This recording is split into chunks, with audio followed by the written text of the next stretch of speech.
Zhou Wei is a girl with a penchant for solitude. One day, she unexpectedly acquires an extraordinary system, and thereafter, everything transforms. The system guides her through realms of time and space, from an ordinary being to a princess, traversing magical worlds and realms of cultivation. As the universe shifts around her, Zhou Wei stands atop a celestial ladder, declaring, "I shall cultivate my way to immortality. I seek freedom. I desire to take complete control of my own existence. Only by becoming truly powerful can I claim dominion over this system, rather than being at its mercy." A heart-wrenching cry escapes her lips, only to abruptly cease. The pain is excruciating. Zhou Wei is so overwhelmed by agony that she can scarcely utter a word, her lips unable to move.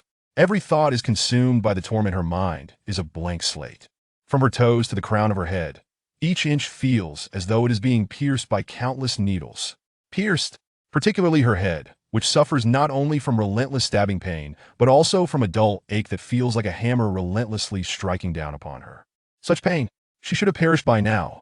In the haze of suffering, Zhou Wei longs for the torment to cease. Why is she still so acutely aware? Why does the pain linger? Time stretches infinitely, and despair envelopes her. She must devise a way to alleviate her suffering. The pain shows no signs of abating, and Zhou Wei strives to divert her attention. How did she arrive at this state? What had transpired before? From the relentless agony, a flicker of consciousness emerges, recalling her ordinary routine, working as usual, returning from her job, and succumbing to sleep in her small rented room. Quite normal. In her desperation, she forces her eyelids to open, and through the haze, she perceives that she seems to be enveloped in darkness. This is even more terrifying. Has her body succumbed to the pain? Is she blind? Is she alone in this boundless abyss of darkness? Zhou Wei dares not contemplate further. How long has it been? She reminisces about her parents' faces and laughter from her childhood. Although they departed from her life far too early, these vague memories bring her warmth and evoke tears. She recalls the innocent joys of middle school, the torment of illness in high school, and the care bestowed upon her by teachers and roommates in university. Moreover, the past 6 months of diligent work have afforded her a semblance of stability. Life is precious. How dare she embrace death? Everything in this world gradually becomes indistinct: sweetness, bitterness, suffering, and joy, all submerged in the depths of her memory. Zhou Wei feels her recollections dissolve into chaos until they fade to nothing. In the darkness, a singular thought persists: to live. As for why she wishes to live, that eludes her. 1, 2, 3,100. System ownership confirmed. Scanning space. 10, 20, 30,100. Spatial information collection complete. Scanning system owner. 10, 20, 30,100. Owner information verified. Assessing owner's soul level weak. System forcibly transferring to the most suitable soul space. Transitioning to the optimal environment. 100. Zhou Wei listens in a daze to the voice in her mind, momentarily unable to respond to the gentle, lively system notification. She yearns to exclaim, "No more pain. It's over. I've survived." Before she can express her relief through tears, consciousness slips away from her. Zhou Wei awakens in the most comforting of environments. She feels warm and languid, relaxed and at ease, as though she has just enjoyed a long, cozy slumber on a winter day. As she awakens naturally, the sun shines gently upon her, and she finds herself reclining on a lounge chair atop the dormitory roof with her dearest roommate, surrounded by sun-warmed blankets. The sunlight caresses her face as she squints her eyes, engaging in light-hearted conversations about meaningful and trivial matters. The mundane world of adulthood has yet to intrude. Everything is splendid. No, wait. Hadn't she graduated and worked for half a year? Zhou Wei suddenly jolts awake. Startled by her surroundings, she opens her mouth in disbelief, blinking slowly as she gazes down at herself. A childish voice escapes from her lips. "No way. What a joke." Golden sunlight cascades upon this small patch of fertile ground, where the friliest and most delicate pea sprouts have just emerged. The space is suddenly filled with an uproar of excitement as numerous green peas sway joyfully in the breeze. The once quiet pea patch erupts into a frenzy. "Ha! Our tiniest pea has finally been born. He's so adorable. His bewildered expression is simply precious. I want to take care of the little pea. I want you to take care of him. We all have fathers to look after us. How wonderful. Everyone has arrived safely. So blissful. What is happening?" Zhou Wei remains silent amidst the cacophony, striving to calm her astonished heart. Chapter 2. The World of Peas. As the day slipped away in a haze, Zhou Wei was compelled to confront a terrifying reality. She had transformed into a diminutive pea seedling. Oh dear. Could it be that she was a member of the pea sprites? As twilight descended, the young pea seedlings, having frolicked throughout the day, began to succumb to drowsiness. Zhou Wei heard the nearest little pea say to her, "Good night, little pea." Instinctively, she replied, "Good night." The responding pea closed its eyes contentedly. Zhou Wei looked around once more and realized that all the little peas had shut their eyes, leaving her as the sole observer in this boundless field. A sense of ease washed over her. As a normal human, witnessing a sea of verdant plants swaying gently in the night breeze was rather pleasant. How different it was from the day, when she felt surrounded by a throng of otherworldly creatures, an experience that was undeniably overwhelming. Although these small beings referred to themselves as peas, Zhou Wei could not shake the feeling that they bore no resemblance at all. The main green stem was flanked by two slender branches, reminiscent of hands. Atop the main stem was a large, round leaf, adorned with eyebrows, eyes, and a mouth. Moreover, at the junction of the stem and the ground, 4 leaves of moderate size sprouted. Good grief! Zhou Wei thought, exasperated. Is this truly a pea? This is clearly a monster. And to make matters worse, no nose, no ears, and, most alarmingly, no feet. What am I to do in the days to come? Am I to be confined to this existence forever? Suddenly, a thought struck her. She closed her eyes and silently intoned, "System." Though her eyes were shut, a radiant list unfurled before her. Name. Zhou Wei status. Soul weak. Repair 0. Reward points. 0 subworld. The world of peas in the second dimension. Name. The smallest and weakest pea seedling. Status. Weakly born. Occupation. Pea warrior. Seedling. What? She was not a pea sprite but a pea warrior. Zhou Wei's mind was thrown into disarray. Is this truly happening to me? The second dimension? Could this possibly be the world of plants versus zombies? How utterly absurd. Zhou Wei sighed heavily, resigned to her fate. After some mental fortification, she examined the system anew, noticing a line of bold text shimmering at the bottom. Complete task rewards. Do you wish to claim them? Yes. Zhou Wei silently affirmed, and the bold text swiftly expanded. Zhou Wei expended 93 of her soul to establish a bond with the system. The system successfully recognized its master. Congratulations, Zhou Wei, for completing the system's highest level task, establishing ownership. You are now the esteemed master of the system. The system rewarded Zhou Wei with a scroll of the reincarnation and longevity technique. She was instructed to diligently practice in order to restore her damaged soul. Now it dawned on Zhou Wei why she had endured so much suffering. This was all for the sake of the system. She yearned to return it. I do not want this system. Why must I endure such hardships? Yet, at this juncture, she could only cherish the present. With a conflicted heart, Zhou Wei opened the scroll titled Reincarnation and Longevity Technique. She flipped to the first page and found herself unable to turn further. She speculated that there might be some power restrictions. Without sufficient capability, she could not access the subsequent pages. Thus, she chose to focus intently on the first page. The first page of the Reincarnation and Longevity Technique contained little text but conveyed a straightforward message. It outlined how to absorb usable energy within this world and transform that energy into soul power to repair her damaged soul. Absorb, transform, repair. However, before proceeding, the small pea seedling Zhou Wei needed to first sense the energy around her. With her eyes closed, she attempted to breathe in accordance with the technique, striving to detect the essence of the moonlight. Her mind wandered, perplexed about the nature of the system's reward points. Then, in a moment, Zhou Wei, the little pea, fell into a deep slumber. The following morning, Zhou Wei awakened amidst a cacophony of sounds. As she surveyed her surroundings, she could not help but exclaim, "It seems I shall forever share this space with these pea seedlings. There is no private sanctuary for me." In such an unfamiliar environment, Zhou Wei found it difficult to calm her mind and absorb the essence of the sun. She shyly greeted the nearest little pea. "Hello?" The responding pea was the same one that had wished her good night the previous evening. With a sigh of relief, Zhou Wei cautiously inquired, "Hello, my name is Zhou Wei. And yours?" "Wow!" exclaimed the little pea, its eyes widening in disbelief. "Why are you called Zhou Wei? How can you have a name?" Fortunately, in this nutrient-rich field, the lively chatter of the pea seedlings masked the outburst, sparing Zhou Wei from drawing undue attention. Was it forbidden to have names here? Startled, Zhou Wei feigned calmness and replied, "I just came up with a name for myself. It's for fun." "Wow, you're amazing. Little pea, you can even name yourself?" I want one too. Please name me. Zhou Wei, unwilling to exert herself thinking of a name, deflected. Coming up with names is quite difficult. I'll try my best. I just learned about this situation and know nothing. Could you tell me about the things around us? Without hesitation, the little pea began to narrate in a stream of consciousness, sharing all it knew in a jumbled fashion. Zhou Wei pieced together the information and began to grasp the situation. There were many nutrient fields in the world, and this was a relatively small one in total. Nearly 100 pea seedlings had been born in this field. Zhou Wei could not see more due to her diminutive stature and the considerable distance separating the seedlings. Once these little beings gained consciousness, they remained clueless, simply basking in the sun during the day and obediently sleeping at night.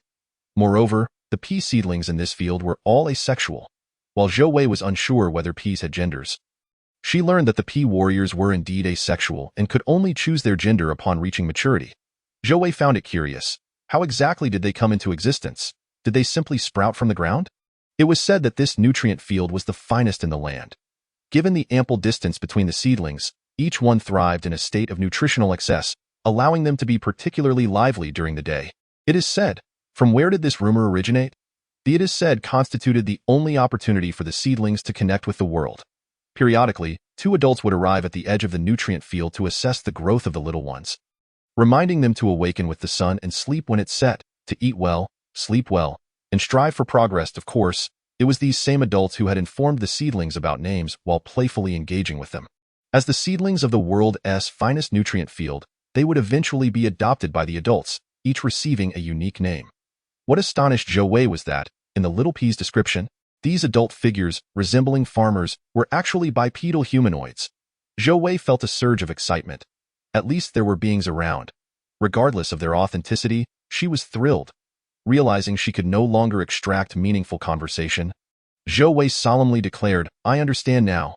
I shall eat well, sleep well, and grow well. We've spoken for quite some time today. We cannot afford to be lazy. Let us grow strong and not waste any time." The little pea straightened up, responding, "All right, no more chatting. I shall also strive to grow. By the way, Zhou Wei, what should I be called? Had it truly not forgotten this? How about this? I can't think of a good name either. So you can call me Zhou Wei, and I shall call you a Chu, all right? Your true name can wait for your father to decide. Great. Zhou Wei, Zhou Wei, I'm a Chu from now on. We shall be the closest of friends." In the blink of an eye, Zhou Wei had gained a delightful companion. She closed her eyes, attentively listening to the sounds around her. Nearby, other seedlings were animatedly discussing the subtle changes in the greenery, remarking on how much greener it had become since the previous day.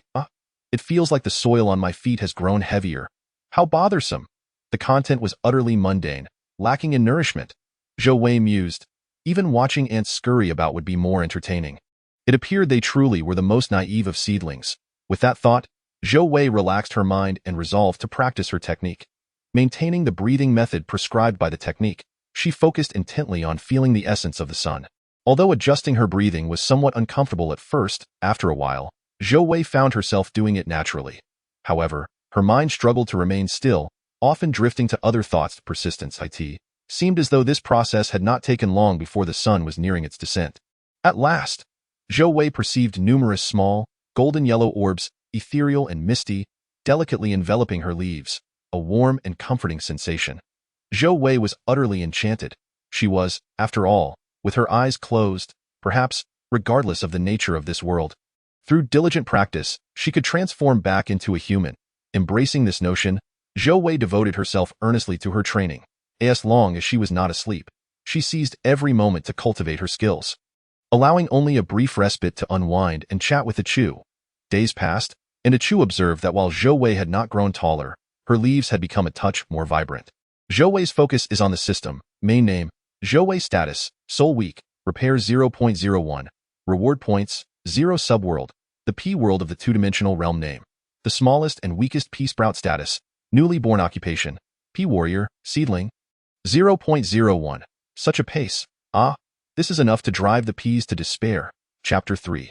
Saving the seedling Tiansu. This is the last day. If that seedling has not yet been born, we may have to give up.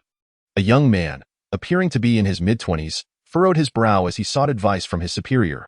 One was willing to abandon the seedling, but duty called, and they could no longer delay. If they did not clear out nutrient field number 1 soon, They would waste too much time on this batch of seedlings, compressing the growth time for the next batch, which would be grossly unfair. It is well known that extending the growth period in the nutrient field during early stages leads to stronger growth later on. The chief nursery director, upon hearing his subordinate's words. Tian Su quickly contemplated several solutions and calmly replied, "Is it the seedling from field number 1? The subordinate was instantly inspired by the leader's calm demeanor and nodded. Tian Su promptly instructed, "Call over 2 mid-level medics from the medical department and 1 junior tester from the testing department. Tell them I sent you. This noon, take them to field number 1. Let them conduct preliminary assessments on the other little ones in the field, and as for that seedling, perform a thorough examination. Present the detailed findings to me tomorrow. I will take care of the rest." The subordinate felt reassured. Understood. And if that seedling is born or shows signs of doing so, a detailed examination must be conducted. Understood? Yes. All right, off you go. The subordinate exited, admiring his leader's quick wit and composure, and hurried to his colleague Yu Jia. They were the direct overseers of nutrient field number 1, acting as the farmers beside the field. Little did Zhou Wei know. Even before his arrival in this world, he had already attracted attention. At this moment, Zhou Wei, unusually not engaged in cultivation, closed his eyes, pretending to bask in the sunlight, while secretly feeling troubled. It had been 6 days since he began his practice. Yet the soul repair at 0.02 was utterly disheartening. He had exerted considerable effort to achieve a mere 2/10,000ths. At this rate, it would take nearly a century to complete the soul repair. What a bleak future lay ahead. Furthermore, the scroll titled Reincarnation and Longevity seemed to require the completion of soul repair before he could turn to the next page. Zhou Wei, reluctantly studying the system in his mind, realized with dismay how simplistic it was. Other than providing him with a personal attributes list when he called upon the system, it offered nothing more. No introductions, no guidance, no tasks. Regardless of how he questioned, probed, or even cursed, there was no response. Sigh, perhaps it's best to think it over later. Disregarding the system, Zhou Wei resumed his cultivation once more, this time dedicating more time to feeling. A delicate layer of solar essence enveloped his body, and with a specific breathing technique, it felt as though his body transformed into a vast container. As he exhaled, he aimed to empty himself, while inhaling allowed him to autonomously absorb the solar essence and surrounding air. As the solar essence flowed into his body, it was expelled upon exhalation. Zhou Wei had also observed a Chu and discovered that the solar essence entering and exiting a Chu's body remained almost balanced. However, after employing his technique, Zhou Wei noticed an increase in the solar essence entering and a reduction in what was expelled, leading to a small amount of solar essence remaining in his body. Much of the residual solar essence was absorbed directly by the cells, explaining why Zhou Wei's pea sprout had grown increasingly vibrant over the past few days. Only when these cells were satiated would a small quantity of solar essence enter the meridians. Zhou Wei surmised that only upon entering the meridians could this technique truly serve to repair the soul. Regrettably, his pea sprout seemed to possess some congenital deficiencies. During daily practice, the cells wasted more than half of the solar essence absorbed, allowing only a fraction to be effective. Moreover, within the first hour of cultivation, all solar essence was monopolized by the cells. In other words, if Zhou Wei did not cultivate for at least an hour, his efforts would be in vain. Oh no, the adults are coming. At this moment, the other pea sprouts in the field began to exclaim, their excited tones abruptly awakening Zhou Wei from his meditative state. Zhou Wei straightened his stem and looked up, indeed spotting several figures approaching. Curiosity and excitement filled him, his expression mirroring that of the other young sprouts. The Chu counted excitedly. 1, 2, 3, 4, 5, 5. Why are there 5 adults visiting us this time? Mo Han and Yu Jia, accompanied by 3 inspectors, arrived at nutrient field number 1. Unlike the casual demeanor of the 3 inspectors, both Mo Han and Yu Jia felt somewhat anxious. For those who tended to the nutrient fields daily, the little ones born in the fields had become akin to their children and apprentices. Though lacking a formal bond, they inherently possessed this nurturing spirit, and in this moment, they were filled with concern for a new life. Upon nearing field number 1, Mo Han and Yu Jia instinctively turned their gaze toward Zhou Wei. It's born. Oh my, it's born. Yu Jia exclaimed. Mo Han smiled as well, exchanging relieved glances with Yu Jia. They both sighed in relief. Zhou Wei, however, found himself perplexed as the 5 adults collectively focused their gentle gazes upon him. What is happening? Their tenderness was enough to frighten the little pea. Zhou Wei silently lamented. Inspectors, please begin with preliminary assessments for all the seedlings. Understood. As the words faded, Zhou Wei watched as one individual stepped into the nutrient field. This person held a silver device the size of a teacup, sweeping it over a pea sprout, causing a faint silver glow to flash. The individual then recorded something in a notebook before proceeding to the next sprout. Zhou Wei's lips twitched. Transforming from a pea to a pea warrior was one thing, but it seemed this world was also high-tech. Was this a scan? An examination? Just as it was about to be his turn for testing, Zhou Wei watched helplessly as the tester skipped over him to continue with the next. The feeling of being isolated was far from pleasant. Zhou Wei felt beads of sweat forming. Having just been scrutinized, he was now left untested. Even the naive Chu sensed something amiss but could not articulate it. Calling out hesitantly, Zhou Wei forced a laugh. Only after all the pea sprouts had undergone testing did the tester finally return to Zhou Wei's side. Following closely, the other 4 adults gathered around him. Zhou Wei stared blankly at them. "Little one, don't worry, we are just conducting a small checkup," Mo Han reassured him. Zhou Wei nodded stiffly. "It won't reveal that I'm wearing something, will it?" The tester utilized another device, scanning Zhou Wei for an extended period. During this time, many peculiar instruments were brought out by the other 2 medics, examining here and there, even pricking a small needle into his leaf. When the tester finally withdrew the instruments, Zhou Wei thought the ordeal was over, only to find that both medics emitted fine green light from their hands, illuminating him from head to toe. Zhou Wei's eyes widened in disbelief as he witnessed this surreal spectacle unfold before him, only to realize the expressions of the 2 medics had changed. Such gazes, clear indications of sympathy, Mo Han? This child, the medic was taken aback by the data in hand. What is it? His green field capacity is 2, and his mental strength is also 2. It's simply unbelievable. These figures are practically a death sentence. In a world perpetually at war, every child must endure the crucible of the battlefield. Only through this trial can they be deemed adults, thus every living adult is referred to as a warrior. Green field capacity and mental strength are the foundational combat values for the citizens of the Silu Empire. A newly born pea sprout should ideally have a green field capacity and mental strength of 100. With average figures around 74 and 73. Yet, the average of nutrient field number 1 has never dipped below 96. Even those born in the wild typically reach 60. A single-digit anomaly likely has never been recorded in history. Drawing a sharp breath, Mo Han quickly regained his composure. It was a miracle this child was born at all. Let us report the data to Tian Su. As the 5 adults departed, Zhou Wei deciphered a shared sentiment from their sympathetic gazes. This child has been dealt a fatal blow from birth. There is no hope. Chapter 4. Adopting the pea. The fiery sun hung high in the sky. The citizens of the Silu Empire praised it as the source of life. Gentle, compassionate. The citizens of the Sharp Fire Empire scorned it. Tirelessly biased, scorching, false. It is indeed a peculiar world.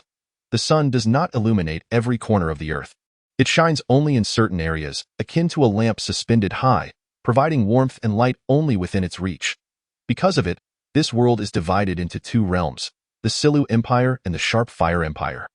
These are 2 entirely contrasting nations. The Silu Empire is perpetually bright and warm, while the Sharp Fire Empire is forever shrouded in darkness and chill. The Sharp Fire Empire is eternally devoid of sunlight. Its sky is dominated by unchanging, heavy clouds, resulting in perpetual overcast. His subjects, therefore, harbor a deep-seated resentment towards the sun. The Silu Empire basks in a brilliance that is both warm and radiant. At the heart of this empire lies its capital, a place most favored by the sun. Undoubtedly, those born here are imbued with strength, and the inhabitants serve as the very backbone of the Silu Empire.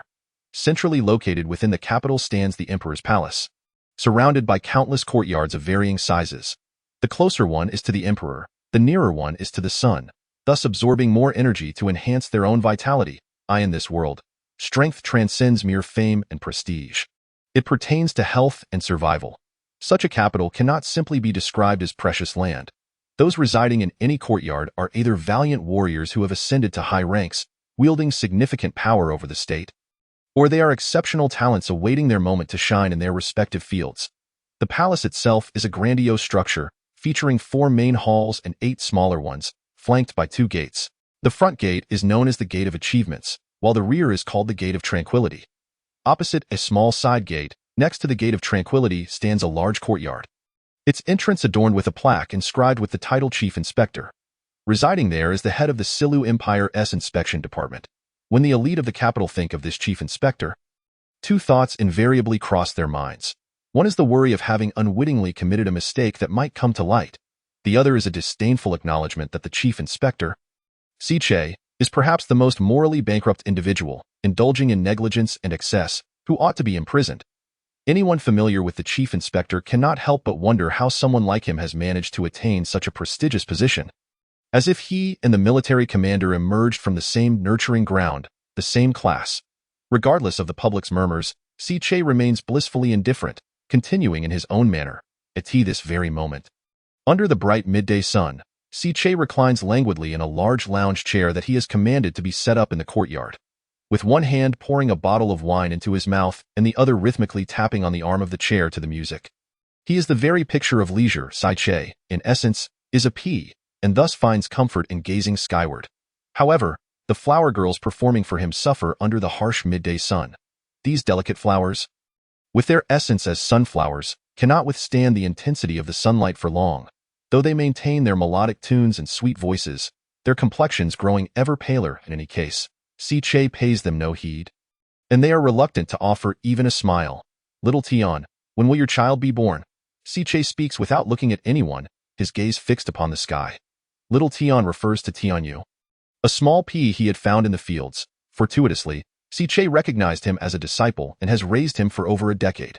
Tianyu has since achieved success and established his own path. Today, he has taken a break and come to assist his master. It's been a month or so, Tianyu replies, unable to suppress a smile of pride. Indeed, he has reason to be proud. Among the 50 million subjects of the Silu Empire, most are peas, with sunflowers comprising less than 10%.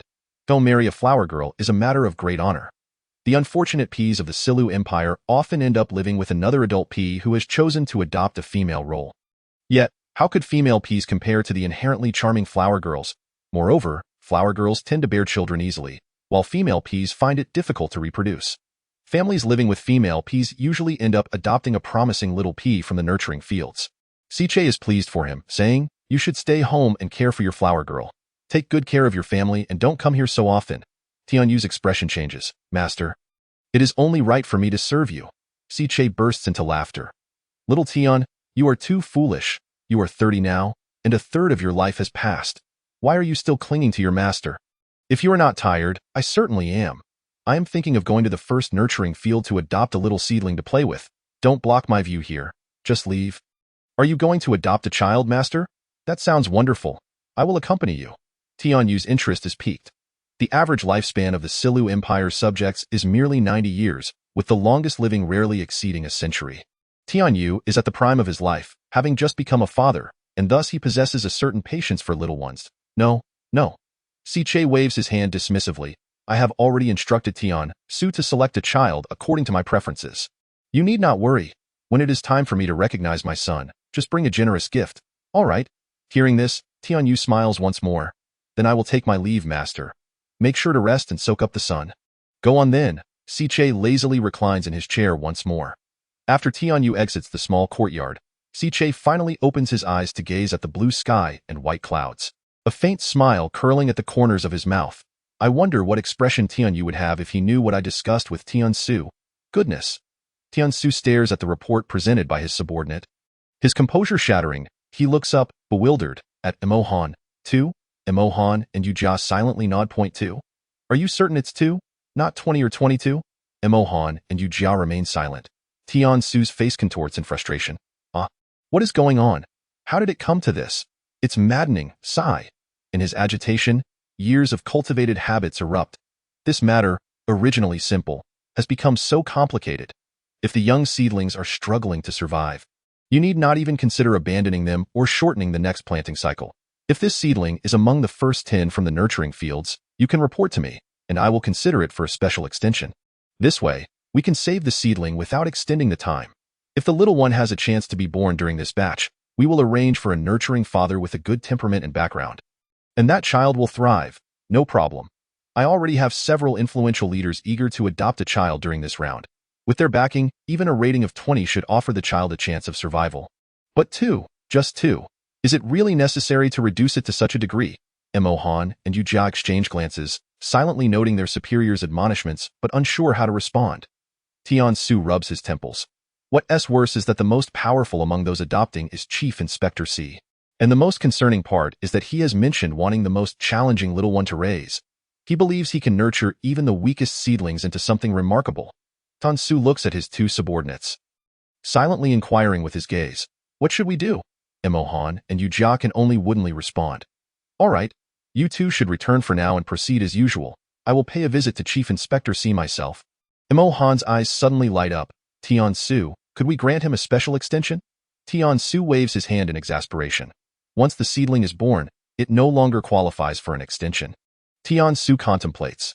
If we simply withhold this seedling from Chief Inspector C, he may feel distrust in his own abilities. Yet if we hand it over and C becomes attached, then during the coming-of-age ceremony, if the child cannot pass, it would only cause heartbreak for him. Not to mention, Tianyu would be at odds with him for a lifetime. It seems I must personally explain this matter. Chapter 5. The Spirit Sword Technique Name. Zhou Wei Status. Weak Soul. Repairs 0.05. Reward Points. 0 Subworld. The P-World of the two-dimensional realm name. Zhou Wei Status. Seedling Occupation. P-Warrior. Seedling. Heavens. Why is the progress so agonizingly slow? Zhou Wei feels a pang of despair. Well, at least there is some progress. Although the data is disheartening, it is still an improvement. Look, Zhou Wei, you've grown taller. Achu exclaims, tracing a line with her leaves to demonstrate the distance. Zhou Wei glances at it, estimating that it is only about 2 millimeters. A flicker of joy flashes in his heart. I didn't expect my changes in such a short time to be so visibly significant. Yet, another wave of bitterness washes over him. What have my life ambitions become? With his mind swirling with complaints, Zhou Wei engages in idle chatter with Achu, who also appears lost in thought. The two seedlings converse aimlessly for quite some time. Suddenly, the noisy nurturing field falls into a profound silence. Achu and Zhou Wei exchange excited glances, both brimming with anticipation. Moments later, Emohan and Yujia lead a group of adults into the nurturing field. This group of 10 individuals, each possessing distinct qualities, exudes an aura of power. Some come alone, while others arrive in pairs. Who are these people? The seedlings silently ponder. Surely, among them is my future father. This is an important day. The seedlings of the first nurturing field are about to be adopted, embarking on a new chapter of their lives. This moment represents a turning point in their existence. Being adopted by different fathers will lead to entirely different life paths.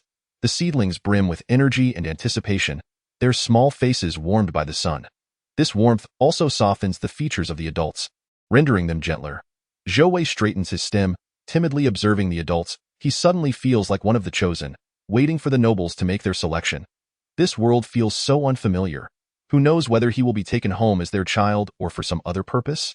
However, observing his own feeble appearance, it is likely that he would be overlooked and left as a remnant for some future contender. At this moment, Zhou Wei neither dared to take the lead nor wished to be the last. After all, being the final choice would be far too conspicuous. Before Zhou Wei could scrutinize each adult in detail, the foremost individual burst into laughter and declared, "Ladies and gentlemen, have you found anyone to your liking?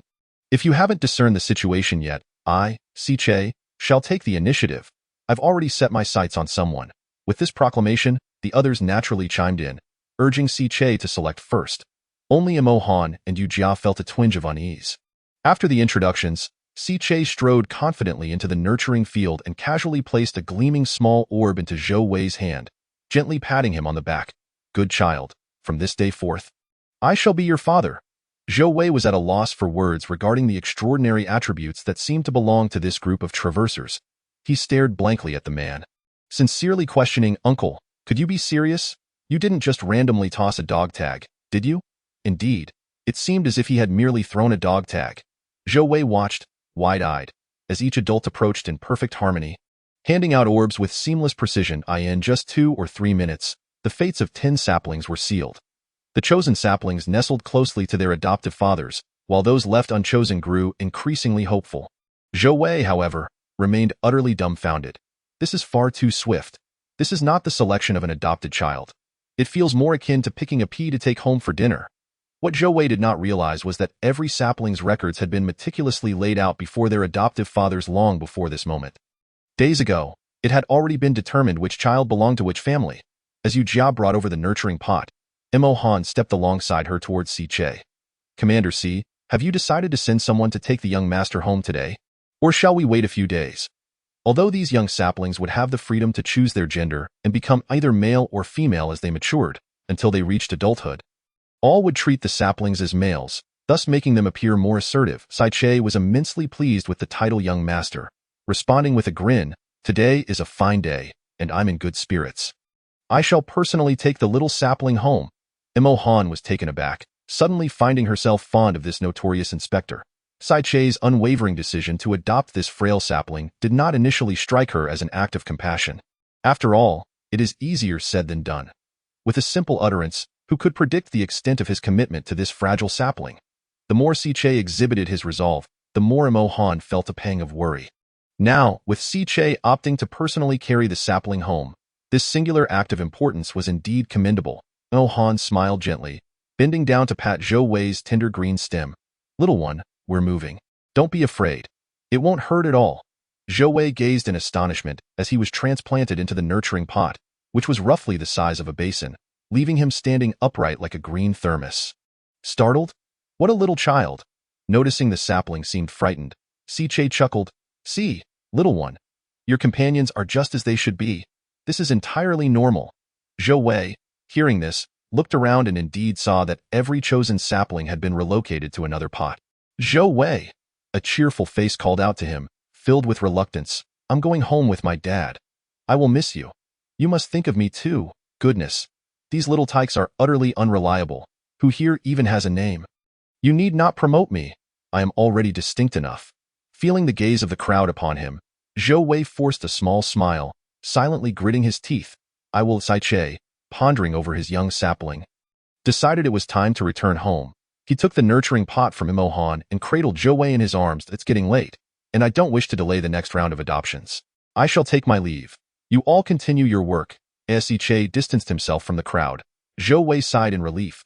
Amidst the farewells, he was carried home by his new father. One cannot deny that Zhou Wei had encountered a good father and had ascended to the status of a young master. Although it seemed this father had few servants at home. After residing in his new home for nearly 3 months, Zhou Wei had only met 2 servants, an elderly servant named Lei, who was close to his father, and a male servant named Zhong, who frequently attended to him. During casual conversations, Zhou Wei learned of another male servant named Aji. Among these 4 individuals, he had only encountered 3. It was not that Aji had any special duties that prevented him from being seen, but rather that Zhou Wei, like an infant, was confined to his pot. Over these months, whenever his father Sai-Che had a moment to spare, he would come to visit, sharing tales of the world, the nation, and Zhou Wei's future. Sai-Che was a somewhat rough individual, never one for tender words. Instead, he introduced Zhou Wei to various topics and imparted knowledge. Sometimes, he even explained the responsibilities, difficulties, and prospects of different professions, regardless of whether the young sapling could comprehend. With a wealth of experience, Sai-Che assured Zhou Wei that no matter what path he chose in the future, he would ensure he became an extraordinary individual. Each time Sai-Che spoke with pride, Zhou Wei felt a thrill akin to a small person clinging to a great figure. Life was about to become much easier. The first benefit Zhou Wei enjoyed as a young master was the sumptuous nutrient meals. A Zhong consistently provided him with a nourishing honey potion, which, according to the loquacious Zhong, was incredibly expensive. Only a select few in the imperial capital could afford to nurture their young ones with such a substance. Moreover, Zhou Wei received this honey potion at every meal, a privilege granted due to Sai-Che having previously raised a disciple, thus enabling him to provide such lavish care. Nutritional honey was indeed a remarkable item. Zhou Wei was overwhelmed with gratitude and excitement. Initially, when he began his cultivation, he realized he was at a disadvantage, making little progress. However, after the nurturing honey improved his health, Zhou Wei noticed that the time spent on futile efforts during his cultivation had slightly decreased. Though the change was minimal, any acceleration in progress was a splendid omen. As he was still young, this slight enhancement would undoubtedly lead to significant transformations as he matured. As mealtime approached, Zhou Wei paused his cultivation. Instinctively glancing at his attribute list, to his astonishment, he discovered he had finally reached one. What a feat! Scanning further down the list, he noticed a line of shimmering bold text had appeared at the bottom for the second time. Cultivation Progress Reward. Would you like to claim it? Yes, Zhou Wei was a diligent practitioner. However, cultivation was not a task to be accomplished overnight. Perseverance was essential for success. The system rewarded Zhou Wei with a toy, wishing him to balance work and rest while striving for excellence. A toy? Regardless of what it was, Zhou Wei felt a surge of anticipation. Then, a book appeared in his hands, Chongling Sword Technique. Chapter 6, Uniqueness. What is Chongling Sword Technique? Zhou Wei paused for a moment before eagerly flipping open the pages. The first page read, Chongling Sword Technique, originally created by Linghu Chong and Yuling Shan in the Smiling Proud Wanderer, later adapted by the system to be suitable for the pea species of this world. Upon seeing the name Linghu Chong, Zhou Wei instantly recalled where he had heard it before. No wonder this book title sounded so familiar. It was from Jin Yong's The Smiling Proud Wanderer. Zhou Wei flipped through a few more pages, and indeed, the illustrations depicted two small figures dancing with swords, accompanied by annotations below. Zhou Wei was left utterly speechless. System, I sincerely commend your creativity. Seriously, even if you disregard my feelings, could you not consider the sentiments of the peas? This whole book is tailored for peas practicing swordsmanship in pairs. Do they even know what a sword is? At this moment, Zhou Wei had no inclination to study this sword technique. Instead, he felt as if the item in his hands was burning hot. Previously, when Zhou Wei received the cultivation method, reincarnation longevity scroll, it had manifested directly in his mind. How splendid! A book in the mind was impervious to theft, robbery, or prying eyes. Yet now, this toy had been physically presented for all to see and play with. How would he explain its origin later? Would he claim it was his own creation? Nonsense. Was that paper not born from his own imagination? Zhou Wei halted his spiraling thoughts and surveyed his surroundings. At this moment, he felt like a small potted plant, placed in the center of an exquisite courtyard. This spot boasted the finest lighting in the courtyard, allowing him to absorb sunlight to the fullest during sunrises and sunsets. To his right, two smaller pots surrounded him, one for water and the other for shade. He could easily sip water from the basin or rotate the shade pot to shield himself from the harsh sunlight. Life was indeed leisurely, yet apart from cultivating, there was little to occupy his time, which was somewhat dull. This had been Zhou Wei's usual sentiment, but now he pondered, why, as a young sapling, did I not have any toys? The surroundings were so neatly arranged. Where could I hide Chongling Sword Technique? As the time approached, a zhong, who typically attended to him, was about to arrive. What to do? Zhou Wei wore a gloomy expression, reluctantly using his green right branch to begin digging in the soil of his pot. Digging. Zhou Wei exerted himself to shove the book into the soil and covered it with earth. Would this suffice? Just as he fretted over whether he would be discovered, a zhong entered. Young master, it's lunchtime.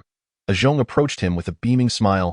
Oh, young master, why are your hands so dirty, young master? If you wish to play with mud, allow me to find you the most exquisite clay, however. Do be cautious while playing with the soil in your pot, as it may inadvertently cause harm.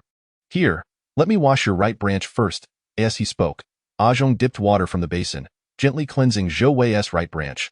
Zhou Wei, the little pea, lowered his head, watching helplessly as the washing water gradually soaked the freshly turned soil. A sense of despair filled his heart. The Chongling Sword Technique would surely meet its end before it could even begin. How could one read the words on a book drenched in water? It was all over. All cleaned up. Zhong couldn't help but admire the tender leaves of the young master's branch, exclaiming how adorable they were. Carefully, he cradled the small potted plant in both hands and brought Zhou Wei into the room. Surprised to note, young master, you have gained weight. How could this be? Of course. The soil has been enriched. Zhou Wei replied with a smile. I'm growing every day. Zhong fetched some nutrient honey from the treasure cabinet in the room and placed it in a small bowl. The sweet aroma wafted through the air as he fed Zhou Wei with a small spoon, enviously remarking, the adults are truly kind to the young master. As Zhou Wei savored the nutrient honey, he felt a delightful warmth spreading through his body. Hearing Zhong's words, he couldn't help but feel a sense of happiness and proudly declared, Hee, my father is indeed the best, knowing the kindness of adults. Just focus on growing up well, young master, Zhong encouraged. You may not be aware, but some of your peers who emerged from the soil with you have already begun to take shape. Several of your little friends have transformed into human forms. He pointed to himself. Look, young master, those like Zhong and the adults are in human form, while those still in the soil are not. But there's no need to rush. The timing of transformation matters not. As long as it succeeds in one go. Take your time. Haste can lead to mishaps. Zhou Wei nodded obediently, eagerly asking, then how can I become like Zhong? After placing the empty bowl and spoon back down, Zhong replied, well, my little master, when you grow a bit more, the adults will teach you a method of transformation. It's simply a matter of channeling your mental energy, quite simple indeed, and no need for concern. Oh, when will I be able to transform? Zhou Wei pressed on. Zhong chuckled. You're quite eager. Why not rest for a moment? I shall report this matter to the adults and see what they say. Who knows, perhaps you might transform soon. Great. I want to transform. I want to transform. I cannot wait, Zhou Wei exclaimed. Once I transform, I won't feel like a mere creature anymore. I can roam freely without being confined. And at least I can claim that the Chongling sword technique was found rather than simply appeared. Zhong. I mentioned to the young master about transformation today, and he is quite eager, he cautiously reported to Sish. Sish's calm demeanor suddenly sharpened, and he reproached Zhong. Why did you discuss this with Zhou Wei? His body is weak. We must take this slowly. You should know the gravity of transformation failures. His tone grew stern by the end of his admonition. Yes, Zhong replied, his head lowered under the pressure of Sish's presence. I've noticed that the young master's weight is indeed sufficient now. No, more than enough. Oh? Sish's tone softened. Zhou Wei has grown? Is this true? He asked twice without waiting for Zhong's response, then laughed heartily. Good. I shall check if this little one's skin is thick enough for transformation. Pausing, he recalled Zhou Wei's frail condition and instructed. Zhong, fetch the entrance examination device from the Imperial Capital Academy. The entrance examination device from the Imperial Capital Academy? Zhong stuttered, wondering if it was too extravagant to borrow such a crucial item for the young master's transformation test. Isn't it enough to gauge weight? Why all this fuss? Indeed, in winter, one can find a sapling, and by spring, a young master can emerge. Zhong thought to himself, feeling a mix of excitement and anticipation for a delightful little child to appear in their home. Meanwhile, the higher-ups at the Imperial Capital Academy were left dumbfounded and furious at the sudden borrowing of their precious device. On the other hand, Zhou Wei faced a significant turning point in his life. His devoted father, Sish, inspected the invaluable testing device, then placed the crystal-like apparatus before Zhou Wei, gently smiling as he said, Zhou Wei, look, this is a testing device. Just place your right branch on it, close your eyes, and take a few deep breaths. The results will appear. Zhou Wei was overjoyed and silently thanked his great father, realizing that without him, he wouldn't even know what name to call himself. Since Sish learned that he referred to himself as Zhou Wei, he immediately announced to everyone that this was his name. Not only did others accept this name, but even Zhong believed it was Sish who had chosen it. Taking a deep breath, Zhou Wei placed his small right branch against the crystal ball. He closed his eyes, inhaled deeply, and exhaled. Gradually, faint green lights began to emerge in the center of the transparent crystal ball. The green light was scarce and dim, floating together to form a small cluster. After some time, the green light ceased its movement, and Zhou Wei opened his eyes. Sish did not conceal the results from Zhou Wei but handed them over for his review. The green light within the crystal ball continued to flicker softly, while the surface displayed a set of data. Name: Zhou Wei. Age: less than 1 height. 22 weight. 22 green field capacity. 100 mental energy. 100 green field orientation. Law intelligence. 100. Zhou Wei gazed at the data in confusion, unable to comprehend its meaning. Suddenly, he recalled that when his soul restoration was at 0.02, both the green field capacity and mental energy were at 2. Now, at 1 soul restoration, these two values had risen to 100. Did this signify a connection? Sish and Zhong were both taken aback. Although Zhou Wei's height and age were somewhat lacking, they still fell within a normal range. While the green field capacity and mental energy were initially weak, the little one had shown remarkable growth since starting at 2, especially after consuming the nutrient honey. Despite still lagging behind other children, his growth trajectory suggested he might soon reach comparable levels. However, the intelligence. For a child under 1 year old, an intelligence of 30 to 40 was the norm. In the grand and solemn palace, the emperor, who had long been seated in his study, suddenly opened his eyes, slowly turned his head, and gazed with a blend of sternness and compassion at the palace walls behind him, murmuring, at last, it has appeared. As he closed his eyes once more, the emperor's wrinkled face was left in profound silence. Chapter 7. Transformation into human form. That day, Sish ultimately did not allow Zhou Wei to transform. Instead, he frightened him. Why the rush? Zhou Wei, what does a little one understand? Do you grasp the essence of transformation? It involves a complete alteration of one's form from the inside out. Understand, it begins with the flesh and blood, followed by the outer skin. Consider this. If your skin is insufficiently thick, it may burst and your little life could be lost. Moreover, it's not merely about having thick skin. If your mental energy is inadequate and the green field energy is insufficient, should you only partially transform? I may not even recognize what you have become. Zhou Wei timidly raised his hand amid the intimidation, asking, "Does transformation hurt?" Zhong, fearing the young master might be frightened, quickly reassured him, "Not at all, it doesn't hurt one bit." Sish replied coolly, "Thus, if transformation fails, it could be a painless end." Zhou Wei eagerly awaited, yet Sish remained adamant about not teaching him transformation. After a month of waiting, even Sish's disciple, Tianyu, brought his own little one to visit. Meanwhile, Zhou Wei remained confined to his small pot, feeling utterly frustrated. Though Tianyu's child was born a month or two after Zhou Wei, being born of a flower woman rather than from the soil, he had transformed ahead of Zhou Wei. The thought of the precious martial arts manual still buried in his patch of soil made Zhou Wei want to throw a tantrum to urge his own transformation. How long must he wait to transform? Finally, the young master was ready to transform. Zhong sighed in relief. Observing the young master's distracted demeanor these days, he had grown increasingly anxious. One day, a distinguished guest arrived at their home. And Zhong immediately guessed, the time has come. How could it not? Lord Sish has borrowed the entrance examination device from the academy, and with the Imperial Capital Academy's opening just days away, the smiling director is here to collect his dues. Surely, the Lord must return the treasure, and the young master is due for transformation. Zhong, come with me. Zhou Wei is ready to transform. After sending away the smiling creditor, Sish finally made his decision. Yes, Zhong followed in Sish's footsteps, contemplating the crystal ball in Sish's hand. It seemed that the Lord wished to have the young master tested once more. After all, more than a month had passed since their last test, and with Zhou Wei having consumed nutrient honey and diligently practiced, his physical data had indeed improved significantly. Height and weight have transformed into 25 and 26. While the capacity for spiritual energy and mental fortitude have adjusted to 136, intelligence remains relatively unchanged at 102.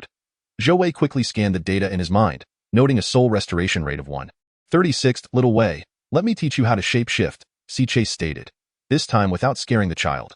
Since Zhong had displayed calmness from the outset, Zhou Wei had always thought that shape-shifting was a simple endeavor. Siche's reluctance to teach him was perceived as caution, and he hadn't considered any issues with the transformation. Therefore, upon hearing Siche's words, anticipation filled his eyes, his face expressing eagerness. Teach me quickly. I want to shape-shift. I want to shape-shift. Siche lowered his head, pressing his forehead against Zhou Wei's broad, green leafy forehead. Closing his eyes, Siche said, I will guide you through the mental pathways of shape-shifting. Pay close attention to the routes and your body's energy channels. Remember them clearly. Zhou Wei obediently nodded. Although the cycle of eternal life was present in his mind, he felt no anxiety when Siche approached him. Firstly, the cultivation techniques and system data only appeared when Zhou Wei wished to see them or when the system underwent changes. Secondly, as a being with a soul that had traversed realms, he possessed a formidable advantage that would not be easily discovered. With his eyes closed, Zhou Wei felt a slight pain in his head, as if a diagram were being inserted into his mind.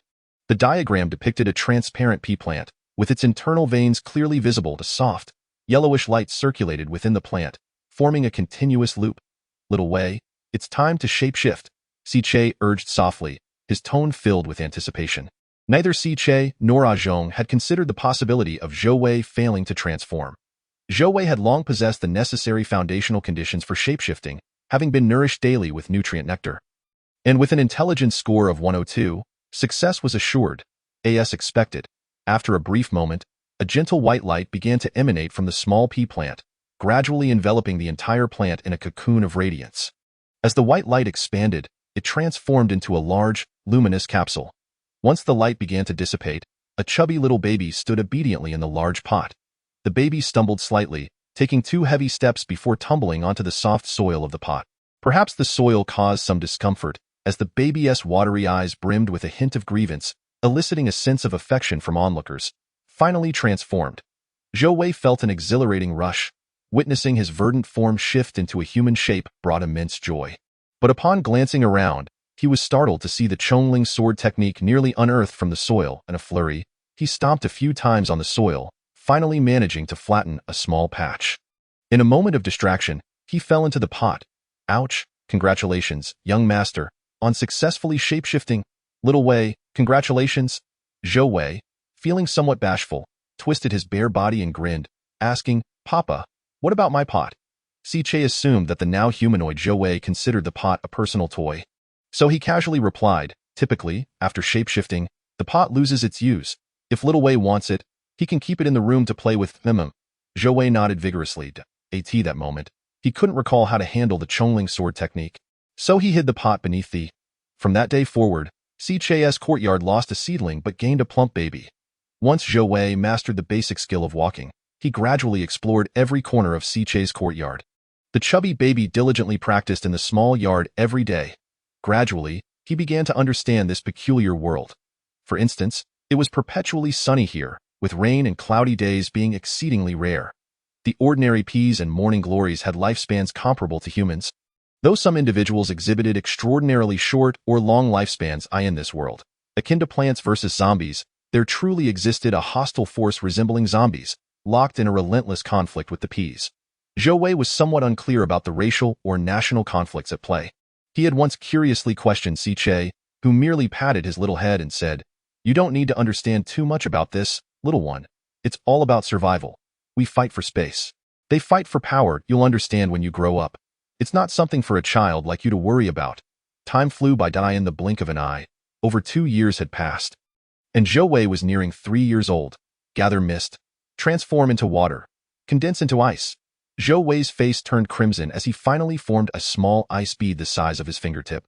His heart leaped with joy, but upon relaxing, the ice bead instantly turned to mist and vanished. Zhou Wei felt a wave of frustration wash over him. Children from other families could already conjure small ice spikes for playful battles at this age, while he could barely maintain a tiny ice bead. I'm embarrassing myself in front of the others. I'm bringing shame to my golden finger. In just 3 years in this world, Zhou Wei had gained a reputation in the child circles of the imperial capital. Why? Because 3-year-old pea babies were in their mischievous phase, often engaging in playful skirmishes with their peers to test their newly learned techniques. Given the limited abilities of these little ones, their playful exchanges rarely resulted in more than minor bruises and loud cries. Actual injuries were a rarity. Hence, adults would gather around, amused, occasionally fueling the chaos or offering encouragement. Consequently, children from influential families would often engage in spirited battles. Only Zhou Wei stood apart. He was not one of those neglected wild children. Unlike them, he had guidance in his techniques. Nor was he like the other adopted children who engaged in raucous play. He was far too reclusive, in that neighborhood of the imperial capital, who didn't know about the charming pea baby residing in Si Che's household. Charming baby? How absurd. Did they mean my mother? Zhou Wei scoffed. I was a woman in my past life, a homebody. So what if I'm a bit introverted and feminine? What does it matter to you? After dismissing the gossip, Zhou Wei felt a wave of helplessness wash over him. He didn't wish for a tarnished reputation, but he simply couldn't compete. Understand this. As a traveler relying on a golden finger, he was utterly outmatched by the 3-year-old natives. It was truly humiliating. His frail constitution was a congenital trait, and reflecting on it brought tears to his eyes. Zhou Wei consoled himself in an AQ manner. Actually, I just don't want to engage in such childish antics. Life is too precious. This time should be spent diligently cultivating and strengthening myself. Remember, this is a world of perpetual conflict. Every pea must serve in the military to be considered an adult.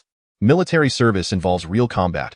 Zhou Wei remained obediently in his home courtyard, striving to utilize every second to practice the cycle of eternal life while diligently mastering the basic techniques Si Che had taught him. Keep pushing forward. Only by becoming stronger can I truly live. Zhou Wei constantly encouraged himself. He could not bear to lose his little life. Chapter 8. The minimum standard sitting cross-legged, eyes closed in deep concentration. Zhou Wei's breaths were long and steady. This was his state during prolonged practice. Ever since he had transformed into human form, the cycle of eternal life had automatically adapted to a human cultivation method. The diagram shifting into a seated human form, with energy pathways adjusted accordingly. As one among the travelers, Zhou Wei discovered a distinct aspect that set him apart from others. The energy source for the peace cultivation primarily stemmed from the sun, necessitating their practice in sunlit areas, which significantly accelerated their cultivation speed. However, when Zhou Wei transformed into human form, he tested cultivating under sunlight and indoors, finding no discernible difference in effectiveness, other than being slightly warmer in the sun. Typically, peas followed 3 paths in cultivation. The first involved directly absorbing solar energy into their bodies to amplify it. Once the energy accumulated beyond their capacity, a breakthrough occurred, allowing them to contain even more energy. The second path entailed purifying the energy externally before absorption. ensuring the energy was suitable for their bodies. When sufficient energy was amassed, the body would naturally evolve and grow stronger.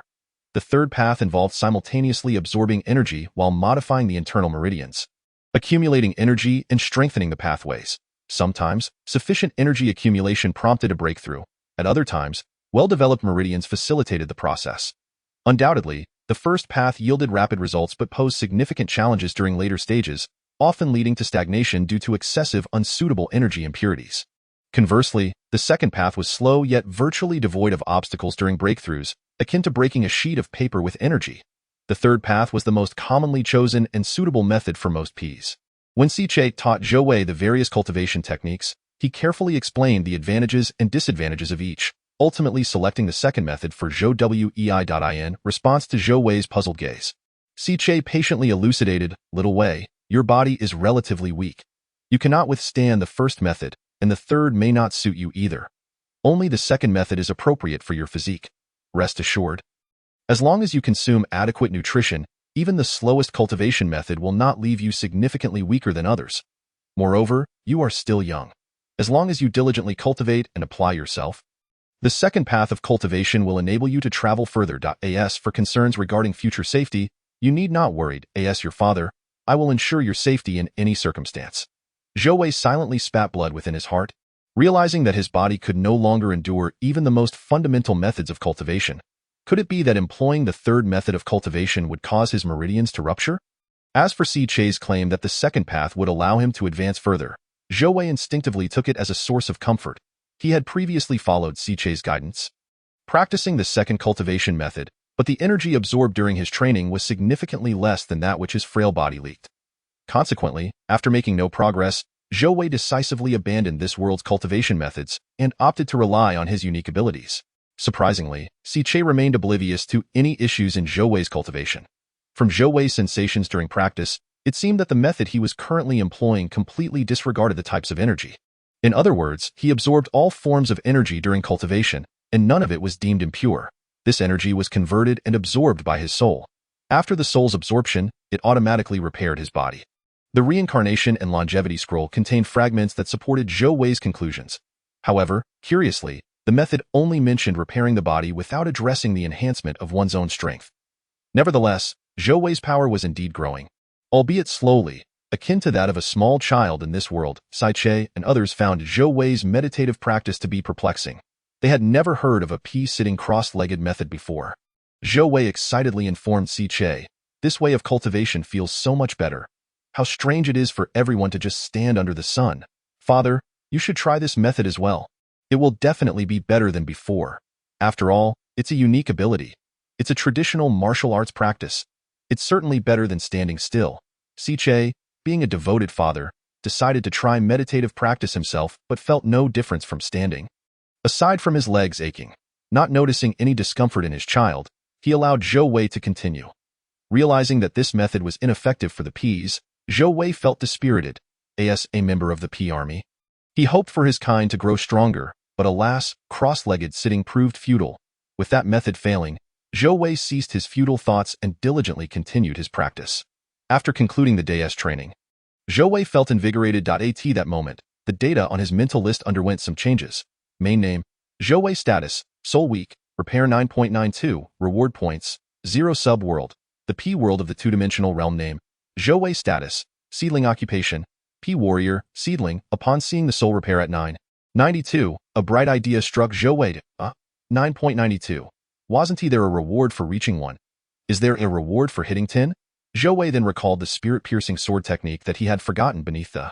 Initially, feeling psychologically unsettled, he had hidden it away, and later, consumed by exploring this world and diligently practicing, he had neglected it. Did the spirit-piercing sword technique benefit the P race?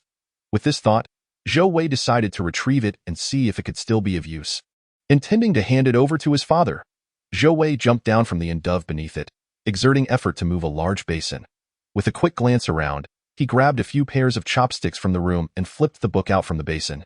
After brushing off the dirt from the pages, Zhou Wei opened the book and found the spirit-piercing sword technique to be intact. After more than 2 years, the book was as pristine as when he first acquired it.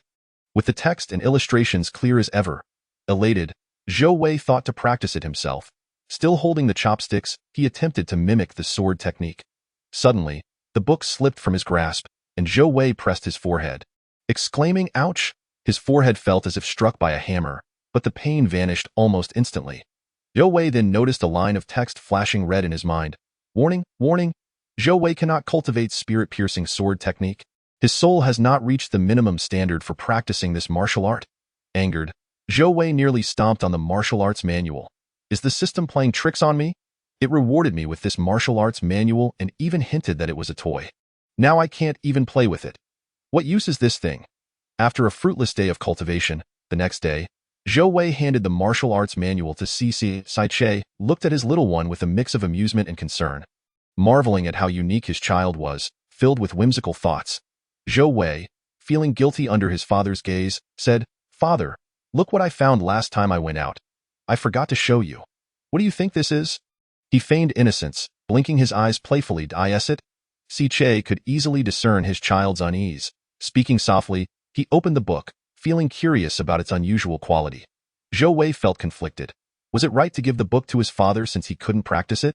Hesitating, he carefully observed Sai's expression. He noticed that Sai's relaxed demeanor had shifted to seriousness as he flipped through the pages, his expression growing increasingly grave, and his facial muscles tensed. Zhou Wei was taken aback. What was so different about the spirit-piercing sword technique? He had previously mentioned the method for meditative practice, so why was this martial art? "Xiao Wei," Sai exclaimed. Fixated on the book? "Yes," Zhou Wei responded reflexively. "Xiao Wei." Sai softened his voice, but gripped Zhou Wei's slender arm tightly. "Where did you get this?" A whirlwind of thoughts raced through Zhou Wei's mind, and his eyes reddened. "Father, I forgot." "It hurts." Sai paused, coming to his senses, and noticed that Zhou Wei's delicate shoulder had turned blue from his grip. "Do not fear, dear one. It is my fault. Forgetting is not a grave matter." Sai released Zhou Wei and paced anxiously around the room, gathering his thoughts before turning to Zhou Wei, his gaze earnest. "Xiao Wei, regardless of where you obtained this book, forget it. It has no connection to you. Do you understand?" Sai usually spoke with immense confidence and nonchalance, but Zhou Wei had never seen such a serious expression from him. He suspected it was to protect him from potential danger and obediently replied, "Yes, father, I will remember. I did not find anything and did not give you anything." "Excellent." Sai ruffled Zhou Wei's hair.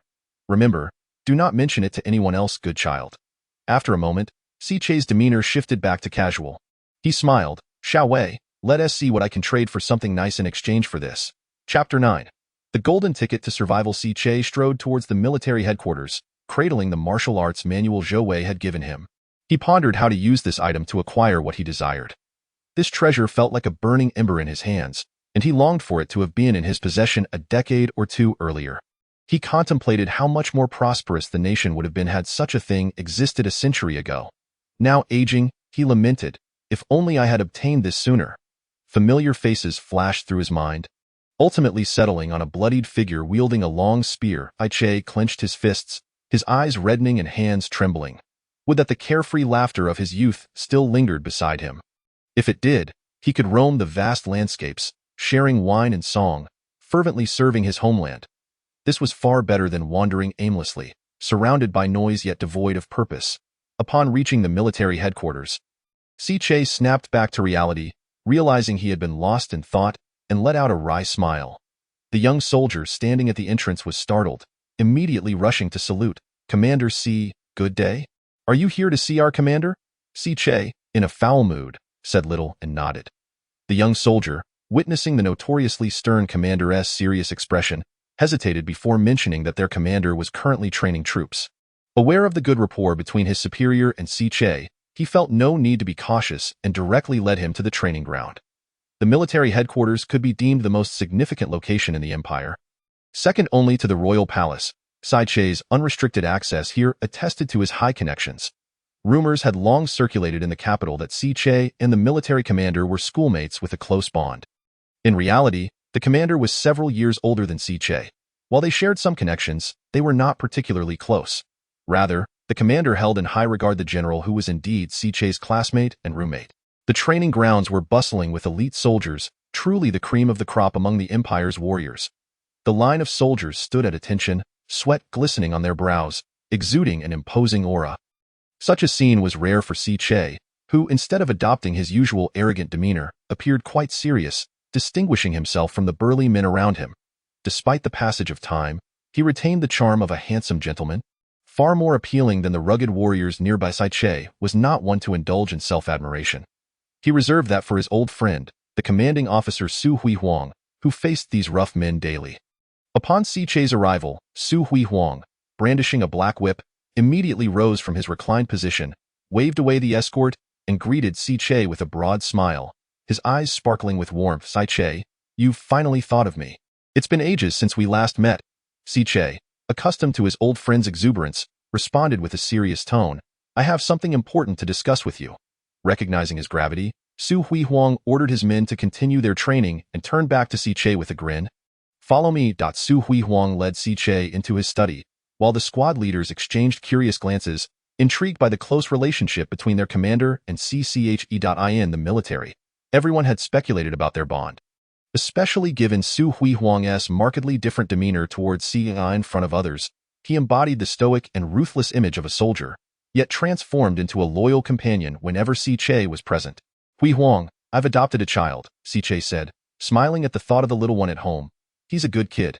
Yes, I know you adopted a child named Zhou Wei, right? I've been too busy with military affairs to visit him. Su Huang replied, his expression softening. Indeed, but little Wei's health is fragile. Su Huang frowned, puzzled. Does he need something to strengthen his body? You can easily procure common items if it's for the child's health. Just let me know. I can get whatever you need through our connection. No. Che shook his head. It's not about supplementary food. Then what is it? Speak. Su Huang leaned back in his chair. Adopting a posture of surrender, I'll get you whatever is within my reach, and for the unattainable, I'll exchange it for military merit, and no matter how difficult, the commander would grant you face. Che took a few steps before speaking slowly. Little Wei is still young. His health can be nurtured over time. However, he has limited physical constitution. When he turns 18 and faces the trials of battle, I fear he may not survive. Su Huang straightened up, about to interject, but Che stopped him. I know. We have protective gear for him. There's no need to rush into that. I've already prepared it. Then what else is there? Su Huang asked, astonished. If the protective gear is ready, the coming-of-age ceremony should be a certainty. Rest assured, I will ensure he is assigned to a less perilous area. No, I do not want mere certainty. In this world, there are many things that seem assured. I want him to survive. Absolutely. Che fixed his gaze on Su Huang. Su Huang scratched the back of his head, bewildered. What are you thinking? Che remained silent, his eyes locked on Su Huang. Suddenly, realization dawned on Su Huang, and he exclaimed, No way. How could we possibly acquire that? It requires the Emperor's personal grant. The commander can't assist much with that. Che smiled. I hadn't thought of it before either, but recently I came across something valuable. Take a look. Su Huang, filled with skepticism, accepted the book Che offered. A book? What value does it hold? As the scene shifted, a young maid dressed in a black skirt and white blouse approached the small side gate of the palace, beaming as she addressed a guard. Sir, our young master wishes to see my lord. Thank you for your assistance. The guard, clearly familiar with her, peered behind her to see a small figure hiding. The young master has arrived. Come, I'll take him to my lord. You can wait here. The maid nodded and handed the little boy's hand to the guard. The young master, just 3 years old, appeared smaller than his peers, his delicate frame and timid demeanor accentuated by his wide, sparkling eyes. Despite having visited the palace numerous times, he clung tightly to the guard's hand as they walked together. Under the bright sun, a gentle breeze rustled through the grass, causing the white feathers adorning the boy's ears to sway slightly. As the only son of the palace steward, he spent most of his time in the palace due to his father's responsibilities. While there were other important figures in the palace, only the steward's son had the emperor's special permission to come and go freely. The guard, having seen the young master many times, playfully teased him, Little master, at just 3 years old, why have you adorned your ears with decorations? Those white feathers are quite charming. Did your father put them on you? The young master pouted, remaining silent. The guard continued to lead him, knowing the child was shy and spoke little. He was adorable. And with a father of high rank in the palace, no one questioned the young master's lack of assertiveness. They simply accepted it as his nature. Upon reaching the steward's office, they encountered the military commander, whose expression was grim as he exited. Salute! The guard immediately stood at attention upon seeing the commander. The commander cast a glance at him, noticing the young child beside him, whose small face was startled into a daze by his expression. He made a feeble attempt to adjust his facial demeanor and reached out his large hand to gently ruffle the young master's head. "Here to see your father. Go on in with that." He strode away. Once the commander had distanced himself, the attendant sighed in relief, leading the young master through the door. "Sir, the young master has arrived." The steward, who had been lost in thought while examining a thick stack of documents, snapped back to reality and smiled at the little boy, extending his arms. "Come here, to your father." The young master's face broke into a beaming smile as he rushed into the steward's embrace. Burying his head deep into his father's chest, the steward waved a hand dismissively to the attendant, leaving only the father and son in the office. "Father," the young voice called softly, filled with dependence. The steward held the child in one arm while pointing to the documents in his other hand. "Little one, can you guess what I have here?" The young master, accustomed to seeing numerous papers in his father's hands, was perplexed, as he had not yet begun to learn to read. He simply felt that these thin sheets consumed too much of his father's time and shook his head in confusion. The steward tapped his forehead lightly and chuckled. "I know you're clever. What I have is truly extraordinary. It can save countless lives, and it's a golden ticket to immunity. Ha! A marvelous item. Your father wishes to procure one for you too." Alas, alas, that Commander C is quite audacious, and the military personnel are remarkably loyal, with the commander and the general going to such lengths for him. The steward sighed again, having fought on the battlefield together. "It truly forges bonds of life and death." The young master nodded, somewhat bewildered. The steward laughed heartily. "Our little one, in the future, you will have many dear friends on that day." The steward presented the Chongling sword technique to the emperor. Accompanying it were two additional documents. Point 1 was a martial combat enhancement strategy personally drafted by the military commander. The Chongling sword technique outlined two key components. First, the sword.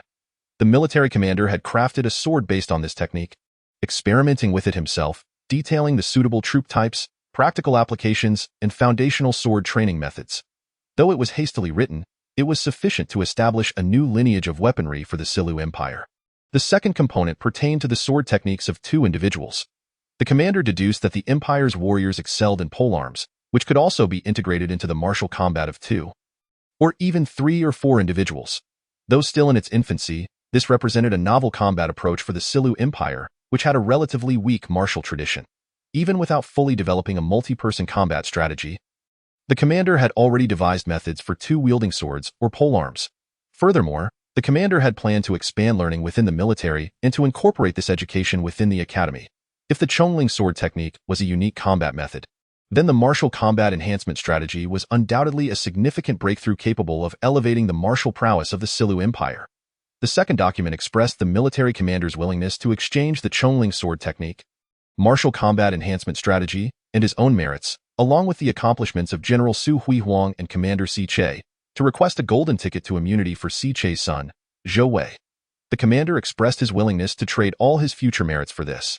Gently stroking the delicate paper, the emperor mentally repeated the name Zhou Wei, contemplating the various peculiarities surrounding this matter, while already acquiescing to the bold request. A few days later, Si Che finally obtained the coveted golden ticket to immunity. Incredibly, the emperor only requisitioned the Chongling sword technique and martial combat enhancement strategy without deducting their original merits. Although those two items could also be exchanged for significant merits, they could not possibly equate to a golden ticket to immunity. Si Che was puzzled but assumed the emperor was satisfied with those items, or that the commander had some other arrangement, never suspecting that the emperor had quietly granted them leniency. As for the favor owed to the commander, Si Che had long since resigned himself to the idea that he could never repay it. Upon receiving the golden ticket, Si Che promptly placed this precious item around Zhou Wei's neck. It was both valuable and eye-catching, though thankfully, it could be concealed beneath clothing, making it less likely to attract attention. Even if someone were to notice, such a limited edition item, with its registered ownership, would deter anyone in the Silu Empire from coveting it. Zhou Wei held the golden ticket, received in exchange for the Chongling sword technique, in his hands. The front bore the inscription of immunity, while the back displayed military orders. Zhou Wei felt as if he had acquired a great treasure. And seeing his father Si Che's exhilarated expression, he hesitated, deciding to keep his recently obtained Hengshan mine technique a secret. If one book could yield such an item, what would happen if he acquired another? Would he not seem as though he stumbled upon yet another treasure? Such a revelation would surely thrill his father's heart. He thought to himself he would need a plausible excuse for the next time, he shared this with his father. Chapter 11. The Imperial Capital Academy. A greenish plaque inscribed with the 4 golden characters Imperial Capital Academy hung serenely at the entrance. In stark contrast, the scene at the entrance was bustling with noise. 3 long lines were awkwardly forming before the gate, slowly inching forward, while more individuals were joining the end of the queue. The Imperial Capital Academy was the finest institution in the empire. Siche was leading Zhou Wei in the middle of the line. Having just celebrated his 8th birthday, it was time to attend school. Psychologically, Zhou Wei had little hope of engaging with a group of young peers. Yet at this moment, he felt a slight thrill, a sense of novelty in this unfamiliar world. Still holding Siche's hand, Zhou Wei leaned out to observe the registration ceremony. Many adults, like Siche, were escorting their young charges to register, allowing Zhou Wei to overhear various pleasantries exchanged among them. The adults accompanying the young masters and mistresses were often prominent figures in the imperial capital. Among the lines, several individuals of higher military rank than Siche could be seen. The reason Siche had become a prominent figure when adopting a child was largely due to these adults, whose families were connected through flower girls, with the children being born from these unions. Here, Zhou Wei also spotted several flower girls, who appeared even more delicate and charming than ordinary young lads. With glossy black hair, fair skin tinged with a hint of pink, large bright eyes, and dressed in pink princess gowns, resembling characters from fairy tales, in addition to the young masters and mistresses, Zhou Wei noticed some commoner boys.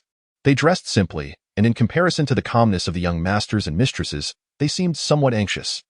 Unwilling to stand alongside the other young boys accompanied by adults, these 8-year-old commoner boys formed their own line. The line, composed entirely of boys, appeared remarkably orderly yet notably shorter. Zhou Wei speculated that these young lads were likely from the nutrition fields but had not been adopted. Many among them were familiar with one another, clustering in groups of 3 or 5, frequently chatting and making noise to alleviate their nerves. The most boisterous were those innocent young boys, who, despite being 8 years old, were still oblivious to much. Some understood they were here to register for school, while others were entirely unaware of their purpose, simply drawn by the crowd. Zhou Wei, with keen interest, observed the registration scene, occasionally glancing at a few particularly quirky young boys.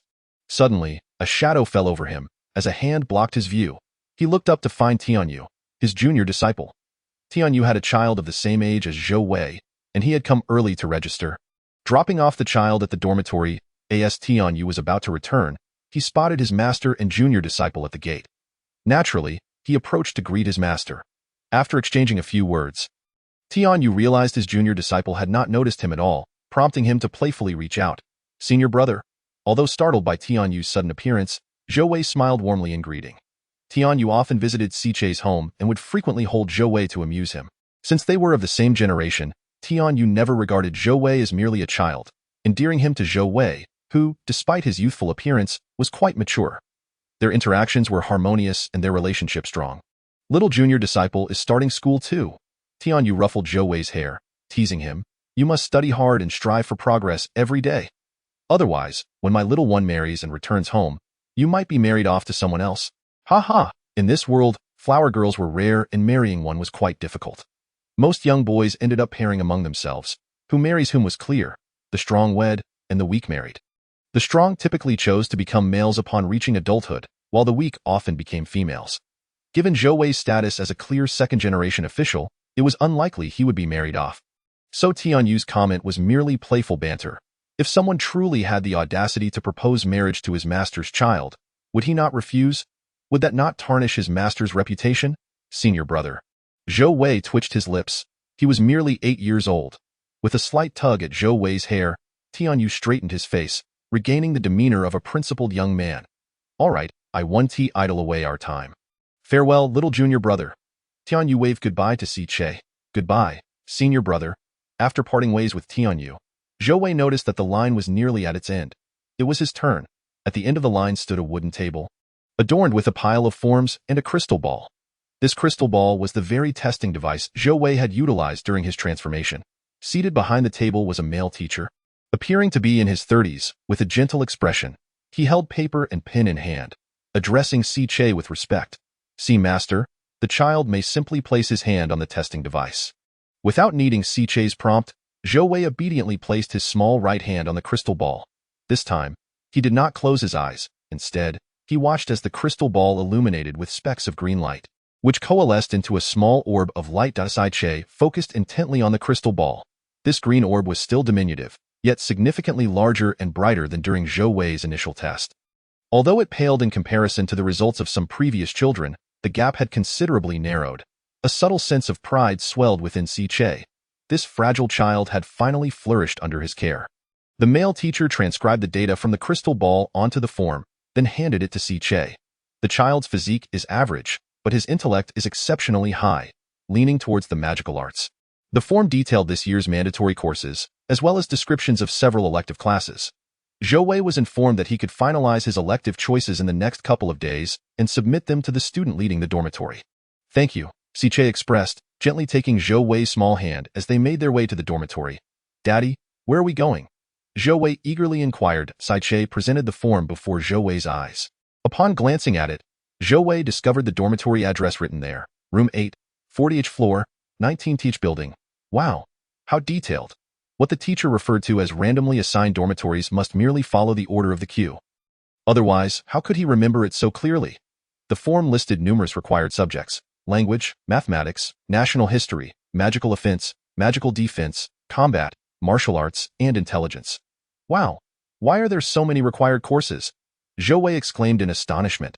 "I'm only 8 years old." "There are 8 required courses," Si Che calmly replied. "It's not as overwhelming as it seems. In the first grade, you only need to take the first 3, by the time you reach the 3rd grade. Those 3 will transition from required to elective courses. Yet, I must say, the number of required courses has indeed increased by 2 compared to several decades ago. There used to be only 6 mandatory courses, with the remainder being electives." "What were your required courses when you were in school, Daddy?" Zhou Wei curiously asked. "The first 6 subjects you just read," Si Che replied. "Oh, wait, did you also study magical offense and defense? Are you also a magic user? Silly child." Si Che sighed in exasperation. "You didn't even know your father was a magic user?" Zhou Wei chuckled sheepishly, lowering his head in embarrassment. He was usually quite reclusive, with few acquaintances, and spent most of his time dedicated to training, leaving him with limited knowledge. However, at 8 years old, not knowing his father's magical affinity was indeed a glaring oversight. The magical affinity indicated one's combat style as a citizen of the Silk Road Empire. The most common affinities were magic, martial, and spirit. Magic users were responsible for spellcasting and magical defense during combat. Warriors typically charged to the forefront, engaging in martial combat. Spirits referred to archers, who primarily utilized archery to eliminate foes. Aside from these 3, there were numerous other affinities such as healing, communication, and alchemy, among others. The magical affinities were ever-evolving, with new types emerging every few thousand years. Nonetheless, the 3 primary types remained predominant. The magical affinity merely indicated a direction for the development of one's innate talents. It did not mean that Zhou Wei, with a magical affinity, was destined only to be a magic user. The form in Zhou Wei's hand also included options for martial offense and defense, indicating that he could also pursue the path of a warrior, albeit with a more challenging road to success. Upon reaching the 19th floor, the father and son ascended to the 4th floor. Along the way, they encountered other father-son pairs who had just arrived, as well as a few solitary children. With the new school year just beginning, the dormitory doors were still open. Upon arriving at room 8, 2 individuals inside turned to look, one of whom immediately broke into a broad smile. "Zhou Wei, you're here. We're in the same dormitory. How wonderful, ah, Chu." Chapter 12. Time flies. Zhou Wei was quite the recluse. Yet even the most introverted individuals must occasionally venture outside to brush up on their feeble sense of existence. The imperial capital is neither too large nor too small on his rare excursions. Zhou Wei could call upon only 2 companions. One was his senior brother Tian Yu's child, and the other was Ah Chu. Ah Chu's father was a commander in the imperial capital, currently holding the rank of general in the imperial capital. Military ranks such as division, regiment, battalion, company, and platoon are somewhat akin to nobility, earned through military merit. The person who has achieved great merit may exchange it for a title, allowing them to enjoy various privileges and salaries, even if they do not hold an active position. However, those with titles but no positions wield slightly less power than those currently employed. Ah Chu's father and elder brother were stationed at the border of the Green Nation, leaving only his mother in the imperial capital in solitude. The general's residence adopted the young Ah Chu. Ah Chu was a robust child. Unlike Zhou Wei, who was frail, he had transformed early, exhibiting formidable physical prowess. And with his sunny disposition and handsome smile, he was quite favored by the elders in the imperial capital.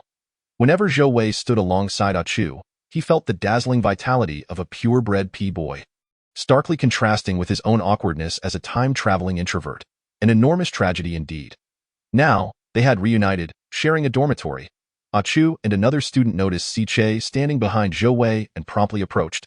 Bowing respectfully, "Hello, Si Master." Si Che nodded, recognizing Zhou Wei's companion, Chu. "Since you know each other, you must get along well in the future." "You are the eldest son of Commander Shi?" "Indeed," replied the older boy, who appeared to be several years senior to Chu with a grin. "Are you the senior student leading their dormitory?"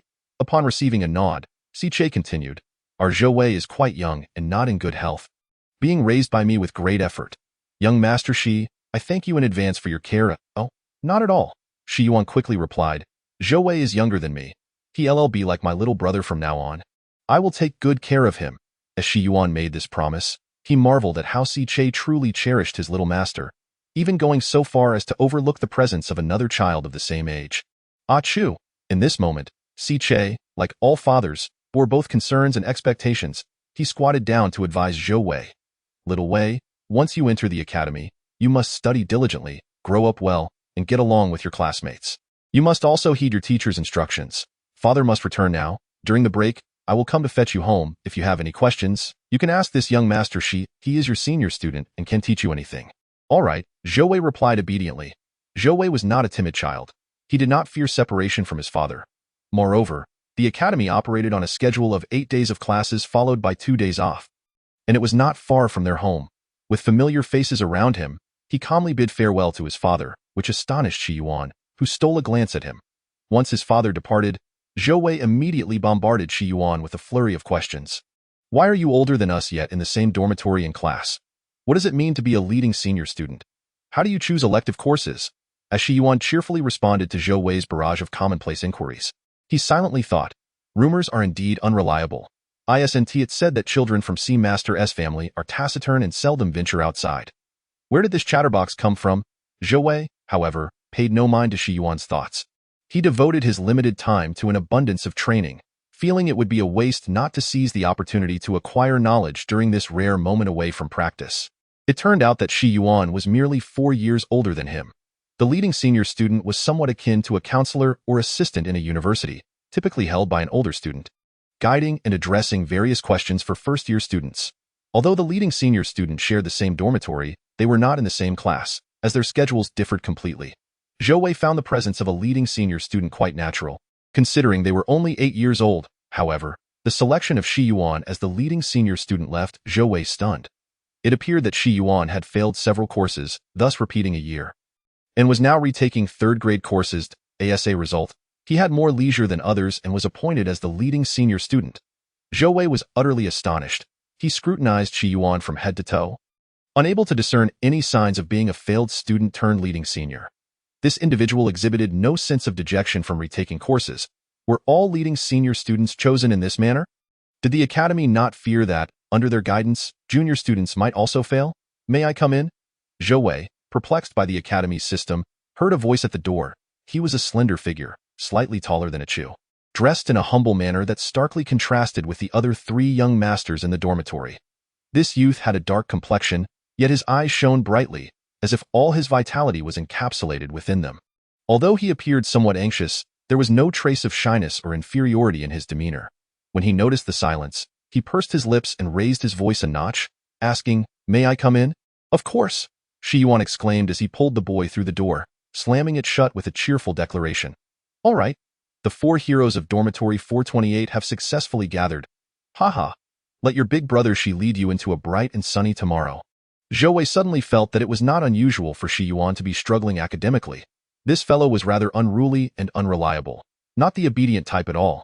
"I'm Shi Yuan." He pointed to himself, indicating that everyone should introduce themselves. "I am Chu. I am Zhou Wei." The boy, somewhat taken aback by Shi Yuan's eccentricity, still followed suit with his introduction. "I am Li Dong." As the school year commenced, Shi Yuan expressed how busy he was, devoting 1/3 of his time to retaking courses, another third to looking after his little brother Peas, and the remaining third to observing the attractive newcomers. There simply wasn't enough time.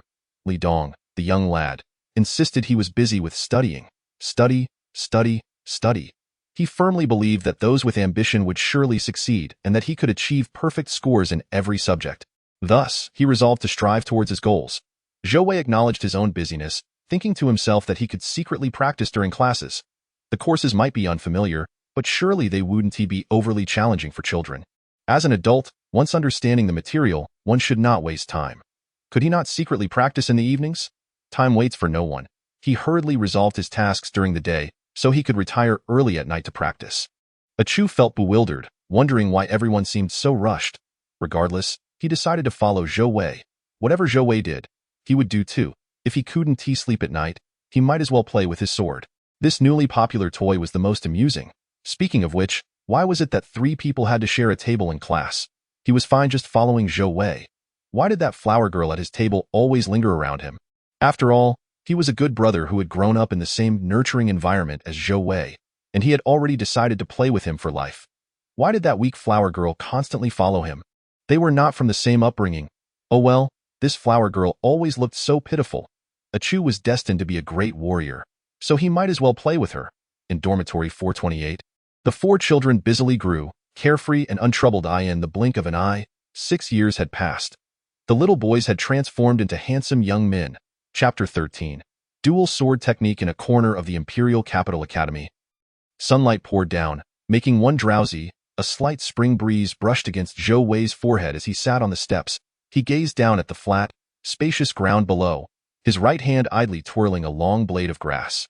The ground was covered with early spring grass, undeterred by the chill, with a few small yellow flowers blooming prematurely. A young man, clad in a green long robe, stood poised with a sword in hand, emanating a sharp gaze, appearing to be in the prime of youth at around 16 or 17.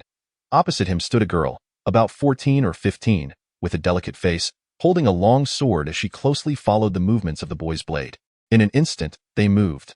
Both swords lunged forward, but before their blades could clash, they narrowly passed each other. In the next moment, the boy grasped the girl's hand, pivoting to unleash her sword, which met his long blade with greater distance and force. It was evident that the pair was practicing dual sword techniques rather than engaging in combat. As their routine unfolded, Zhou Wei observed with a raised eyebrow and a smile.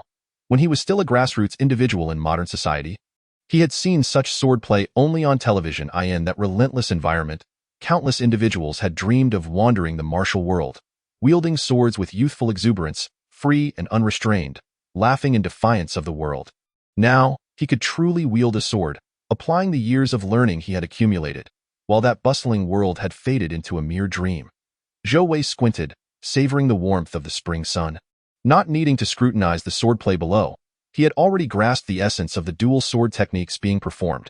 They were none other than the currently popular Chong-Ling sword technique.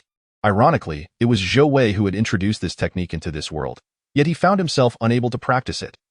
The Chong-Ling sword technique was all the rage.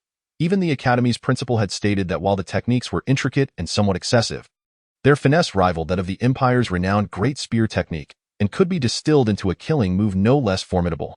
Both students and teachers at the Academy were encouraged to innovate, mastering this technique to integrate its subtleties into their own swordsmanship and spear techniques. When Zhou Wei heard this, he silently nodded in agreement, naturally.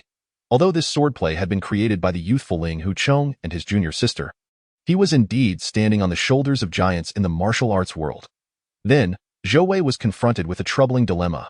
The Chong-Ling sword technique was a compulsory sword technique for the martial combat course, an essential subject for examination. Originally, martial combat and enemy situations were newly added subjects at the Academy, with their content still under consideration by the principal and teachers. The emergence of the Chong-Ling sword technique fitted perfectly as a required sword technique for the martial combat class. Zhou Wei felt helpless. He could practice swordsmanship and was proficient in spear techniques, but whenever the examination included the Chong-Ling sword technique, he would undoubtedly receive a score of 0. The martial combat teacher was exasperated with him. Zhou Wei? Your understanding of swordsmanship is commendable, and your sword combat skills are impressive. How could you possibly be unable to execute this dual sword technique? Zhou Wei could not explain and could only concede that he simply did not wish to practice this swordplay. Heaven knows how aggrieved he felt. It was not a matter of unwillingness. System, you have betrayed me. Fortunately, Zhou Wei had always been a diligent student, excelling in every subject, and his hard work was well recognized. Entering the Academy with an average physique, after these years, he had become one of the Academy's elite in practical combat, with his physique now above average. Given Zhou Wei's commendable swordsmanship and excellent spear techniques, the martial combat teacher reluctantly passed him, ensuring he would not fail the course. However, from that point on, Zhou Wei's reputation as a scholar was transferred to his dorm mate, Li Dong. That boy had been fixated on achieving perfect scores in every subject since enrollment. Although he had yet to reach that goal, he had since secured the top overall score in the academy's exams. Though Zhou Wei could not execute this sword technique, he had gained more experience than the younger Ps and could easily guide his peers in sword practice. The two youths wielding swords below were actually Zhou Wei's good classmates, A Chu and Feng Fei Fei. All three of them were now 15 years old. Feng Fei Fei was an adorable flower girl. While her spear skills were subpar, her swordsmanship was commendable, particularly her mastery of the Chong Ling sword technique. Nevertheless, as Zhou Wei observed their swordplay, he shook his head inwardly. The girl lacked strength. In practicing the dual sword technique, she primarily relied on her partner's strength to execute the moves harmoniously, rather than to combat an enemy. As for A Chu, he possessed great strength and unleashed his power to the fullest when wielding his sword. But he failed to consider the potential moves of an opponent, delivering sharp strikes that lacked flexible application. Furthermore, he did not know how to adjust his strength to complement Feng Fei Fei. The little girl must have found it exhausting. After finishing his sword practice, A Chu dashed towards Zhou Wei, completely unaware of the disheartened expression on Feng Fei Fei's face behind him. Zhou Wei? How is that? I've mastered this sword technique. A Chu was a blind admirer of Zhou Wei, fully aware that Zhou Wei could not practice this technique, yet he still believed Zhou Wei could teach him. Zhou Wei glanced at the silent Feng Fei Fei and pondered whether this was the onset of puppy love. Feng Fei Fei had exhibited such emotions more than once. He wondered what A Chu was thinking. Your swordsmanship is indeed proficient? But you are too forceful. You don't even know how to work with Fei Fei. The way to wield a sword could only be perfected through practical experience. Zhou Wei could only critique his lack of cooperation. A Chu was completely baffled. Of course, one must exert their full strength when wielding a sword. Should one hold back against an enemy? Zhou Wei shook his head. That is not my point. When facing an enemy, one must indeed wield their sword with full force. However, our strength is limited. Sometimes, we need to conserve our energy for a decisive blow. Do you understand the concept of gathering strength? It serves two purposes, to conserve stamina and to confuse the enemy, achieving victory through surprise. He continued, moreover, in a dual sword technique, cooperation between the two is essential. If your strength is 10 and Fei Fei's is 7, and you do not coordinate well, you will still only strike with a force of 10. However, if you slightly adjust to work with Fei Fei, even if you both exert a strength of 7, together you will total 14. Do you understand? A Chu appeared contemplative. I think I get it. Good. As long as you grasp the concept, the teacher will eventually notice your issues and correct them. I am just giving you a heads up. Try to adjust accordingly. Zhou Wei stretched languidly, exclaiming, Ah, the early spring. Do you realize the sun is shining? Yet the wind remains chilly. This morning, with no classes to attend, he returned to catch up on sleep. Catch up on sleep? Who believes that? A Chu tugged at Zhou Wei's sleeve. Everyone knows you're off to cultivate. Just tell me, why do you not require the sun for your training? Yet your results are akin to those achieved under its rays. What is the reason? After years of living together in dormitory 428, the three roommates were well aware of Zhou Wei's reclusive nature, which was solely dedicated to cultivation. They were puzzled as to how he managed to train without the sun, yet he remained tight-lipped, and the trio kept the secret from outsiders. Nevertheless, their curiosity was palpable. Zhou Wei chuckled and wiggled two fingers, declaring, a secret, not to be divulged. With that, he turned and walked away. A Chu called out after him. Zhou Wei, will you participate in this year's grand competition? Of course. Came the reply. Then, I shall go too. The grand competition was the most significant annual event at the Imperial Academy, held just before graduation, rewarding students with valuable prizes. This year, it was particularly noteworthy as senior Shi Yuan from dormitory 428 was graduating. The academy stipulated that all students aged 15 and above were eligible to compete. A Chu took note that registration for the competition had commenced. Although he hesitated, at merely 15 years of age, competing against graduates aged 16 to 18 seemed futile. If Zhou Wei was participating, he too would join A Chu. Are you entering the competition? Feng Fei Fei inquired softly. Yes, A Chu affirmed with determination. If Zhou Wei is going, I shall too. Zhou Wei was indeed remarkable. The flower girl regarded him with mixed emotions and asked, A Chu, do you like Zhou Wei? Of course, A Chu replied enthusiastically. Feng Fei Fei's face fell slightly, and she lowered her head, saying, A Chu, focus on your training. I have some matters to attend to, so I must leave. All right. The flower girl departed, her heart heavy with unspoken feelings. Left alone, Chu murmured to himself, I'm sorry, I do like him, but I can never catch up. Chapter 14. The graduation competition. Dear students, congratulations. In just 3 months, you shall graduate. The principal of the Imperial Academy addressed the assembly. You may wonder why I am not waiting until the graduation ceremony to share this with you. But as your principal, I cannot resist imparting my thoughts upon witnessing your bewildered expressions. On the platform, Shi Yuan led his group of friends in hushed conversations. Unsurprisingly, all 4 members of dormitory 428 had signed up for the graduation competition. Shi Yuan glanced at Feng Feifei, who was nestled beside Chu, and nudged Zhou Wei, asking, why is she here? Zhou Wei was equally perplexed. It was not that he belittled her, but based on her previous performances, he doubted she would even pass the registration. Ask Chu, he suggested. Shi Yuan then patted Chu on the shoulder and gestured for him to explain. Chu hesitated. Isn't she just here to watch? No, Feng Feifei replied quietly yet resolutely. I am here to compete. This declaration drew curious glances from the others. Shi Yuan chuckled awkwardly. Well, it's good to observe how the future graduation competition unfolds. Perhaps you can also see your senior Shi Yuan in action. Li Dong shot Shi Yuan a scolding glance. Idiot, be quiet. Listen to the principal. Chastised by the exemplary student, Shi Yuan fell silent. Chu frowned, saying softly, Feifei, you shouldn't be here.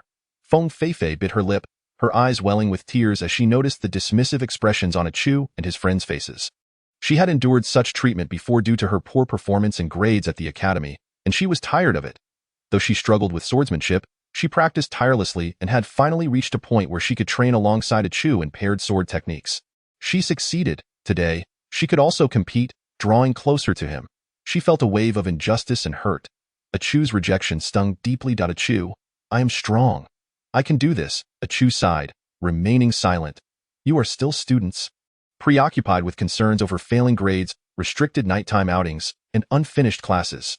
Yet, once you leave this campus, you will mature swiftly. If your days in school resemble the warmth of spring and summer, then the time beyond is akin to the chill of autumn and winter. This world, this life, will continuously test and refine you. Some will persevere with grit, shouldering burdens and seizing opportunities. Others will endure in silence, gradually fading into mediocrity. Should that be the case, I would not lament for the latter. For such trials are trivial. Even if the world tramples you, resistance is futile. Even as circumstances shift, yesterday's smiles may lead to today's estrangement. I tell you now, none of this matters. Only life matters. Life is of utmost importance. After your graduation competition, how will you navigate the impending adult battles? Above all, survive. This is the greatest hope of your teacher. Survive. The principal's voice grew impassioned, and the students fell into a hushed silence. Graduation was approaching, and the adult battles would soon commence. Chu thought there was still time. Zhou Wei's expression turned serious. Shi Yuan, you. Shi Yuan smiled. Don't worry. Zhou Wei. .1 failure is enough. My grades remain satisfactory. Chu and Li Dong exchanged worried glances. Shi Yuan continued, after all, I am the son of the finance minister. I have my safeguards.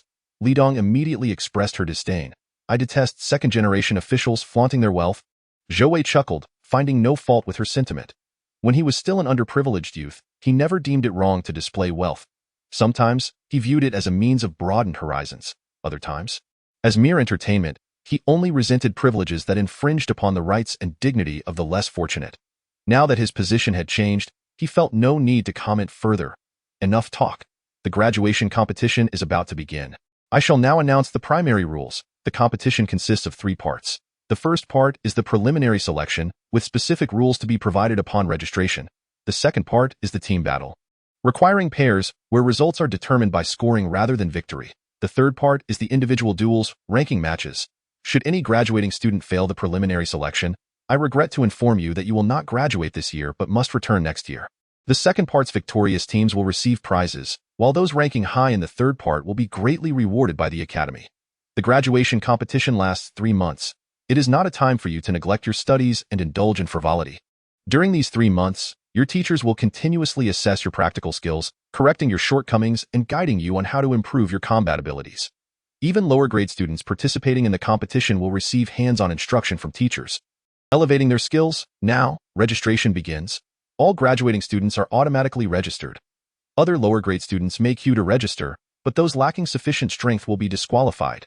This registration serves to gauge students' foundational combat abilities. A green field capacity exceeding 3,000 is required.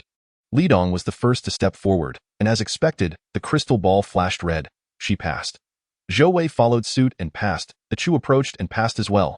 Feng Feifei stepped up, and the crystal ball flashed once more. She also passed. The crowd stared at her in astonishment. Even the students who usually mocked her exchanged bewildered glances. Feng Feifei's cheeks flushed as she hid behind a Chu, exclaiming, "A Chu? Look, I can do it. Mere luck." Exactly. Just look at her. She'll be crying on stage. Laughter erupted from several students, deriding her. Indeed. Feng Feifei's declaration drew a chorus of scornful laughter. Enough. A Chu defended her, his voice low but firm. What does putting others down accomplish? If you have the skill, go earn your place in the competition. The mocking students glanced at a Chu, Zhou Wei, and Li Dong, aware of their prowess, and reluctantly retreated. Feng Feifei clutched a Chu's arm tightly as he continued. Zhou Wei, we've registered. Let us head back. All right. After measuring the green field capacity, Zhou Wei realized he hadn't checked the system in quite some time. He silently recited, System, Main Name, Zhou Wei Status, Soul Weak, Repair 59. 75, Reward Points, 0 Subworld, 2-dimensional World of P World Name, Zhou Wei Status, 7th grade student at Imperial Academy Profession, P Warrior, Unemployed, Sigh.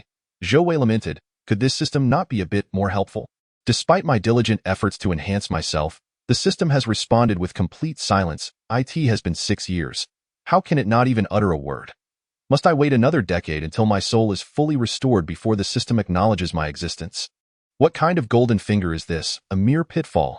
Even the Tome Hongshan Heart method, which promised a 10 reward for soul restoration, proved utterly useless. Zhou Wei once shared it with Si Che, who spent an entire afternoon studying it without yielding any results. Zhou Wei remained undeterred, as the system had explicitly stated it was a modified version suitable for this world. How could it be unutilizable? After pestering Si Che for quite some time, even suggesting that it resembled the Chongling sword technique, Si Che still could not derive any conclusions and was not inclined to pass it to others for examination. Currently, the Hongshan Heart method lies concealed beneath Zhou Wei's home.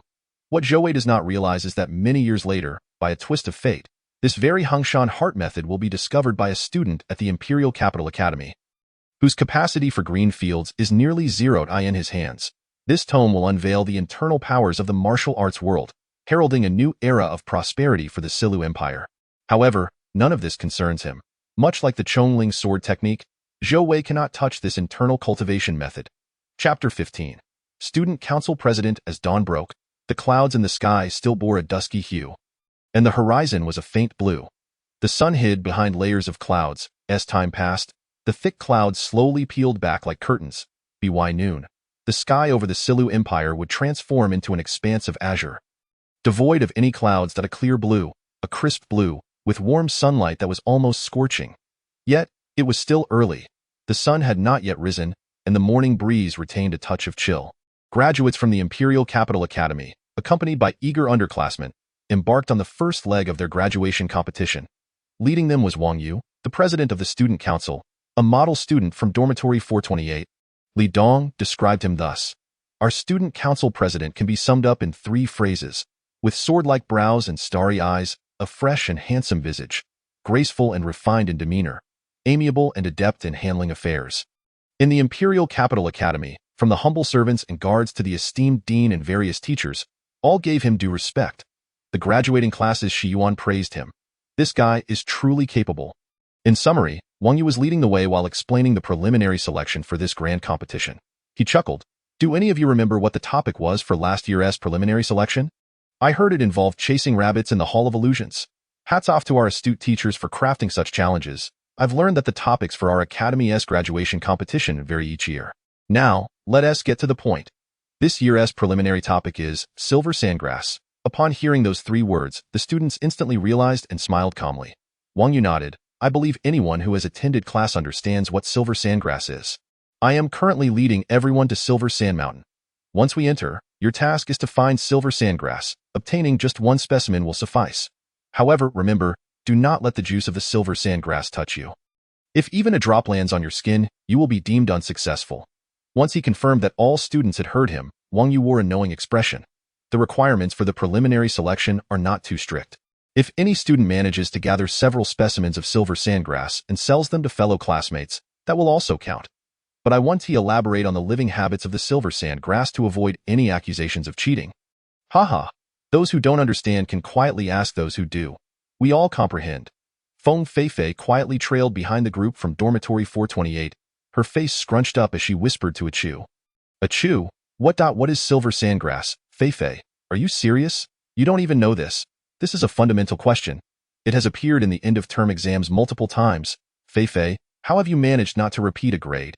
This is utterly unreasonable. Achu, startled by Feng Feifei's question, couldn't help but glance at the repeating Shi Yuan.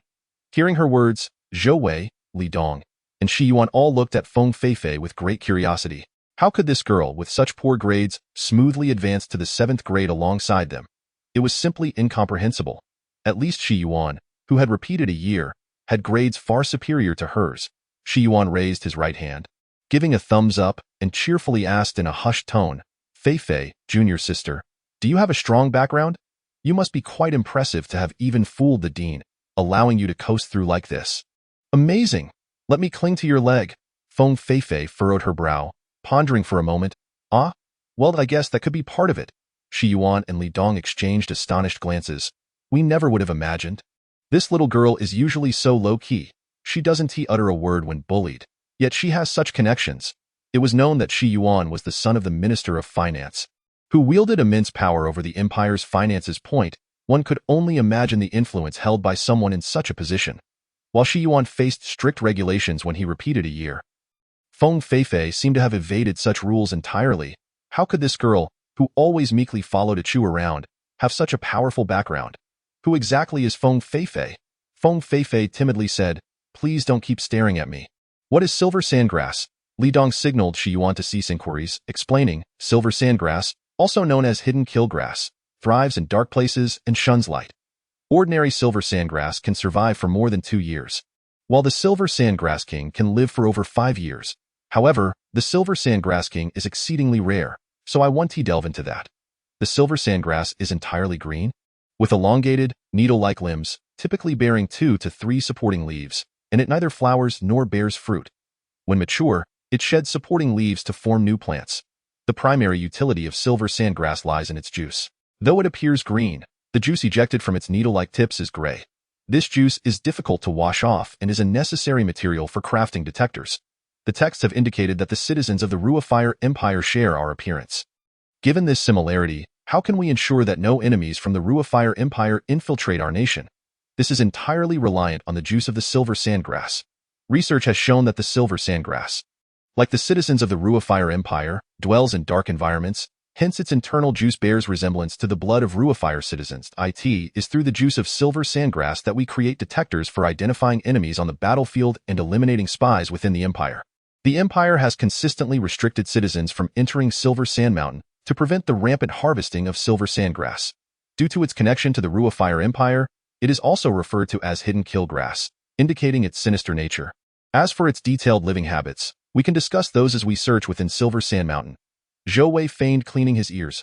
Li Dong, are you reciting a textbook? Simplify it.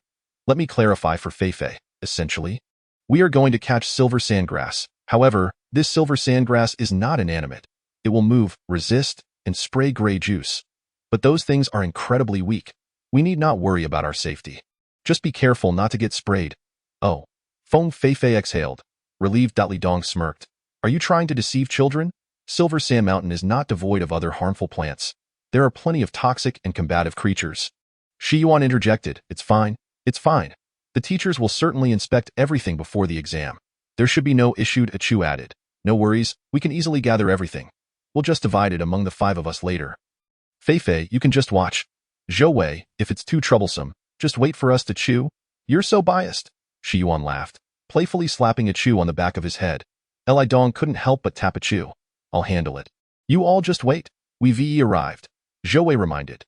The group turned their attention and indeed beheld Silver Sand Mountain before them. Silver Sand Mountain was not a singular mountain but a range of hills, characterized by perilous peaks and numerous shadowy spots where the silver sandgrass thrived. Wang Yu pointed toward the mountain range ahead.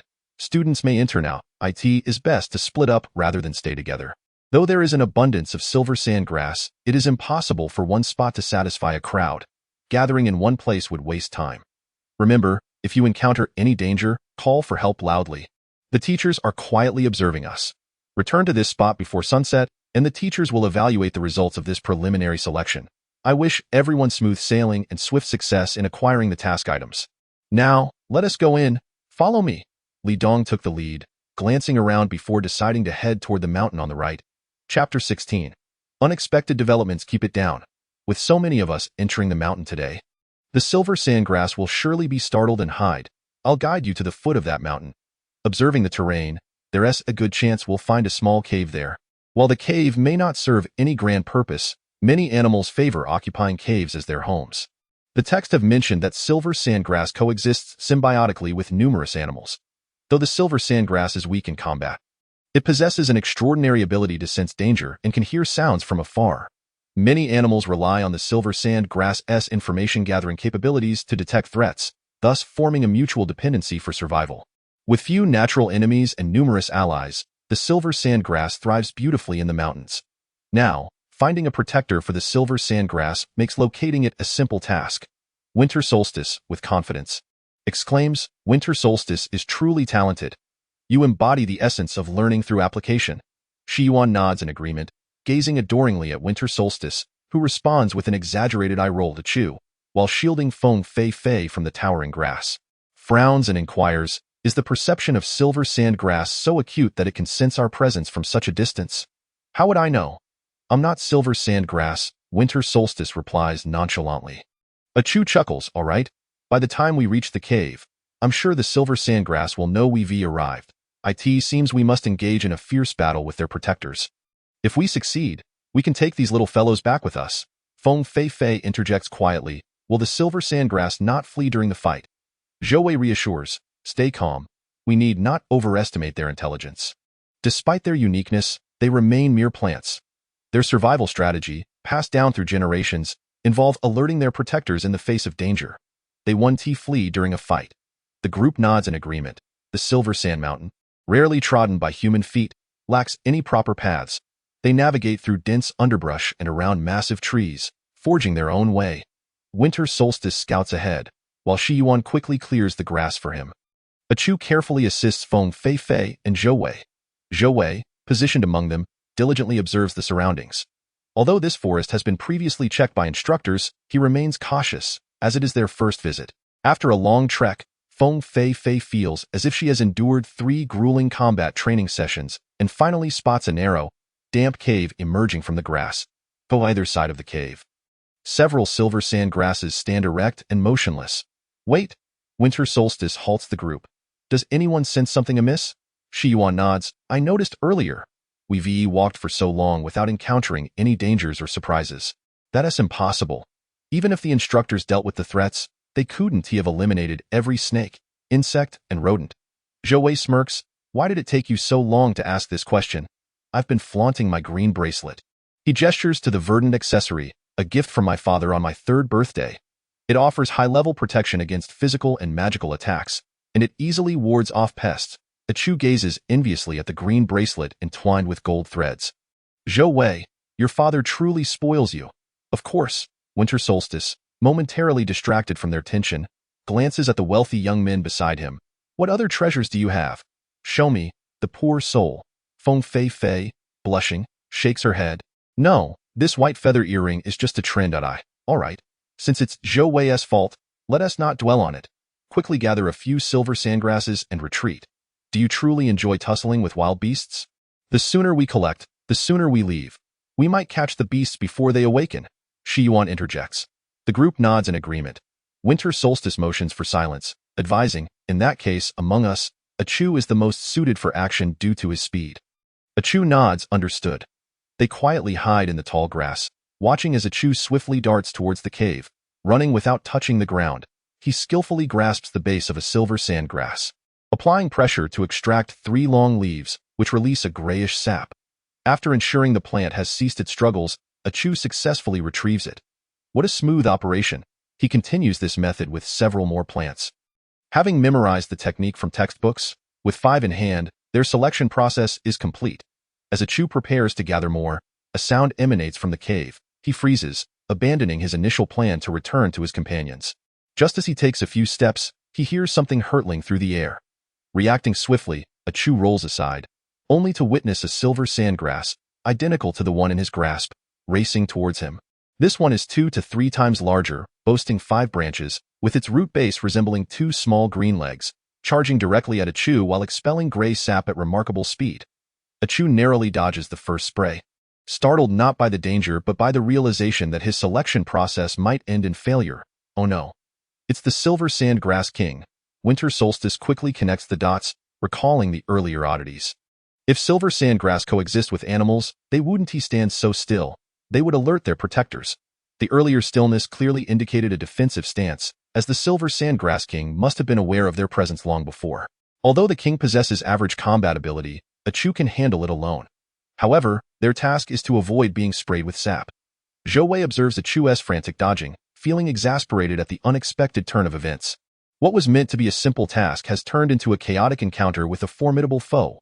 Winter Solstice decisively states, Zhou Wei, let us assist a Chu, Shi Yuan and Feng Fei Fei. Stay here and be cautious. Among them, a Chu excels in physical combat, while Shi Yuan specializes in magic.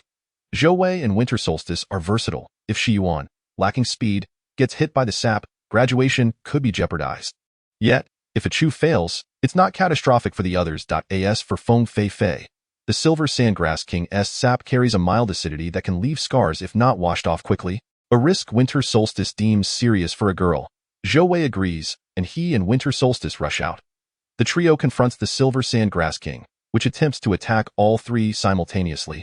Relieving a Chu of some pressure, Winter Solstice shouts to a Chu, engage them, you'll be the bait. All right, Zhou Wei adds, understood.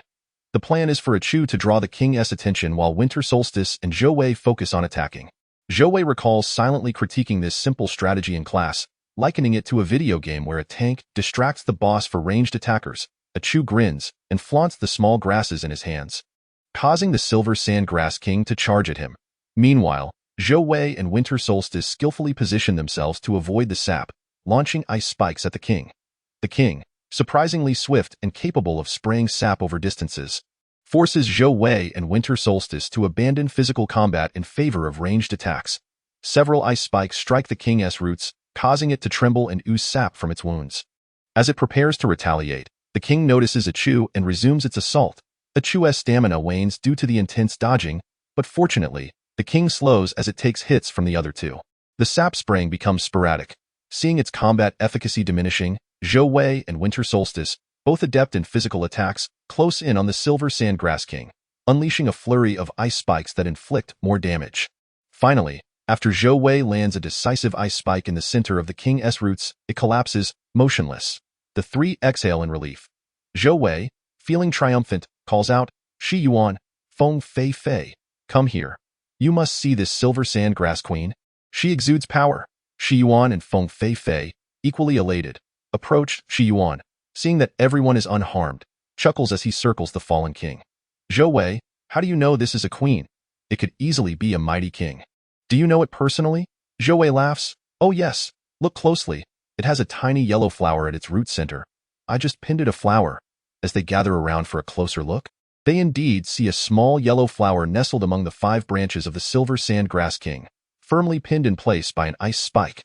When people think of such a colossal grass, humorously imagining where it might have plucked a little flower, awkwardly adorning itself, they cannot help but laugh. Shi Yuan chuckled. Who would have thought?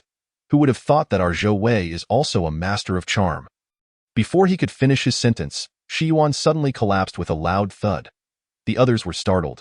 Just as Li Dong was about to assist him, he too collapsed unexpectedly. Thud, thud, thud. In no time, all 5 of them lay on the ground. Zhou Wei remained conscious, but he lacked any strength. This was dire. The group cried out for help, yet their voices could only be heard among themselves.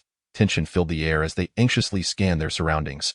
A figure slowly emerged from the cave. It was a filthy individual, clad in tattered garments, with long hair cascading down to his ankles.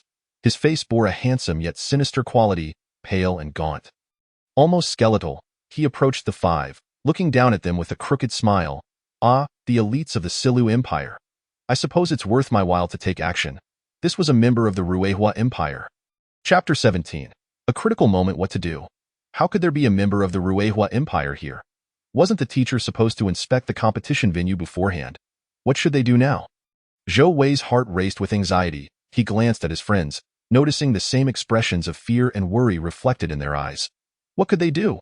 Although he possessed a life-saving bracelet, it would only protect him. Moreover, in the absence of rescue, even if he didn't die immediately, being immobilized and unable to resist would inevitably lead to his demise. The Ruehua man's face was cold as ice, yet excitement flickered in his eyes. Foolish youths, you must be wondering why I am here. Ha ha ha. It is, of course, because of the Silver Sand Grass King. With it around, all detection devices would mistake it for an enemy. It has served as my shield for quite some time. Ha ha. As for now, the smile vanished from his face. It is dead. No more shield. I cannot linger here. Before I leave, I must indulge in a grand feast, so that all of you in the Silu Empire will know that I have played here. At this revelation, the hearts of the group sank. Zhou Wei was no longer the naive child of yesteryear. He understood the grim implications of the word feast. The citizens of the Silu Empire thrived on sustenance, absorbing sunlight to empower themselves. The denizens of the Ruehua Empire, in contrast, depended on combat to enhance their strength. The Silu Empire basked in the sun's favor, flourishing and beautiful, while the Ruehua Empire endured perpetual darkness and barrenness. The inhabitants of the Ruehua Empire longed to seize the lands of the Silu Empire for their own. The irreconcilable conflict between these two nations lies in the fact that if the citizens of the Ruehua Empire consume the green pearls of the Silu Empire, they can instantly amplify their strength and innate potential. The green pearl, a small green orb, grows in the center of the chest of the Silu Empire citizens, akin to their heart. Only by consuming your heart can my tomorrow be more splendid. This is the fundamental reason these two nations can never coexist in peace. Now, these few inexperienced youths were about to be devoured. The Ruehua man scanned the group before him, confusion flickering in his gaze. After a moment, he approached Li Dong. Strange. I sense something unique about each of you. I cannot discern who among you is the delectable meal I seek. Who would have thought that despite my innate intuition guiding me through numerous dangers in your nation, I cannot identify the one I am searching for? Since all will be consumed, I might as well start with the most succulent among you. Undoubtedly, Li Dong was indeed the most formidable among them in terms of both talent and combat prowess. To this man, he had become a delicacy. The group lay helpless on the ground, devoid of any means to resist. Feng Fei Fei, filled with dread and astonishment, found her face streaked with tears. Achu's eyes also glistened with unshed tears. Unable to bear the sight of this tragedy unfolding before them, she instinctively shut her eyes. Zhou Wei was engulfed in disbelief. He had never imagined that a sudden upheaval would disrupt his otherwise tranquil and aspirational life. Now, lying powerless on the ground, he watched as the lives of his cherished friends slipped away in an instant. Everything from the past felt surreal. Even this moment felt dreamlike. He was stunned, unable to react. His heart raced violently, thumping painfully against his chest. He observed the Ruehua enemy's right hand emanating a dark, sinister glow. As the light faded, his nails elongated and hardened, resembling knives poised to strike. He watched Shi Yuan, weakly struggling to crawl towards Li Dong, his face flushed and veins bulging, desperately exerting himself yet only managing to move a mere fraction, his eyes filled with despair. Time seemed to stretch infinitely. In that moment, Zhou Wei noticed the look of regret and resignation in Li Dong's eyes as he gazed at Shi Yuan. And in Shi Yuan's eyes, there was an unexpected depth of affection. So this was how it was. The story could be so profound. There were still so many beautiful things in life yet to be discovered. Zhou Wei's eyes widened in disbelief, and he forgot to breathe as he saw the enemy's sharp hand plunge without hesitation towards Li Dong's heart. It felt like an unfathomable dream. Zhou Wei witnessed Shi Yuan, fueled by an unknown strength, throw himself onto Li Dong. The claws pierced Shi Yuan's back, blood gushed forth. With a thud, the Ruehua man was suddenly repelled by something. A faint green light enveloped Shi Yuan. A protective shield. Shi Yuan possessed a protective shield. Good heavens. Zhou Wei jolted awake. It must be a trigger-based shield. Meanwhile, Shi Yuan's lips were stained with blood as he firmly pinned Li Dong beneath him. Zhou Wei could not see Li Dong's expression. The Ruehua man frowned, growing impatient. He had intended to consume this one first before dealing with the others, only to find Shi Yuan shielding Li Dong beneath him. That shield had limited protective capacity and would not last long under his grasp. But his sedative would not last long either. He had no time to waste with these children. After all, this was the Silu Empire, not his territory. Finding an unfamiliar sedative here was no easy feat. He had painstakingly obtained a little yellow flower containing the sedative, but its effects were short-lived. After a while, the effects would wear off. Once the sedative's effect faded, battling these youths would be a walk in the park, but engaging them could attract others. 2 fists cannot rival 4 hands. Had he not discovered that these children were somewhat different, he would not have taken the risk to waste time administering the sedative to the Silver Sandgrass King. It was better to resolve matters swiftly. The Ruehua man immediately changed his mind and turned his attention to Zhou Wei. Zhou Wei's nerves tensed up. Right? The bracelet. If he could draw attention to himself and buy some time. Zhou Wei asked, "Who are you?" The man scoffed, "Fool. Does it matter who I am? What matters is that you are about to enter my belly and become the stepping stones to my rise to greatness. Young boys, you should feel honored." He glanced at the group among you. "There is surely someone exceptional. My innate intuition tells me that by consuming you, I can achieve a transformative change. In the future, becoming a ruler will be a mere formality." "Ha ha, I can hardly contain my excitement." "Excellent." This man must have been starved for conversation. Zhou Wei pressed on, "We are merely ordinary students from the Imperial Capital Academy.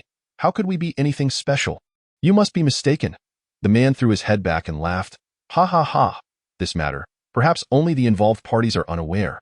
Or maybe even the parties themselves do not know. But I know. I know. The Silu Empire is not eternally fixed in law, martial prowess, or spirit. Every few thousand years, a few with extraordinary attributes emerge. That green pearl of yours is particularly special, a delicacy that can make me powerful. One could be worth 100 or even 1,000. And today, someone among you is so delectable that it sends shivers down my spine. How could this be?" Zhou Wei wanted to argue further. Yet the man's words sowed seeds of doubt within him. Could it be her? Enough. The man bellowed, "Do not think I am unaware of your intentions." Before he could finish, his sharp, metallic claws lunged towards Zhou Wei's heart. Zhou Wei thought he would be unharmed, but suddenly, he heard the sickening sound of flesh being pierced, followed by the overwhelming stench of blood. His eyes widened in shock, pain coursing through him.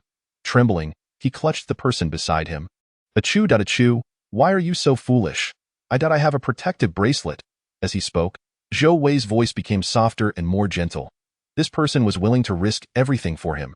Achoo coughed up a mouthful of blood. Managing a pained smile, "Zhou Wei, I'm so sorry that I forgot. Shi Yuan bled so much. I couldn't bear the thought of you taking risks. I don't even know how I ended up on top of you." Achoo smiled, yet her eyes fluttered closed as she leaned against Zhou Wei. Tears streamed down Zhou Wei's face as he held her tightly. Life is so fleeting, so arduous. He cherished his own existence. He also cherished the lives of others. Yet now, someone was willing to give their life to protect him. As time flowed and space shifted, he was entangled so deeply and heavily with another person in life. Achua! Achua! Feng Feifei was engulfed by a wave of terror, collapsing as she struggled to rise. The people from the Empire of Sharp Fire noticed the protective bracelet on Zhou Wei's wrist, and his demeanor shifted dramatically. His cheek twitched. Those damned privileged students. Blood dripped as they turned towards Feng Feifei. Chapter 18. A twist of fate. Feng Feifei staggered backward, her pale face adorned with a pair of vacant eyes filled with confusion. The fearsome enemy had already fixed their gaze upon her. The next moment, blood would surely spill at her feet. How could she muster the courage? How could she have faced such a dire situation? "Help me!" This was her instinctive reaction. Yet, the hero she had longed for stood before others, bleeding profusely. The fear in Feng Feifei's eyes dissipated as she gazed tearfully at Achua, her heart aching with both grievance and pain. Suddenly, she felt a surge of determination. Were these lofty figures of campus not disdainful of her timidity? Did those who deemed her useless not recognize her efforts? Very well, let them witness just how powerful she could truly become. In their eyes, Feng Feifei composed herself. She gently removed the white feather ornament from her left ear. In an instant, the world shifted dramatically. An overwhelming power emanated from Feng Feifei, instilling fear in all beings. The force was so immense that it seemed to take on a tangible form, as if a small tornado swept forth from her being. Zhou Wei suddenly felt as if he were being crushed under a great weight. And Achua's bleeding intensified. The surrounding trees and flowers fell silent. Not a single movement could be detected. The enemy facing Feng Feifei crumpled to his knees, struggling to lift his head, blood trickling from his lips. I never expected. It would be you. The one I thought weakest is actually the one I was searching for. The sensation of power returning to her gave Feng Feifei a slight sense of reassurance. She cried out, You harmed Achua. She choked on her words. What if Achua dies? What if Achua dies? She shouted, almost in a fit of rage. Opposite her, the man from the Empire of Sharp Fire remained silent. After a moment, he trembled and extended his right claw, straining to reach forward. In an instant, he plunged it into his own chest. He bent over and collapsed to the ground. His right hand swiftly withdrew, only to stab into his chest again. His claws tore through flesh and blood. Blood foam erupted from his mouth, yet he continued to laugh wickedly. Finally, the man breathed his last. Feng Feifei shivered, seemingly grasping the reality of the situation. In a desperate whisper, she murmured, I thought I've killed someone. The next moment, she crumbled to the ground. The pressure emanating from her vanished, leaving the world in tranquility. We are safe. Zhou Wei pressed down on Achua's wound with all his strength, struggling to rise as he felt his strength slowly returning. Meanwhile, Li Dong half carried the unconscious Shi Yuan over. Shi Yuan, where are you? Zhou Wei and Li Dong quickly realized that others were approaching. We are here. Over here. Teacher, help. Just moments ago filled with confusion, upon hearing voices, Zhou Wei and Li Dong regained their composure. Desperately shouting, their voices choked with emotion, throats dry and painful. Their cries were quiet but sufficient to be heard. Soon, a group of about 10 adults appeared before them, including the academy's dean, teachers, and several unfamiliar adults. The adult at the forefront gasped upon seeing the bloody ground.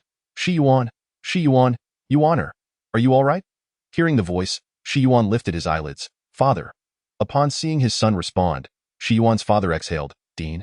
The usually smiling dean of the Imperial Capital Academy could not muster a smile now. He approached to examine Shi Yuan, placing his fingers on the wound on Shi Yuan's back. A faint green light glimmered. And after a moment, the bleeding ceased. The injury is not severe, it has been contained. However, there are still toxins from the Empire of Sharp Fire's poisonous techniques. It must be carefully cleansed back at the academy. Dean! Zhou Wei exclaimed impatiently, Dean, please save Achua. The dean immediately turned to examine Achua. Once Achua's bleeding was also halted, the dean's expression grew serious. The wound is too close to the green pearl. Fortunately, the protective shield mitigated some of the force. Otherwise, what about now? Is there still hope for Achua? Cough, cough. Zhou Wei's hurried questioning caused him to choke. Do not worry. The dean patted Zhou Wei, reassuring him that the protective shield had absorbed some of the impact. Once back, treat him alongside Shi Yuan properly. A teacher checked Feng Feifei's condition, lifting the frail girl. There is nothing serious. She merely fainted from fright. Another teacher examined the corpse and, with a grave expression, stated, It is an enemy of the Empire of Sharp Fire.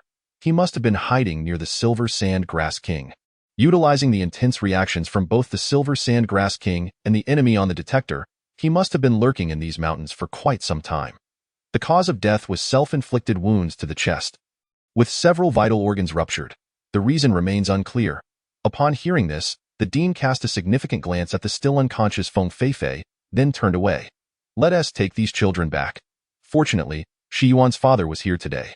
Had it not been for the trigger alert device placed on Shi Yuan, we would not have been able to locate this place so swiftly after his injury. Both Shi Yuan and Achua cannot afford any delays. Shi Yuan's father smiled bitterly. Who could have predicted such an event? The protective device on Shi Yuan is hardly reliable.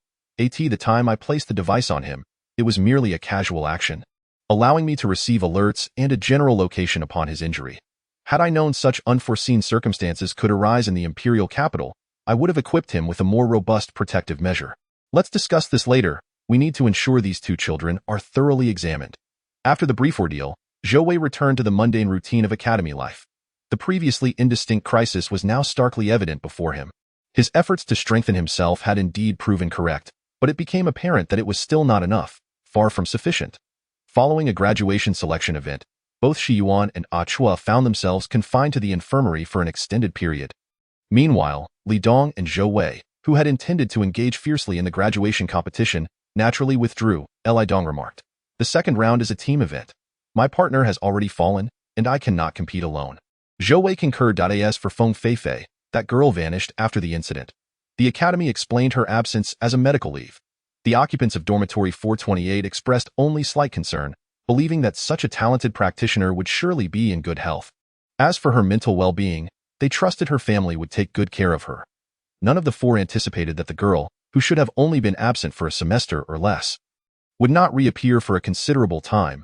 Shi Yuan had successfully passed the graduation selection and was on track to graduate smoothly. Missing the subsequent competitions was a silent regret for him. Fortunately, he had Li Dong by his side. Whenever the topic of Li Dong's attitude toward Shi Yuan arose, Shi Yuan couldn't help but beam with joy.at that time. Shi Yuan's health had nearly fully recovered. Observing his blissful demeanor, Zhou Wei teased, "Shi Yuan, young Master Shi, have you planted a peach tree on your head? There is a whirlwind of peach blossoms swirling around you. Did you not see how the junior students volunteering in the infirmary were blushing at the sight of you?" Shi Yuan shot Zhou Wei a flirtatious glance. "Naturally, I am exceptionally charming, but do not misinterpret my character. I am not one to flirt recklessly." Zhou Wei chuckled, shaking his head. "Oh please, who was it that couldn't take their eyes off the newly arrived junior students?" "Ha! You've now caught a case of bronchitis." Shi Yuan pondered for a moment, then understood what bronchitis entailed, grinning. "I welcome it. What of it?" Zhou Wei was too lazy to critique his infatuated expression as he settled beside Shi Yuan in the infirmary. Crossing his legs with an air of mystery, "Shi Yuan, did you know? That girl Feng Feifei has disappeared. I know. And I also know she is deeply concealed, only to astound when she finally reveals herself." "No," Zhou Wei shook his head. "There's more. The reason Feng Feifei fainted was due to fright, not exhaustion of her abilities." "What does that suggest?" Shi Yuan raised an eyebrow. "It indicates that the enemy capable of easily subduing the four of us posed merely a trivial challenge to Feng Feifei." Expending little effort, Zhou Wei smiled. At that moment, before engaging, the young lady removed one feather ornament from her ear. The other remained. "Perhaps both serve as energy suppressors." Shi Yuan inhaled sharply. "No way. Indeed, Li Dong and I both noticed. And Ah Chua might have some inkling as well. You were unconscious at the time, so I thought to enlighten you. How has she grown up, one may wonder. Astonishingly, she still pretends to be vulnerable at school. This girl is not merely playing the pig to eat the tiger." Zhou Wei lightly shook his right index finger. "I have yet to finish speaking. From her method of defeating the enemy, it is evident that her attributes may be related to illusion. After she removed her pendant, it vanished. The only possibility is that the pendant serves as a suppressor for her energy manifested." Shi Yuan, have you ever witnessed energy manifestation throughout history? Chapter 19. Night curfew on campus. By the time Shi Yuan had fully recovered, the second part of the graduation competition had concluded. Achu's injuries were somewhat more severe. When Achu finally emerged from the infirmary, the final showdown of the graduation competition had reached a fever pitch. At that moment, only 40 days remained until Shi Yuan's graduation. That day, the young master Shi Yuan treated his 3 roommates to a grand feast at the college's culinary hall to celebrate Achu's recovery. The 4 of them indulged in food and laughter, whimsically speculating about the mysterious identity of Feng Feifei, while occasionally expressing their concerns about the dangers Shi Yuan might face during military service. Their conversation flowed freely, transitioning from lofty life ideals to romantic musings. Eventually, Zhou Wei interrupted them with a reminder that the night curfew was about to begin, prompting the 4 to meander back to their dormitory. Their dormitory bore a resemblance to the college dorms Zhou Wei remembered, featuring 4 beds, tables, and chairs beneath them, with a ceiling above. Li Dong remarked, "We have classes tomorrow. Sleep well," before swiftly climbing into his bed and covering himself with blankets. Chu, having slept too much in the infirmary, was still disoriented and instinctively climbed into bed, quickly drifting off to sleep. Zhou Wei and Shi Yuan, however, clearly had not yet succumbed to slumber. They sat in their respective chairs beneath the beds, engaging in quiet conversation. In a moment of spontaneity, Shi Yuan asked, "Zhou Wei, what do you think of Chu?" He had wanted to ask this earlier in the culinary hall, but Zhou Wei had interrupted him. Avoiding the topic, unable to restrain himself any longer, Shi Yuan posed the question. Zhou Wei was momentarily taken aback, uncertain of how to respond. He longed for someone to confide in, to share his burdens. But how could he express that in a previous life he had been a woman? How could he reconcile such a jumbled sense of identity? Indeed, Achu was not confused, nor was he, yet everything felt utterly chaotic. Achu would risk everything for him, and he could offer nothing but the profound bond of friendship and selfless affection, devoid of romantic entanglements, in the earliest days of Zhou Wei's life. When she was merely a 13-year-old girl, someone had once asked her what kind of person she wished to marry. The young Zhou Wei had answered with a grin, first and foremost, he must be a man. Now, however, She found herself grappling with her own gender identity, alongside friends who were not entirely human. What more was there to say? She wished to offer Chu a lifetime of companionship, striving not to cause any harm. Zhou Wei shook her head, her brow furrowed. Do not ask. I need some time and I cannot provide an answer at this moment. Shi Yuan was instantly exasperated. Zhou Wei, what kind of reaction is that?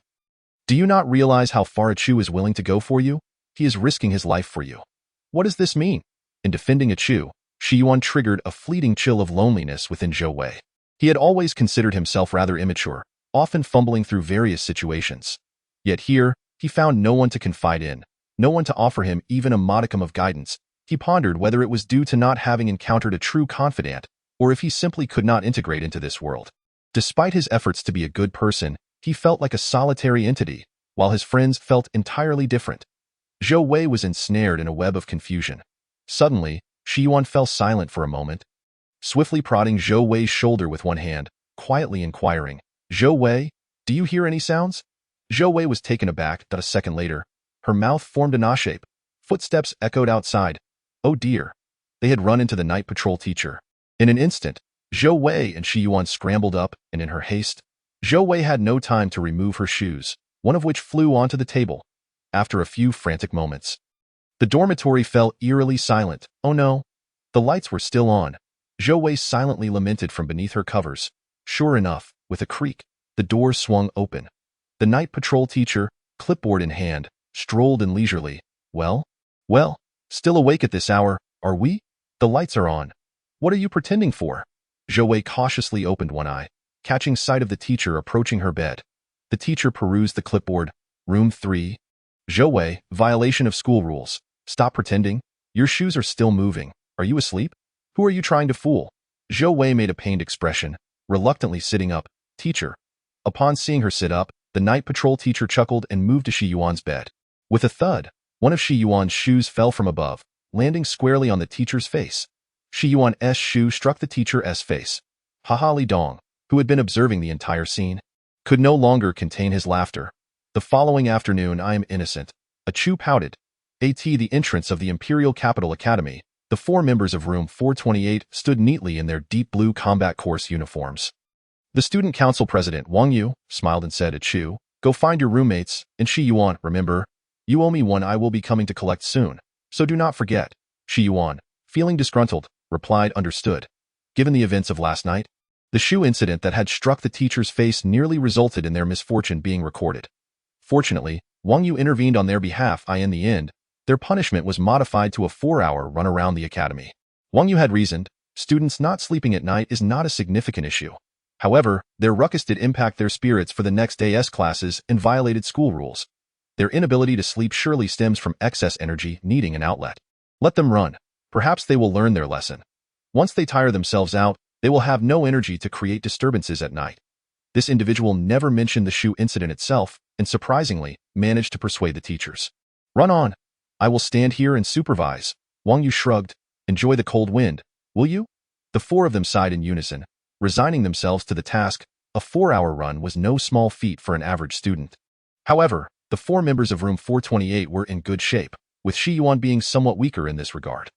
After running half a lap around the Imperial Capital Academy, Shi Yuan remarked, let us talk about something to distract ourselves. Just running is exhausting to think about. What should we talk about? Li Dong responded calmly, assured of his stamina.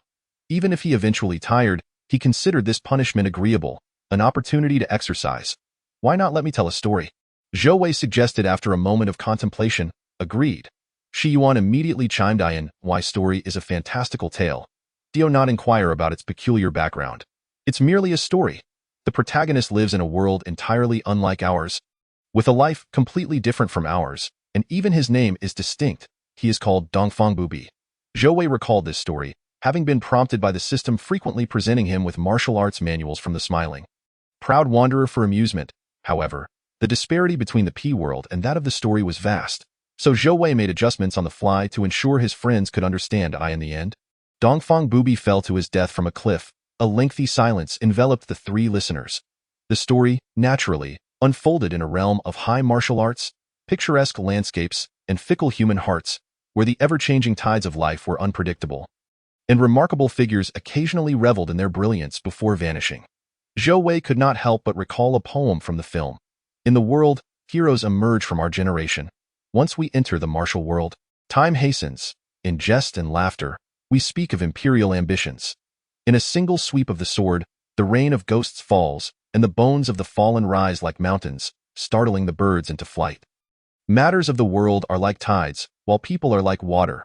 We lament how few return from the martial world. Marvelous. Li Dong snapped back to reality, exclaiming, truly marvelous. What a splendid story. Zhou Wei could not help but feel a sense of pride. Is it captivating? Ah, wonderful, Shi Yuan suddenly exclaimed. Zhou Wei's narration was indeed exceptional. Chu unconditionally agreed. Li Dong shot a glance at Shi Yuan. We certainly know the story is extraordinary. Why are you shouting? No. I am just incredibly excited. Shi Yuan replied enthusiastically. This story is simply magnificent. Don't you realize? The student council president is expecting us to return the favor, undoubtedly to ensure we perform at the graduation gala. He has been gathering enough acts, otherwise, why would he bother advocating for us? A performance. Indeed. We owe him this favor, so we must repay it. We should create a program for him. Zhou Wei, you are simply magnificent. Splendid. We shall tell this story. Chapter 20. Graduation Party. After the graduation competition, there is a graduation party. Upon hearing Shi Yuan's explanation, everyone learned that before graduation, the academy would host a farewell celebration for the graduating students. With the content organized by the students themselves and full support from the academy. This event aims to provide students with joyful memories as they leave campus. The graduation party has always been exclusive to graduating students. And those not in the graduating class cannot participate. As the only graduate from dorm 428, Shi Yuan was the sole individual aware of this. He was indeed well informed. He had previously sneaked into last year's graduation party. Could this story be credible? Zhou Wei felt a twinge of doubt. Shi Yuan confidently assured him, absolutely no problem. This story is too exciting. However, Zhou Wei couldn't shake the feeling that something was amiss. Don't you find it rather monotonous? One person telling a story on stage. The other three looked at Zhou Wei in confusion. Whereas the monotony, this is storytelling, not singing. Are we supposed to hire dancers too? Zhou Wei suddenly understood the source of his discomfort. Shi Yuan, what performances have there been in previous years? Singing, dancing, storytelling, jokes, martial arts demonstrations, or practical performances? What is the matter? My friends, you are so outdated. Zhou Wei thought to himself, hasn't anyone ever attempted to enact a story? Enact a story? The three responded with bewilderment. Zhou Wei momentarily struggled to withstand the sense of isolation that came from being the only one awake amid the collective stupor. Don't forget I said anything. Say it. Say it. Shi Yuan seized Zhou Wei, exclaiming, isn't it fun to keep us in suspense? Hurry up and tell us. Li Dong and Chu also wore expressions urging him to spill the beans. Zhou Wei relented. Fine. I'll tell you. Shi Yuan, don't hold me back. Keep running. Don't stop. We're already slow enough. If we slack off, the student council president will surely get angry. Thus, the four continued to run while Zhou Wei briefly explained the performance. Apparently, this was how the show would go. Shi Yuan became ecstatic. Let us perform the story of Dongfang Bubi. Zhou Wei's expression darkened. That's even worse than just telling the story. Do you really think we can act it out? Noticing the disinterest on the faces of the other three, Shi Yuan slowed his pace, trailing behind. His head hung low in disappointment. I want to have another chance to participate in the graduation competition. It's rare to Zhou Wei twitched his mouth. I'll go along with you, my lord, I support you. I'll join in an instant.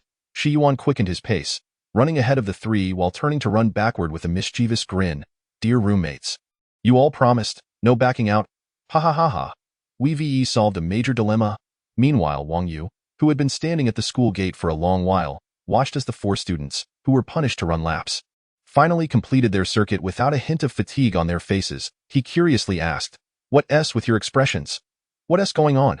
Shi Yuan completely forgot about the punishment and excitedly mentioned the performance to the student council president. The president responded with a knowing smile. Not bad, good luck. I didn't realize you had such ideas, Shi Yuan. This is unheard of. If you pull it off, you'll be the pioneer, Shi Yuan humbly replied. No, this idea came from Zhou Wei. President, the story is fantastic, but we are lacking characters. Please help us recruit some classmates to act. Wang Yu nodded with a smile. Sure, participation is what matters. Go ahead and gather people. I'll ensure everything here is perfectly fine. With the program settled, Shi Yuan earnestly began planning. Previously, He had dragged his roommates to watch the finals of the graduation competition daily. Now, his mind was solely occupied with the graduation party performance, ignoring everything else. Once it was confirmed that they would perform, Zhou Wei eagerly claimed the role of Dongfang Bubi, insisting that he would portray it. He had previously been a woman, and now, well, he could still exist as such in the future. Dongfang Bubi was originally male but later changed gender, mirroring his own experience of grappling with the disparities brought on by gender differences. It seemed illogical for him not to take on this role.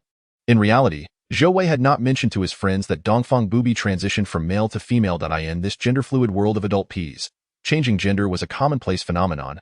Moreover, the manner in which Dongfang Bubi transitioned was rather unconventional, leaving him concerned that his friends might not accept it. This was not a world of information overload, where everyone was accustomed to various creatures and identities. Zhou Wei was determined to portray Dongfang Bubi, while Chu firmly stated he wanted to play Ling Huchong.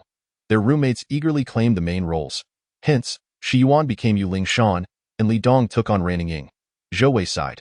In this world, gender truly isn't an issue. The character of Ren Wuxing was reluctantly entrusted to the student council president, Wang Yu. Other roles were cast with seniors from the graduating class. For the students of this world, the smiling, proud wanderer was not an ancient martial arts film but rather a fantasy drama. This performance, distinct from the P world, was lively and exuberant. Time flew by, and soon, the day of the graduation party arrived. That day marked the final rehearsal. By this point, under Shi Yuan's direction, the fantasy story had taken shape. As the story reached its climax, Ling Huchong, Yu Ling Shan, Running Ying, and Ren Wuxing cornered Dongfang Bubi atop Blackwood Cliff. Dongfang Bubi refrained from attacking Ling Huchong, yet he was struck by him. Furious, Dongfang Bubi retaliated against Yu Ling Shan and Ren and in the ensuing scuffle. Dongfang Bubi was ultimately defeated, not by Ling Huchong, but by his own emotions. After the performance, Chu raised his sword, gazing intently at Zhou Wei, his youthful eyes filled with sincerity as he declared, "Zhou Wei, I will never stab you with the sword. Nor will I ever harm you. I would rather pierce myself." Zhou Wei, lying on the ground, trembled upon hearing this. He understood the feelings involved, but he could not bear the weight of them. He feigned nonchalance as he got up. "Chu? Ha ha, our dorm has all become your now." Seeing his roommates' bewildered expressions, Zhou Wei explained, "The three of us wholeheartedly want to marry Chu." Chu quietly scratched his head, grinning widely. Shi Yuan burst into laughter. "Don't say such things. I am with Li Dong crazy." Li Dong scolded Shi Yuan with a smile in his eyes. Even Wang Yu, the handsome president, couldn't help but make a playful face at Zhou Wei, throwing a knowing glance. Wang Yu had long been curious and asked Zhou Wei, why does Dongfang Bubi wear red? Zhou Wei chuckled. Of course, Dongfang Bubi wears red. What is the reason? Because it's only natural. I am not Dongfang Bubi. If I were, you would understand. Only Dongfang Bubi can don the fiery and vibrant red garment. Showcasing his unique splendor. The next day was the graduation party. That evening, Shi Yuan sat at the desk beneath repeatedly reviewing the story plan he had written. As night deepened and the lights dimmed, Shi Yuan dozed off in his chair. Zhou Wei awoke in the middle of the night to find Shi Yuan still seated. He was puzzled as to why Shi Yuan suddenly took this matter so seriously. Zhou Wei climbed down from mumbling as he approached Shi Yuan, "Dear, look how kind-hearted I am. I brought a blanket to cover you." As Zhou Wei gently draped the blanket over Shi Yuan, suddenly, a fist enlarged before him, striking Zhou Wei's face. "Hey, Shi Yuan, why did you hit me?" Zhou Wei went into a frenzy. Shi Yuan gazed blankly at his own fist. I was half asleep. You startled me when you suddenly appeared." "Suddenly? My heart is shattered." Zhou Wei pointed at the blanket on the floor, lamenting. "I kindly covered you with a blanket, and you're such a fool." Shi Yuan clearly did not grasp Zhou Wei's furious remarks.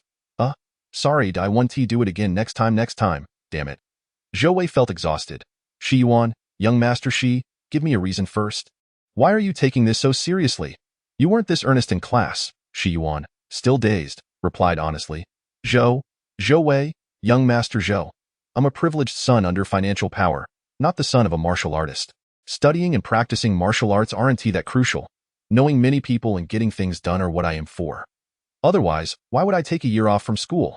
Isn't it just to spend more time here? Meet more people and make connections? I'm 3 years younger than you. It's perfect. I can interact with everyone across the academy." Zhou Wei was shocked. "No way. Shi Yuan, are you being scheming? Is this the reason for your gap year?" "Oh, I have to follow my father's path. It's a necessity." I'm off to sleep. Zhou Wei, a good roommate, murmured to himself, what a world, indeed.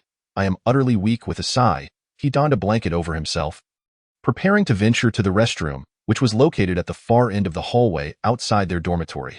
The chill of the evening air greeted him as he opened the door, only to be startled by the towering dark figure standing silently before him. A brief, sharp scream escaped Zhou Wei's lips, awakening his dormmates. Li Dong, sitting up abruptly, instinctively asked, Ah Chu, did you have another nightmare? Oh, is that so? Ah Chu replied, accepting the blame. The lights flickered on, and Zhou Wei lamented, Teacher, why is it always you? I merely sought to use the restroom. I have not violated any school rules. The inspection teacher, with a mischievous gleam in his eyes, waved his notepad cheerfully, declaring, Room 428, tomorrow you shall run for 4 hours. I shall supervise. Teacher, we have the graduation party tomorrow night. Zhou Wei began, but was promptly interrupted. I know, you're attending the graduation gala? No matter. I shall wait for you afterward. He strolled away, leaving Shi Yuan in a gloomy mood, murmuring, how attentive he is to us, it's as if he wishes to be inseparable from us. This is the profound affection a teacher holds for us. As evening descended, thick clouds obscured the sun, shrouding the entire Lu Empire in a somber hue. Zhou Wei and his roommates were dining at the cafeteria, preparing for the upcoming graduation gala where they would perform. Shi Yuan, brimming with confidence regarding their rendition of the smiling, proud wanderer, poked at his bowl of monotonous food. The same dishes every day? I genuinely do not wish to eat anymore. How tiresome. Li Dong shot Shi Yuan a disapproving glance. You fool. Just admit you're nervous. If you can't eat, then go hungry. But I really can't eat. After all these years without meat, it's always just vegetables. Even those dishes with a hint of meat flavor are merely vegetables. I miss meat. Zhou Wei mumbled. Shi Yuan gasped in astonishment. Zhou Wei, you have quite the appetite. Are you craving beast meat? The flesh of our enemies from the Ruihua Empire? Or perhaps my own? How frightful. Zhou Wei, maintaining a long face, felt the weight of his circumstances, where the diet of the Pi warriors offered no meat. A plight he was reluctant to elaborate upon. Li Dong, with a piece of vegetable on his chopsticks, glanced at Zhou Wei and casually remarked, Zhou Wei, are you truly from this world? After years of camaraderie, what is it that we do not know about each other? A little secret is nothing to fret over. Your earlier comment about not having meat for years, does it require explanation? Zhou Wei chuckled awkwardly. A slip of the tongue, a slip of the tongue. Being too familiar with my roommates has its drawbacks. Even with my guard up, daily interactions will inevitably reveal everything. He darkly mused to himself.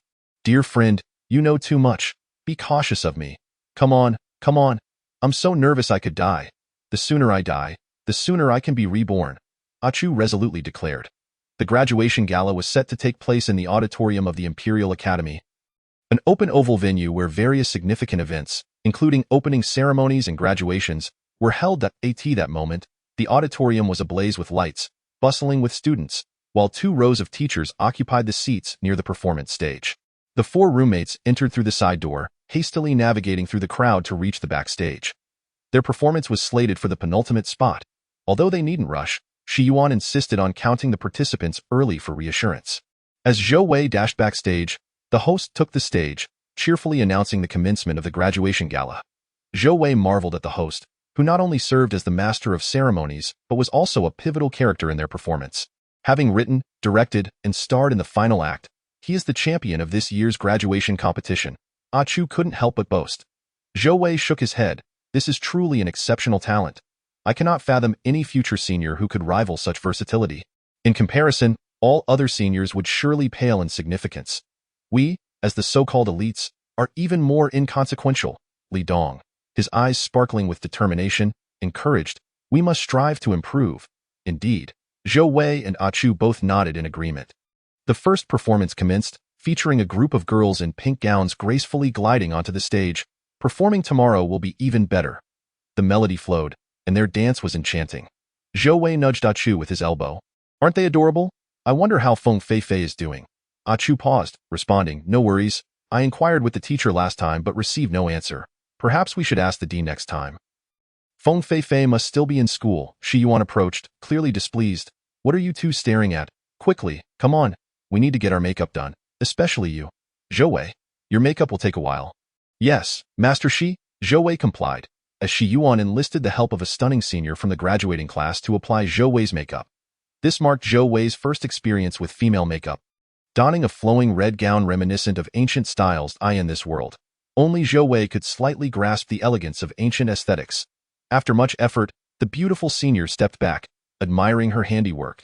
It's remarkable. UVE transformed. There's not a hint of incongruity. Zhou Wei, you truly don't resemble a flower girl.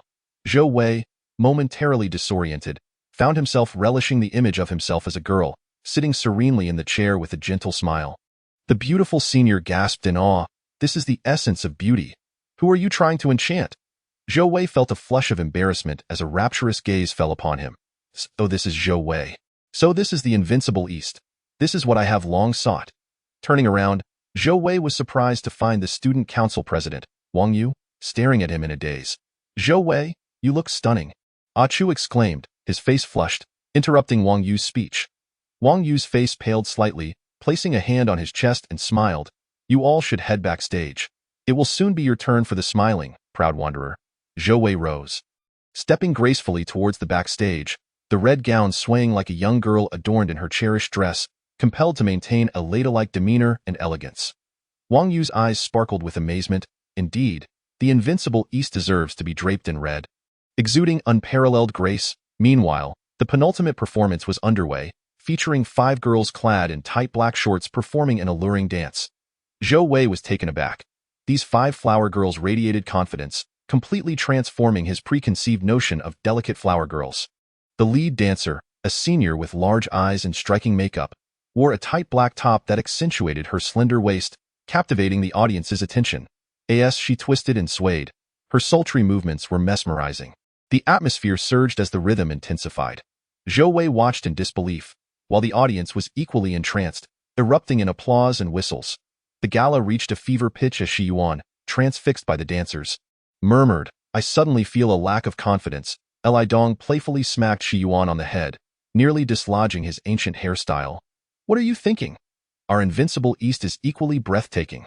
Besides, can a mere dance rival the brilliance of our story? Yes, yes, Shi Yuan nodded obediently. As the dance concluded and the audience's fervor lingered, Zhou Wei took the stage, and the crowd erupted in cheers. The story commenced with Ling Hucheng's first encounter with the invincible East. They discovered an immediate connection, recognizing each other's kindred spirits. Naturally, the striking beauty of the invincible East stirred Ling Hucheng's heart. After parting, Ling Hucheng sought out Ren Ying, who implored him to rescue her father. Ren Wuxing Ling Hucheng agreed, and during the rescue, he encountered the invincible East once more, mistakenly believing her to be another captive. They shared a moonlit conversation, indulging in music and swordplay, reveling in their freedom. However, a minion of the invincible East appeared, and in an effort to protect Ling Hucheng from harm and to keep her identity concealed, she rendered him unconscious. Unbeknownst to Ling Hucheng, the invincible East was the very person responsible for seizing Ren Wuxing's fortune and imprisoning him. When Ling Hucheng awoke, he found himself in a cell, mistakenly believing the invincible East to be imprisoned alongside him. Thus, he began to communicate with the person in the opposite cell via notes, only to discover that the occupant was not the invincible East but Ren Wuxing. Successfully freeing Ren Wuxing, the latter was consumed by a desire for revenge against the invincible East, eager to reclaim his power and wealth. He invited Ling Hucheng to join him, but Ling Hucheng, wishing to retreat with his fellow disciples, was only compelled to act due to Ren Ying's plea. As he attempted to leave, Ren Ying was forced to remain behind for her father's sake, leading to their mutual sorrow. Ling Hucheng, burdened with unspoken feelings, sought solace in conversation with the invincible East, who welcomed his company and introduced herself as Shi. After Ling Hucheng fell asleep, Dongfang Bubi dispatched men to search for Ren Wuxing, only to be overheard. Consequently, Dongfang Bubi resorted to silencing the witnesses, tragically mistaking Ling Hucheng's fellow disciples for them. By the time Ling Hucheng discovered the truth, it was already too late. His brothers had perished. After laying them to rest, he joined Ren Wuxing on the treacherous Haimu cliff to confront Dongfang Bubi. It was at this moment that Ling Hucheng realized his foe was none other than the woman he had longed for. Shi was Dongfang Bubi. Unable to harm Ling Hucheng, Dongfang Bubi was instead wounded by him. Seizing the opportunity, Ren Wuxing inflicted severe injuries upon her. Devastated by Ling Hucheng's apparent lack of emotional ties, Dongfang Bubi struck Ren Wuxing and forced both Ren Ying and Ling Hucheng's younger disciple off the cliff. compelling Ling Hucheng to choose between the two women who held his affections. Utilizing his martial prowess, Ling Hucheng successfully rescued both women. Subsequently, upon witnessing Dongfang Bubi's fall, he disregarded his own safety and leapt down to save her. In a final act of desperation, Dongfang Bubi summoned her last strength to push Ling Hucheng back to safety, while she herself plummeted into the abyss. Ultimately, she descended against the wind, saying nothing, merely gazing at Ling Hucheng. As the tale unfolded, the audience's initial curiosity transformed into a profound silence, only interrupted by gasps of astonishment at the brilliance of the narrative. The story's presentation captivated the audience beyond their expectations, prompting a flurry of exclamations of admiration among students and faculty alike. As the performance concluded, the audience bowed in unison. A perceptive senior shed tears, while a junior exclaimed, "Marvelous! Absolutely extraordinary! This is undoubtedly the finest performance I have ever witnessed." Another voice echoed, "Dongfang Bubi, let us go on a date." Shiyuan clenched his fists, a sense of achievement swelling within him. "Today, the start of winter, is the happiest day I have experienced in years."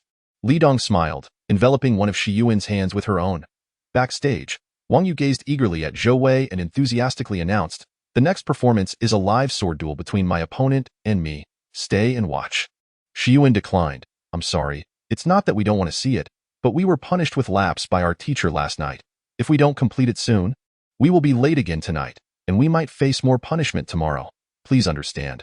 Wang Yu quickly glanced at Zhou Wei, a fleeting look of dejection crossing her face, before she remarked, "What a pity."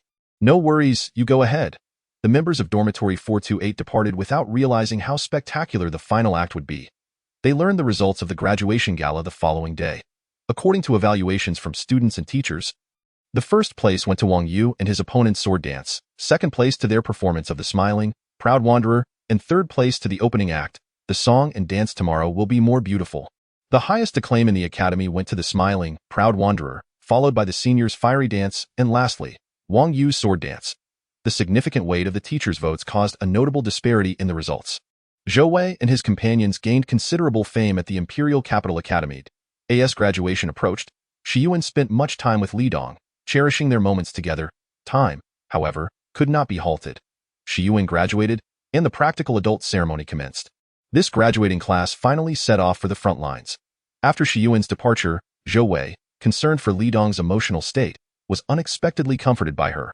"He promised me a future, promised him my sincerity. We need not be together every moment. He will return soon." Zhou Wei smiled, "Your awareness of life is commendable.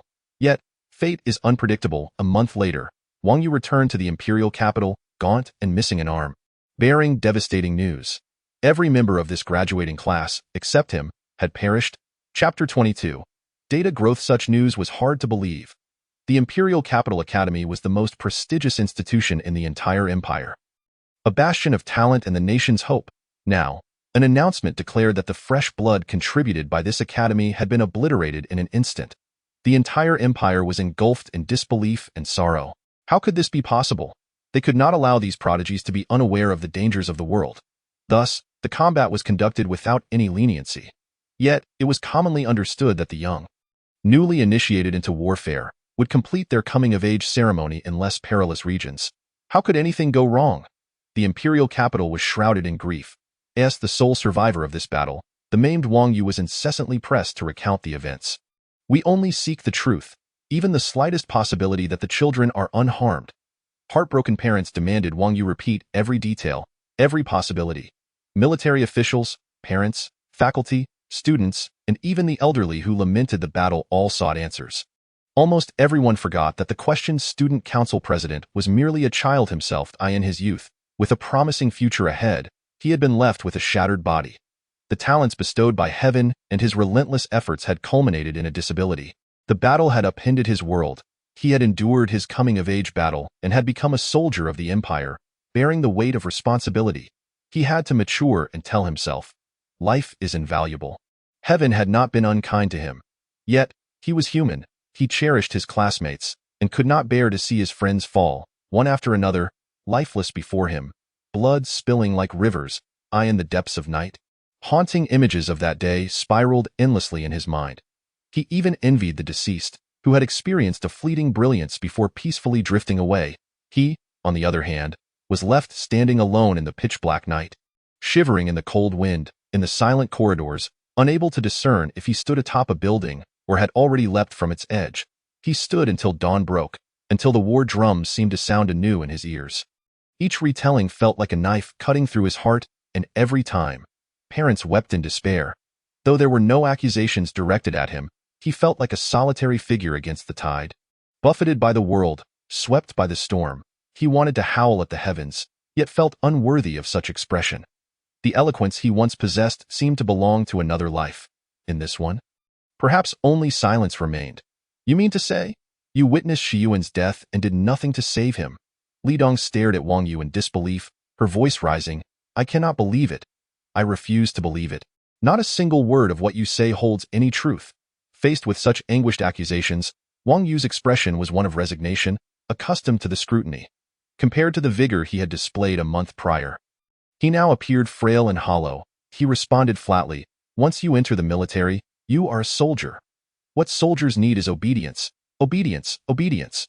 My superiors ordered me to hold this position, and I would rather die here than abandon it. As for the nearby posts, he smiled indifferently. Even if my own father were to perish, I could not abandon my post. No, Li Dong screamed, rushing forward to grasp Wang Yu's neck, tightening her grip. I do not believe it. How could this be? He said he would return. We would fight together, train together. He promised that from now on, we would fall asleep and wake up together every day of our lives. For Li Dong, companionship was the most heartfelt declaration, the most enduring future. She wept uncontrollably, her grip choking Wang Yu's face until it turned purple. Wang Yu merely gazed at her, passive and unresisting, his expression unchanged. Zhou Wei bit his lip and stepped forward, desperately pulling Li Dong's hands away. Li Dong, enough. This is not his fault. You must not. Zhou Wei found no comforting words to offer. Li Dong released her grip, deflating in despair, her head tilted back, tears streaming down her face as she closed her eyes. When she reopened them, she turned and fled. Achu, go check on her. Make sure she is all right. Zhou Wei called out to the silent Achu. Achu nodded and ran after her. Zhou Wei watched the two retreating figures, an overwhelming sense of unreality consuming him. Had Shi Yuan truly vanished? Without so much as a farewell, had he left Li Dong with nothing but a silent ache? Was Li Dong's current state truly the manifestation of her grief? Zhou Wei shook off his errant thoughts. Amidst his sorrow, a profound sense of despondency enveloped him. He couldn't help but wonder. If he had given his life-saving token to Shi Yuan, would Wang Yu have been able to disregard orders and save him, ultimately bringing everyone back alive? But that was merely a thought. The reality stood before them. I am sorry. Li Dong was just momentarily overwhelmed. She does not blame you. Zhou Wei, seeing Wang Yu's condition, could not help but offer comfort. Wang Yu had become as thin as paper, yet his eyes shone with determination. He smiled gently. Zhou Wei, do you know? Before Zhou Wei could respond, Wang Yu continued, Zhou Wei, I like you. Zhou Wei was momentarily rendered speechless. Unable to articulate a response, he could not deny that the man before him was no longer a boy. Though slender, his gaze burned with passion. He had lost an arm, yet radiated a captivating charm. Zhou Wei found himself entranced by Wang Yu's presence. Wang Yu touched the place where his arm had been severed, revealing a confident smile. There is no place for me in the imperial capital anymore. I will be on the battlefield. Zhou Wei, should you ever wish to find someone to lean on, come to the battlefield and seek me out. I will always wait for you. I will live. Having spoken, he suddenly reached out and caressed Zhou Wei's cheek. In Zhou Wei's astonished gaze, he turned and departed. The sudden and excruciating battle left Zhou Wei with a final memory, Wang Yu's slender yet proud silhouette. The 428 dormitory would forever have one less bed, rendering the remaining three more accustomed to silence, as no one dared to launch exaggerated conversations anymore. The students of the Imperial Capital Academy were also quiet, dedicating more time to diligent study and self-improvement. On their youthful faces, solemnity replaced laughter. After that battle, the Empire's military conflicts grew dire, with numerous small skirmishes ending in defeat and many compatriots perishing. As Zhou Wei walked through the campus, he often observed his hurried classmates, and that earnest effort filled him with both joy and sorrow. Who among them did not yearn for youth? Where had that gentle refrain? Tomorrow will be even more beautiful, gone. Had all those who once watched the smiling, proud wanderer vanished? What of the dancing seniors, the well-groomed seniors? Had they all been swallowed by history? And then there was Shi Yuan. He too had striven, yet his future had been abruptly severed. Did he not lament the lost time to continue, the lost time to diligently cultivate his future? Time is the most merciless of blades, slicing flesh unseen. Yet, time also serves as the most potent balm, as one looks back and sees the vast changes that have transpired. Zhou Wei gradually ceased to notice Li Dong's piercing gaze, now only seeing his solitary figure, standing straight like a withered tree, braving the winds. 3 years later, Li Dong stood on the championship podium of the graduation competition, his posture upright and expression calm. Zhou Wei sat in the audience, watching Li Dong and Chu on stage. He reflected on his own abilities. Name: Zhou Wei status, Faint Soul, Repair 75.79, Reward Points, 0 Subworld, P World of the Two-Dimensional Realm. Name: Zhou Wei status, 10th grader of the Imperial Capital Academy, about to graduate, Occupation, P Warrior, Unemployed. Zhou Wei no longer looked forward to what the system might offer him, for he only saw the soul repair percentage of 75.79, which indicated his green field capacity was 7579. In comparison to the mere 2 at the time of his birth, he had indeed performed a miracle. He estimated that Chu's green field capacity was likely similar to his own, or perhaps slightly weaker. Li Dong, however, should far surpass him. Zhou Wei did not participate in the graduation competition, not due to a lack of desire, as he too wished to enhance his practical combat skills through it. However, shortly before the competition, his father, Si Che, suddenly appeared, instructing Zhou Wei not to attend. Zhou Wei inquired about the reason, but Si Che offered no explanation. Given his father's poor mental state at that time, Zhou Wei chose not to press further. Sitting amidst the throngs of people, Zhou Wei exhaled deeply. Finally, the moment had arrived. In the past 2 years, the participation of graduates from the Imperial Capital Academy in battles had garnered significant attention, yet nearly 30% of the students had still perished. Now, it was his turn. Chapter 23.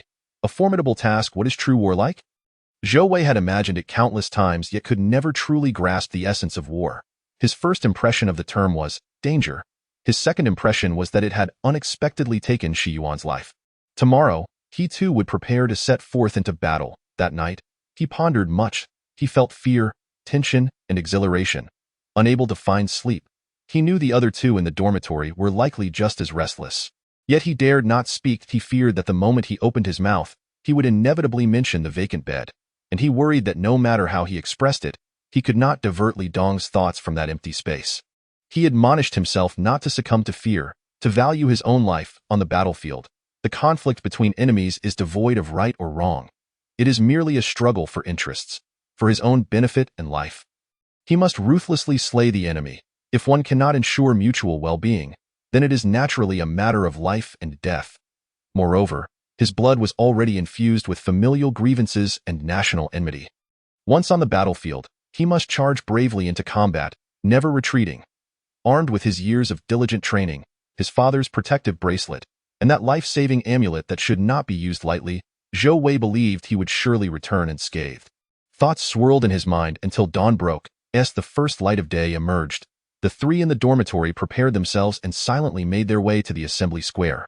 Once they lined up, they discovered that the expressions of their fellow graduates were remarkably similar: naive, exhilarated, anxious. Their faces reflected a single sentiment of collective determination.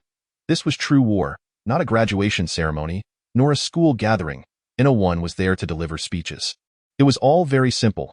All graduates had already been assigned to different military units, forming new battalions. Li Dong, a young officer, stood at the front of the line, calling names. Present. Li Dong stepped forward. The officer glanced at Li Dong and nodded with satisfaction. Follow me. Yes. Li Dong turned back to Zhou Wei and Chu, silently bidding them to take care. Chu and Zhou Wei nodded.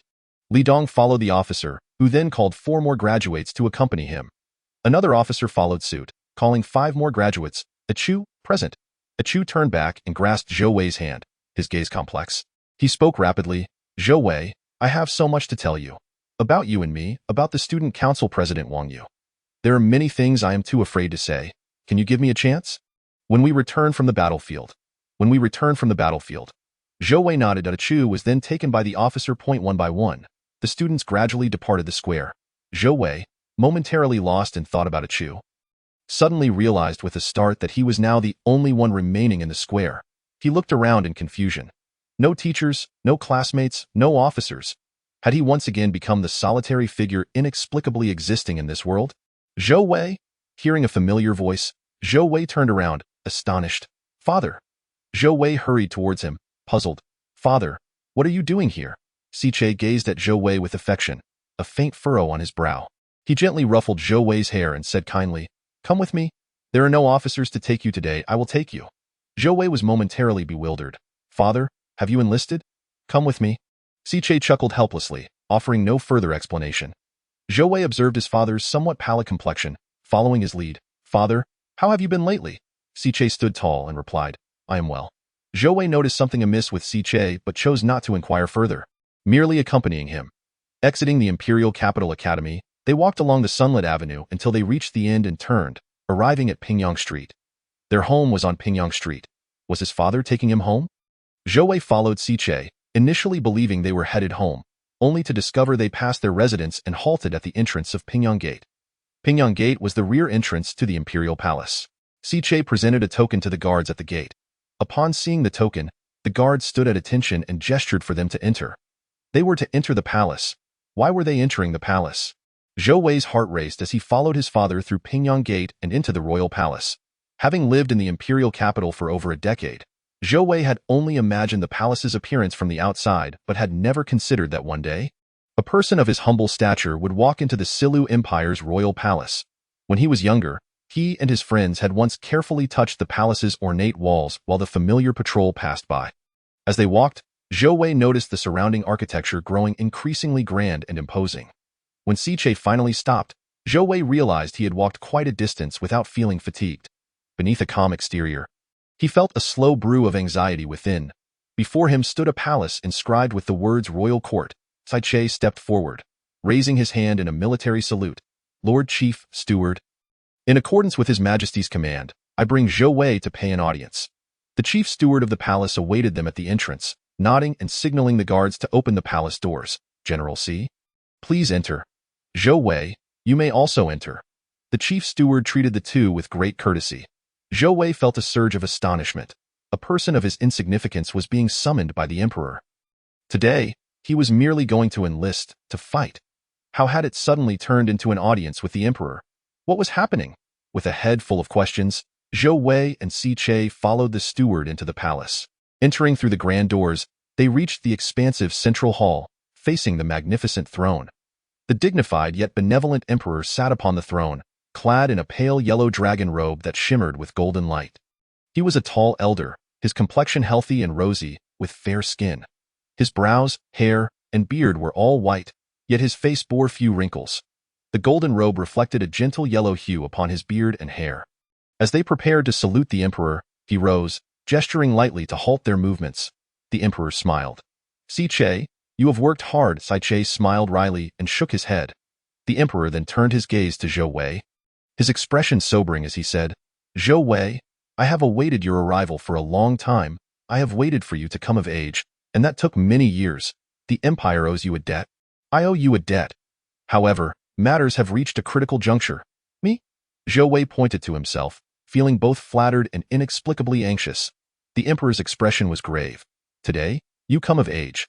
The empire has a formidable task for you to undertake." "Me? What?" Zhou Wei secretly sighed with relief, as this matter seemed unrelated to his transmigration. He cast a quick glance at his father, Siche, only to find him with his head bowed. A sense of helplessness washed over him. "Your mission is to infiltrate the empire of Ruifire and steal their strategic layout map." Ding dong! A clear voice suddenly echoed in Zhou Wei's mind, startling him into taking a half-step back. Zhou Wei received a world mission in the P-world of the two-dimensional realm. Enter the Ruifire Empire and steal the strategic layout map. Completion reward, 5,000 points. Failure penalty, unknown. Will you accept the mission? Chapter 24. Great Peril Approaches. The choice presented in his mind demanded Zhou Wei's utmost attention. He had been inexplicably transported to this world by the system for 18 years. Throughout this time, he had constantly anticipated that the system would eventually provide him with clarity. He had hoped and felt disillusioned. Gradually burying his expectations deep within, he began to think that perhaps this system could protect him, allowing him to live safely in this world. The system remained silent. He believed that only upon the complete restoration of his soul would there be any changes in the system. Just as he was about to relinquish his expectations, it suddenly reappeared. A system mission. Wasn't this akin to something from a game? He had worked tirelessly to live his life. Please do not tell him that everything was merely a preordained single-player game. Will you accept the mission? Yes. Regardless of the task the system presented, Zhou Wei would respond affirmatively. After all, the penalty was unknown. Who knew what the system's so-called unknown entailed? What if it meant annihilation? Zhou Wei certainly did not wish to meet his demise. I refuse to walk willingly into death, Zhou Wei replied to the emperor, as a citizen of the Silu Empire. Zhou Wei respected the emperor. However, now that his life was at stake, nothing else mattered. Were it not for the system interfering, he was unsure whether he would have accepted this perilous mission. But now that he had accepted the system's task, he must see it through in his imagination. The task seemed utterly impossible to accomplish. Yet, he believed that the emperor had some means in mind and would not allow him to perish without reason. Perhaps the emperor's thoughts provided a glimmer of hope within this mission. How could he steal the most vital information amidst a sea of enemies? The empire will not send you to your death, the emperor declared. Zhou Wei, my child, you must have many questions at this moment. Zhou Wei nodded. The emperor turned and returned to his throne, pressing a hidden button in the golden armrest with his right hand. Silently, the ground beneath the throne descended swiftly, revealing a secret passage wide enough for 2 or 3 people to traverse. Leading downward, the emperor approached the entrance of the passage. Zhou Wei, follow me. I will explain everything in due time, Si. You come as well? Yes. The emperor led the way into the passage, followed by Zhou Wei. Then Si and the palace steward, Zhou Wei walked through the dark passage. He discovered that it was not dark at all, as luminous stones lined both sides, in this environment reminiscent of countless stories featuring underground passageways and secret chambers. He could only self-deprecate, thinking, here I am, on yet another adventure. The passage was long, and the further Zhou Wei walked, the more restless he became. Had it not been for the emperor, the leader of the Silu Empire, being ahead, he would have longed to voice his thoughts to shift his focus. For now, he could only remain silent. Zhou Wei estimated that the distance he had traveled surpassed that from the Imperial Academy to the palace. And he couldn't help but admire the workers who excavated this vast pit. How deep was this underground passage, and what was it hiding? Military weapons. Did they really need to dig this deep? As he continued, the path became brighter and wider. Zhou Wei was astonished. Given the brightness, it hardly seemed like they were descending into the depths, but rather descending stairs into a massive open-air stadium. Upon reaching the bottom of the steps, Zhou Wei looked up in shock. The empire had excavated such a vast hollow space beneath the palace. With just a glance, it was evident that this was not merely an open-air gymnasium. It was a horizontal enhancement version of 10 such arenas. Above them, dozens of gigantic spherical luminescent objects floated gently, illuminating this enclosed space. Your Majesty, could this be? Si also appeared astonished. Although he had heard of this place, he never imagined it lay beneath the palace. The emperor nodded. Zhou Wei, what do you feel upon arriving here? It's vast, bright, and an awe-inspiring underground structure. The emperor wore a bemused expression and gently replied. That is not what I meant, my child. Close your eyes and feel. Zhou Wei obliged, feeling a warm sensation enveloping him, akin to the gentle caress of a spring breeze, as if basking in sunlight. Is this warmth from the sun? He mused, feeling comfortable. It resembles the sun, he answered, puzzled. The emperor nodded, then shook his head. My child, it is the mother tree, our mother tree. Upon hearing this term, Zhou Wei had to remind himself that he was a pea. Was the pea seed derived from a tree? The mother tree? This immense space seemed barren. Zhou Wei asked, where is the tree? Hearing this question, a warmth spread across the emperor's face as he took a few steps forward. Gesturing in the air, where nothing existed, a crack appeared in the emptiness, revealing a handsome young face who respectfully and familiarly called, Your Majesty. Zhou Wei's eyes widened in astonishment. Oh my, this is not an open-air plaza at all. This is a massive door, or rather, an enormous wall, with a 3-dimensional representation of a plaza painted upon it. A divine artist. But how was that floating light sphere painted up there? An illusion? Zhou Wei followed the emperor in awe. The young man who opened the door looked surprised upon seeing Zhou Wei and Si, glancing at Zhou Wei several times. When he noticed the palace steward behind Si, he hurried over. Revealing a relieved smile, Father. The steward affectionately ruffled the young man's hair, observing his pale complexion with concern. Good child. The space behind the door bore a striking resemblance to the mural, the only difference being a massive green tree at the center of the plaza. This was a colossal tree, its stout trunk wide enough for 2 or 3 people to embrace. Its towering main trunk rose majestically, exuding an imposing presence. Its lush branches and leaves cast shade over the grounds. The giant tree stood at the center of the plaza, its grandeur suggesting that it was the rightful owner of this space, with no other plants able to coexist alongside it. Yet, Zhou Wei felt an unexpected sense of kinship. The emperor pointed to the faint green buds peeking through the dense foliage. "Child, this is our original form." Zhou Wei understood instantly. He was indeed a seed that had sprouted from a tree, growing into a pea. "Your Majesty, you two are one of us." Then this mother tree is the ancestor of the Silu Empire. Although he had found his biological parents in this life, Zhou Wei could not help but ask, "Your Majesty, I still do not understand why you want me to go to the Ruifire Empire?" He gestured toward the mother tree. "What does it have to do with the mother tree?" Upon hearing Zhou Wei's question, the steward's son looked at him in surprise. Yet the emperor spoke slowly. "Child, do not rush. Allow me to pose a question to you. Do you know why our Silu Empire has faced consecutive defeats in recent years?" When the topic of war arose, Zhou Wei's expression darkened. "In recent years, the enemy has frequently gathered to launch surprise attacks, and our defensive forces have faced sudden assaults, often outnumbered and suffering heavy casualties." "Indeed," the emperor nodded, his expression somber. He continued, "Do you know why? For several decades prior, our Silu Empire engaged the enemy with minimal casualties." Zhou Wei was perplexed. Having pondered this question over the past 3 years, he had found no answers, ultimately ceasing to dwell on it and focusing on how to fend off the enemy. Why? They did not seem to employ such surprise tactics before. Is it due to a change in strategy? The emperor approached the mother tree, touching its dry trunk. "This is what I wish to convey. For many years, the reason our Silu Empire citizens could live in peace was not due to the strength of our military or the weakness of the enemy. Rather, it is because the Silu Empire is a united nation. All our military operations are built upon the foundation of teamwork. We collaborate and fend off adversaries together. As for the Ruifire Empire, individually, their capabilities far surpass ours. However, they are inherently unruly and resistant to discipline, making it exceedingly difficult for them to form cooperative groups. For them, merely appearing on the battlefield together constitutes a rare army, and any notion of coordinated attacks is utterly impossible. Strength begets strength, while weakness remains concealed. The theory that 1 + 1 exceeds 2 in teamwork is something you have studied. This explains why our Silu Empire has endured in recent years." The emperor sighed.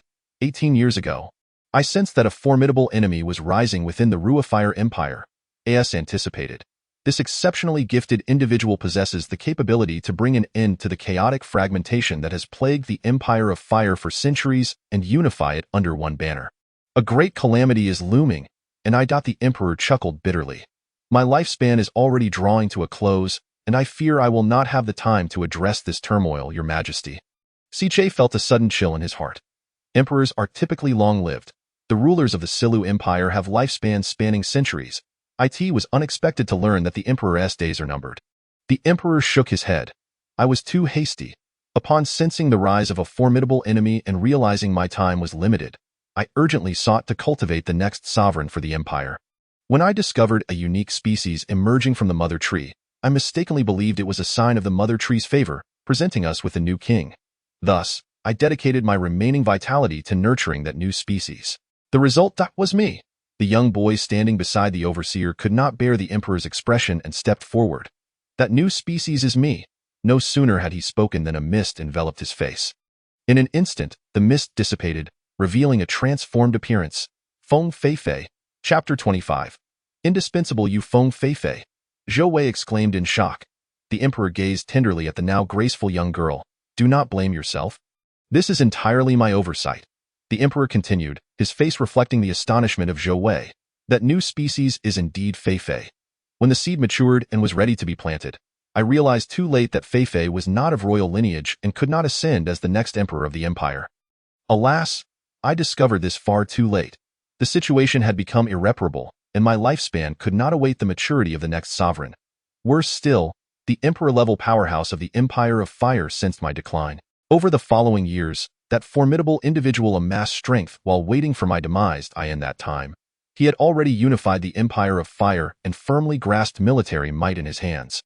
His power is sufficient to compel all subjects of the Empire of Fire to bow in submission. The Empire of Fire is no longer a disjointed entity. It now boasts a formidable leader. In the past 3 years, the enemy nation has been stirring, gathering for a surprise attack, fully aware that I am but a shadow of my former self, unable to endure much longer. All the citizens of the Silu Empire possess green pearls of deep emerald hue, save for the Emperor, whose pearl is golden. When the pea seeds remain on the mother tree, the green pearls are encased within a green bud, rendering them invisible. As the peas grow into warrior peas, the green pearls expand slightly at their chests. Only when the peas are ready to be planted can the Empire utilize instruments to inspect the green pearls at the center of the seeds. And the later the inspection, the better. An early examination could harm the seeds, making them prone to perish. Under normal circumstances, once the new Emperor is born, he exhibits immense strength, and upon reaching maturity, his green field energy reaches an extraordinary level. It is only then that the Empire would employ instruments to assess whether this prodigy is indeed the new Emperor. This is an unusual circumstance, a monumental blunder. Your Majesty, Saiche furrowed his brow. Realizing, as a high-ranking official of the Empire, that he had been utterly oblivious to the precarious state of his nation, the Emperor sighed. This is my fault, after discovering that Feifei was not of royal blood. It was too late to rectify the situation. I could only seek to minimize the damage to the Empire. I know the enemy is waiting for my decline, yet I lack the strength to retaliate. After much contemplation, the only opportunity for a counterattack lies in the moment of my passing. He has been waiting for many years, undoubtedly preparing a detailed strategic plan to launch a massive assault on our nation upon my demise. If we can deliver a significant blow to him in that battle, it may grant the Silu Empire a moment of respite. Furthermore, the mother tree will sense my demise, and a new royal lineage will inevitably emerge. With the return of a new emperor, the Silu Empire will be free from chaos. As for the subsequent challenges facing the nation, they are inevitable. Therefore, you must obtain the strategic layout of the Empire of Fire for our great battle. Zhou Wei felt a surge of respect as he listened to the emperor's account. As a sovereign, he is deeply concerned for his nation, calmly accepting his errors and responsibilities, even calculating his own death to buy time for his homeland. Even though he is now incapable of shouldering the future of the empire, Zhou Wei still admires and respects him. The emperor nodded, moving to stand beside Feng Feifei, gazing into her innocent eyes. Stroking her head, Feifei possesses an innate aptitude for illusion, and coupled with my devoted nurturing, she has always been the most powerful illusionist. The empire has arrived at this juncture, and I am compelled to take risks. Placing my hopes on Feifei, yearning for her to bring about a turning point, the emperor smiled softly. Feifei makes me proud. Even as an infant, when she knew nothing, she was capable of constructing powerful illusionary realms. I have nurtured her potential, witnessing her ability to transmute inanimate objects into life and vice versa. Ultimately, she could even transform herself into an object to conceal her presence. Heavens! Is this akin to the 72 transformations of Wukong?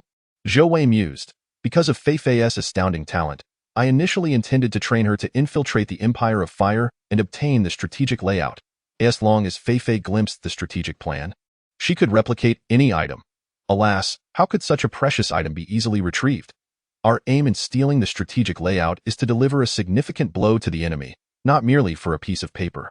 Thus, we must ensure the enemy remains unaware of our acquisition of the strategic map. Otherwise, they may alter their plans, rendering our efforts futile. The emperor shook his head. Is it impossible to transmute the original map into something else and leave the replica behind? Zhou Wei quickly countered. Alas, child, you are thinking too simplistically. Even if Feifei is extraordinarily gifted, she cannot sustain an illusion from such a great distance. This is an illusion, not a transformation. It cannot alter the essence of an object. As long as it is an illusion, it requires Feifei's energy for sustenance. Without her energy, the replica will be exposed. Moreover, should Feifei encounter any mishap, all her illusions would unravel, and the empire cannot afford such a risk. The emperor did not voice the subsequent thought. Feifei cannot achieve that either. The replicas Feifei creates cannot be brought out of the Empire of Fire unless she can transmute the replica a second time, rendering it undetectable to the enemy. Yet, secondary transmutation is exceedingly challenging. Feifei cannot accomplish a secondary transmutation of an object, nor can she materialize energy for a second transformation. The only secondary transmutation she can perform is of herself. Let her transform into a replica of the strategic map and then undergo a secondary transformation into something unrecognizable? Yes, that is the solution. Thus, so it is. Zhou Wei realized the crux of the matter. Indeed. You will go. Have Feifei transmute you into a citizen of the Empire of Fire while she transforms into an object. You will accompany Fei Fei to the enemy nation to procure the strategic layout. And once you locate the map, Fei Fei will undergo a secondary transformation to a size imperceptible to all, and then you will bring her back.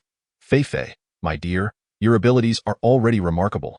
If you could be just a tad more extraordinary, that would suffice, truly. Will Zhou Wei lead me? Feng Fei Fei inquired softly. She had long been aware of her mission, waiting for this moment. Now that the time has arrived, it is wondrous that her most significant mission in life involves Zhou Wei as her companion. The emperor nodded. This is the most foolproof plan I could conceive. Zhou Wei, my child, I have no choice but to select you to eye in this world. Every undertaking inevitably incurs a price.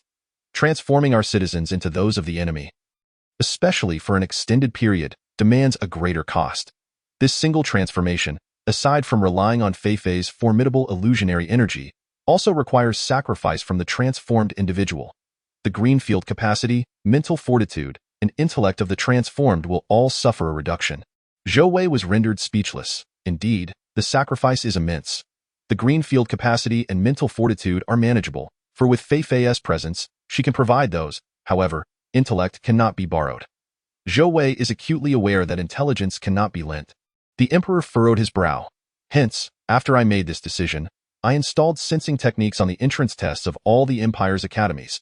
Should any child meet the intelligence threshold, even if their intellect is diminished by Fei Fei's illusion, their consciousness would remain unaffected. Only such a child can bear this mission. Sai Che's complexion changed.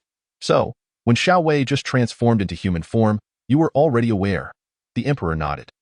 Thus, the subjects could easily seek a pardon for their lives. Having rendered service to the nation, Si Che inquired with a complex expression. Alas. Yes, but that is not all. I instructed the capital's academy to establish new courses specifically for Zhou Wei to gain a deeper understanding of the citizens of the Empire of Fire. To play the role well, the sensation of the entire academy accompanying him in a solitary endeavor is quite uncomfortable. Zhou Wei suddenly felt a chill. The emperor is admirable, but what of himself? Were all his actions over the years truly under the emperor's watchful gaze? Moreover, everything had proceeded according to the emperor's design. Unable to alter his fate, how innocent he feels. Did he commit a grave sin by bringing intelligence from the third dimension? Akin to smuggling? Alas. Let him consider it a system assistant, aiding him in completing system tasks. What a predicament! He could only adopt an AQ mindset. Zhou Wei glanced at Feng Fei Fei, who was looking at the emperor with reliance. Uncertain of her thoughts. Chapter 26. Accepting the mission, Your Majesty, do you wish for us to commence the mission immediately? After a brief silence, Zhou Wei acquiesced to the task. The emperor cast a grateful glance at Zhou Wei. The sooner, the better. Ideally, we should begin at once. The graduation ceremony of the Imperial Academy will not only capture the attention of our nation, but also that of the Ruafire Empire. If you proceed now, you can pose as spies returning to the Ruafire Empire amidst the chaos of war. Spies? The emperor nodded at Feng Fei Fei, who then turned to the empty square and raised her right hand. Her slender fingers, pale as snow, lifted as if to cradle something unseen. The air in the square rippled with a colorless circular wave, and a semi-transparent coffin abruptly emerged at its center. The coffin glided through the air and finally settled at Zhou Wei's feet. Feng Fei Fei formed a loose grip with her thumb and four fingers, and the lid of the coffin was opened. It's him, Zhou Wei exclaimed, recognizing the figure as the man Feng Fei Fei had slain years ago on Silver Sand Mountain. Yes, the emperor affirmed. You remember him. Initially, I planned to procure the body of an inconspicuous Ruafire soldier on the battlefield. However, upon the emergence of this individual 3 years ago, my strategy shifted. A spy who has infiltrated the Silu Empire for many years. Familiar with its intricacies yet only partially aware of the current circumstances in the Ruafire Empire. This identity suits you perfectly. Zhou Wei shuddered. Am I to don this man's visage? The emperor paused. Then quickly grasped Zhou Wei's implication. He sighed, realizing that the fanciful notions of youth eluded the comprehension of an elder child. You think too much. Fei Fei's illusion will transform you to resemble this man, both internally and externally. The necessity of this corpse is to provide Fei Fei with unoriginal from which she can create a replica, not for you to wear his skin. Oh. Zhou Wei exhaled with relief. The thought of wearing another's skin was rather unsettling. In that case, let us begin. Wait. Si Che suddenly interjected, saluting the emperor. Your Majesty, I have a few words to share with Zhou Wei, if permitted. The emperor nodded. Father. Zhou Wei felt a flutter of unease.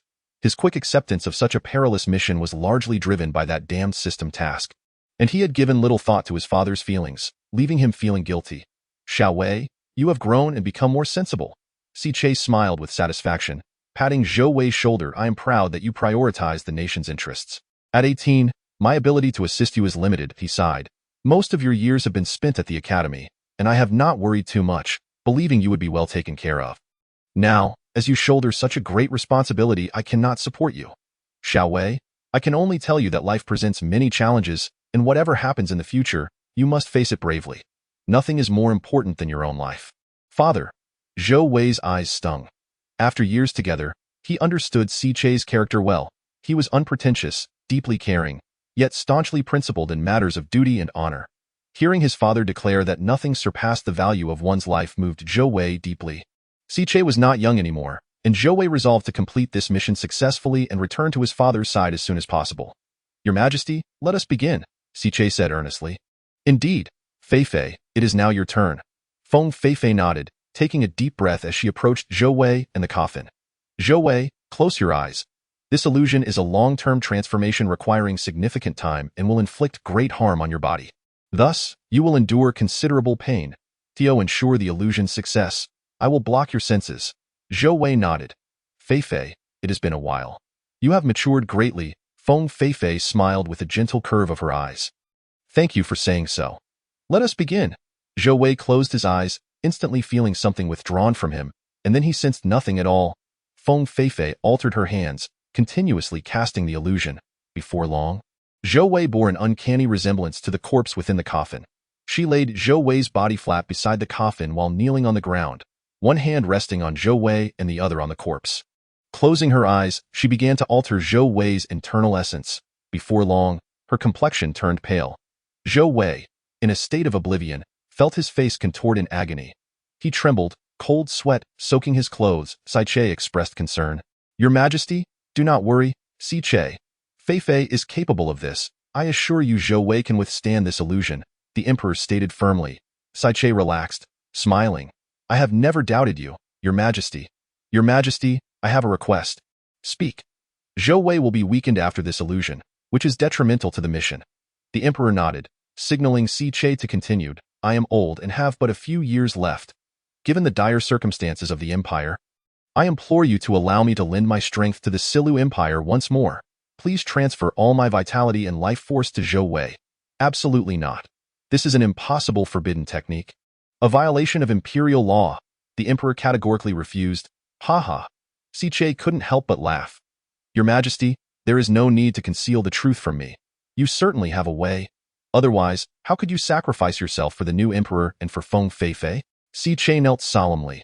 Your Majesty, I understand you are reluctant to take my life. But think of yourself. You are willing to die for our nation. Why should I not feel the same? Moreover, he is my child.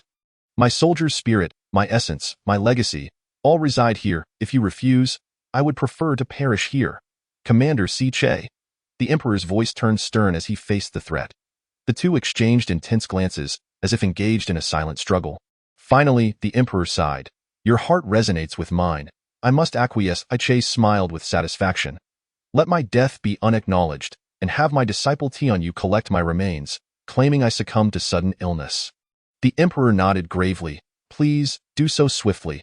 Ensure my body is handled before Zhou Wei and Feng Feifei awaken.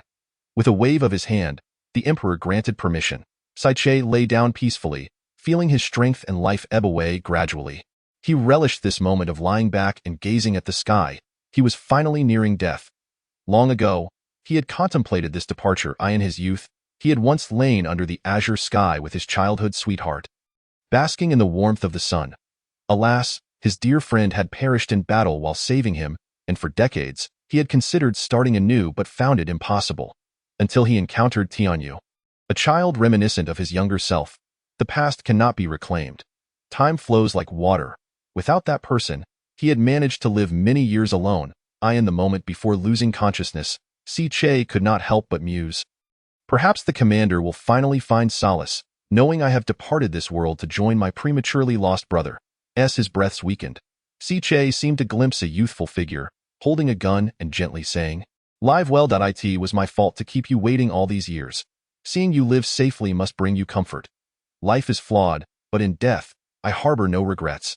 Chapter 27. Turbulence on the journey. Zhou Wei stood in line at the city gate. The capital of the Ruifier Empire lay just ahead. Crossing this threshold would bring him closer to his objective. With a stoic expression, he felt as taut as a stringed atop that moment.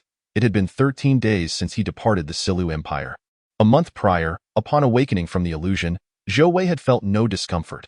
When he voiced his concerns to the emperor, he was told that his high intelligence and formidable mental abilities had shielded him from harm during the transformation. Pleased with himself for a moment, Zhou Wei listened as the emperor explained the potential scenarios he might encounter upon entering the Ruifier Empire.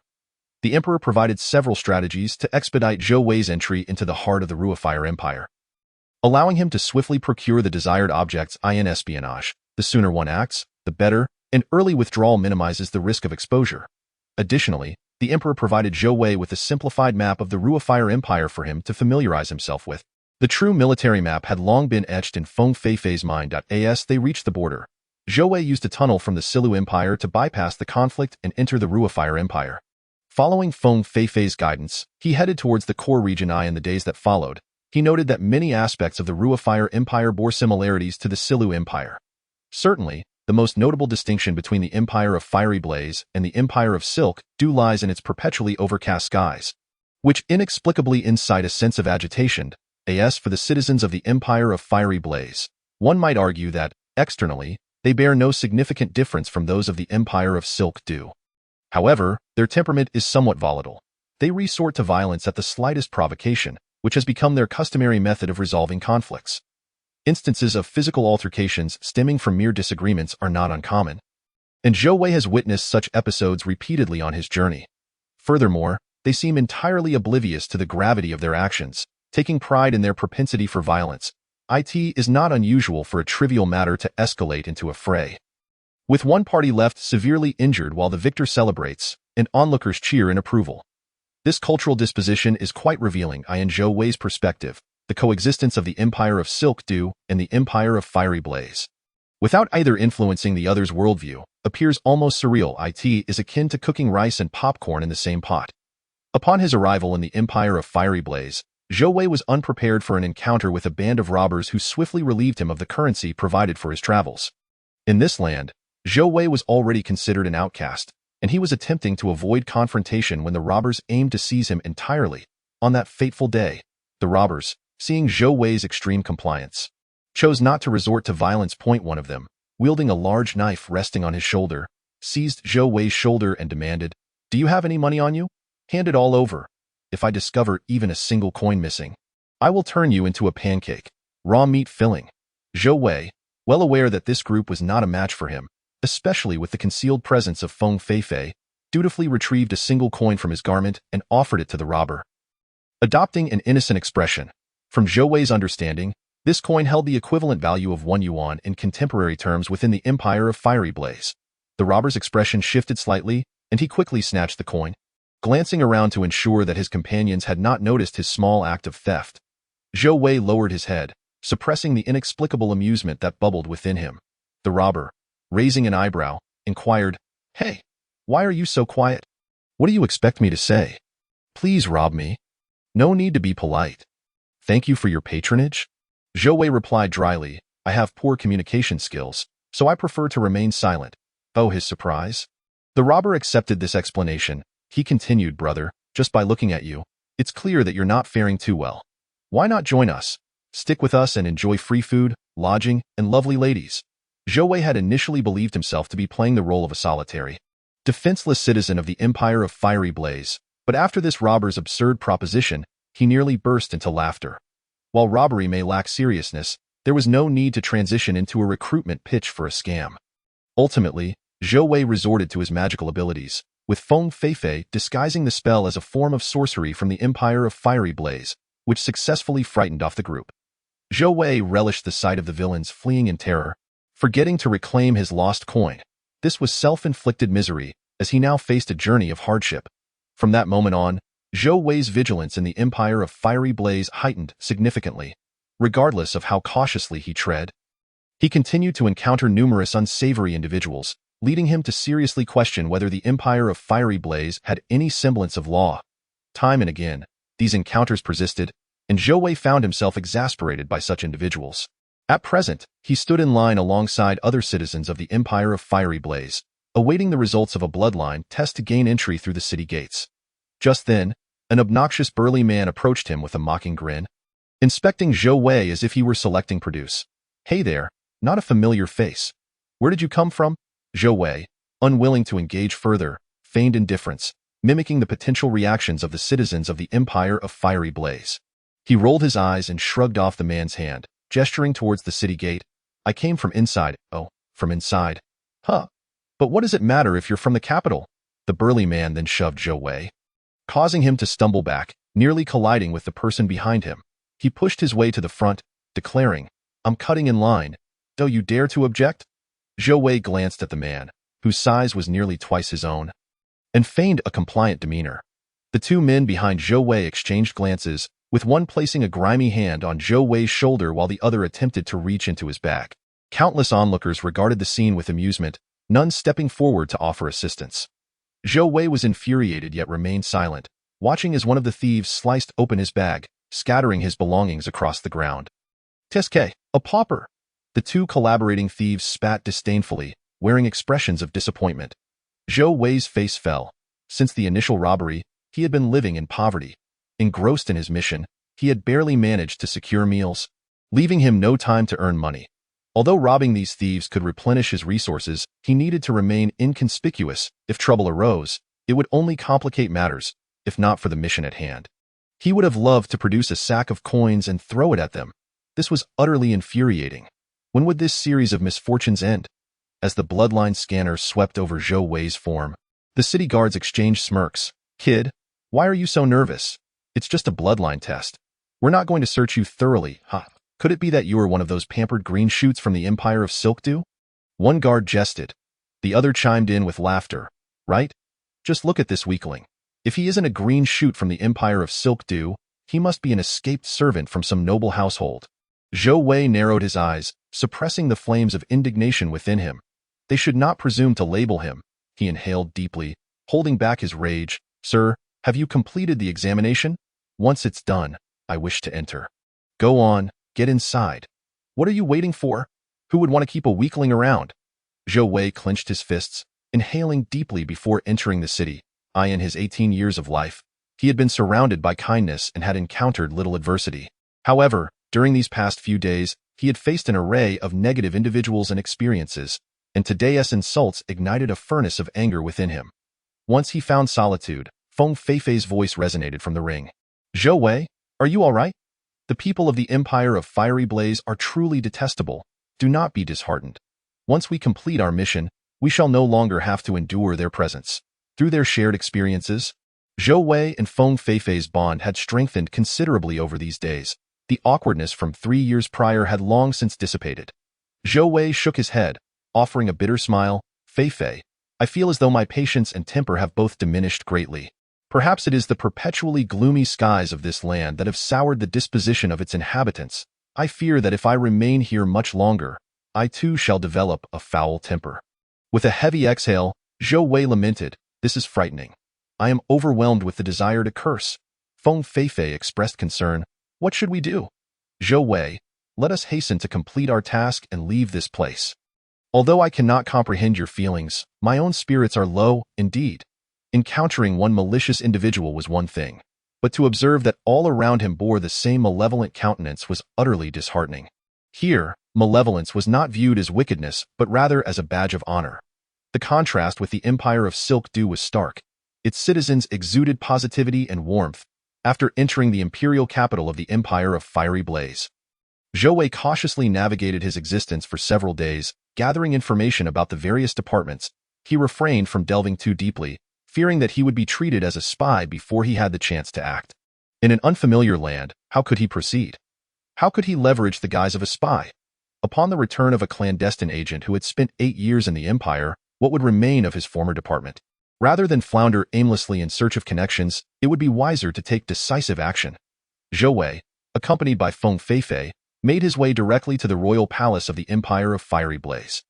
In stark contrast to the grandeur of the palaces in the Empire of Silkdew, the palace here was somewhat crude.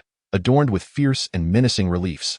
Addressing the palace guards at a small entrance, Zhou Wei stated, "I beseech you, I am a clandestine agent who infiltrated the Empire of Silk several years ago. Now, taking advantage of the turmoil, I have returned with vital information for the Emperor. Please verify my records. The clandestine department should have my file." The two guards exchanged glances, one asking, "Isn't the clandestine department overseen by a specialized agency? What are you doing here?"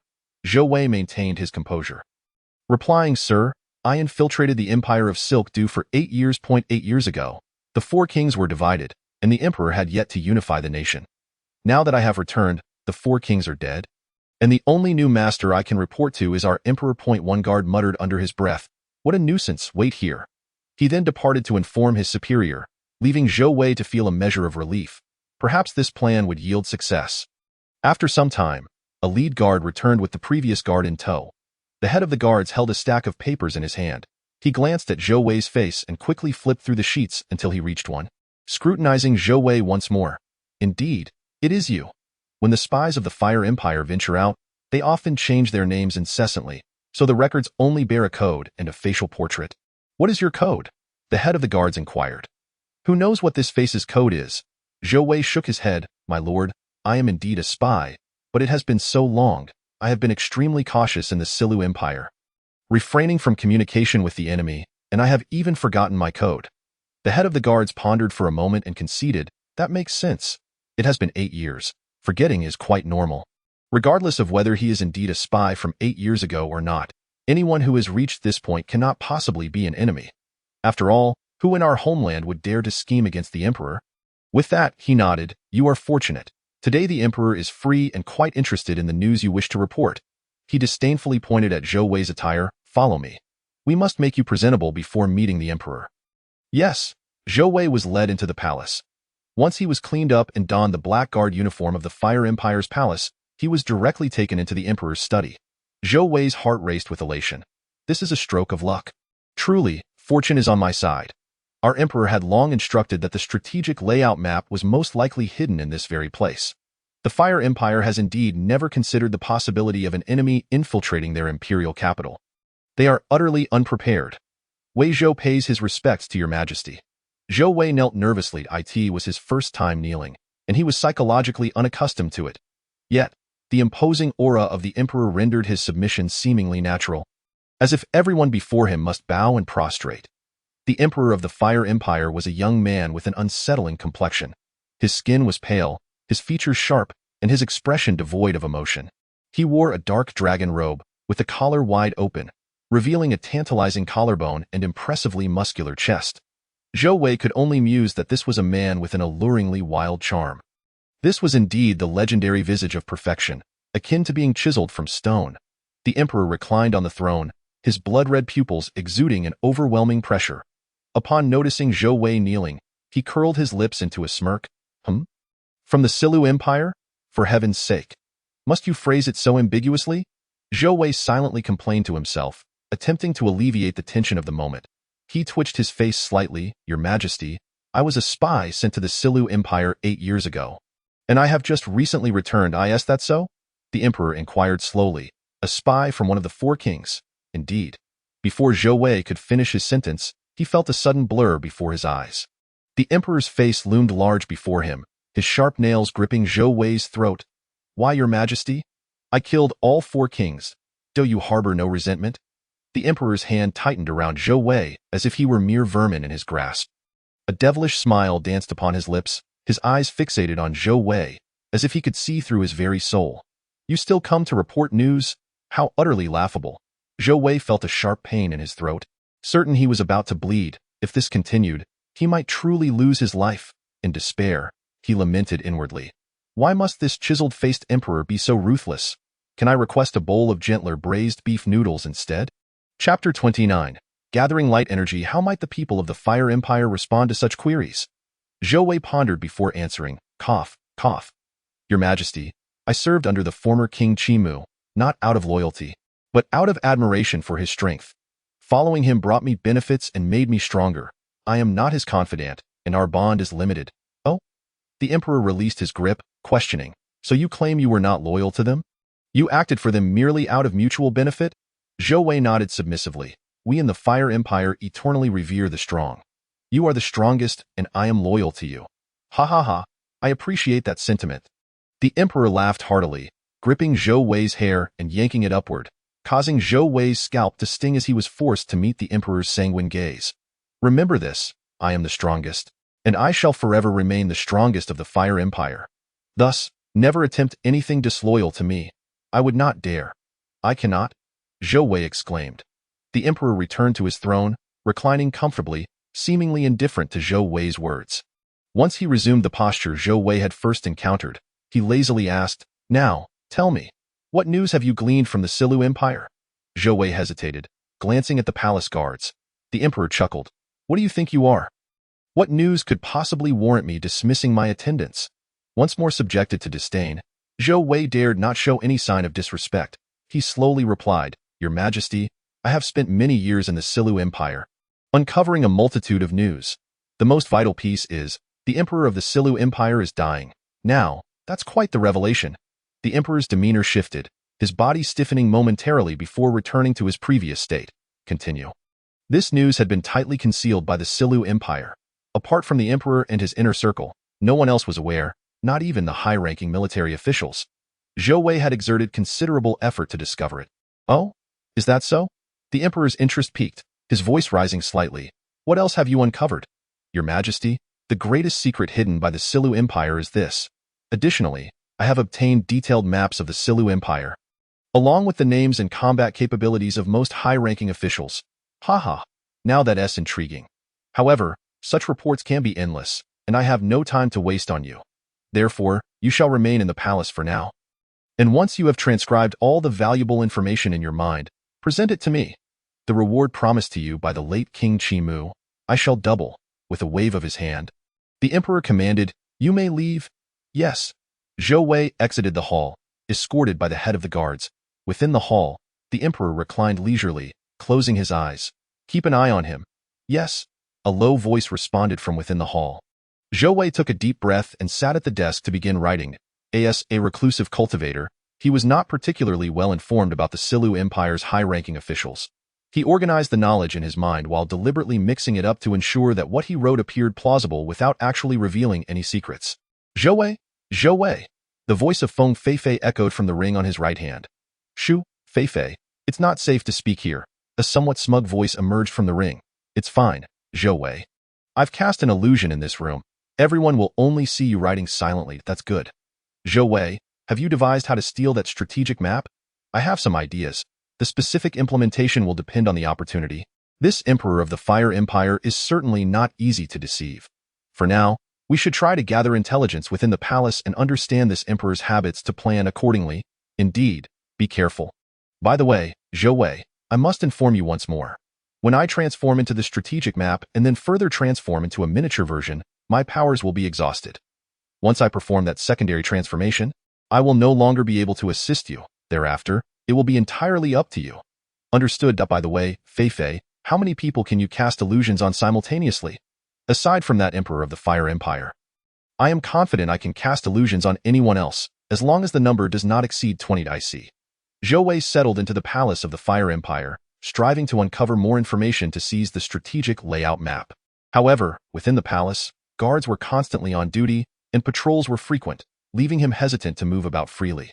Zhou Wei was uncertain whether his plans would succeed, and his mind was filled with confusion. Silu Empire, Fire Empire, the Sun.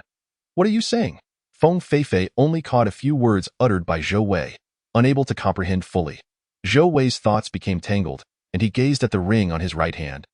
Questioning the doubts that had plagued him these days, Feifei, how can the Fire Empire survive without the sun? There is no energy. Don't they have luminous stones?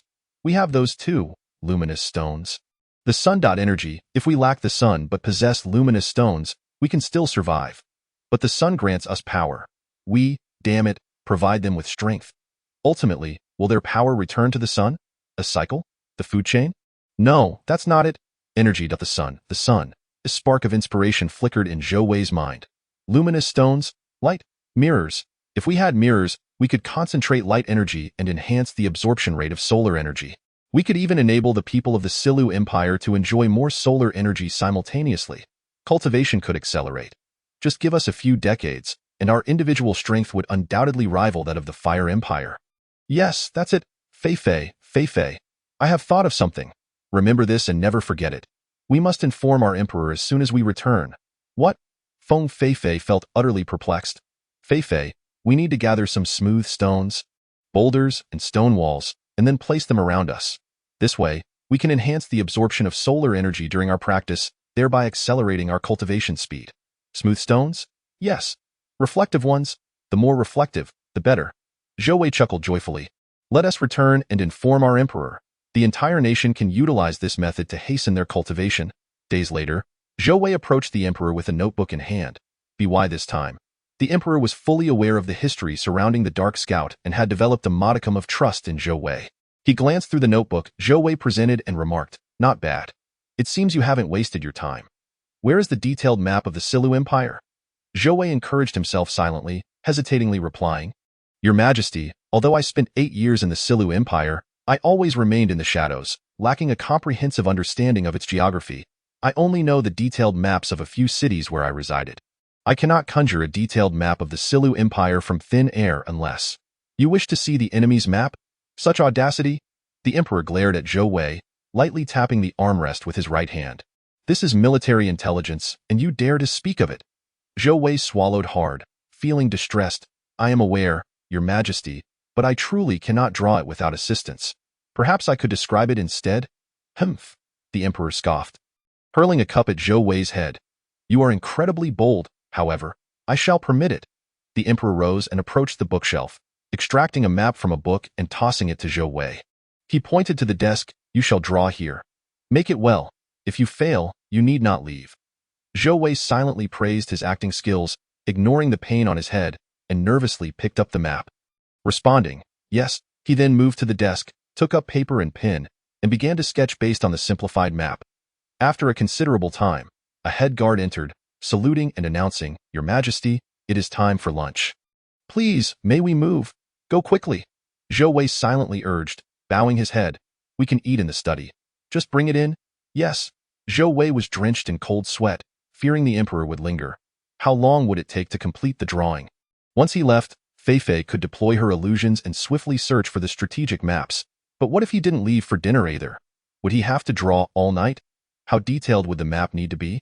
Should he include the bedsheets from his dormitory? He felt like crying without tears. The emperor dined leisurely, observing Zhou Wei's anxious drawing with amusement. He remarked, "You know too much. Why not stay in the palace?" Zhou Wei was startled by the first part and overwhelmed by the latter.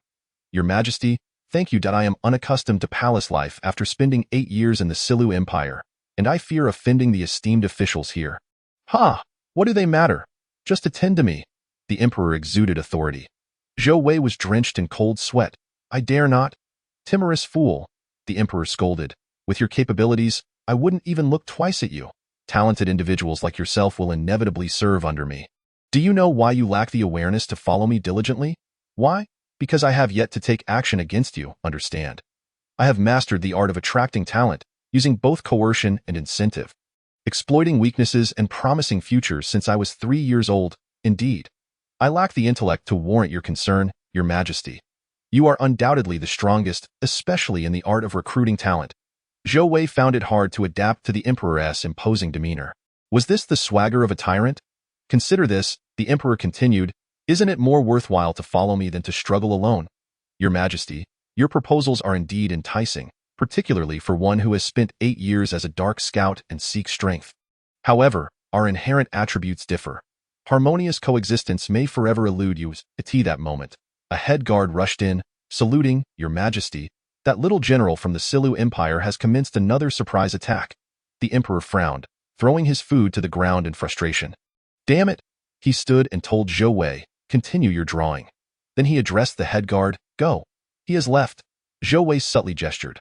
Moments later, the ring on his right hand slipped off, swiftly transforming back into Fei's original form. "Done. The illusion is set." Zhou Wei, hurry. Chapter 30. Such an ending. A slender figure clad in red, with sorrowful eyes filled with longing, was swept away by the wind, seeking help. Student Council President, Zhou Wei. The one-armed man awoke abruptly from his dream. How could he dream of Zhou Wei falling like Dongfang Booby? General, are you all right? Soldiers rushed into the room, weapons drawn. The one-armed General Wang Yu wiped the cold sweat from his brow and replied, "It's nothing, just a dream." He pointed to one soldier. "Go inquire with the clerk. Is there truly no soldier named Zhou Wei in the military camp?" "Yes." "And you?" Wang Yu pointed to another soldier. "Find out where Chu is. That lad works too hard. He might inadvertently lose his life if he isn't careful. Track his whereabouts today in battle and return. I'll lend him a hand before he wanders too deep into enemy territory." "Yes." Once the soldiers departed according to orders, Wang Yu remained with his confidant. "Why not take a moment to rest, General? You've hardly had any sleep." His loyal aide looked at the weary young general with concern. The general, wise and courageous, was merely 21 years old yet had already achieved great feats, holding the position of general in the military camp. His accomplishments were remarkable, earning him the title of commander. Both old and new soldiers revered him, gazing at him with admiration. Even the enemy soldiers from the detestable Raging Fire Empire respected him, addressing him as Little General. A new star was rising. And he firmly believed that his general would one day become a great commander, bringing new glory to the military of the Silu Empire. Wang Yu sighed, "I cannot sleep." "Are you worried about Zhou Wei?" Wang Yu smiled gently. "Yes, I've searched the entire camp, yet how is it that I cannot find him?" "Do not fret, General. As a student of the Imperial Capital Academy, how could he simply vanish? Perhaps he has been dispatched elsewhere for his coming-of-age ceremony." "I hope so." Wang Yu gazed at his right hand, silently pondering. "Zhou Wei, it has been a long time. I hope you are well." Zhou Wei and Feng Feifei took separate actions. Zhou Wei rummaged through the desk for strategic layout maps, while Feng Feifei searched the bookshelf. After a considerable time without success, both felt a rising panic, sweating profusely. What to do? Zhou Wei, seated at the desk, covered his forehead with one hand while anxiously tapping the desk with the other. "Ding! Congratulations, Zhou Wei, you have found the task item." Upon hearing this sound, Zhou Wei's heart leaped with joy. He glanced at his hands. Just now, had his left hand brushed against a book? His heart raced as he quickly retrieved the book. The cover was pitch black, devoid of any text. Zhou Wei hastily opened it, revealing a few hastily scribbled words. Strategic insights, summary, improvement. Huh? Zhou Wei exhaled in relief. This is it. Who said strategic layouts were merely maps? The Emperor prefers to write in notebooks. Long live the Emperor. Feifei, come quickly. I found it. Zhou Wei called out eagerly. Really? Feifei exclaimed with delight, immediately abandoning her task. Upon seeing the book in Zhou Wei's hands, she understood instantly. She solemnly declared, "Zhou Wei, from now on, it's all up to you." Indeed, Feng Feifei pressed her hand on the notebook, transforming herself into an identical book. It quickly shrank and floated into Zhou Wei's clothing. When the Emperor returned to the Grand Hall, Zhou Wei was seated at the desk, having completed another map. Finished? Yes. Zhou Wei's expression relaxed. I have done my utmost. This is the most detailed version I could recall. Good. The Emperor approached the desk, examined the detailed map, and nodded. Go. Follow him and receive your reward. Zhou Wei rejoiced. Thank you, Your Majesty. He followed the head guard out of the Grand Hall. Wait. The Emperor suddenly called out. Zhou Wei shuddered, turning to salute, Your Majesty. Are you truly not staying in the palace? How foolish. Thank you for your kindness, Your Majesty, but I believe I shall continue to make my way outside. Enough. Be gone. Fool. As Zhou Wei departed from the Grand Hall, the Emperor scrutinized the detailed map. The voice in the chamber whispered, Should we take care of him? The Emperor chuckled softly. He was just here, rifling through my belongings? No, he merely sat and drew. Then there is no need. He indeed possesses considerable knowledge. However, if there is a true desire to silence him, that is the affair of the old man from the Silu Empire. I am indifferent to whether he speaks or not. At least it serves to disrupt the morale of the enemy forces. After receiving his reward, Zhou Wei swiftly exited the palace of the Rua Fire Empire and made his way to a secluded spot. From his pocket, he produced a precious artifact resembling a wine bottle. When the Emperor of the Silu Empire had gifted it to him, he had cautioned that it was a national treasure, to be used but once. Its sole function was to teleport a person from one location to another, though the distance was limited. This item was akin to a teleportation scroll in a game. As Zhou Wei described, Zhou Wei and Feng Feifei had previously utilized a secret passage to leave the Silu Empire and enter the Rua Fire Empire. That passage had been sealed immediately after their departure to prevent the Rua Fire Empire from discovering a shortcut to the Silu Empire should they fail.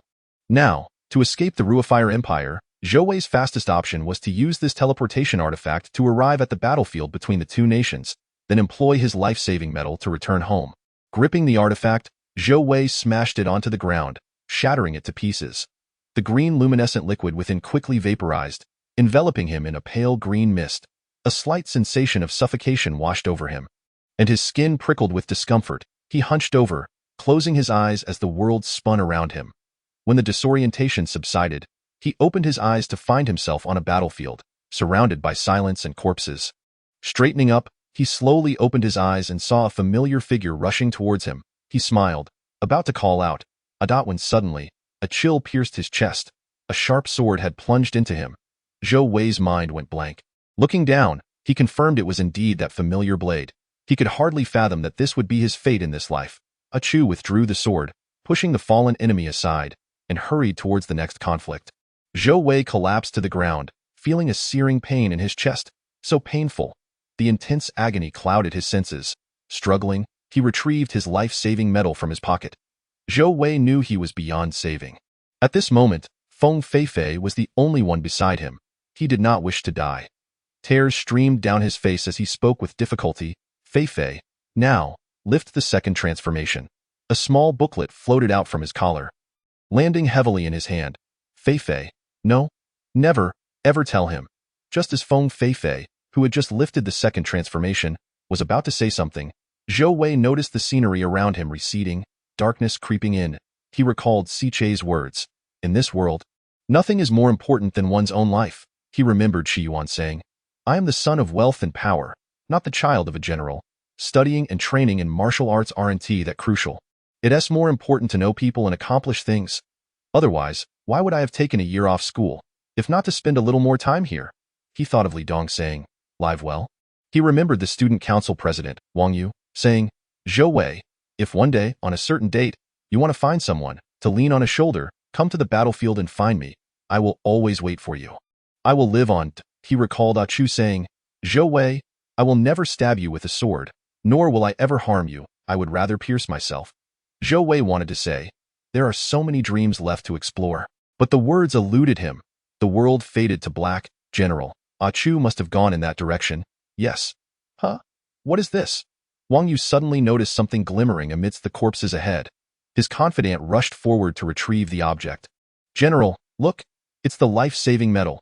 Here is also a booklet and a green pearl that one of our soldiers used to free himself. This green pearl is actually golden. It might have been poisoned by the enemy's magic.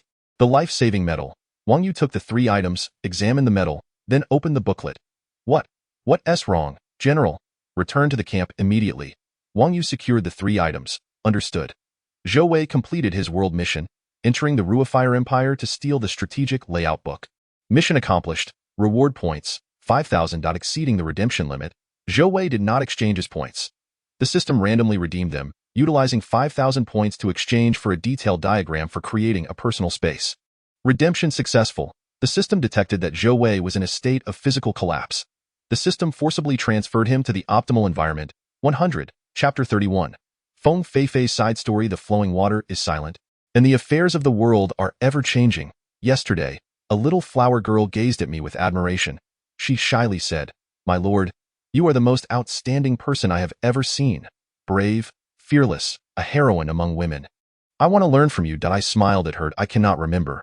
Many years ago, I seemed much more timid and bashful than she. It is truly unimaginable that one day, I would walk this path. Life is a continual jest. Sometimes, when I see those innocent little flower girls, I feel a pang of jealousy. If a woman could remain innocent forever, how blissful that would be. She would be protected always. I also envy. Time rounds the features in me. That youthful sentiment can no longer be found. Crystal-like emotions, transparent, fragile, beautiful, and deserving of pity, have vanished. I should not dwell on it in this vast world, with its chaotic nations. Every ounce of my spirit should be devoted to safeguarding this country. Shi Yuan has departed. Zhou Wei has gone. Lord Siche has left. His Majesty is gone, and my father is gone. The commander has also left. The empire still awaits a new emperor. The empire cannot wait for a new emperor. For the new emperor is Zhou Wei. Zhou Wei's green pearl is golden. He is the new emperor. Yet he is dead. The new emperor is dead. This can only remain a secret. The one-armed young general has become the new emperor. Lord Siche's disciple has become the commander. Li Dong has become the army chief. Ah Chu has become a valiant general, and I, since reporting to the emperor the method to enhance the cultivation speed of the citizens using reflective stones, have become the emperor's assistant, managing all affairs for the emperor. This was the wise Zhou Wei's idea. Naturally, he is the sagacious new emperor. What a pity he was cut short. Naturally, this achievement is credited to me. A life can only love one person. I still love Ah Chu, and my love grows deeper. Yet I never seek him out. A secret lies within my heart. Ah Chu frantically searches for Zhou Wei in this world. The emperor is dead. My father is dead. Only I know that Zhou Wei has long since passed away. When he died, he freed his own body, ensuring no one could find his remains. But he has long been dead. He has long been dead. He has long been dead. I have repeated this in anguish countless times in my heart, yet I cannot voice it. I can no longer face the one I love. His bloodshot eyes plead with everyone. Where has Zhou Wei gone? And that one-armed emperor, he is certain I know. I do not speak. I think he must have guessed long ago. Thus, he incorporated the green pearl we found together into a bracelet, wearing it daily. He does not speak. He does not even ask me. Sometimes, I wonder if I should find a partner. Anyone but Ah Chu will do. I cannot do it. I am incapable of it. Then let everything be buried in my heart. As the years go by, whose heart has not been pierced by a few blades, love cannot be released. Love is sought but never obtained. I must stand against the sunlight, becoming a wall for the young children. I can only stand against the sunlight, becoming a wall for the young children. On certain nights, I dream of practicing swordplay with Ah Chu. While Zhou Wei comments leisurely, I smile wide, and tears fall together. Perhaps my life resides in that moment. The rest is merely life. Chapter 32. The technological world. Dear Madam, congratulations, the fetus is developing positively. With a month remaining until the due date, the fetus has already developed sensory perception. In the coming days, you will feel fetal movement. Our little princess will soon greet you. The elderly man in white, his silver detector in hand, smiled at the First Lady of the Empire. Is that so? That is truly wonderful. Clad in a loose-fitting white gown, the extraordinarily beautiful woman's complexion appeared somewhat pale. Upon hearing the elder's words, a rare smile graced her face. She was a woman of breathtaking beauty, one that even other women found hard to envy. Upon encountering her, everyone found themselves irresistibly drawn to her radiant visage, unable to look away. Her noble demeanor further dissuaded any thoughts of comparison. The First Lady thanked the elder, saying, "Thank you, Doctor, I appreciate your assistance." "No, it is my honor." The elder bowed slightly. After concluding the examination, he tidied his medical instruments, lifted his medical bag, and bowed once more. "Dear Madam, I will check on you again in a week. If you experience any discomfort, please notify me immediately. I am at your service." "Very well." Once the doctor left the room, the First Lady gradually rose with the support of her assistant. Lin Jing, prepare the car." "Understood." Lin Jing greeted a guard as she supported the beautiful yet frail First Lady out of the room, followed by a retinue of silver-armored guards. They traversed a crystal-paved corridor, turning a corner where one guard stepped forward to open the grand door for them. Outside, the inky blackness of the universe was adorned with countless twinkling stars. A small battleship hovered before them, its hatch already ajar. This vessel, roughly the size of a football field, had been specially designed for the First Lady. Modeled after military ships, it boasted enhanced defensive features and security measures, while also elevating comfort and luxury. Although not equipped with the offensive weaponry typical of military vessels, its interior was worth far more than any warship. "Madam, please board," the guard urged, pressing a button on his remote. A steel ramp extended from the ship's hatch to the entrance. The First Lady stepped aboard slowly, Lin Jing guiding her. "TOC the Chancellor," she instructed. "Yes," Lin Jing replied, assisting the First Lady to settle into the cabin. Once seated, the soft chair adjusted to provide optimal comfort, and the highest level of shielding was activated. Lin Jing took her place beside the First Lady, while the remaining attendants stepped outside to await further instructions. Noticing that the First Lady was gazing out at the dark expanse of space with no signs of sleepiness, Lin Jing broke the silence. "Madam, it is truly wonderful. The princess will certainly be born healthy." The First Lady smiled gently. "My child has faced great challenges. She is finally coming into this world," asked the wife of the Supreme Chancellor. She held the title of the universe's First Lady. The Chancellor and his wife had been childhood friends, their love admired by many. However, a cloud loomed over their happiness. The First Lady's health had always been fragile, and despite years of marriage, they had remained childless. Eventually, the Chancellor resorted to acquiring the finest egg from the universe's premier hospital, artificially conceiving a son. Now, that son was 17 years old. Just when the couple had given up hope, the First Lady unexpectedly became pregnant. This child was to be the legitimate heir of the Galactic United Empire. Yet, amidst the jubilation of many who rejoiced over bloodline purity, troubling news surfaced. The child was in poor health and at great risk of miscarriage. After consulting medical professionals, the Chancellor had suggested that the First Lady consider terminating the pregnancy, fearing the emotional toll of losing the child would be too much for her. Nevertheless, the First Lady was resolute. She was determined to bring this child into the world, fighting against all odds as she gazed at the Chancellor with her tear-filled, beautiful eyes. He relented once again, just as he had countless times before. The child was indeed weak, and despite the prolonged care from the head of the universe's foremost hospital and the application of the latest technology and best medicines, it was only in the 9th month that the child finally showed signs of life. In this advanced age of technology, a typical healthy fetus would usually display awareness by 3 months. Lin Jing squeezed the First Lady's hand reassuringly. "Madam, it will be all right. Everything will turn out fine." When the little princess was just a month old, the doctor said she might not survive past 3 months. Now, she is 9 months along and shows awareness. Once she is born, everyone will love her just as you do. Taking good care of her, as she grows, she will be healthier than most. The First Lady smiled, her eyes shimmering with hope. "Indeed, it will be fine, my child. She is my miracle." After speaking, she turned her gaze back to the dark cosmos. At that moment, flashes of light erupted in the void outside the cabin. The first time she saw such light, it had filled her with sorrow. It was the battleship responding to an attack from another vessel. The guards ordered to fire back. She could not comprehend why. In her quest for a child that she and her beloved husband both desired, the universe seemed so unwelcoming. Her husband held her hand, explaining, "The prince is already 17 and involved in governance.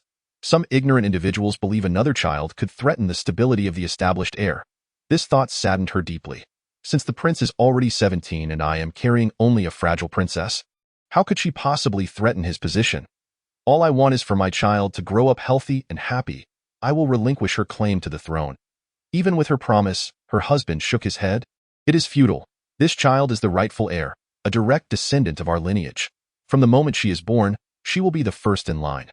Yes, the weak princess growing within her was destined to be the primary heir of the Galactic United Empire. Consequently, countless individuals would conspire to eliminate this child in the name of stability. The First Lady had felt anger, had scoffed at their ignorance. She had sacrificed so much for this empire over the years. Yet they had forgotten. For the sake of an unsubstantiated fear, they sought to extinguish her and her child's lives. How dare they? They did not even possess the decency to express gratitude. From that moment on, whenever she encountered similar circumstances, she adopted a calm demeanor. What did it matter? Since they no longer revered her, these people sought to take her and her child's lives. To her, they were no longer citizens of the empire, and she felt no obligation to love them. They were no longer her subjects. She observed the light cannons outside the cabin, firing repeatedly, obliterating inferior ships and claiming lives. She was grateful to her husband. It was his strong leadership that kept truly threatening forces at bay, while those who attacked were merely fringe elements. Zhou Wei stretched his neck comfortably to, "Oh, how delightful, wait." He was still alive. He attempted to open his eyes, but found he could not. My goodness, he felt utterly disconnected from his body. What was happening? System, name. Zhou Wei status, soul weak, repair 77.02, reward points, 0 subworld, 3-dimensional technological world name. Unborn imperial princess status, fetus nearing birth, 9 months, occupation, princess of the Galactic United Empire, heir to the Galactic United Empire? Chapter 33. The princess's birth, he thought. Has he transcended once more? A fleeting image of a sword piercing his chest sent a chill down his spine.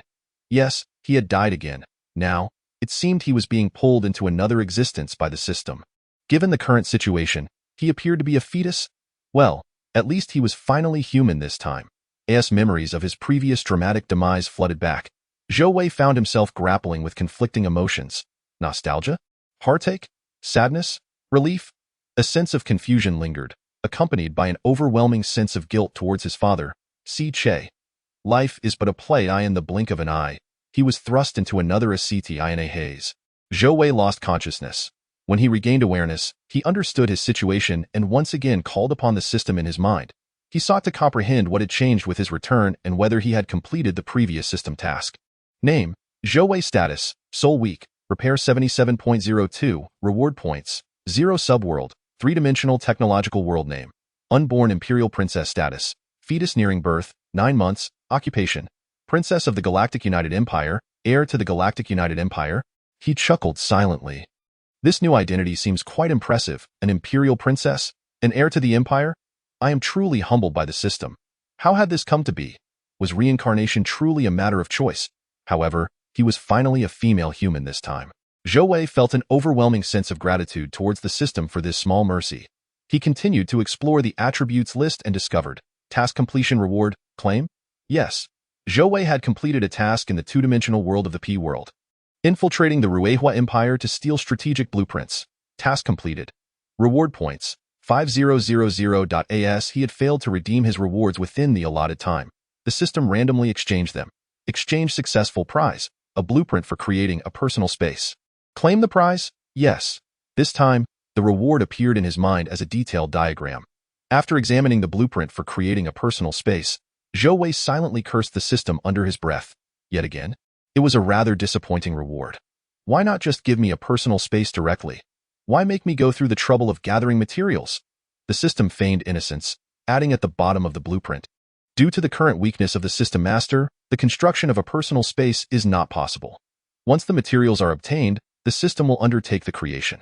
Thus, Zhou Wei owed the system a favor. System, oh system. Aren't you a system? You aren't a person. What do you mean by a favor? Besides, since you have already recognized me as your master, you belong to me. Why would you even need to undertake the creation? Was the system trying to discuss human rights with him? Zhou Wei vented his frustrations at the system, feeling somewhat deflated. The system provided nothing but formulaic displays and explanations. Zhou Wei pondered whether the system intended to continuously guide her through reincarnations, granting her an exceedingly long life. Perhaps the path bestowed upon her by this system is destined to be a solitary one, even if she finds moments of familial affection, friendship, and love in various worlds. Ultimately, no one will accompany her on her long journey. Realizing this, Zhou Wei is filled with a profound sense of melancholy. A wish arises within her heart, one that she had previously dared not entertain. Perhaps, with the aid of this system, there may come a day when she can truly return to her world of 21, to Earth. Regardless, what matters now is that she is alive. For this alone, she ought to express gratitude towards the system. Zhou Wei calms her mind and begins her cultivation.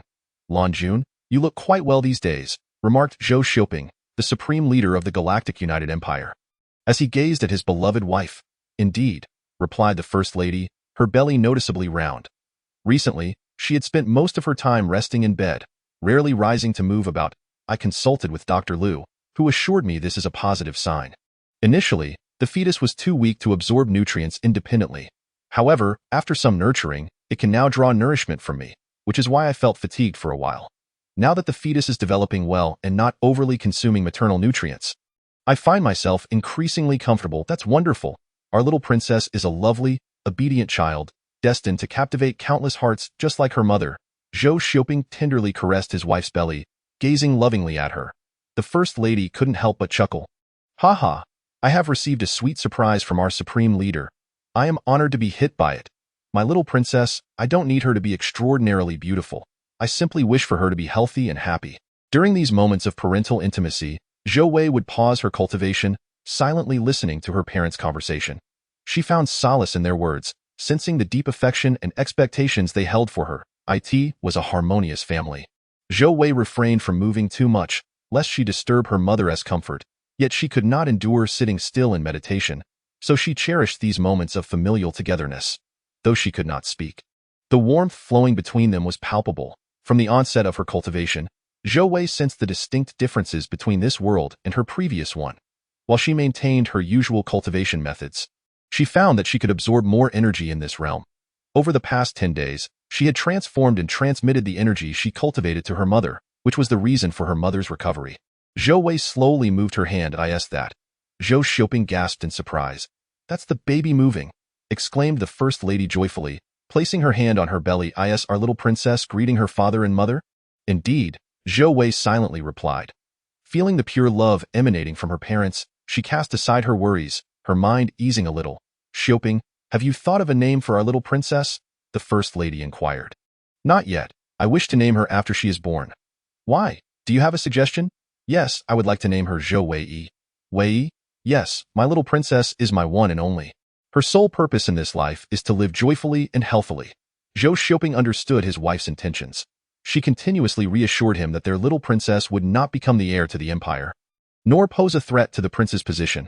She silently implored him to protect this child, as she would not impact the empire's affairs. Zhou Xiaoping grasped this. The supreme leader gazed earnestly at his wife and said, "Very well," as if making a solemn promise. Half a month later, a new member was welcomed into the highest family of the Galactic Empire. All media outlets, both official and unofficial, reported on this momentous occasion. However, the center of this event, Princess Zhou Wei, was announced by the physician to suffer from congenital frailty. She had to be kept under strict protection, for any minor injury or cosmic germ could easily claim her life. No media outlet even managed to capture a single delightful photograph of the princess. For years thereafter, no media could procure any images or even her real name. Although she was recognized as the legitimate heir to the empire, she never appeared in public in the political sphere. Only a charismatic and approachable prince was visible, while the little princess remained shrouded in mystery. The public speculated endlessly about her, concocting countless fantastical tales. Was she disfavored by the supreme leader, or was she confined due to being a potential threat to her brother? Perhaps this esteemed princess was so delicate that a mere gust could topple her. Thus she was kept hidden. Regardless of public speculation, the empire simply issued a formal statement. The princess was frail and required peace and quiet away from visitors. She was a member of the imperial family, not a celebrity in the limelight. After the empire openly refused to disclose any information about her, no media dared to pry further. Everyone knew of her existence, yet no one possessed any information about her. This little princess was regarded as one of the most enigmatic figures of her time. Chapter 34. Beautiful times. A young man appearing to be in his 20s stood at the entrance of a restaurant. His short, dark hair was slightly wavy and combed back, revealing a smooth, full forehead. His skin was fair and flawless, glowing under the lights as if illuminated with a soft radiance. His features were exquisitely handsome. His face a masterpiece. His eyes, though not large, were bright and clear, with distinct black and white tones. He wore a white shirt beneath a tailored black suit. Such simple attire exuded an air of elegance on him. "Wow," thought the young waitress in a deep blue uniform, her heart racing with excitement. She bowed and opened the glass door for the distinguished guest, saying, "Welcome to Qingfeng Cuisine." Tong Ning smiled, his expression radiant. "Thank you." "Oh my!" The young waitress's heart beat wildly, her face flushing uncontrollably.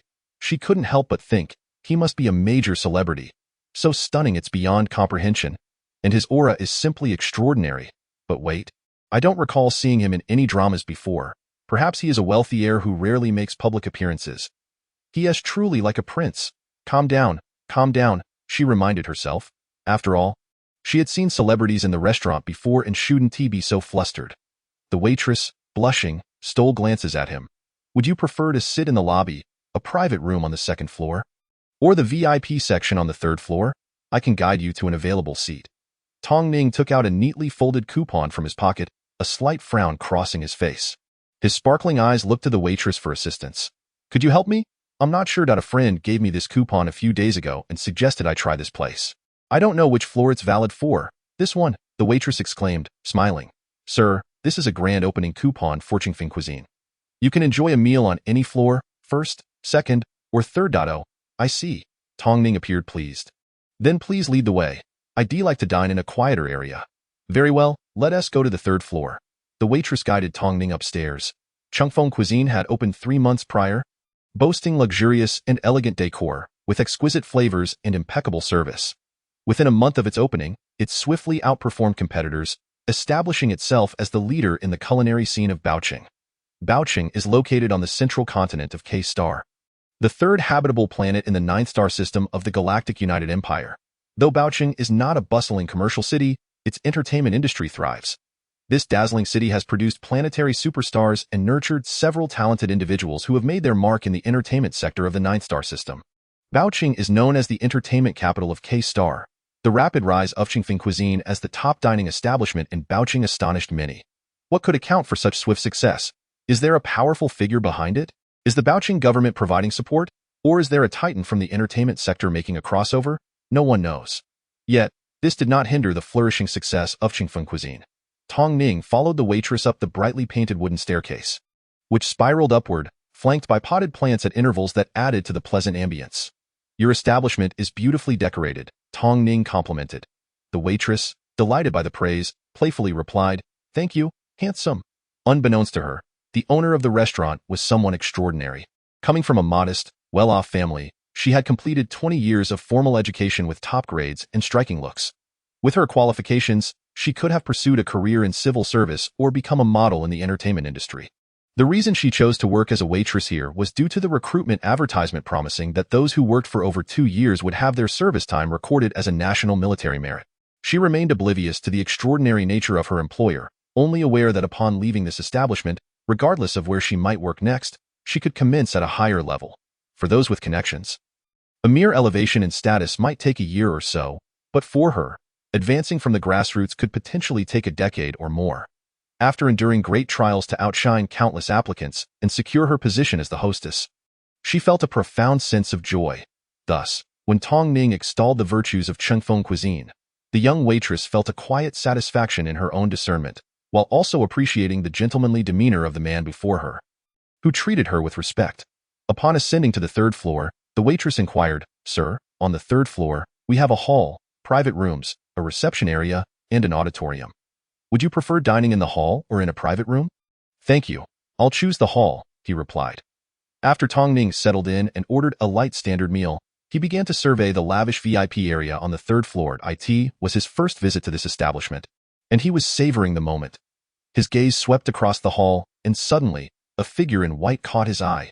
A young woman, ethereal and exquisite. In that instant, Tong Ning was utterly speechless, struck by the breathtaking beauty before him. Understanding at once what it meant to be smitten at first sight, he found it impossible to divert his gaze. She appeared as a celestial being, gracing the earthly realm with her presence, illuminating the opulent surroundings with a unique and refreshing charm.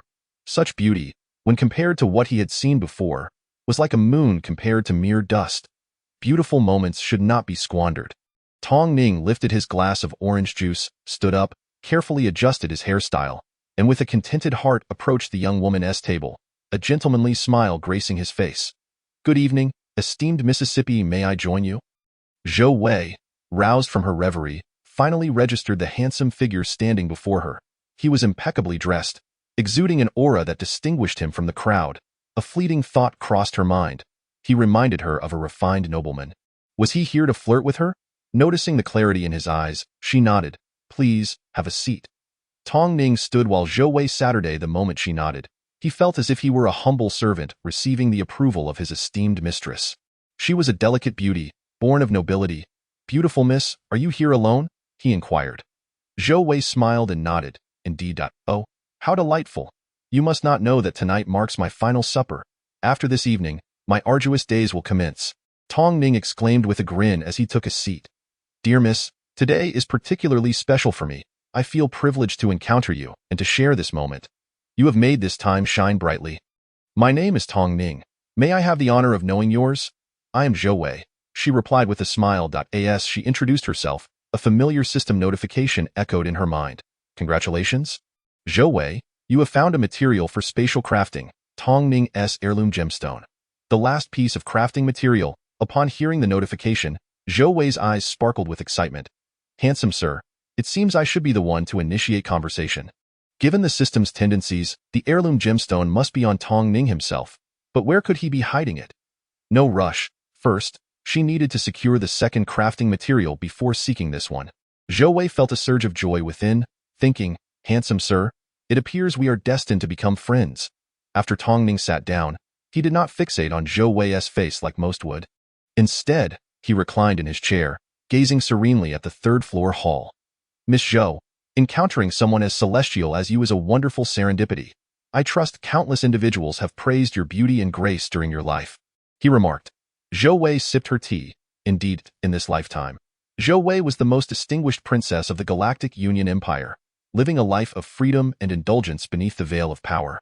Her beauty, inherited from her stunning mother, was beyond reproach, requiring no embellishment. The empire's resources had instilled an air of royal grace within her very being, exquisite and refined. Tong Ning turned to her, grinning. In that case, I shall forego any further praises. Indeed, my mind races with poetry and grand verses, yearning to crown you with the most splendid of accolades, yet I find myself tongue-tied, only able to blush in silence.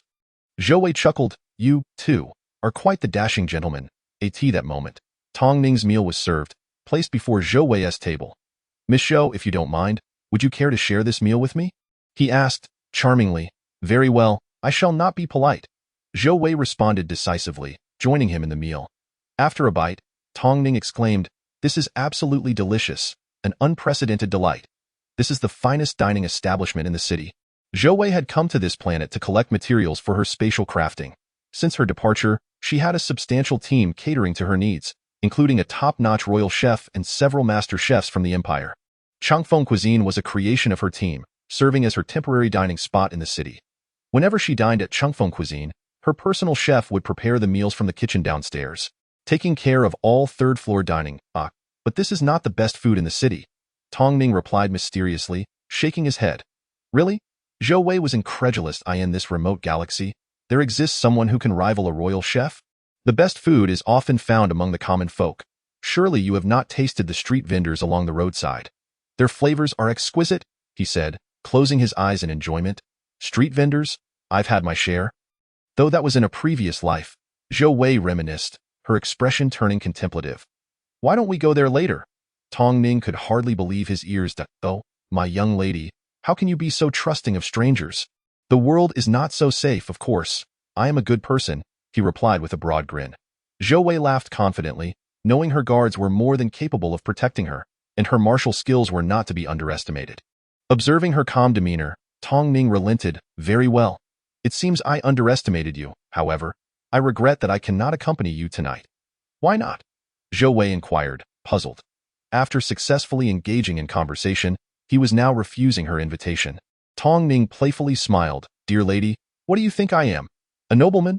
A wealthy scion? Just a handsome young man. Zhou Wei replied casually. In truth, I merely resemble a gentleman. Today, I am without a single credit to my name. After this meal, I may well find myself sleeping on the streets, begging for sustenance. Zhou Wei was taken aback, scrutinizing him from head to toe, utterly unable to comprehend his predicament. His demeanor was so composed, his interactions so natural, that it seemed impossible he would end up homeless. Yet, the sincerity in his eyes compelled her to believe him, and she instinctively offered, Then allow me to treat you. Tong Ning smiled gratefully. No, kind lady, I wish to befriend you, but alas, I find myself in dire straits and must refrain from any fanciful notions. This dinner with you is already a splendid moment. What fanciful notions? I am but an ordinary person. Zhou Wei replied. Tong Ning shook his head with a smile. Dishonesty is not a virtuous trait, my lady. Though he had not directly encountered her, it was evident from her attire. Her clothes, shoes, and earrings all bore the mark of Taichu products. Though he had never seen her exact style, he knew that Taichu was a bespoke line for the highest nobility, with each piece being unique and starting at a minimum of 1 million cosmic credits. Converted to K-star currency, that equated to at least 10 million K credits. 10 million K credits could comfortably sustain a modest household in the treasure city for a century. Zhou Wei found herself at a loss for words, her gaze falling back to her meal. After a pause, she slowly suggested, Perhaps I could lend you some money? Tong Ning chuckled and shook his head. Their encounter was fleeting, and Zhou Wei felt it inappropriate to press further. Though the meal was intended for one, it easily sufficed for two. The serving staff, noticing they were sharing a table, promptly adjusted the order to serve 2 portions. As they relished their meal, they disregarded formal dining etiquette, indulging with great appetite. Zhou Wei had not experienced such friendly and equal exchanges in a long time and felt genuinely delighted, momentarily forgetting her quest for crafting materials. After dessert, Tong Ning stood, raising his glass of orange juice, and with a playful arch of his brow, declared, To a wonderful meal. Zhou Wei could not help but laugh, a young man, boldly raising a glass of orange juice to toast. I shall be far more sincere with wine. Cheers.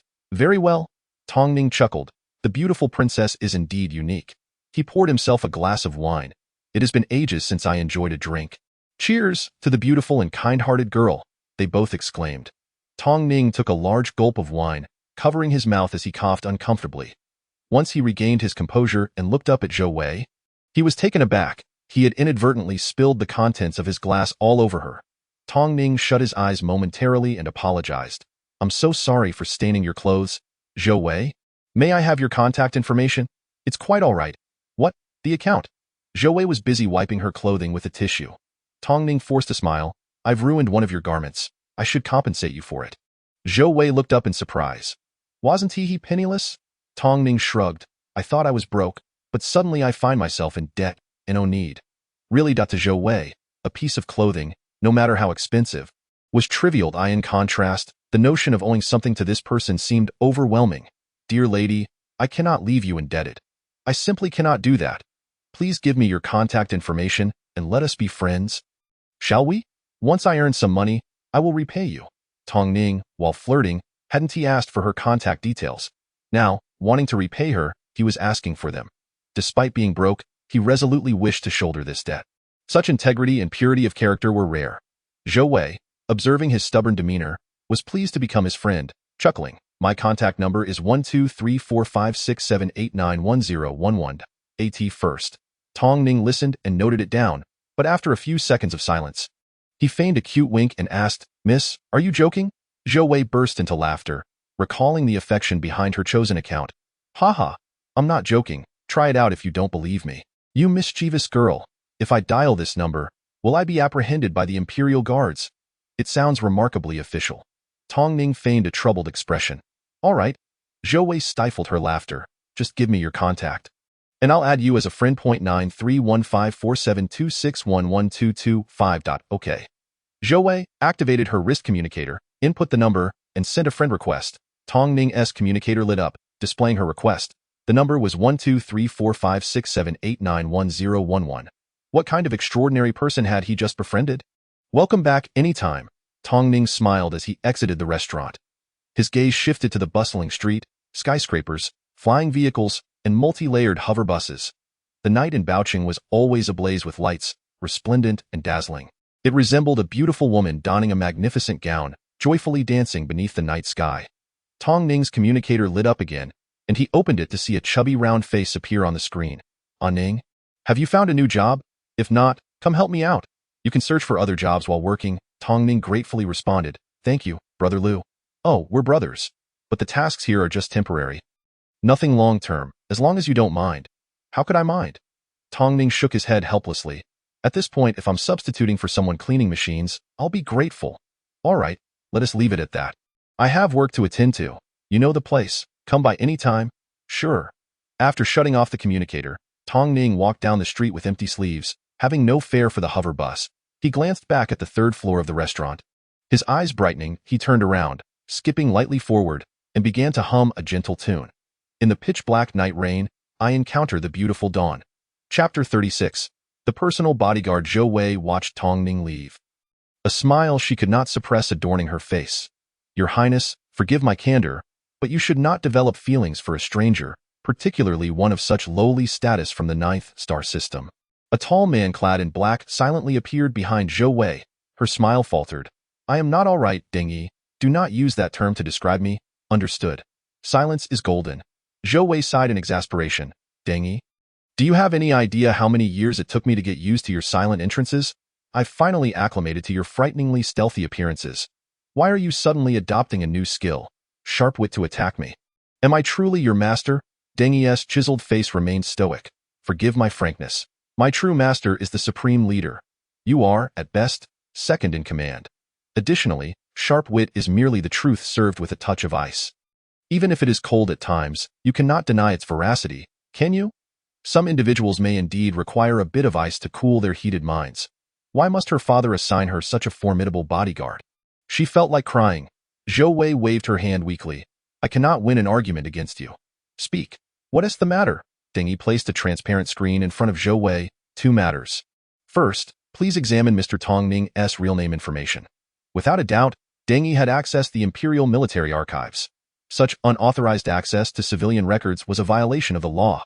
However, for Deng Yi's official capacity, it was commonplace. No. What is this? I do not need to know this. Zhou Wei frowned. Understanding the enemy was necessary, but after merely meeting someone and making a friend, she should not have to investigate their background. What was the point of living her life like that? Seeing Zhou Wei's irritation, Deng Yi softened his tone. Fine, you need not look that I'll share some details. You only need to know a little. Sighing, Zhou Wei replied, Go on. Tong Ning, born on the 9th star system, Planet K, aged 24. He holds a Bachelor-S degree from Baoqing University. His father is Tong Gongzhen, the owner of Baoqing Wanyo Footwear. With 1 wife and 3 concubines and 6 illegitimate children, 3 sons and 3 daughters.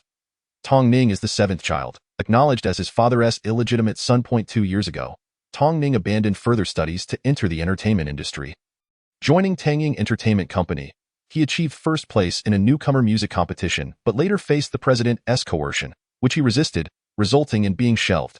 Today marks the end of his 2-year contract, granting him freedom. 24. Zhou Wei had thought he was merely 1 or 2 years older than her.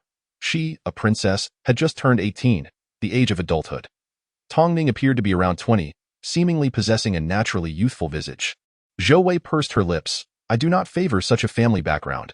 The Galactic Empire does not restrict commoners to 1 wife. However, the true power elite advocate for monogamy. Families that do not adhere to this norm are looked down upon by the upper echelons of the empire. For instance, the supreme leader has only 1 wife and no other women by his side. The empire's elite follow his example, emulating his behavior. Families with concubines or illegitimate children are deemed inferior. Truly cultured individuals would not concern themselves with such trivial pursuits. This is the prevailing thought among the empire's upper classes. Zhou Wei laughed. Speaking of which, since he is his father's recognized illegitimate son, how did he end up destitute? After entering the entertainment industry, he had a falling out with his father. Well, that's a family matter. So I want to pry further. Deng Yi, find someone to protect him. I want him to be safe. Deng Yi was momentarily taken aback. This was the first time the princess had expressed concern for another person. After a brief pause, he replied, Understood. Forgive my candor. Given his complex family background and experiences in the entertainment industry, at 24, he has achieved nothing. He is hardly worthy of forming relationships. Even as a friend, he is inadequate. Your Highness, do not be blinded by superficial charm. Zhou Wei, sipping her tea, abruptly coughed violently. I mean, cough. Deng Yi, blinded by superficial charm? Me? Clearly. No. Zhou Wei defended. Only she recalled Tong Ning's sincere, bright eyes, and the words caught in her throat. Noticing her silence, Deng Yi's gaze darkened. Your Highness, think carefully. Forgive my candor. A man willing to face death with honor, strategizing and commanding the world, dressed in a suit with confidence in the workplace. These are the traits of a true gentleman.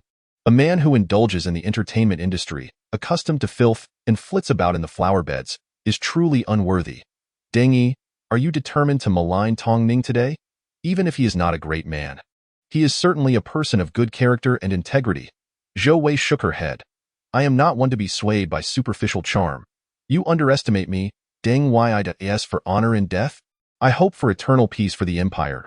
As for commanding the world, aside from my father, should anyone else desire such power, I, Zhou Wei, would be the first to treat them as a rebel. Lastly, as for confidence in the workplace.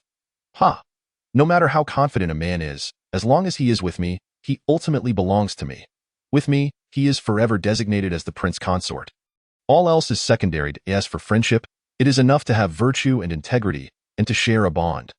Great wisdom, great strength, great courage, and great talent need not be forcibly sought. My presence alone suffices. This prince has long been irresistibly cool and charismatic. Yet, Your Highness, this is mere sophistry, a form of self-deception. Can you not discern the purity in Tong Ning's gaze? His smile is refreshingly genuine. Upon hearing the princess extol a man, Deng could not contain his words. One phrase encapsulates his smile. What is it? A smile that transcends the grave. After a moment's silence, Zhou Wei found herself at a loss for words. Deng had resorted to personal attacks. She shifted the topic. Well then, on this issue, we shall simply express our individual opinions. I have thoroughly confused myself. What is the second matter? Deng's expression grew stern. The prince requests that you communicate with him during your leisure time. Preferably today. Leisure time refers to when both parties are free. Zhou Wei must be alone, and the prince must also be in a private moment. Only then can she maintain her undisclosed identity after so many years. All right, Your Highness, I must speak candidly. Even though the prince's status is secure, I must remind you to exercise caution. Zhou Wei smiled effortlessly. Deng, you are far too anxious. I trust my brother. Moreover, I am not without my own means of self-defense. Is it merely your martial arts manual? With all due respect, that can only be deemed rudimentary. Instead of honing that, I suggest you invest your time in perfecting your accuracy with a photon rifle or petition the Supreme Leader to establish an armory capable of utilizing high-energy weapons. I truly cannot endure this. Do not assail me with such high-tech weaponry. Zhou Wei felt as if she might bleed from frustration. Previously, the system had declared her incapable of cultivation, and now, when she finally could practice martial arts, it proved utterly futile in this high-tech realm. How disheartening, there is a saying. No matter how skilled one is, one still fears a kitchen knife. Yet now, it seems, no matter how adept one becomes, one cannot withstand a single shot from a high-velocity photon gun. After all this time, she felt she had brought shame upon those who traverse worlds. Words fail. Speaking of it only brings tears. Zhou Wei rose and walked toward her chamber. It is late and somewhat chilly. Please fetch me my medicinal candy. Yes. Deng watched the young woman's retreating figure. His princess must rely on medicinal candy. Only thus could she survive. Chapter 37. Infusing qi into the body. Zhou Wei returned to her bedroom, seated on the soft couch by the window, and then began to meditate. Having practiced meditation for many years, she ensured each of her private chambers was equipped with such a couch for her meditative pursuits. 2 hours later, Zhou Wei opened her eyes. Each meditation session left her feeling exceptionally rejuvenated from absorbing spiritual energy. With a gentle smile, she stretched lazily. Typically, at this hour, she would continue meditating until midnight. However, tonight she needed to communicate with her brother, so to prevent forgetting after meditation, she halted her practice after 2 hours. Standing before the window, she opened it. A refreshing breeze wafted in as Zhou Wei gazed contentedly at the luminous moon. Tioher, Planet K was a most delightful sphere, for it possessed both a sun and a moon. The sun rose in the east and set in the west, while the moon waxed and waned, reminiscent of her original world. She wondered how the Silk Dew Empire fared now. Zhou Wei's thoughts drifted to her friends in that realm. May the moon carry my sentiments. May you all be well. She shook her head. The past is irretrievable, much like the spells she had diligently practiced in the P-world, now lost to time. In this world, she could neither utilize nor possess such spells. Time wears mercilessly on. Thus she resolved to cherish the present. In her mind, she recited, System. Main name. Zhou Wei status. Infusing qi into the body. 27. 71. Reward points. 0. Secondary world. The technological world of the three-dimensional realm. Name. Zhou Wei status. 18 years, of age. Occupation. Princess of the United Galactic Empire. Additionally, she has 3 materials for creating a portable space. 1. Imperial Power Crystal of the United Galactic Empire. Acquired. 2. Stellar Energy of Star K in the 9th Star System. 99. Acquired. 3. Tong Ning's Heirloom Gemstone. Not yet acquired. Note. To successfully create a portable space, it is advised that Zhou Wei obtain the materials in order and place them into the system. Achieving a portable space is indeed no easy feat. Back when Zhou Wei acquired the detailed schematics for the portable space, it was merely the completion of a system task, taking only a few months. Subsequently, she arrived in this world. Now, 18 years have passed. 18 years, a time akin to being reborn, a new chapter in her life. Yet, despite this long duration, she has yet to gather all the necessary materials. The first material for the portable space, the Imperial Power Crystal, was acquired when Zhou Wei turned 1 year old. For the subsequent years, she led a life of ennui as a princess in the Imperial Capital Star System, practicing meditation for amusement. The royal family had always opposed her leaving the Imperial Capital Star System, both because she was still a minor and due to her frail health. Only a year ago, following the death of her mother, the First Lady of the Empire, did Zhou Wei finally manage to depart with her extensive entourage under the pretext of seeking solace. After leaving the Imperial Capital Star System, she wandered among various star systems, and upon reaching the vicinity of Star K, the system finally indicated she had found the second material, the stellar energy of Star K. Thus, Zhou Wei settled on Star K, where she remained for 4 months. During these 4 months, as long as she stayed on Star K, the system would automatically collect the stellar energy from Star K. Zhou Wei could not comprehend why the system was so obstinate. Surely, solar energy is required to create a portable space. Where is there a lack of sunlight? Where are there no stars? Were the myriad twinkling stars of our Imperial Capital Star System beneath your notice? Why be so finicky, insisting only on the stellar energy of Star K? Alas, in this world, it seems only this system can produce a portable space. You insist on gathering the light energy from each star. But I, Zhou Wei, shall eventually collect it all. As of today, 99 of Star K's stellar energy has been acquired, and it is nearly time for her to depart. Yet, on this very day, she encountered Tong Ning, stumbling upon the third material for creation. Clearly, her fate with Star K is profound. For the sake of the portable space, Zhou Wei seems destined to make Star K her new home. Over the years, she has continually pondered the portable space, yet she has not neglected her cultivation, the infusing qi into the body stage. Her progress stands at 27.71. This is her achievement, since the complete restoration of her soul reached 100. The reincarnation and eternal life scroll has automatically turned to the second page. Infusing qi into the body. As it flipped to this page, the previous page vanished from her mind, and Zhou Wei completely forgot her last cultivation method.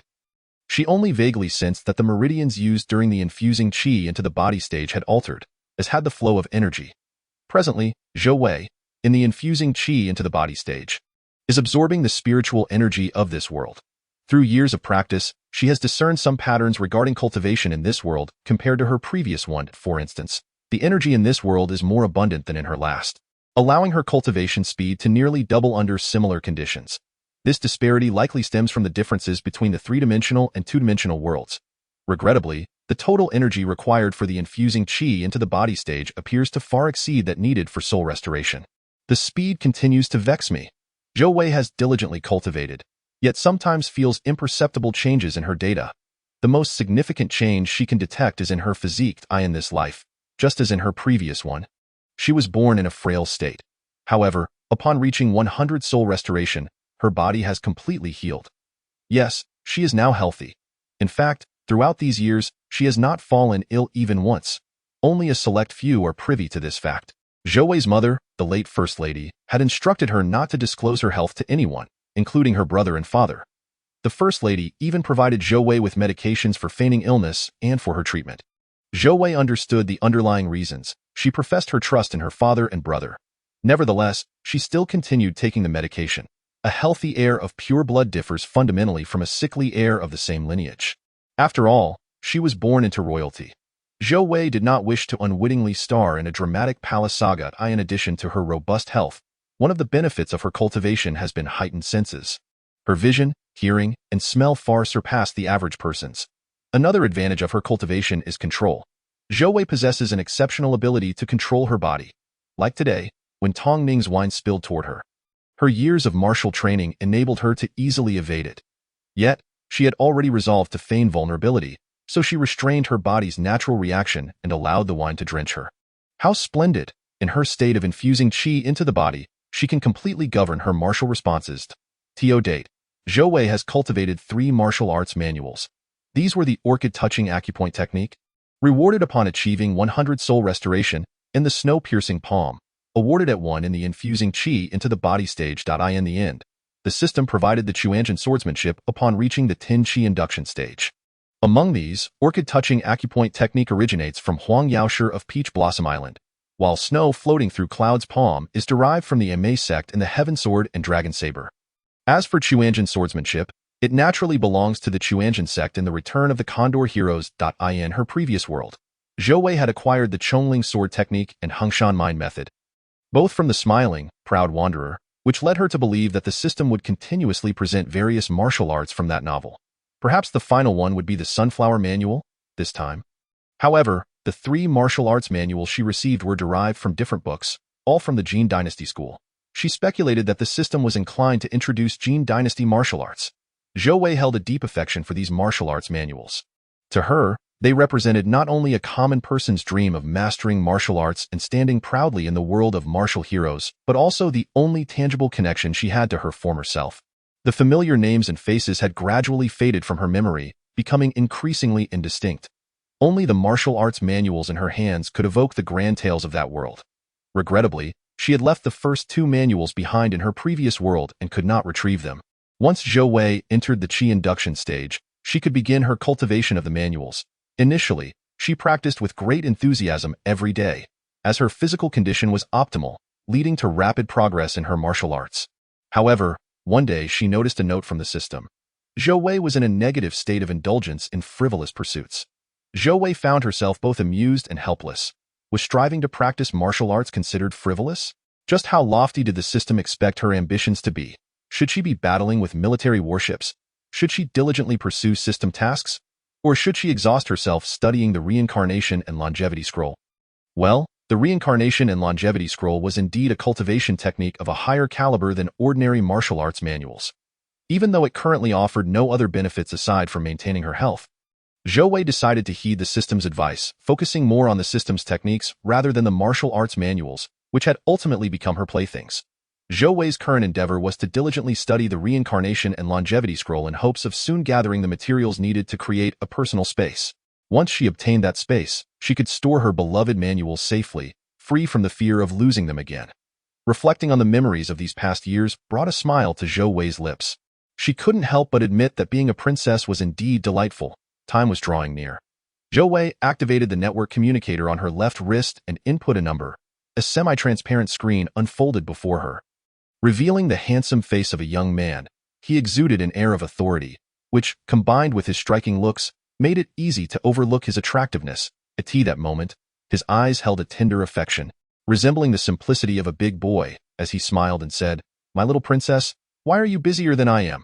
Zhou Wei chuckled playfully, "Not at all. I'm just waiting for you to have some free time to contact you." Mischievous! The prince clearly wanted to know why Zhou Wei had not contacted him for so long. Not wanting to address it directly, he lightly brushed it aside and observed the radiant smile of the beautiful girl on the screen. Laughing easily, "Little princess, isn't it about time you returned home? You've been away long enough." Zhou Wei felt a close bond with her brother and playfully widened her eyes. "This is hardly running away. I'm just taking a break." "Ha ha ha." The prince chuckled at Zhou Wei's almost spoiled tone. His spirits lifted. "Yes, my esteemed little princess, whatever you say is right. Come back soon. Both father and I miss you dearly. If you don't return soon, be careful. I might just come and drag you back myself." "Humph. You dare to come? Come on. Do you think father would let you leave the imperial capital?" Zhou Wei snickered. "You workaholic, trapped in the imperial capital by force." Zhou Wei reveled in her freedom. Whenever she thought of the prince dealing with various political matters in the imperial capital without a moment's respite to take a break, she felt a surge of gratitude for her own liberty. A dead friend is better than a living one.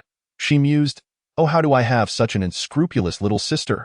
The prince said with a resigned smile. "Who will return my little angel?" Zhou Wei nodded seriously, declaring, "The little angel has flown away.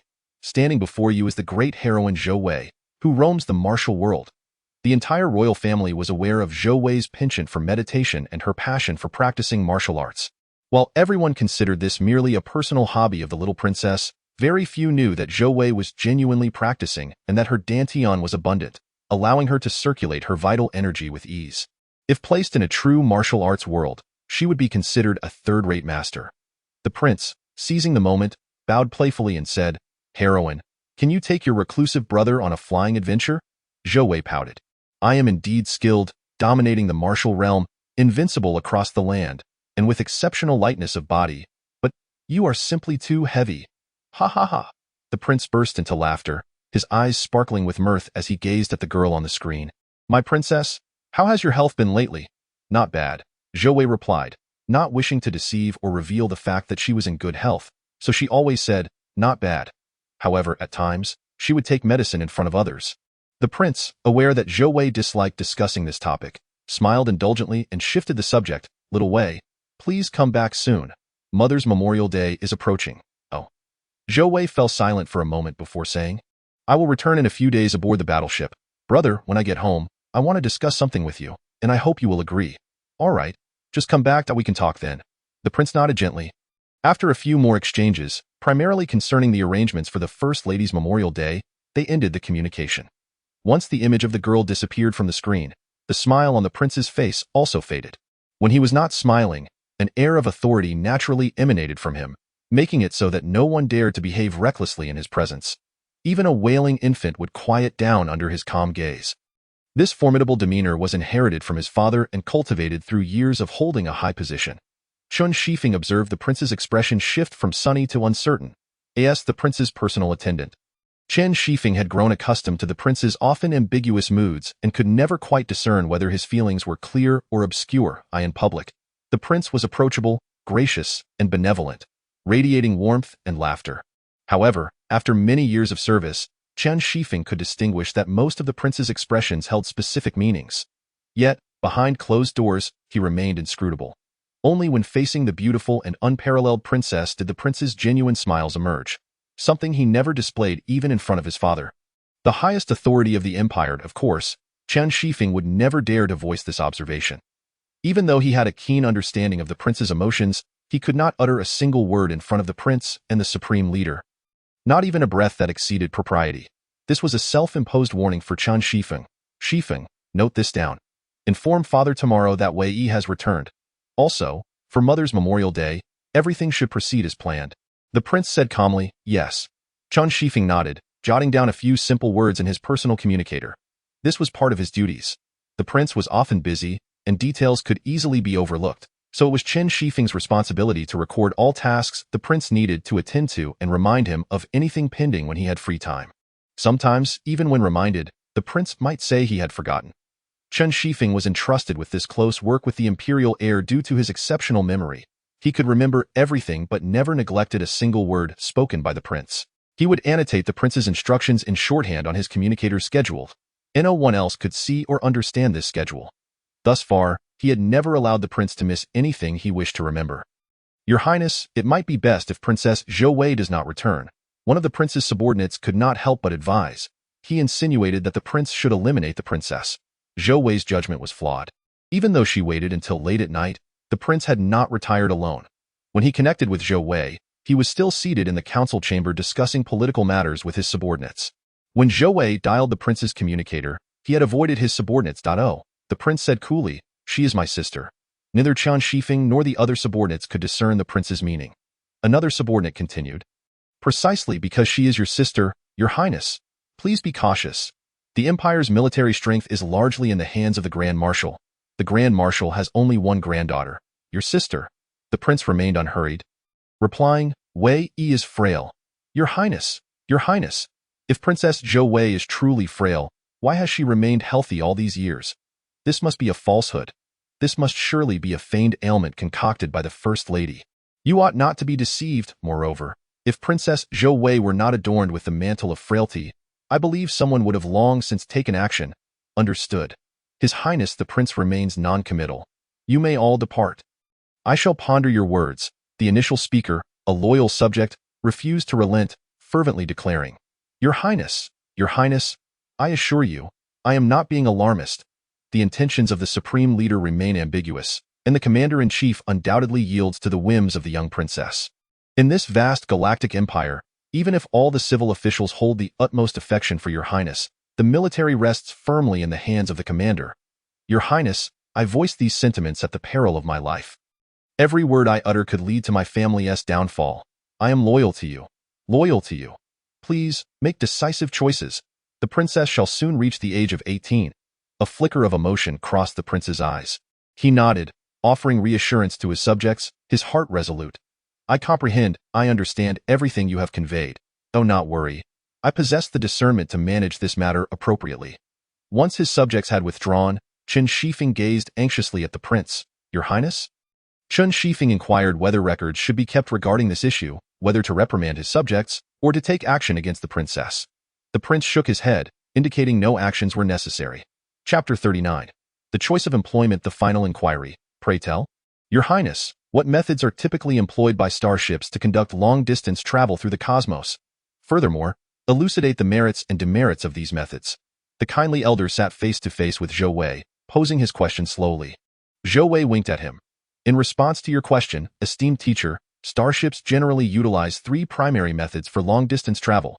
The first method is conventional acceleration, wherein the starship achieves superluminal speeds and traverses the cosmos at remarkable velocity.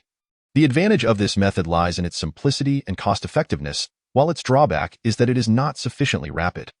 For instance, should I travel from the Imperial Capital Galaxy to the Ninth Galaxy using this method? It would take several years. The second method involves spatial folding and jumping, directly locking onto the destination from the point of departure. The advantage of this approach is its speed, although the operation is quite complex. Our technology has matured, ensuring that execution poses no difficulties. The downside, however, is the limitation of range, as spatial jumps can only commence from known jump stations and conclude at known landing points. Many underdeveloped planets have yet to establish spatial jump points, rendering them incapable of such transitions. Hence, after a successful jump, one often must revert to superluminal travel. Yearn is largely representative of this second method. The third method entails four-dimensional travel, employing newly developed cutting-edge technology that allows the fleet to enter four-dimensional space within a protective membrane, enabling astonishing speeds. Upon reaching the destination, the fleet exits four-dimensional space and returns to conventional trajectories. The advantage of this method is its swiftness, fluidity, and elegance. However, its drawbacks include high costs, operational complexity, and a lack of mature technology. The elderly teacher rose, exclaiming, "Congratulations! Your answer is correct. Congratulations, my student. The examination is concluded. You have passed." The other teaching assistants and adjunct instructors in the room stood up, applauding enthusiastically. "Congratulations to Her Highness the Princess on her graduation from the Imperial Capital Royal Academy. Congratulations to Her Highness the Princess on her university graduation. Congratulations to Her Highness the Princess for obtaining a Bachelor-S degree from the Imperial Capital Royal Academy." The teacher pressed a few buttons on the communicator in his left hand. An assistant approached, handing the teacher a freshly printed document. The teacher scanned the paper with the communicator, and the imperial seal of the Royal Academy appeared in the bottom right corner. The teacher smiled as he handed the document to Zhou Wei. "Your Highness." "Congratulations, thank you." Zhou Wei joyfully accepted her diploma. "Oh yes. This marks her third graduation." The teacher chuckled. "Your file has already been established at the Imperial Capital Royal Academy. Would you prefer it to be kept confidential? Or filed alongside other records?" "Thank you, teacher. Please keep it confidential." The teacher shook his head. "Your Highness, while I am honored to serve as your private tutor, your intellect is beyond question. I still maintain that if you were to study at the Royal Academy instead of relying on private instruction, your knowledge would flourish even further. It would be a pity to miss out on the experience of academic life." "Haha." Zhou Wei laughed, grinning. "I have already spent 2 lifetimes studying at the academy. Truly, that is more than enough. I have no regrets. Now that I am affluent, I shall certainly have a private tutor." Zhou Wei's eyes widened, playfully asking, "Teacher, are you giving me an easy question?" The last question was unexpectedly simple. "Oh, you mischievous little princess." The teacher sighed in exasperation. "Your examination recording will be permanently stored in the archives. What was that about describing the advantages of four-dimensional travel as elegant?" "Ha ha ha." Zhou Wei chuckled.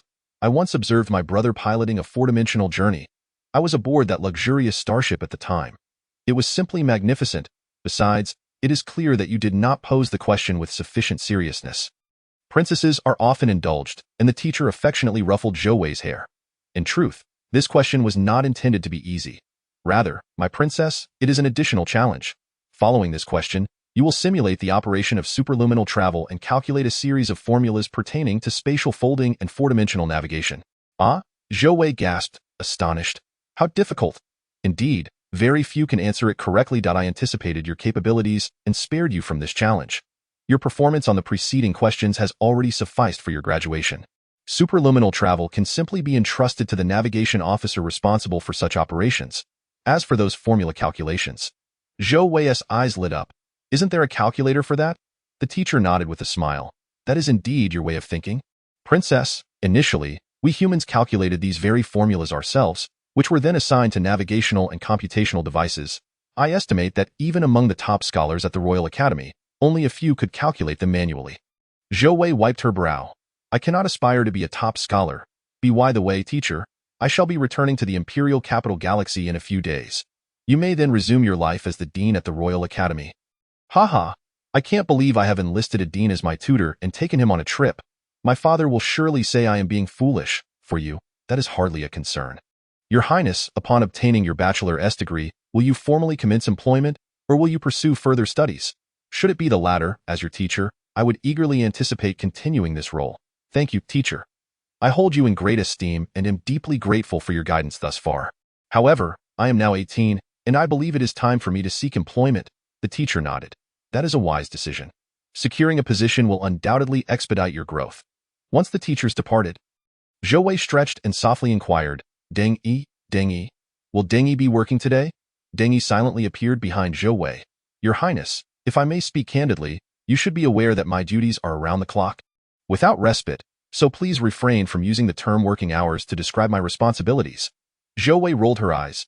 "My bodyguard, my esteemed comrade Deng Yi, you need only respond with the phrase working hours." Do you understand? You have vexed me with your sarcasm. Are you not sometimes absent? Deng Yi, unperturbed by the princess, replied with an expressionless demeanor. Your Highness, if I may be frank, even when I am not by your side, I am still engaged in my duties, albeit in different capacities. Very well, I understand. All I wish to convey is, please inform everyone that we shall depart for the Imperial Capital Galaxy tomorrow and ensure they are prepared. The second batch of materials, the K-Star Stellar Energy, has been sufficiently acquired. Zhou Wei resolved to return to the Imperial Capital Galaxy to attend her mother's memorial service. As for the third material, the heirloom gemstone of Tong Ning, she would have to devise a plan to procure it during her next visit to K-Star. Yes, if I may speak candidly, Your Highness, abandoning the charming vase from K-Star in favor of returning home is a prudent choice, Deng Yi remarked with a sharp tongue. Silence. Regardless, I shall continue to protect you. Zhou Wei exclaimed. After a moment, she rested her chin on the polished table, idly asking, Deng Yi, I have graduated once more. Alas, considering your constant presence by my side, have you ever attended school? Deng Yi regarded the princess, who appeared relaxed and languid, and a hint of tenderness unwittingly glimmered in his eyes. He spoke seriously. Your Highness, if I may be candid, do you question whether your subordinate is illiterate? Of course not. I am merely curious, purely curious. You have been with me since childhood. When would you have had the time to attend school? Although, as your humble subordinate, I should not undermine you. I must confess that I completed my studies after obtaining a doctorate in applied physics and a doctorate in advanced weaponry. My apologies, I should not have asked such a question. It was rather cruel. Zhou Wei raised a hand, feebly shaking it. If I may be frank, with the educational resources at your disposal, Your Highness, if you were to set aside your hobbies and dedicate that passion towards your studies, you too could obtain a doctoral degree with ease. That is not a hobby. Meditation and martial arts are serious pursuits. Zhou Wei deftly sidestepped the topic and sat up straight. Deng Yi, what type of work do you believe would suit me? Your Highness, this society is intricate and fraught with uncertainties. I would still recommend that you continue your studies. I have made a resolute decision. I shall work. Zhou Wei nodded emphatically, then hesitated, pondering aloud. What do you think about setting up a stall to sell grilled meat skewers? How does that sound? Deng Yi involuntarily sniffed. The idea of a princess selling barbecue delicacies was indeed quite audacious. After a few moments, he replied, a splendid notion. Please remove me from your list of bodyguards in the future. As long as no one discovers that I served as your protector, it shall suffice. Is this truly dismantling the FAAD? Such an idea can only remain a fleeting thought, for no one will ever know. Your Highness, I shall forever stand by your side. On this matter, I am willing to assist you in taste testing. Chapter 40. Voyages across the cosmos. Convenient transportation fosters prosperity. This principle is universally acknowledged. Yet, on planet K, there exists but a single cosmic jump station. Although it is solitary, the citizens of K take immense pride in it. For such a construction is no trivial feat for an ordinary planet. The establishment of a cosmic jump station reflects the technological prowess of this planet, the reserve of advanced talent, ample open space, a favorable external environment, and, most importantly, financial resources. K-Planet meets these criteria and actively applied to the Cosmic Aviation Corporation. Upon approval, several routes were established from this station. The Cosmic Jump Station of K in the 9th Star System lacks the bustling grandeur of the Capital Star System's jump station. With relatively few travelers passing through, in essence, dear friend, if you wish to roam freely among the stars, is your wallet prepared?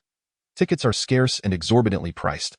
Cosmic adventures, planetary explorations, continental travels, urban tours, and even indoor excursions all hinge upon the state of your finances. Each jump station is divided into two sections, a larger area where several ships of the Cosmic Aviation Company dock, departing and returning at scheduled times, akin to a bus station, albeit with notably larger and more expensive vessels. Conversely, the smaller area serves as the exclusive lounge for private vehicles. A simple dialogue can illustrate the distinction between the two. K's affluent A. Oh, it was absolutely marvelous. The last time I took a cosmic ship to tour the Capital Star System. Oh my heavens, you cannot fathom the splendor of the Capital Star System. K's affluent B. Wow, that's incredible. I envy you. Alternatively, one might express, K's affluent A. Oh, it was simply splendid. I purchased a cosmic ship and traveled to the Capital Star System. Oh, my heavens! The grandeur of the Capital Star System is beyond imagination. K's affluent B. Oh, really? I recently acquired a cosmic aviation company. You jest. Just how exorbitant are cosmic ships? Consider the costs associated with materials capable of enduring space travel, the high-end precision instruments required for such journeys, and the typical capacity of around 5,000 passengers. After witnessing the immense size of a cosmic ship, most wealthy individuals abandon their aspirations of ownership, realizing the futility of their desires. Today, the station chief of the Cosmic Aviation Company at K stood solemnly at the entrance of the VIP lounge, surveying the surroundings as if to ensure that no employees were shirking their duties. Typically, during this time, he would remain in his private office, attending to various documents. However, today, during his break, he had come personally to inspect the lounge's equipment and personnel, a testament to the significance of the luxurious cosmic ship that had occupied Hangar 1 for over 4 months.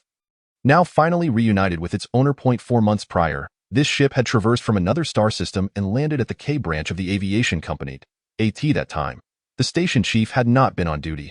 Upon receiving news, he promptly arrived to inquire about the ship's maintenance. Once informed that around 30 professionals were assigned to care for the vessel, he felt assured, to the chief's discerning eye, this was no ordinary private cosmic ship. Firstly, it hailed from the royal family of the capital star system, easily identifiable by its external insignia, a golden bird of freedom, resplendent and poised to take flight. Secondly, its equipment was reminiscent of military warships, an unprecedented occurrence as he had never encountered military vessels operating outside of military contexts. These two factors alone indicated that the owner of this cosmic ship was no mere royal dilettante. This was a person of considerable importance. For the station chief, the identity of this individual was less significant than ensuring that the owner harbored no grievances against his station. He was determined to guarantee that this voyage proceeded without a hitch. Ensuring complete satisfaction for the guest, as a patron of the VIP lounge, the cosmic ship and its owner deserved the utmost discretion. The chief understood all too well that the service standards of K differed significantly from those of the capital star system. The quality of service here could not possibly match that of the latter. If he did not exert his utmost effort, it would be easy for the guest to perceive the deficiencies.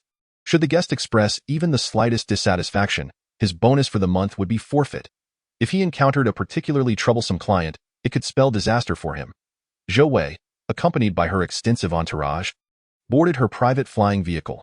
Among her companions were her bodyguard, teacher, butler, physician, chef, stylist, and others, resulting in a lengthy procession of vehicles. A fleet of brand new, dazzling flying cars might easily be mistaken for a convoy of a wealthy family celebrating a wedding. The procession of flying vehicles soared through the sky, landing directly at the entrance of the VIP lounge at the K Cosmic Jump Station.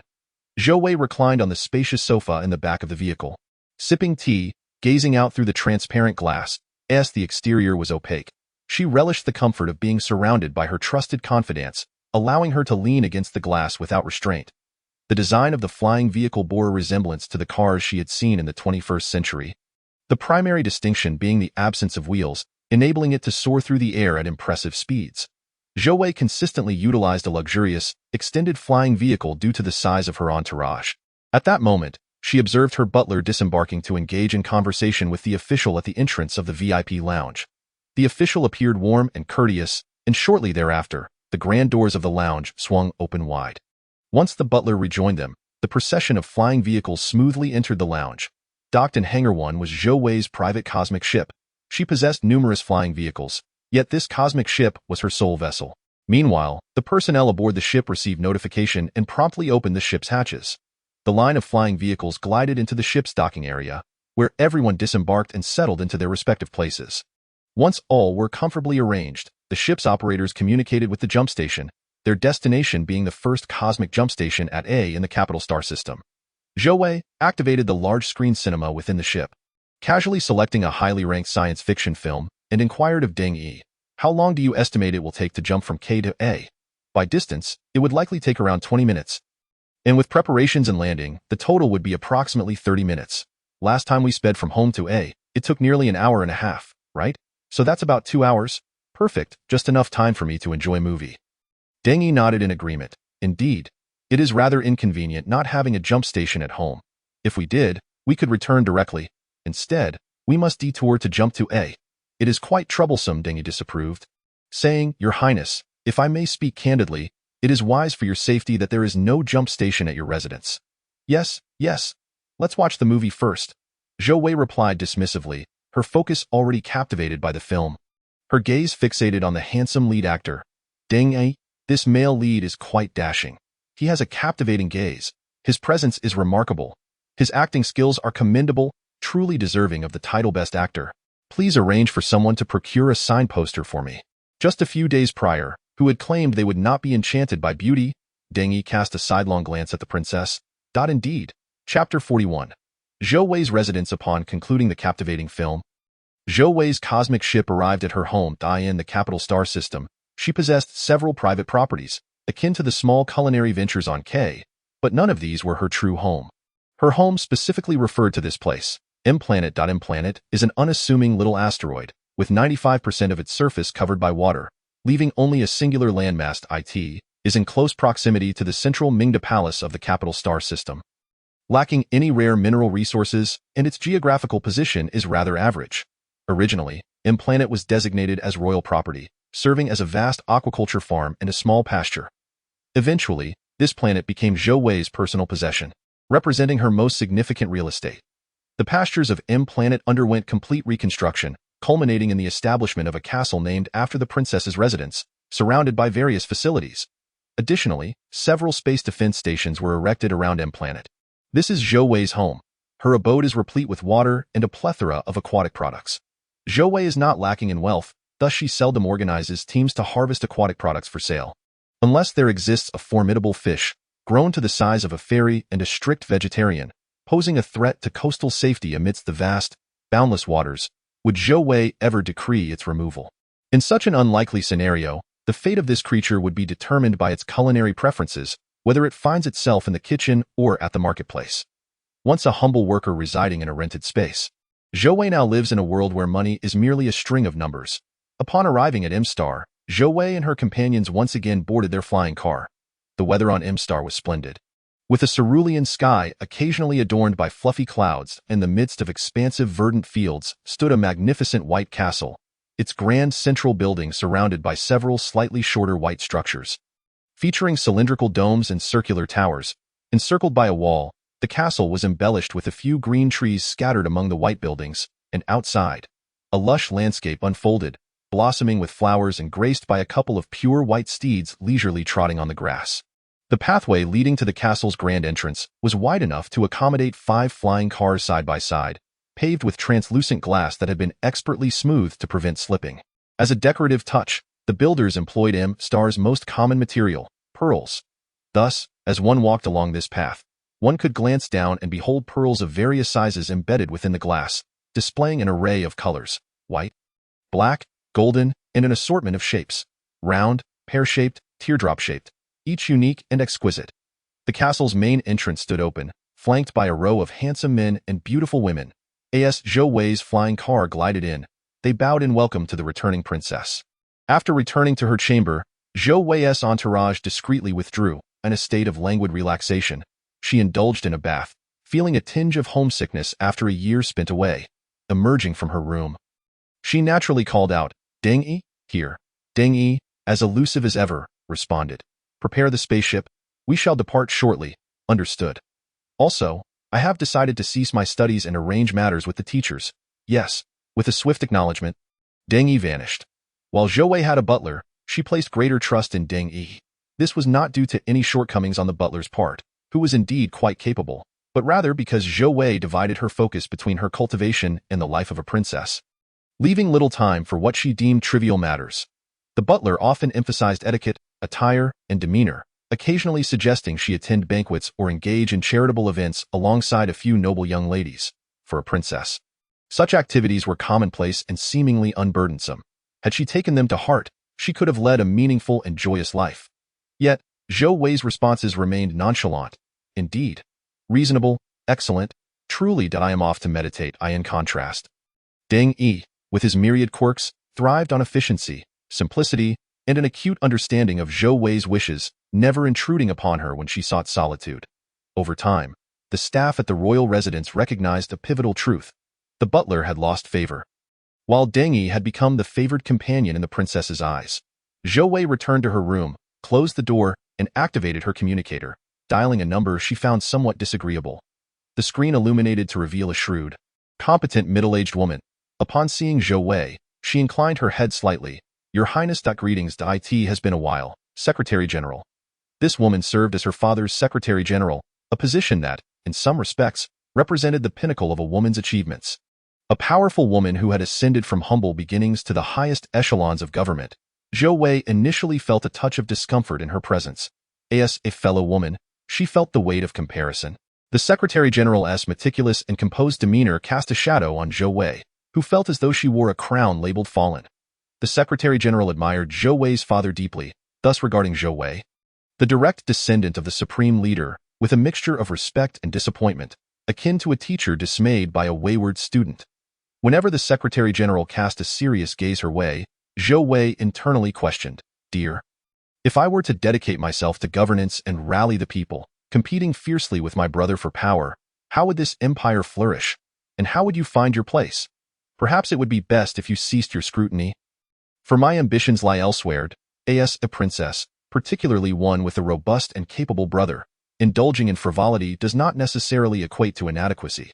To stand tall, to see far, to embrace all, to wield power with a single word. This holds immense significance. However, what Zhou Wei seeks is not to be confined to a singular realm, but to traverse the cosmos freely, unshackled by any profession or title, even that of the supreme leader. Her eyes have opened to the myriad forms of the world. Holding this conviction close to her heart, Zhou Wei disregarded the Secretary General's gaze and the discontent of a select few within the royal family.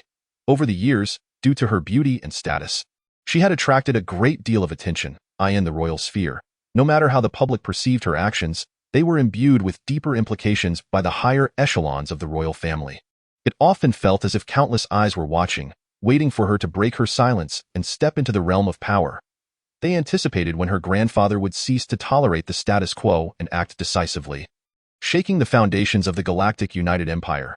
Zhou Wei found this incessant scrutiny vexing but had grown accustomed to it.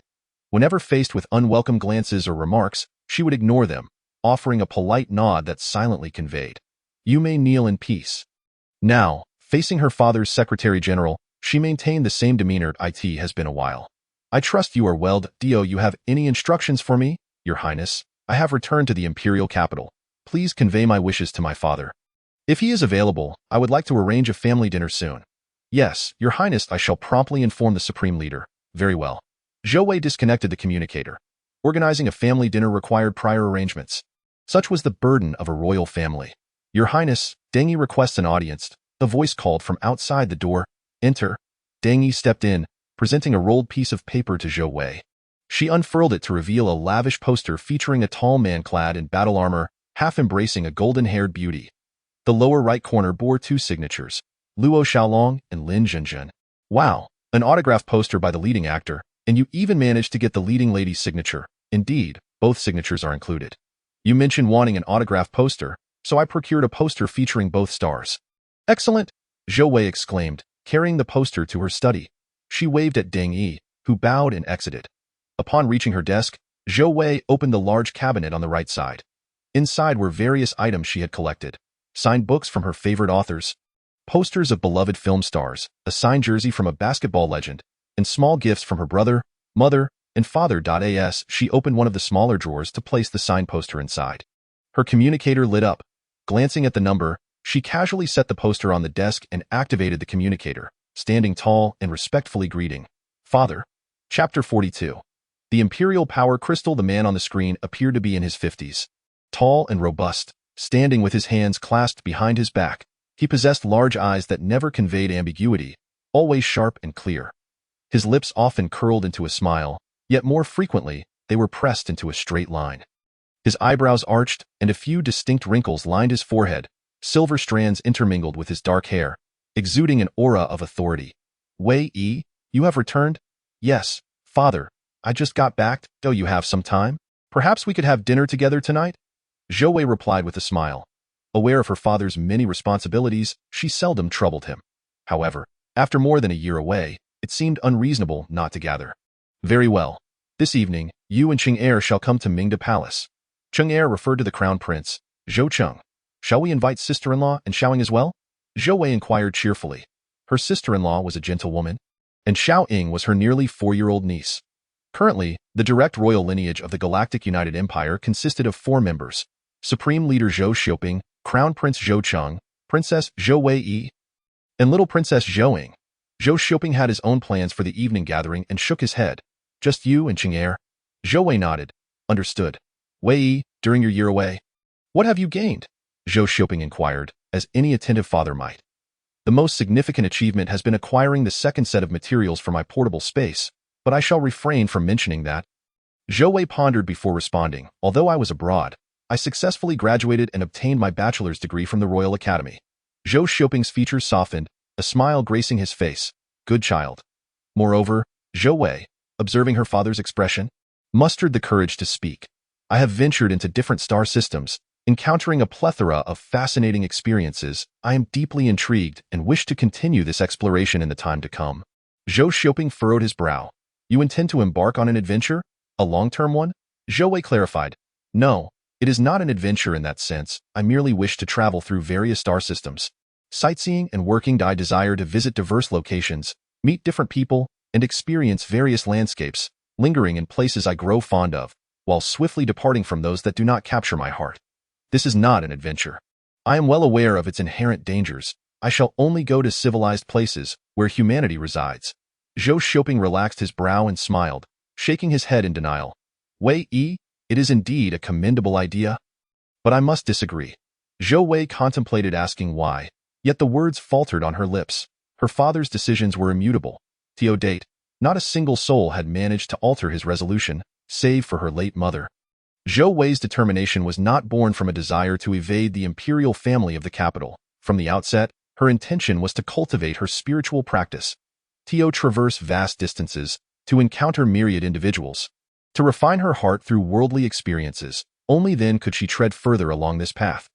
Besides, she was inherently inclined towards a leisurely lifestyle. To remain a sheltered princess, ensconced in the royal family's various speculations for decades to come? That would be utterly dreadful. Noticing Zhou Wei's silence and evident dissatisfaction, Zhou Xiaoping jested. Wei, what have you been up to lately? Are you enamored with that film star? What? Zhou Wei was momentarily taken aback, bewildered by the sudden shift in topic. Zhou Xiaoping gestured towards the poster before her. Zhou Wei shook her head with a smile. Where? I merely found his film captivating and his acting commendable. Oh, is that so? Zhou Xiaoping raised an eyebrow. If Wei has an interest, you might consider inviting a few male stars to serve as companions. Is that permissible? Zhou Wei widened her eyes in astonishment, questioning her father's casualness regarding potential royal scandals. Zhou Xiaoping nodded.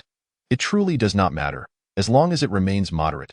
Very well, father, should I encounter an idol, I shall make an effort to befriend them. Zhou Wei replied, her shoulders shrugging in swift acceptance of the suggestion. All right, I shall conclude our discussion for now. We shall speak of other matters this evening. Until then, after terminating the communication device, Zhou Wei reached out to the prince, informing him of her return and their dinner together later that night. Being a gathering of the highest authority, the prince was naturally available. Zhou Wei meandered back to her quarters, seeking the assistance of a stylist to ensure her attire was suitable for the evening. The stylist praised her outfit and suggested she adorn herself with a few accessories and change her hairstyle for a more refined presentation. Zhou Wei sat before the grand mirror. Allowing the stylist to arrange her hair, a voice resonated. Your Highness, Dengi requests an audience. Come in. Zhou Wei did not turn, her gaze fixed on the mirror as Dengi entered. Your Highness. Sir Wang Bin requests to see you. Zhou Wei sighed, for Wang Bin was her cousin, representing her grandfather's expectations. She had repeatedly disappointed that venerable man. Come in, yes. After Dengi exited, he returned with the young man in tow. Upon seeing Zhou Wei, Wang Bin bowed. Your Highness. No need for such formality, cousin. The stylist, having completed Zhou Wei's hairstyle, offered a slight bow and discreetly departed. Wei, do you still stand by your decision? Wang Bin inquired, addressing Zhou Wei with an affectionate familiarity. Yes, she replied, seated upright. Wang Bin regarded her with an expression that seemed to convey his belief in her obstinacy, yet he smiled resignedly as he bowed again. Your Highness. Should you reconsider, Wang Bin is always at your service. Your grandfather has been waiting for you. Thank you, Zhou Wei curtly acknowledged, dismissing Wang Bin. What a bother. Her grandfather, the formidable leader of the Galactic Union Empire, had not relinquished his aspirations for Zhou Wei to vie for the highest authority. Things had not always been so. When Zhou Wei was but an infant, her mother, the First Lady, had staunchly advocated for her to steer clear of such ambitions. However, fate had played a cruel trick. On Zhou Wei's first birthday, the imperial family held a modest ceremony known as the Zhou. During this event, a magnificent and resplendent gem, the imperial crystal, was unveiled. This gem, the hardest stone in the universe, was worth a fortune. A gem, no larger than a baby's fist, had once adorned the prayer crown of the supreme leader. This unparalleled jewel symbolized imperial power, strength, resilience, and glory. Yet, in her innocent ignorance, Zhou Wei had grasped the gem, believing it to be commonplace. She joyfully held it in her palm, allowing the system to claim it. The entire royal family was thrown into disarray. Unable to retrieve the gem, the First Lady deemed it fate, believing it to be preordained. Subsequently, she consulted her father, and from that moment forth, the leader firmly believed that Princess Zhou Wei was destined to be the empire's heir. As Zhou Wei matured, she articulated her thoughts to her mother, who quickly acquiesced to her wishes. The leader, however, perceived this as youthful naivety, uncomprehending of the gravity of the situation, and persisted in his beliefs. Zhou Wei had indeed disappointed the elder who cared for her, yet she had no intention of changing her mind. If time could rewind, she would still seize that gem and promptly devise a way to dissuade her mother, thereby avoiding her grandfather's ambitions altogether. Alas, time does not reverse. Zhou Wei's father remained in power, and as long as she withheld her consent, the leader would refrain from action. The implications of Princess Zhou Wei's stance were vastly different from those of her grandfather's maneuvers. Chapter 43. The Zhou imperial family. The capital star system serves as the political, cultural, and economic nucleus of the Galactic Union Empire. It is a swirling galaxy, housing over 700 billion stars, along with countless planets, satellites, clusters, and nebulae. Within this vast cosmic expanse lie 112 planets suitable for human habitation. Among these, some, like the M star under Zhou Wei's name, are minor asteroids with limited resources, while others, such as the SSS star, are colossal planets tenfold the size of M star. SSS star, colloquially known as the 3S star, is the very heart of the capital star system, where the supreme leader's residence. The Mingda Palace is situated in the small banquet hall of Mingda Palace. 3 individuals gathered for dinner. When these 3 are the apex of the empire's hierarchy, such a gathering transforms into a grand banquet. A rectangular jade dining table was set, with the supreme leader occupying the main seat, the prince to his left, and Zhou Wei to his right. The imperial family adhered to a comprehensive set of dining etiquette. Yet there was no rule against conversation during meals. As Zhou Wei dined, she recounted amusing anecdotes from the past year, sharing them with a smile. The supreme leader Zhou Xiaoping and Prince Zhou Cheng listened intently. Their interest peaked. Following dinner, the 3 retired to a nearby lounge, sipping tea and engaging in conversation. To any observer, the trio would not appear as royal figures, but rather as a typical family, an enlightened yet authoritative father, a dutiful son, and a pampered sister, a sweet girl nurtured by her family's affection. Neither imperial officials nor the prince's subordinates, nor even the leader's faction, could envision such a harmonious scene. Many assumed that this family was rife with hidden intrigues or veiled meanings in their discourse, rather than the relaxed and intimate atmosphere that prevailed. This state of affairs was largely attributed to the late First Lady, who had embraced the prince as her own son, both before and after Zhou Wei's birth. Though the First Lady had her own ambitions, her affection for the prince was genuine, serving as the foundation for this familial bond. This authenticity and duplicity were well understood by the prince himself. The First Lady sought to harmonize the external conflicts surrounding this foremost family, while Zhou Wei continuously stirred the pot.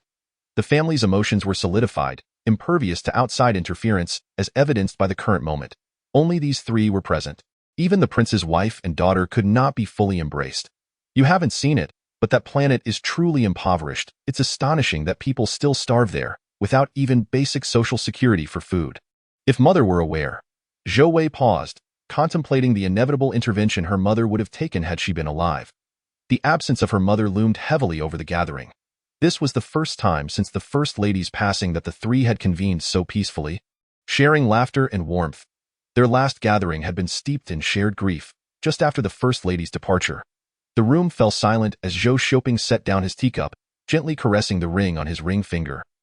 A look of wistfulness crossing his visage, he spoke softly. Lan Jun has departed. If she were to see you, Wei Yi, as an adult, she would surely be delighted. And you, Cheng Er, you have never let her down. Zhou Cheng's eyes glimmered with nostalgia. Indeed, in the blink of an eye, our little princess has blossomed into a beautiful young woman. Mother would be so proud. Wei Yi, you mentioned that you have graduated? The loss of a loved one is an irreparable sorrow. However, Zhou Wei did not wish for her father to dwell in despair. Following her brother's suggestion, she replied, "Yes, I have already received my diploma from the teacher. So, are you planning to continue your studies, or will you pursue something else? You are of age now and can make your own decisions. I have decided not to continue my education." Zhou Qing appeared somewhat surprised. "You are not going to study anymore? Well, that's your choice. Do you have any plans for what to do next?" Zhou Wei pouted and glanced at her father. Zhou Xiu smiled lightly. "Wei wishes to travel and work while on the journey, which I do not agree with." Zhou Cheng interjected with a compromise. "Wei, you could try some grassroots work, travel within the imperial capital star system, and work at the same time. Don't you have a small bank in your name? You could give that a try. A bank? No, wait, I would prefer to deal with power rather than money." Zhou Wei frowned, playfully adding, "Brother, I was counting on you to persuade father for me."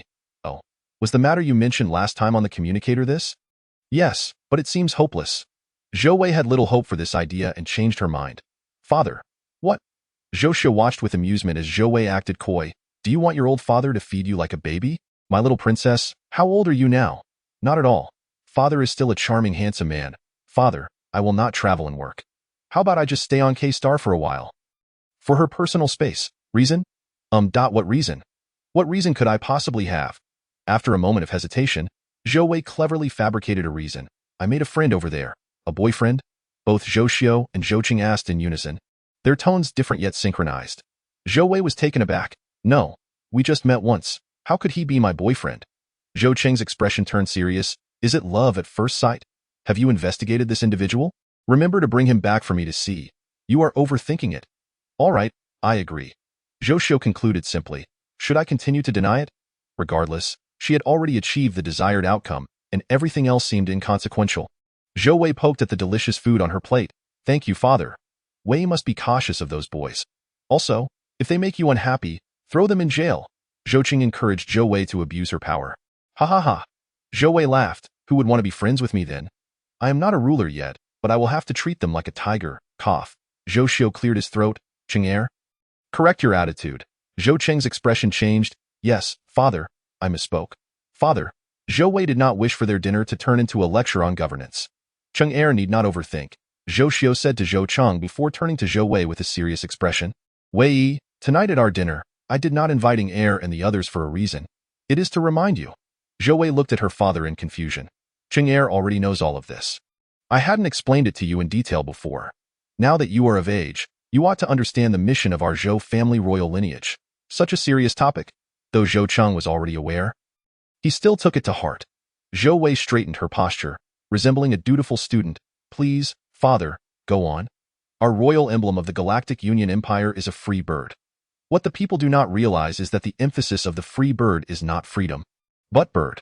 Upon hearing this, Zhou Wei felt an inexplicable sense of humor and suppressed a laugh. "Our royal symbol is a bird, stemming from the history of humanity, in the secret chronicles of our royal family. It is recorded that many centuries ago, before the establishment of the Galactic Union Empire, humanity was scattered across the cosmos. Different planets, different nations, and various distinct civilizations, all entirely different from the current civilization.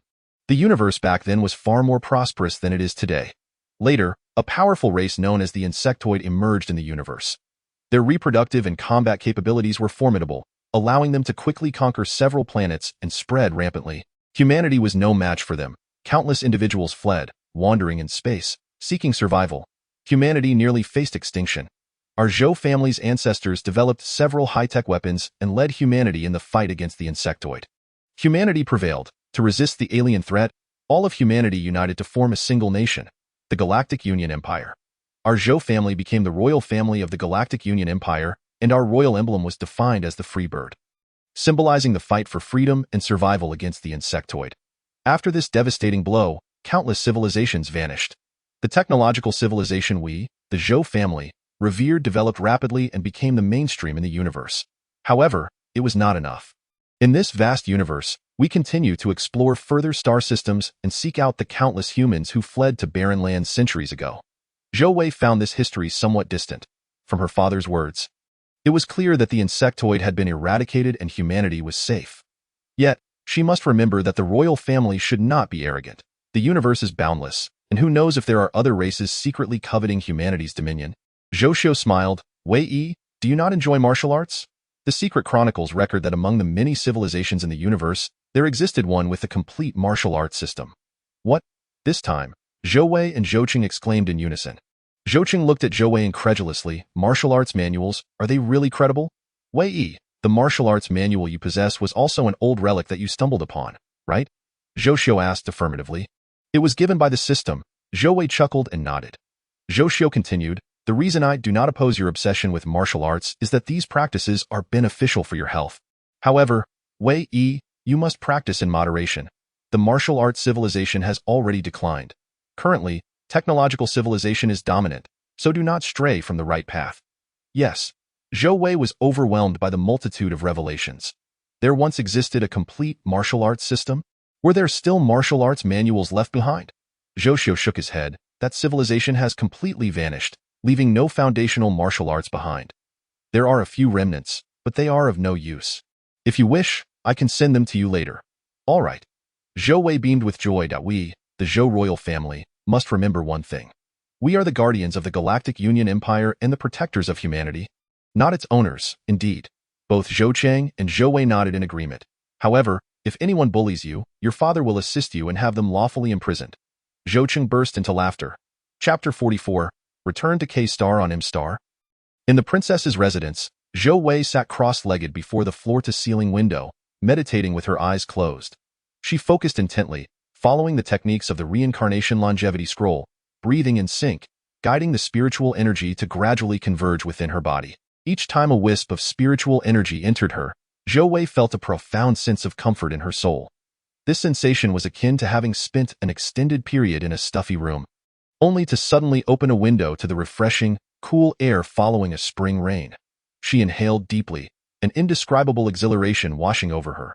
Absorbing spiritual energy was even more delightful than that. While practicing martial arts, Zhou Wei would feel fatigued after a certain duration.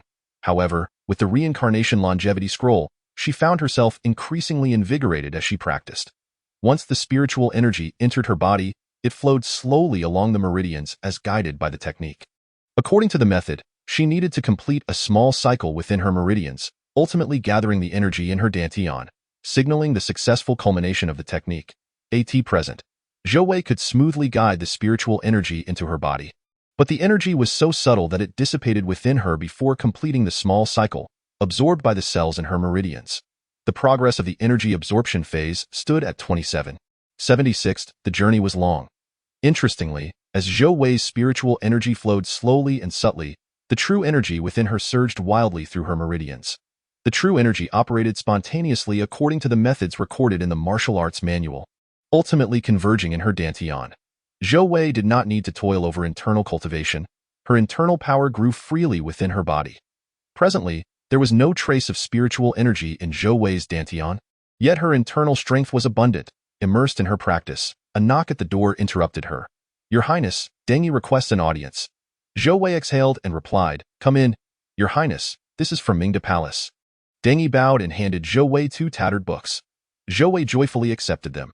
After Dengi withdrew, Zhou Wei instinctively sat cross-legged once more. The 2 manuals were old, yellowed, and bound by thread. Although the books were intact, the text within was nearly illegible. Zhou Wei scrutinized them closely. One was titled Black Hole Fist Technique, while the other was Sensory 6 Forms. The names seemed quite formidable.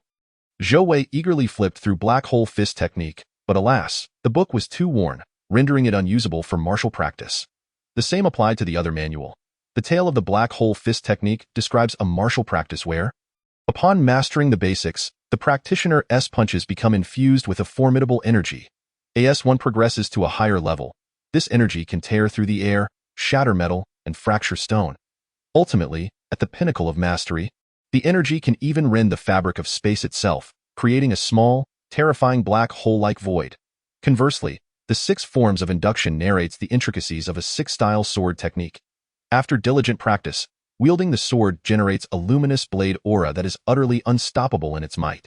Zhou Wei, however, found herself bewildered by the content of these texts. She surmised that fragments of ancient scrolls were likely obsolete. If they held any merit, the Empire would have already harnessed their power instead of relegating them to obscurity, now freely entrusted to her. Yet, being secret tomes, Zhou Wei believed they might enhance her understanding of her own martial arts, allowing her to draw parallels and gain insights. Previously, The martial arts manuals she obtained from the system were predominantly of the gold element, emphasizing internal cultivation with external techniques as a supplement.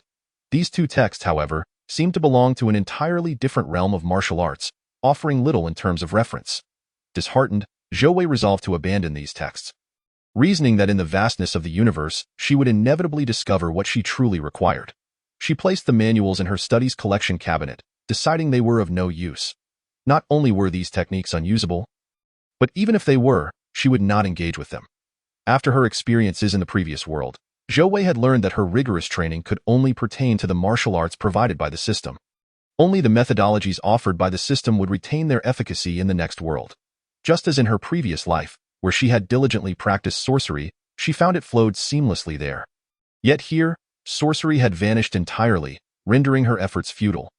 This realization contributed to her lack of interest in the advanced weaponry of this technological world. If she became proficient with these weapons only to find none in the next realm, it would amount to wasted effort. Zhou Wei's sole expertise with technological weapons lay in basic light gun shooting. Her proficiency with other armaments was negligible. Since discovering the disappearance of sorcery, she had pledged her loyalty solely to the cultivation techniques and martial arts manuals provided by the system, readily forsaking any other power systems. Zhou Wei attended the memorial service for the First Lady on Star S. Shortly thereafter, the Supreme Leader organized a modest birthday celebration for her, commemorating her 18th birthday. It was an intimate family gathering, with the 5 of them sharing a meal. Following this small feast, Zhou Wei officially entered adulthood, gaining a semblance of autonomy, no longer merely a voiceless little princess. During her time in the M-Star, she made a few obligatory visits to relatives and received various guests, yet her days were far less carefree than they had been on K-Star. With her father's approval, Zhou Wei departed the Imperial Capital Star System for K-Star, this time without the grand entourage of her previous journey. Accompanied only by Deng Yi and his security team, she traveled lightly to K-Star, bringing along her 3 martial arts manuals. She was determined to obtain a personal space to store her precious texts. Having lived a life of luxury for 18 years, Zhou Wei resolved to experience the life of an ordinary person, seeking to avoid ignorance. She instructed Deng Yi to purchase a small apartment in the city center of K-Star, where she promptly settled in. On her very first day, however, she encountered an immediate dilemma: food. She was utterly incapable of cooking. Immersed in her training, she had never encountered the advanced kitchen appliances of this world. Standing at the kitchen door of her spacious 3-bedroom apartment, she opened the fridge, only to find it completely empty. Accustomed to a life of servitude, she felt a profound emptiness without anyone to cater to her needs. With Deng Yi absent, did she really need to summon her bodyguard for such trivial matters? How embarrassing! Having lived in ignorance, she had at least experienced the life of an ordinary person before. Instead of wasting time learning to use the kitchen tools, she opted for takeout. Zhou Wei swiftly activated the network communicator on her left wrist. Opening the online map of the city, she pinpointed her location, the Starshine apartment, and searched for nearby dining options. Selecting a random establishment, a semi-transparent screen displayed all available dishes, complete with ingredients, reviews, and prices. She chose several delectable items, and the communicator automatically deducted the payment. Now, she merely had to wait for her meal. 15 minutes later, a knock echoed at her door. Upon opening it, she was pleasantly surprised to see a handsome young man, slightly perspiring, standing before her with a large insulated food container and a bright smile. "Dongning, what brings you here?" Zhou Wei exclaimed. Dongning's eyes lit up upon seeing her. "Miss Zhou, it's been a while." "I am thrilled to see you." He paused, scanning the room before taking a deep breath. "You live here?" The Starshine apartment was well known, a residence for the city's elite. To reside here required substantial wealth, but not merely riches. The management conducted thorough investigations into potential residents to ensure they were deserving of such a privilege. One had to purchase an apartment within the complex, as it was not available for rental. Zhou Wei felt elated. She hadn't even sought him out, and here he was, delivering her food. "Dongning, are you delivering takeout?" "Indeed," he replied seriously. "Miss Zhou, your order has arrived. Please take a look." Zhou Wei smiled, accepting the large food container. "Thank you, Dongning. Since you're here, why not come in and sit for a while?" Dongning's eyes glimmered with joy. "Miss Zhou, it's a pity we couldn't go for barbecue together last time. Oh, by the way, I owe you quite a sum. How about I treat you to a meal tomorrow to make amends with my significant creditor?" "Tomorrow?" Zhou Wei inquired. "Yes, my esteemed creditor. I have to get back to work today, but I'll take a leave of absence tonight and treat you to a grand feast tomorrow." "Oh, I see you'll return to delivering takeout right after this? Zhou Wei asked curiously. Dong Ning shook his head with a smile. Ah, my lady, you're unaware, aren't you? You simply need to place this food container in the recycling bin. Zhou Wei felt a wave of wastefulness wash over her. Dong Ning regarded her with admiration. It seems, my lady, that in addition to treating you to a sumptuous meal tomorrow, I must also enlighten you about the ordinary lives of us common folk. Zhou Wei shrugged. Sounds good. Are you leaving now? Yes, goodbye. Until tomorrow, he replied cheerfully. Zhou Wei closed the door and returned to the dining table to enjoy her meal. How could she catch a glimpse of Dong Ning's family heirloom? She was certain she would fall in love with it at first sight. Willing to spend her entire fortune to acquire it, but how could she see it? Perhaps a bath? Swimming? Watching him undress? Zhou Wei felt a wave of absurdity wash over her. Never mind. If time passed and she still could not obtain it, she would reveal her identity and seize it by force. After dismissing this thought, she finished her meal and discarded the food container and utensils into the recycling bin. Returning to the spacious living room, she opened her network communicator and accessed the internal network of the Starshine apartment, where she discovered a community service center. Entering the website, she found an array of useful information, an overview of the city, official addresses, transportation schedules, social security details, culinary delights, and travel guides. Having perused the information, Zhou Wei felt confident that she could manage her life in the city independently. She then browsed the online supermarket for commonly used household devices. Perfect. It seemed she could live quite well on her own. After absorbing this information, Zhou Wei set aside mundane matters and began meditating in her bedroom. As evening approached, she ceased her meditation and prepared to make dinner herself this time. To save time, she ordered some ingredients online. A few minutes later, another knock resonated at her door. Opening it, she was taken aback to find Dong Ning once more. But I ordered from another restaurant. Dong Ning stood at her doorstep, holding a large plastic bag filled with her purchased ingredients, beaming with delight. He chuckled merrily, appearing more relaxed than before. Entering Zhou Wei's room, he placed the ingredients on the dining table. My lady, as long as you reside in the Starshine apartment, all your takeout orders will be delivered by me. Zhou Wei was taken aback. So, you don't work for that specific restaurant? You're responsible for delivering takeout for the Starshine apartment? Dong Ning shook his head. Not quite, my lady. It seems you're not very familiar with the Starshine apartment. I suppose I'll need to introduce you to my job tomorrow. Oh dear. I must have become an alien. Utterly clueless. Zhou Wei sighed with mild frustration. Dong Ning comforted her. Don't worry, my lady. Tomorrow, I will introduce you to the life of an ordinary citizen. As Dong Ning reached the door, he turned back to glance at Zhou Wei. A hint of mischief in his smile. Will you be ordering takeout again tonight? I shall sneak into the fragrant boudoir, stealthily pilfering its treasures. Zhou Wei cast a sidelong glance at him. Call. Why don't you call? You call him 1,000 times a day. Let us see if you still have the strength to breathe. Dong Ning burst into laughter. Then I shall lead a band of colleagues to steal the fragrance together. Zhou Wei's expression darkened. Such audacity? I dare not. Dong Ning chuckled as he bowed deeply to Zhou Wei, playfully taking his leave. Zhou Wei skillfully utilized a few uncomplicated kitchen tools to prepare her dinner, which turned out to be rather mediocre. The following morning, as Zhou Wei awoke, she noticed Dong Ning calling her through the network communicator. So early?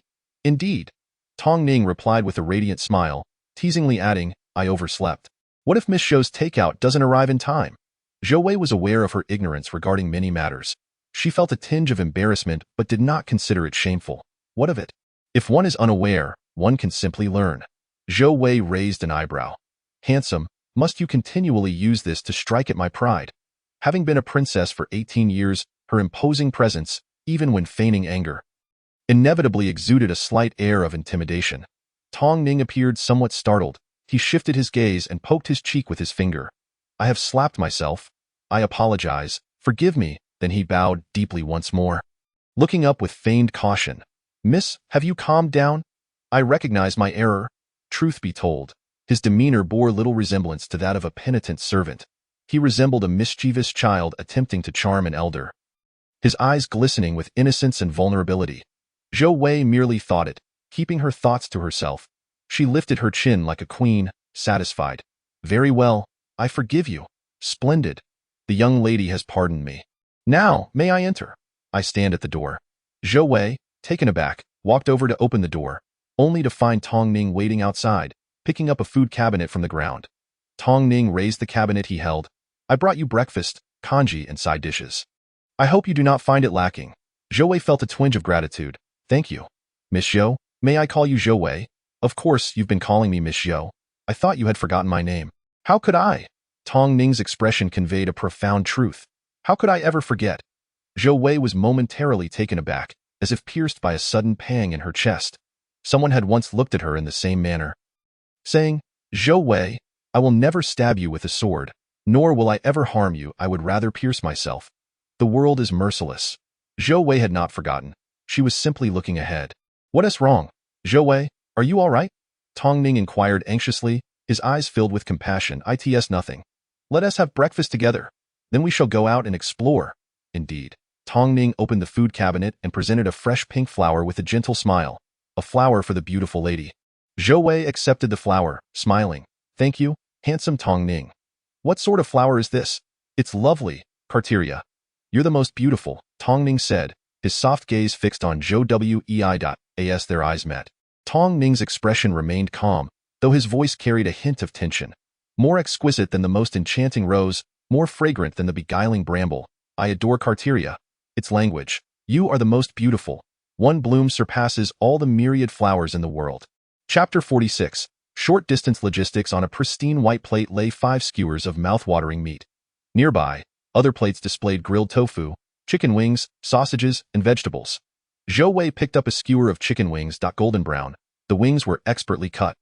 Crispy on the outside, coated with a layer of red chili sauce. She took a small bite. Spicy, savory, tender, aromatic. A divine delicacy. Zhou Wei squinted her eyes, savoring every bite. Tio Tong Ning. Her expression resembled that of an elegant white cat. Eyes closed in bliss, softening his heart while igniting a desire to reach out and touch her.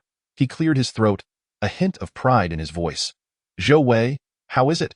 Delicious, isn't it? Zhou Wei nodded lazily, uninterested in responding, continuing her feast. Once she finished the skewer, she tossed the stick into the trash bin by the table and reached for another. Tong Ning glanced around uneasily. Miss Zhou? Have you noticed that the crowd around us has grown?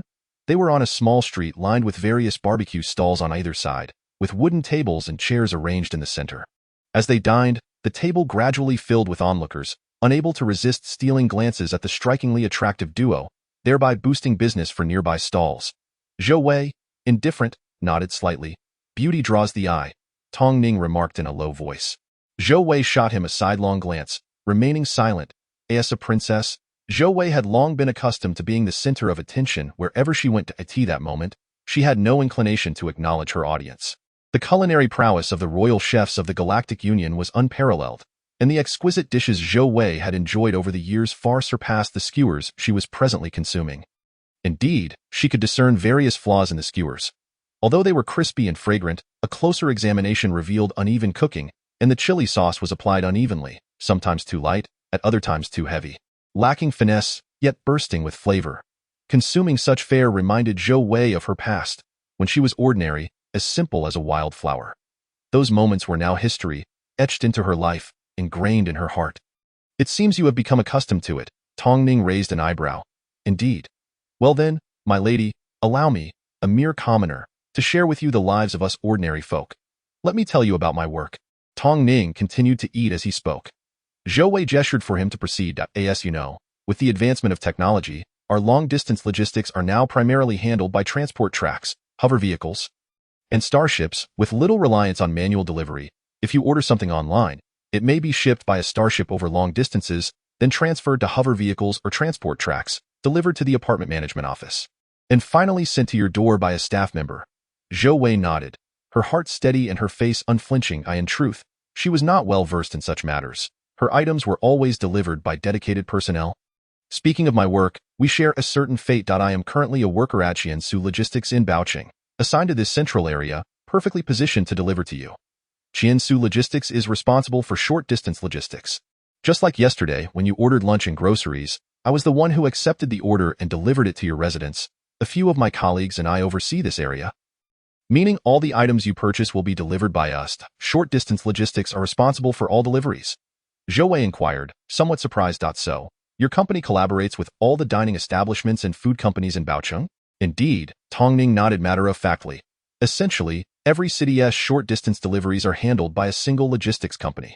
This way, establishments need not allocate staff for delivery, saving on labor costs. Since we manage deliveries by region, we significantly reduce delivery times for customers. It's not just food. It encompasses everything: consumables, clothing, entertainment, books, medications, hover vehicles, and even starships. Any deliveries within Bouching are handled by our company. Of course, if you wish to purchase a cabbage, you can simply call our company's contact number, and we will select, buy, and deliver it to your door. Our slogan at Jiansu Logistics is, stay home and conquer the world. Haha. Zhou Wei couldn't help but burst into laughter. What a brilliant slogan. After Tong Ning finished sharing about his work, he went on to explain several other everyday insights, captivating Zhou Wei's attention. They ate until their bellies were full, unable to consume another morsel. Tong Ning then suggested a leisurely stroll, eventually guiding Zhou Wei into an affordable entertainment venue. Curiosity ablaze, Zhou Wei asked Tong Ning, "Is this a place for entertainment? What do we do here?" Tong Ning led Zhou Wei into a small private room. Gesturing for her to take a seat on the sofa, he swiped his communicator at the entrance, settling the payment, then picked up the remote control on the small table, pressing a button. The white walls of the room projected a clear image: Guardians of the City. Zhou Wei was puzzled. Is this a movie? Tong Ning sat beside Zhou Wei, patiently explaining. As someone from a humble background, I rent a small space to live in, much like many others working in this city. We often rent small rooms with limited facilities. We frequently gather in these affordable venues, indeed. When we gather in our small apartments, the space can feel quite cramped. Here, rather than merely seeking entertainment, we are renting time and space. In this private room, we can order food, watch movies, sing karaoke, or play games. If more friends join, we can opt for a larger room, equipped with movie screens, karaoke, games, card tables, and high-end virtual reality headsets. The larger and luxury rooms boast even more comprehensive facilities. As the K-coins accumulated by the hour, Tong Ning playfully glanced at Zhou Wei, remarking, "I am aware that your apartment is equipped with all these amenities, but surely I cannot intrude upon your private sanctum." "Can I?" Zhou Wei disregarded his jest, gesturing towards the artwork adorning the wall. "Is the Legend of the City Defense a film? Is it captivating? I have not heard of it." Tong Ning expressed surprise. "Miss Zhou, you are truly... How should I put it? Uninformed?" Zhou Wei shot him a disapproving look. Tong Ning chuckled. "I merely meant to say that the Legend of the City Defense is a trending game. Even someone as indifferent to gaming as I have played it a few times." "Miss Zhou, what are your usual pastimes?" "Watching films, listening to music, attending grand stage performances, and practicing martial arts or cultivation," she replied. "Grand stage performances, indeed. You are a true young lady. I have never experienced such extravagant live masterful renditions." "You don't play games?" "I lack expertise in that area and wouldn't know how to instruct you. However, I can take you to a place later. For now," Tong Ning immediately pressed a button on the remote. "How about we sing karaoke?" At that moment, his eyes sparkled like the stars above. Zhou Wei recalled that he had once been an entertainer and nodded. "My singing is subpar. You sing well, and I shall merely observe." Tong Ning urged Zhou Wei, but upon seeing her indifference, he selected a romantic ballad and sang passionately. Zhou Wei sat back on the sofa, leisurely watching Tong Ning perform. His voice was melodious yet not piercing. Truly delightful. At that moment, he appeared more confident than usual, holding the microphone, his voice fluctuating between highs and lows, evoking deep emotions. In that instant, he seemed to command the feelings of an audience beneath a dazzling starlit stage. In the dimly lit private room, Zhou Wei became captivated. Though his stage presence was not particularly commanding, his voice was enchanting, and he delivered the song with finesse, his glances mesmerizing. When he reached the song's climax, he joyfully incorporated subtle dance movements. They were close enough for Zhou Wei to hear his voice whispering in her ear, a sound unrefined yet brimming with emotion. His singing stirred within her a myriad of contemplations. She was convinced he loved singing deeply. Suddenly, Tong Ning turned to Zhou Wei and serenaded her.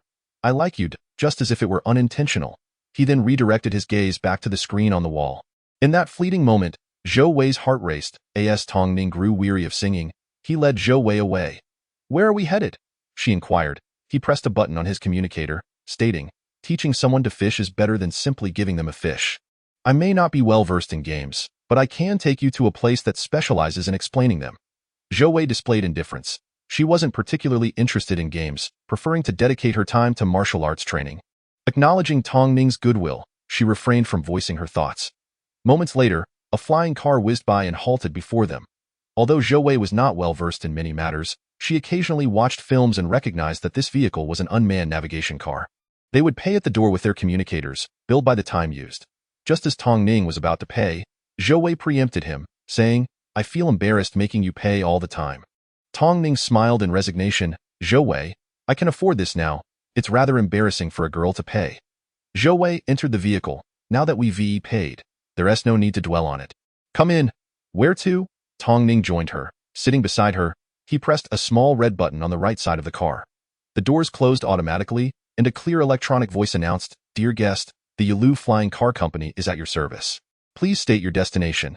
Tong Ning replied, "The Xinshin Consulting Company, to the nearest consulting hall." The navigation system initiated, navigating to the nearest consulting hall of Xinshin Consulting Company. Navigation complete, travel time, 9 minutes. The flying car ascended smoothly, accelerating as it sped away. Zhou Wei observed the rapidly changing scenery outside, noting that the speed of this flying car was comparable to her private vehicle. Outside, a vast network of suspended roads spanned 50 meters in the air. The floating roads of Baocheng were tiered into 5 levels, each teeming with countless flying cars. The vehicles flowed like water. Though she had not inquired of Tong Ning, Zhou Wei surmised that these suspended vehicles functioned similarly to buses. While the navigation cars were akin to taxis, along the way, Tong Ning pointed out various renowned buildings and facilities in Baocheng, to which Zhou Wei listened casually. Before long, the flying car came to a halt on a bustling street. Exiting the vehicle, Zhou Wei was greeted by a sizable storefront that occupied the space of 5 shops, emblazoned with the name Xinshin Consulting. Tong Ning led Zhou Wei inside and guided her to a resting area. He explained, with technology advancing at a rapid pace, new products emerge every few months. Thus, many people are unaware of the latest popular software and games, especially the affluent who lack leisure time. Xinshin Consulting has arisen to meet this need. Citizens can come here for free consultations, where staff can elucidate all software and games far more clearly than online descriptions. All for free. Is this supported by a government initiative? Zhou Wei inquired. Do you consider this part of social welfare? No, Xinshin Consulting is a privately owned enterprise. They do not charge clients for consultations but receive advertising fees from software and game companies. That's wonderful, since this company can explain all software. Perhaps it will indeed come in handy someday. I think Xinshin Consulting is quite impressive. Tong Ning laughed. Enough of that. If I continue, it will seem as though I am promoting them for free. Zhou Wei, do you wish to learn about any games or something else? You can queue up at the counter by scanning your communicator. Zhou Wei shook her head. After hearing you, I feel I might come here for consultation in the future, but for now, I shall pass. I am not particularly enthusiastic about games. All right, then let us go to the cinema. To be honest, I do not play games much either. I merely asked if you were interested because I have heard so much about them. Tong Ning sighed in relief. Tio, the cinema? Or back to the karaoke place? Follow me. You will find out when we arrive. Tong Ning feigned mystery. The journey continued in a navigation flying car. Upon disembarking, Tong Ning led Zhou Wei through a series of winding paths until they arrived at a large warehouse.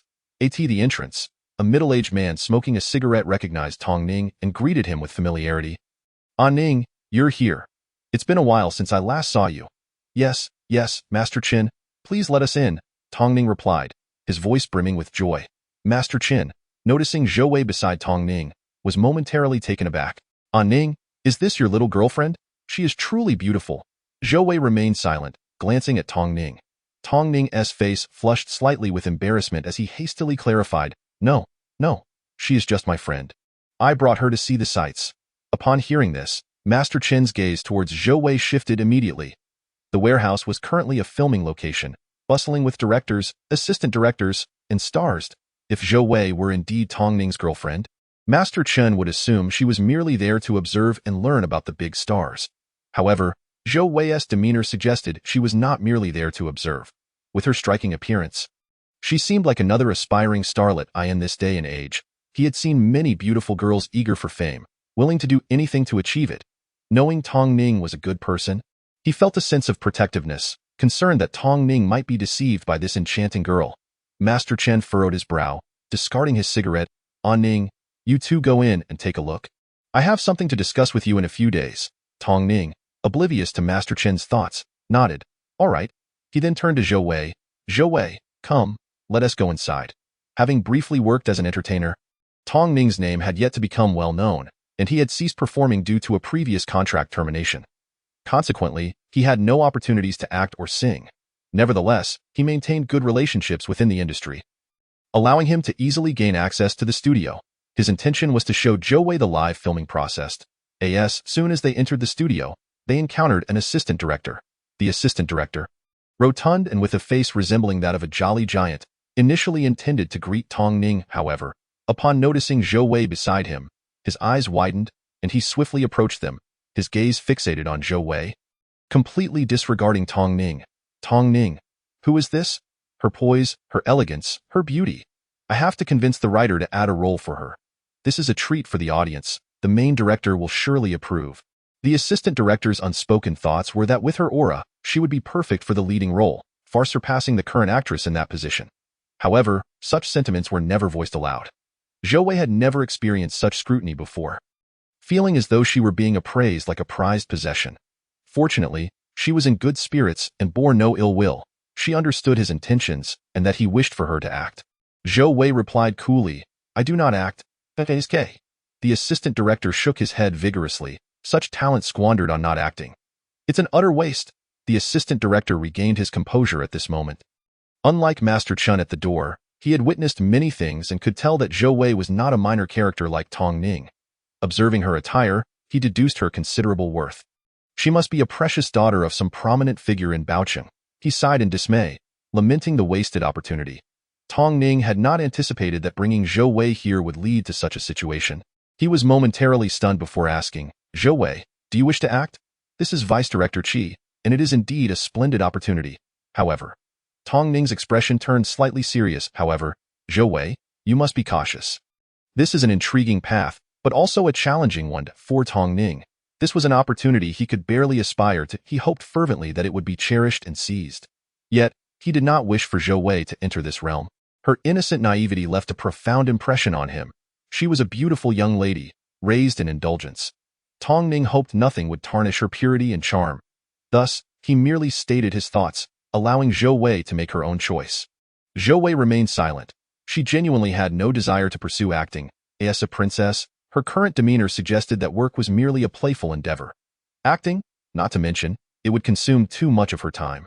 She explained, I do not lack money, I have no need for fame. After a moment of contemplation, she added earnestly to Tong Ning, moreover, I do not enjoy filming, I would not choose to act. Tong Ning's heart, which had been anxiously lifted, settled down. Vice Director Qi displayed an expression of resignation, shaking his head in disbelief. What a fantastic resource, wasted in vain. He glanced at Tong Ning, sighing again in regret. Standing outside the studio, Zhou Wei and Tong Ning observed a scene being filmed. The leading lady was a tall, slender beauty adorned in an opulent princess gown, her long black hair crowned with a delicate golden tiara. She sat on a sofa, her eyes filled with sorrow. Suddenly, a handsome young man, dressed simply, burst into the room and rushed to embrace the leading lady, saying, "You? No, I should call you your highness. Are you leaving me?" With just these few words, both leads' eyes brimmed with tears. Watching the poignant scene unfold, Zhou Wei felt a twitch of embarrassment, not due to the actor's skills, which were commendable, but because of the melodrama. She quietly asked Tong Ning, "What is the name of this film?" "The Princess and the Commoner," Tong Ning replied, his attention entirely fixed on the leads. Although he could not act at the moment, he was diligently observing and learning. The title was fortuitously revealing. Upon hearing it, Zhou Wei could infer much of the story. She couldn't help but glance at Tong Ning again. They, too, could be likened to a princess and a commoner. However, she had no intention of performing in such a tearful narrative. She mused for a moment about what it would be like if she were to choose a consort in this lifetime, but quickly dismissed the thought. There was no need to ponder. She might leave this place long before such a time arrived. As she watched the scene, she couldn't help but critique it internally. The princess cried too much, the crown was superfluous, the gown's color was unappealing, and the accessories were too garish. With a critical mindset, Zhou Wei finally became intrigued enough to watch the scene until its conclusion. After filming wrapped for the day, Tong Ning and Zhou Wei took a navigation car back to her apartment. During the ride, Zhou Wei hesitantly asked Tong Ning, "You mentioned living in a small rental, right?" "Yes," Tong Ning replied, puzzled by her sudden inquiry. "Is your rental far from my apartment?" "Quite far. Actually, is there something you need?" Zhou Wei continued with her plant line of questioning. "Nothing much, just curious. Why don't you rent closer to your workplace?" Tong Ning chuckled. "My dear young lady, it's simply because the rent in the city center is prohibitively expensive." "Oh, I see." "Tong Ning, if you're short on money, do you have anything valuable you could sell for cash?" It might make your life a bit more comfortable. Zhou Wei knew she was steering the conversation off course, but she desperately wanted to broach the subject of the heirloom gem. Tong Ning looked taken aback. Zhou Wei, why would you think that? If I were out of money, I certainly wouldn't possess anything of value. Zhou Wei clumsily explained. I've seen on television that many down-and-out young masters can still pull out brand-name items to exchange for a few days of comfort. Tong Ning couldn't help but laugh. My dear young lady, you are so naive. You would need to be a fallen young master for that. I am genuinely impoverished. I don't believe it. You don't look like someone born into poverty. You at least have a wealthy father?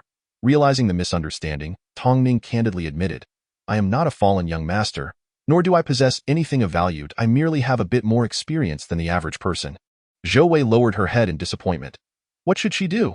Seeing Zhou Wei's curiosity dampened, Tong Ning thought for a moment before pulling out a grayish stone from his pocket and handing it to her.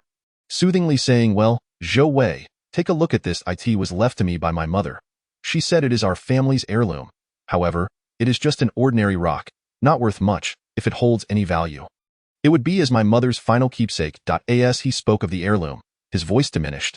The moment Tong Ning mentioned the heirloom, Zhou Wei looked up, joyfully accepting the ugly, dark stone. Congratulations to Zhou Wei for finding a piece of material for her spatial crafting, the heirloom gemstone belonging to Tong Ning. This is it, Tong Ning. Will you sell me this stone? Huh? Tong Ning exclaimed, perplexed. Zhou Wei, why would you want this? It serves no purpose and is quite unsightly. I simply like it. Zhou Wei insisted. Please, Tong Ning, how much? Seeing how much Zhou Wei truly cherished the stone, Tong Ning hesitated. I'm sorry, Zhou Wei, but I cannot sell this. I will pay a high price. Tong Ning shook his head. This is not something to be measured in monetary terms. Zhou Wei, this is my mother's keepsake. Zhou Wei gazed longingly at the stone as Tong Ning took it back, silently pleading, please don't leave me. Since the moment Tong Ning mentioned owing Zhou Wei money, she understood he had his own steadfast principles. To owe him, familial bonds were priceless. Discussing the stone's value with him felt selfish. Faced with someone like Tong Ning, Zhou Wei could not resort to coercion. However, after investing so much effort, could she truly pause her feelings here? Zhou Wei fell silent, unsure of how to proceed. The journey continued in silence until Tong Ning dropped her off at her apartment. He noticed her discontent, and though it pained him, he could not part with his mother's relic. As he left, he forced a smile. I'm sorry, Zhou Wei, for making you unhappy. Zhou Wei looked at him, sensing he might be even more distressed than she was, and slowly shook her head. It is certainly not your fault. It is my issue. Tong Ning, you truly won't sell this stone, will you? No matter the conditions? Tong Ning sighed, confused as to why Zhou Wei was so fixated on the stone. He reiterated, Zhou Wei, this is my mother's keepsake. I will not sell it for any amount. Zhou Wei nodded weakly, her heart breaking. She realized that no amount of money could compare to his familial love. In his eyes, was there anything more important? Tong Ning, is there anything you desire? Zhou Wei asked, desperately. Whatever it is, I, the princess, will procure it for you in exchange. Tong Ning understood Zhou Wei was still not ready to give up on the stone. Yet, what could surpass genuine emotions? No one was more significant than his mother. Tong Ning wished for Zhou Wei not to be so sorrowful and joked, well, I want many things. For instance, the golden cup of the best actor of the Galactic Empire. As he said this, Tong Ning shook his head, realizing it was a mere fantasy. Zhou Wei's eyes lit up. Tong Ning, I will help you become the best actor of the Galactic Empire. You give me the stone? Okay. Tong Ning, seeing Zhou Wei's rare smile, knew such a thing was impossible, and he chuckled in jest. All right. For Zhou Wei, Tong Ning's two words were like music to her ears. Truly, there is always a way when one reaches a mountain pass. Just as Tong Ning finished speaking, Zhou Wei heard the second system notification of the day. In the three-dimensional world of technology, she received a mission. Help Tong Ning become the best actor of the Galactic Empire. Completion reward, 10,000 points. Failure penalty, unknown. Will you accept the mission? How could such a system task exist? Was this system Tong Ning's father or mother? Zhou Wei's mind raced with thoughts. Yes, Chapter 49. The journey begins. Transforming Tong Ning into the reigning star of the Galactic United Empire is indeed a monumental endeavor. Zhou Wei recognizes that this task cannot be accomplished solely by her. She must leverage her status. Thus, she seeks the assistance of Deng. I have discerned my role. I shall become the Master of Stardom. Zhou Wei proclaimed with fervor. Master of Stardom? Deng replied, somewhat unimpressed. I've never heard of such a title. From this moment forth, it shall exist.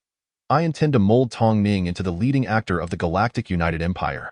Upon hearing this, Deng Yi stiffened, his fists clenched tightly. He spoke deliberately, striving to keep his tone measured. Your Highness, are you truly willing to invest such effort in elevating one so fragile? Deng Yi? Zhou Wei raised her voice. From now on, I implore you to refrain from speaking ill of Tong Ning. I do not wish to hear it again. Zhou Wei was determined to acquire Tong Ning's treasured heirloom, fully aware of his reluctance to part with it. Yet she persistently pleaded. Ultimately, Tong Ning proposed a condition in exchange for the precious gem. Despite this, Zhou Wei felt an overwhelming sense of guilt towards him. She yearned to wholeheartedly assist him, not merely for the sake of a task. Zhou Wei discerned that Tong Ning had never truly believed in the possibility of his dreams materializing. His words were merely a jest. While he treated her with sincerity, she harbored ulterior motives. This gnawed at Zhou Wei's conscience. After much contemplation, she resolved to elevate him to the throne of stardom. If he was unwilling to relinquish the gem, she would not press the matter further. Why should she, though a personal space would bring her joy, to demand it would render her no different from a thief? Feeling increasingly guilty towards Tong Ning, Zhou Wei could not bear to witness Deng Yi disparaging him. Since she had embraced Deng Yi as an ally, it was the first time he witnessed her genuine anger, leaving him feeling chilled. He had anticipated such a day, and such a person. Yes, Your Highness, he replied, subdued. Zhou Wei had grown accustomed to Deng Yi's presence and support, and she wished to avoid any discord between them. Clearing her throat, she inquired, Deng Yi, which are the largest film companies in the empire? There are 3, Deng Yi answered, Junhua Films, Heartfelt Moments, and Universal Entertainment. Very well, Zhou Wei declared assertively, acquire them for me. Deng Yi's eye twitched. Buying the leading film companies of the empire was akin to purchasing groceries. Your Highness, with all due respect, whether you seek to acquire all 3 or just one, you lack the necessary funds. What? Your Highness, with all due respect, perhaps you should have a clearer understanding of your financial situation. Zhou Wei felt a bead of sweat form. She had never truly considered her finances, living in a state of blissful ignorance.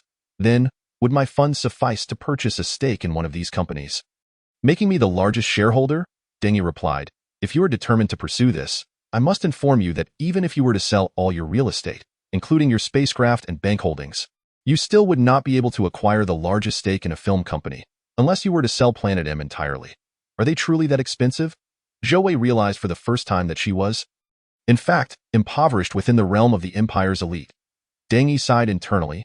After all, the princess had graduated from the Royal Academy, yet remained so naïve about the realities of the world. Your Highness, with all due respect, they are indeed costly.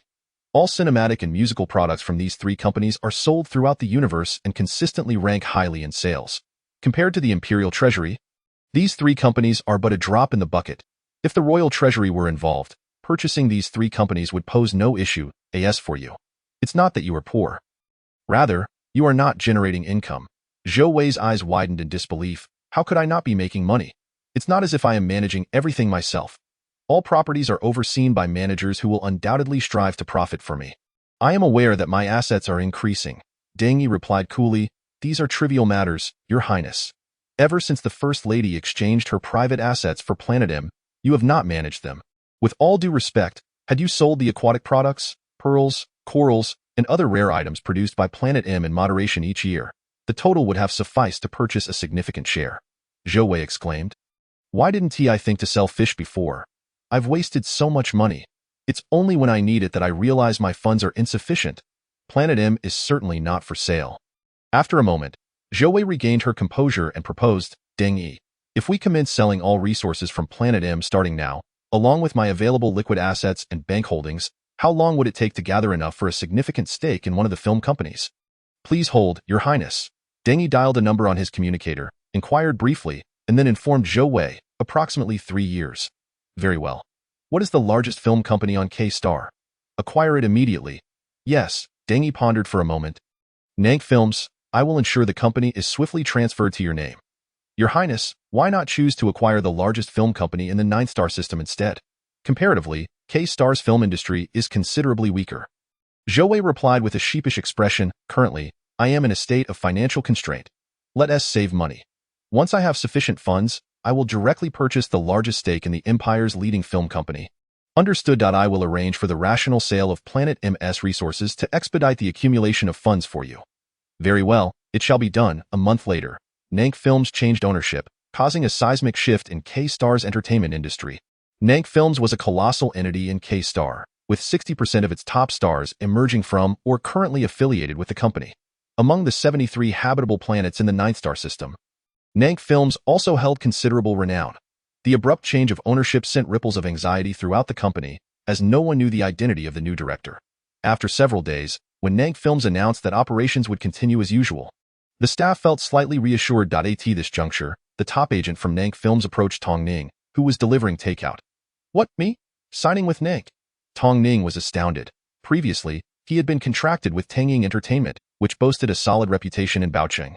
However, Nank Films was undeniably K-Star's leader. Compared to Nank, Tong Ning's former company was inconsequential. "Indeed, you will be signing with Nank Films, officially becoming one of our newest artists. You will undergo training as a new artist at Nank, and then debut." The agent had initially assumed that the notification came from someone associated with the new director. Yet, seeing Tong Ning's bewildered expression, he reflected on the young man's unexpected fortune, rising to prominence in such a manner. This caliber of new artist contract was rarely offered, with Nank only signing 2 or 3 individuals each year. With the best training, resources, and a promising future, Tong Ning was left in disbelief upon confirming the agent's identity. Dazed, he was led into Nank Films' headquarters in Baocheng. Towering skyscrapers loomed as he entered the Grand Hall of Nank, adorned with numerous portraits of the company's stars, those top-tier celebrities he had only seen on screen before. Why? Suddenly being struck by this windfall felt surreal, as if he were caught in a dream. Could it be Zhou Wei, young master? The comm agent beside him observed Tong Ning's stunned expression, deep in thought. Chapter 50. The K-Star Film Emperor. Drawing upon the spiritual energy of the universe, Zhou Wei exhaled deeply and slowly opened her eyes, her gaze sparkling with vitality. Immersed in her cultivation, time seemed to fly by. Name: Zhou Wei. Status: Chi absorption at 40.83 reward points. 0 secondary world, 3-dimensional technological realm. Name: Zhou Wei. Status: 21 years old. Occupation: Princess of the Galactic United Empire. Additionally, 3 materials for creating a personal space are available. 1. The Imperial Crystal of the Galactic United Empire. Acquired. 2. Stellar Energy from K-Star in the 9th star system. Acquired. 3. Tong Ning's Heirloom Gem. Not yet acquired. Zhou Wei had known Tong Ning for 3 years. Throughout this period, she diligently practiced while Tong Ning shone brightly in the entertainment industry, never failing to make the most of the resources Zhou Wei provided. Now, he was gaining recognition. Today marked the 140th K-Star Film Festival Awards ceremony. Held every March in Baocheng, the K-Star Film Festival showcased works exclusively from K-Star and represented the pinnacle of the planet's awards. This year, 16 entries vied for accolades, one of which starred Tong Ning. Though Tong Ning had not been in the acting realm for long, Zhou Wei did not expect him to achieve instant fame or win the title of K-Star Film Emperor. However, being nominated for the highest award of K-Star was a testament to his talent and hard work, and Zhou Wei was elated. She checked the time, turned on the television, and switched to the entertainment live broadcast. Not long after, the 140th K-Star Film Festival Awards ceremony officially commenced. The opening act featured a male star who had previously won the title of Best Actor in the Ninth Galaxy. Though he was not conventionally handsome, he exuded a strong masculinity. Zhou Wei recognized him as he was one of the prominent actors from Nank film industry. Over the past 3 years, Zhou Wei had not only focused on her own wealth, but also kept an eye on entertainment stars to assist Tong Ning in reaching the pinnacle of his acting career. Yet, she remained in the shadows, and the industry was still unaware of whether the director of Nank was male or female.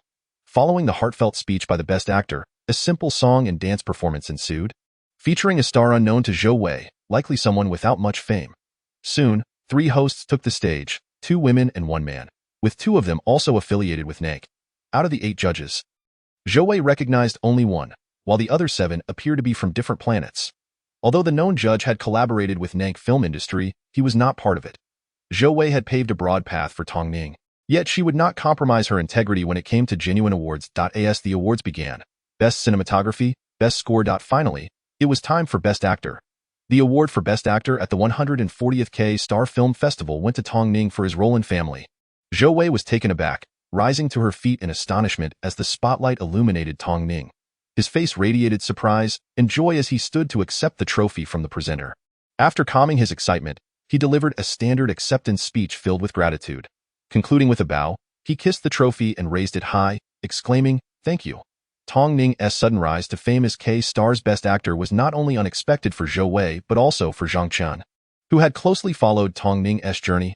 Zhang Chen, the Gold Star agent who had initially brought Tong Ning into Nank film industry, had been solely dedicated to him as his career blossomed. After the ceremony, Tong Ning and Zhang Chun drove back to Nank Tower, where Zhang Chun contemplated how to navigate the upcoming changes. Before today, Tong Ning was merely a popular second-tier star, but now, his career trajectory had been irrevocably altered. With this award, his position in the entertainment industry was solidified. In the past 3 years, Tong Ning had released several songs that garnered decent responses and played minor roles in a few major films, as well as leading roles in smaller productions. His nomination for Family, a low-budget film, was already a commendable achievement, and winning was an astonishing surprise.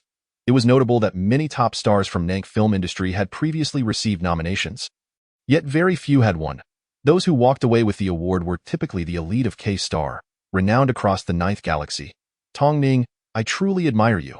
Just 3 years in, and now a 27-year-old best actor. Zhang Chun joyfully patted Tong Ning on the shoulder. Despite being labeled as merely a pretty face with insufficient acting prowess, Tong Ning had proven himself through his talent and hard work. From this day forward, he would no longer carry the stigma of being a mere ornament. As long as he avoided missteps, his value would undoubtedly soar, and an abundance of film offers awaited him. With his ascension to K-Star's top-tier imminent, his future was limitless. Tong Ning smiled, saying, efforts will always yield rewards.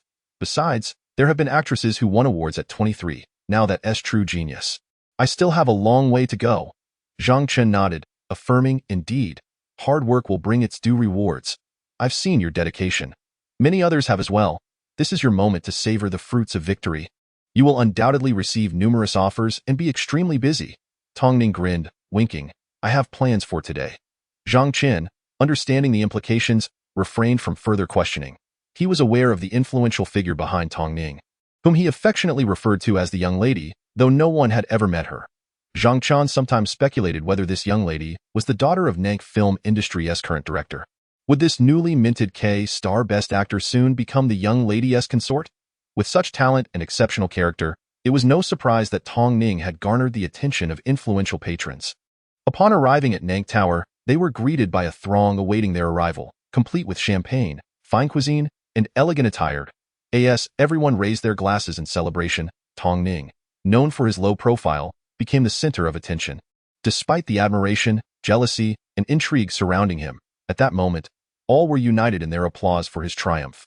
After expressing his gratitude, Tong Ning attempted to leave, but Zhang Chun pulled him into a private lounge, shutting the door behind them.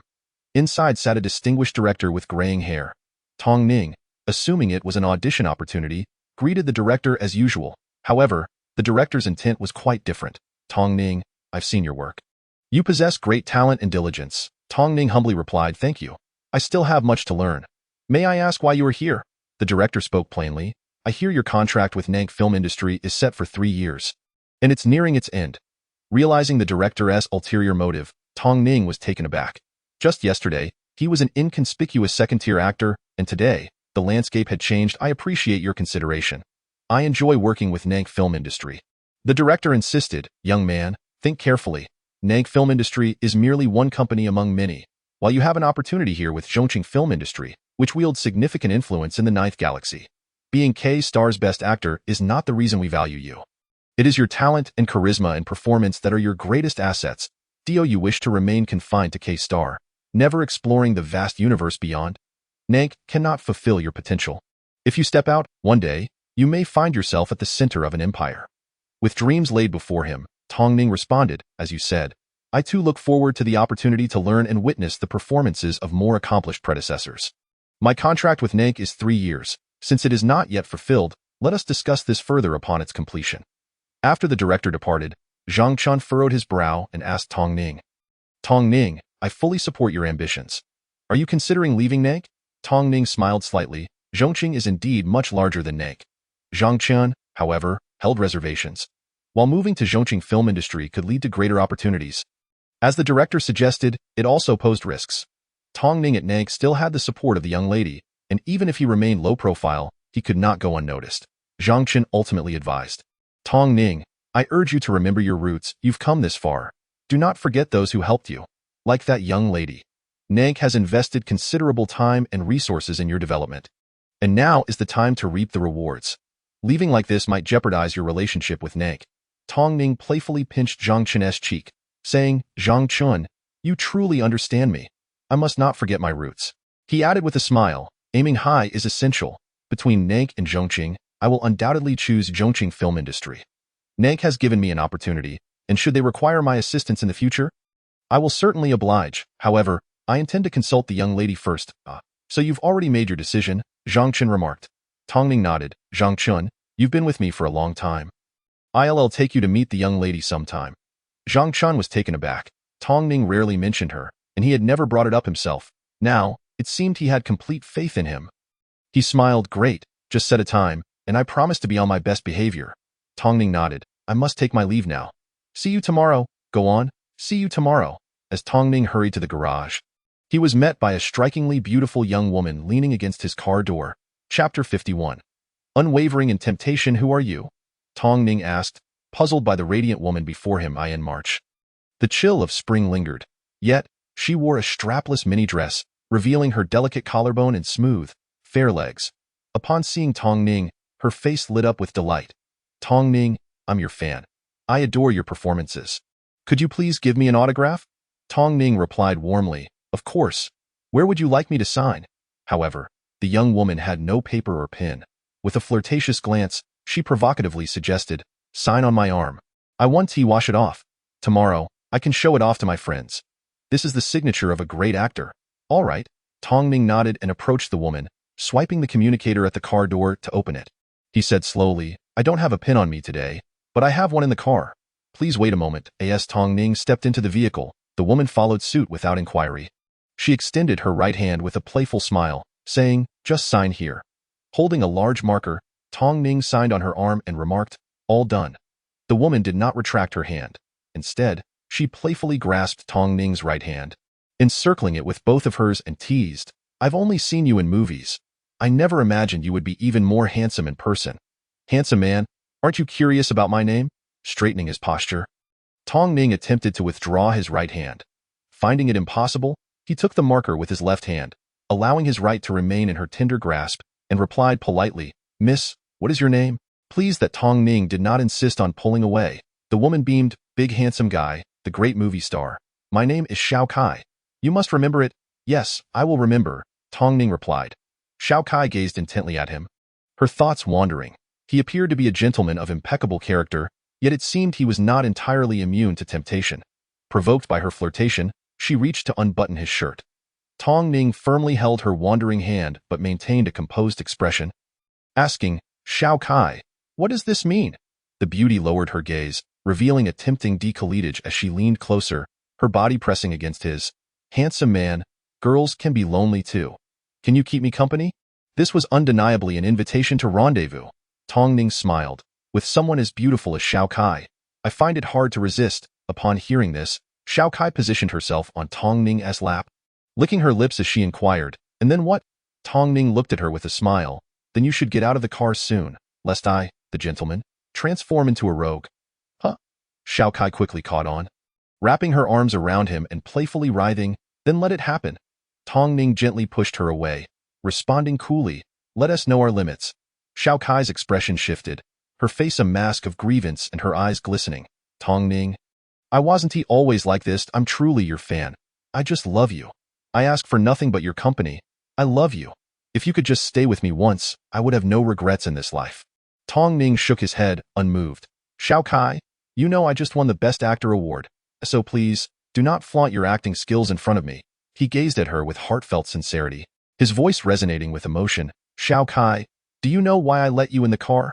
From the moment I first laid eyes on you, I was enchanted." Xiao Kai felt her heart race at his earnest confession, her cheeks flushing. To be with such a man in love would make her life worthwhile. What was she thinking? Xiao Kai stiffened. The allure of this star was undeniable, and she almost forgot her purpose. This handsome man was proving difficult to seduce. Realizing Tong Ning's calm demeanor, she sensed her advances were faltering and asked, "Why? Why?" "For those in the entertainment industry, I see this quite normal." Tong Ning sighed. "Xiao Kai, this is the non-cow parking lot. Only those affiliated with non-cow can enter. Do you doubt me? What could my intentions possibly be? What could I do to you?" His voice held an edge of indignation as he grasped her hand. Though many were present in non-cow, He claimed to know them all. You are not one of them. It seems extravagant to come all this way just for an autograph, if it were for a night. Yes, I came seeking just that. Xiao Kai boldly met his gaze, unflinching. Is that so wrong? Fine. Perhaps 3 years ago, you might have succeeded. But now, it is different. I have someone I love. Tong Ning smiled gently. How could that be? Xiao Kai was incredulous. She could not fathom that in the entertainment industry, true love existed. Such notions felt too ethereal. Even if love was present, it hardly prevented a man from seeking pleasure elsewhere. The term remaining chaste was reserved for saints, not men. Suddenly, an idea struck her, and she exclaimed, I heard that in 3 years of your career, you've had no scandals. Could it be your lover is? As the rumors suggest, a man. As she spoke the last words, excitement laced her tone. This was a sensational scoop. Tong Ning's expression darkened, and he replied sternly, the one I love is undoubtedly a woman. Leave now. If you don't, I'll have to force you out. To his words, Xiao Kai laughed heartily, pressing her hand to her mouth. Listening to you, it sounds as if I intend to take advantage of you. Will you call the police? Tong Ning sighed in exasperation. You really should leave. Why should I go? If I leave, what will you do? As she spoke, Xiao Kai leaned in and kissed his cheek. Tong Ning instinctively flinched but could not evade her. Are you drugging me? He frowned, his tone tinged with irritation. Indeed. Xiao Kai released Tong Ning's left hand from the communicator, tossing it to the ground. She whispered, honestly, I just wanted to take a scandalous photo with you to gain some fame and fortune. But you are so handsome and charming that it would be a grave loss not to seize this moment. Where did you administer the drug? What kind of drug? Tong Ning glared, fury simmering in his eyes as he noticed himself reclined on the sofa in the back of the car. It's on the communicator. Just find an angle to touch my hand. The drug is one that saps strength, mixed with a little something to incite a man's desires.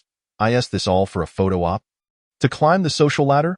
Tong Ning asked in a low voice. Oh, please. Xiao Kai pecked his cheek, a new best actor, and having finally gained access to Nankao, I truly want to be your girlfriend. But if you don't like me, then a photo will have to suffice. Yet, I find that I like you. So shall we start with something? So it wasn't as complicated as he thought. Tong Ning murmured, raising his left hand, gently tapping Xiao Kai's back with the marker. With a thud, she slumped onto him. Tong Ning discarded the marker, struggling to push her away and sit up.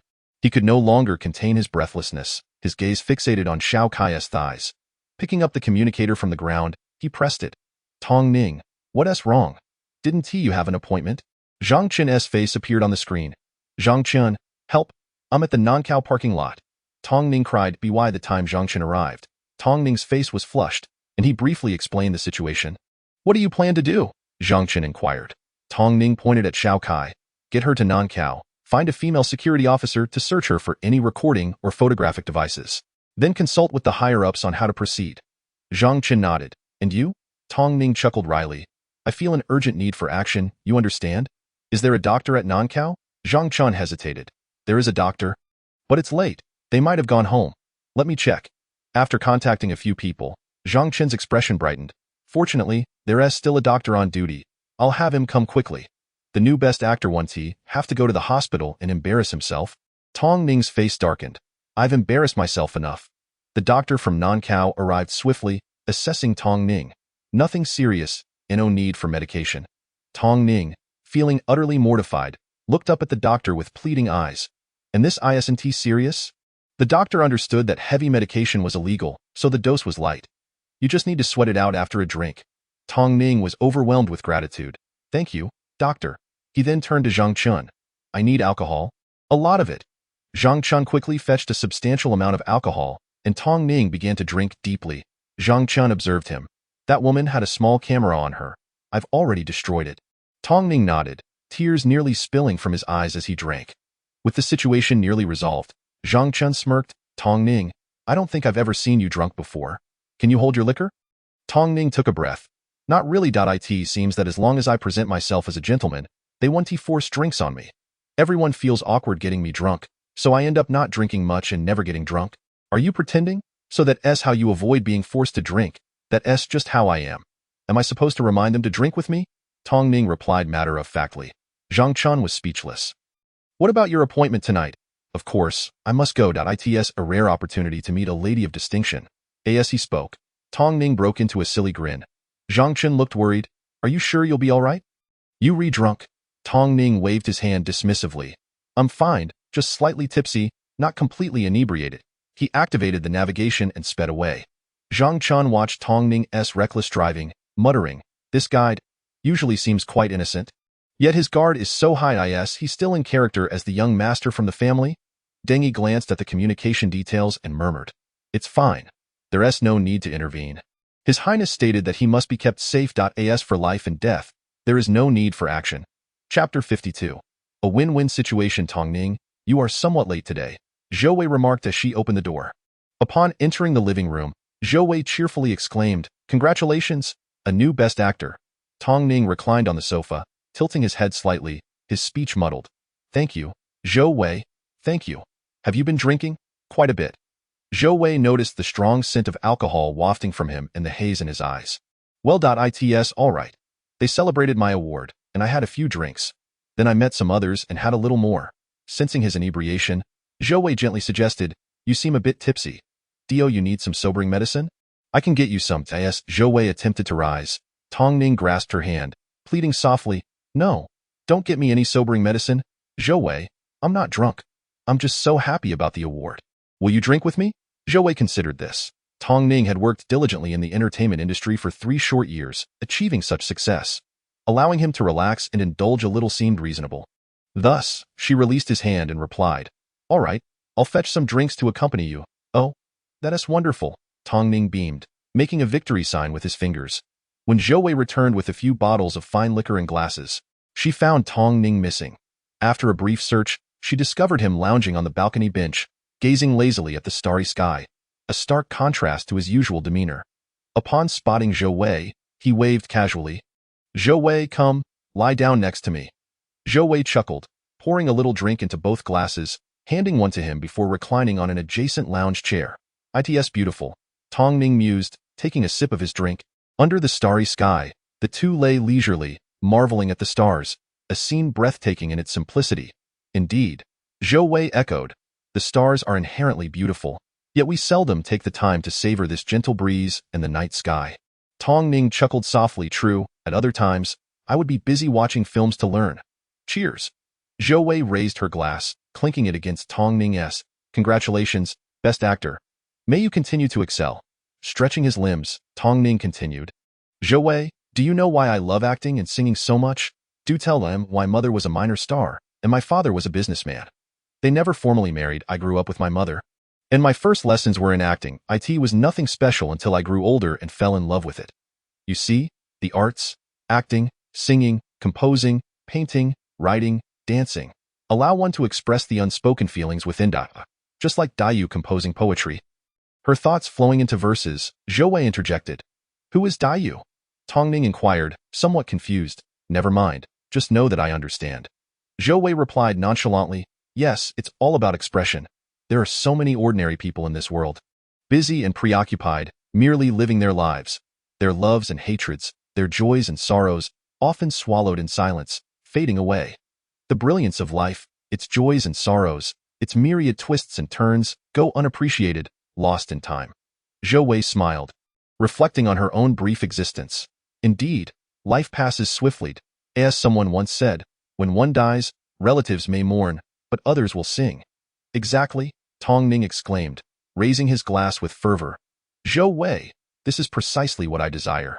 I do not claim to possess countless words, but think of how many people there are.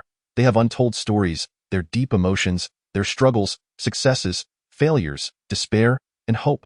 All these myriad experiences go unvoiced as they complete their life's journey. If I can act, I can bring these stories to life.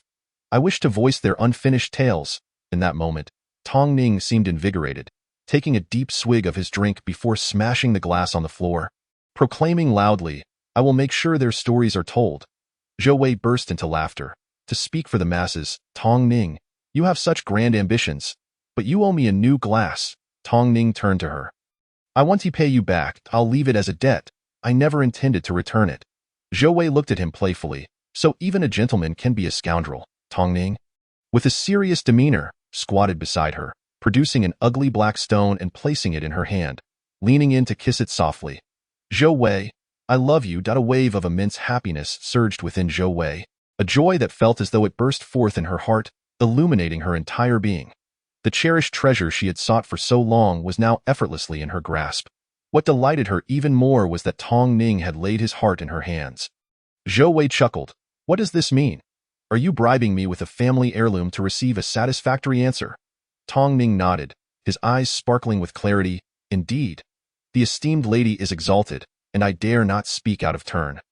Having won a trophy today, I intended it as a gift, but upon reflection, I thought you might prefer this instead, so I'm bribing you with it. Zhou Wei trembled with laughter. Please don't tell me this stone has some familial legacy, passed down through generations. How kitsch? Tong Ning, amused by her laughter, replied, if you wish, it can be passed down that way. Zhou Wei joyfully planted a kiss on Tong Ning's forehead, nodding with satisfaction. This is indeed a win-win. What you've given me is now mine. From this day forth, you belong to me. To the rest of the world, Tong Ning was indeed a win-win. Zhou Wei had paved his path to success, propelling him upward, and in the end, he had also won the heart of a beautiful woman. A truly splendid affair. However, for Zhou Wei, it was different. No one comprehended the significance of this stone to her. Despite its lack of material value, she had achieved a personal victory. For Tong Ning, it was not. Opportunity always favors the prepared. Without Zhou Wei, he may not have risen as he did. With her, however, he owed her everything. After 3 years, he had become a best actor, yet he felt distant from her, trembling as he offered his heart. Tong Ning had anticipated Zhou Wei's nod of understanding. After 3 years of shared moments, he had poured his heart into their relationship, but when the moment truly arrived, he realized how profoundly different it felt. In his youth, Tong Ning had dated a few girls, taking each relationship seriously. Yet for various reasons, they all ended. Only now did he realize that perhaps he had not loved deeply enough before.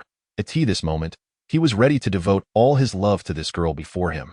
Zhou Wei, he thought, surely she must genuinely care for him, just as he had for her. She was unaware that his heart contained only her, leaving no room for anything else. Zhou Wei accepted his affection, yet she did not reciprocate in words. Tong Ning longed for those 3 simple words, but he understood that sometimes they do not come easily, and he was not in a hurry. He gently embraced Zhou Wei, whispering, Zhou Wei, I love you, I love you, I love you. So deeply, I adore you.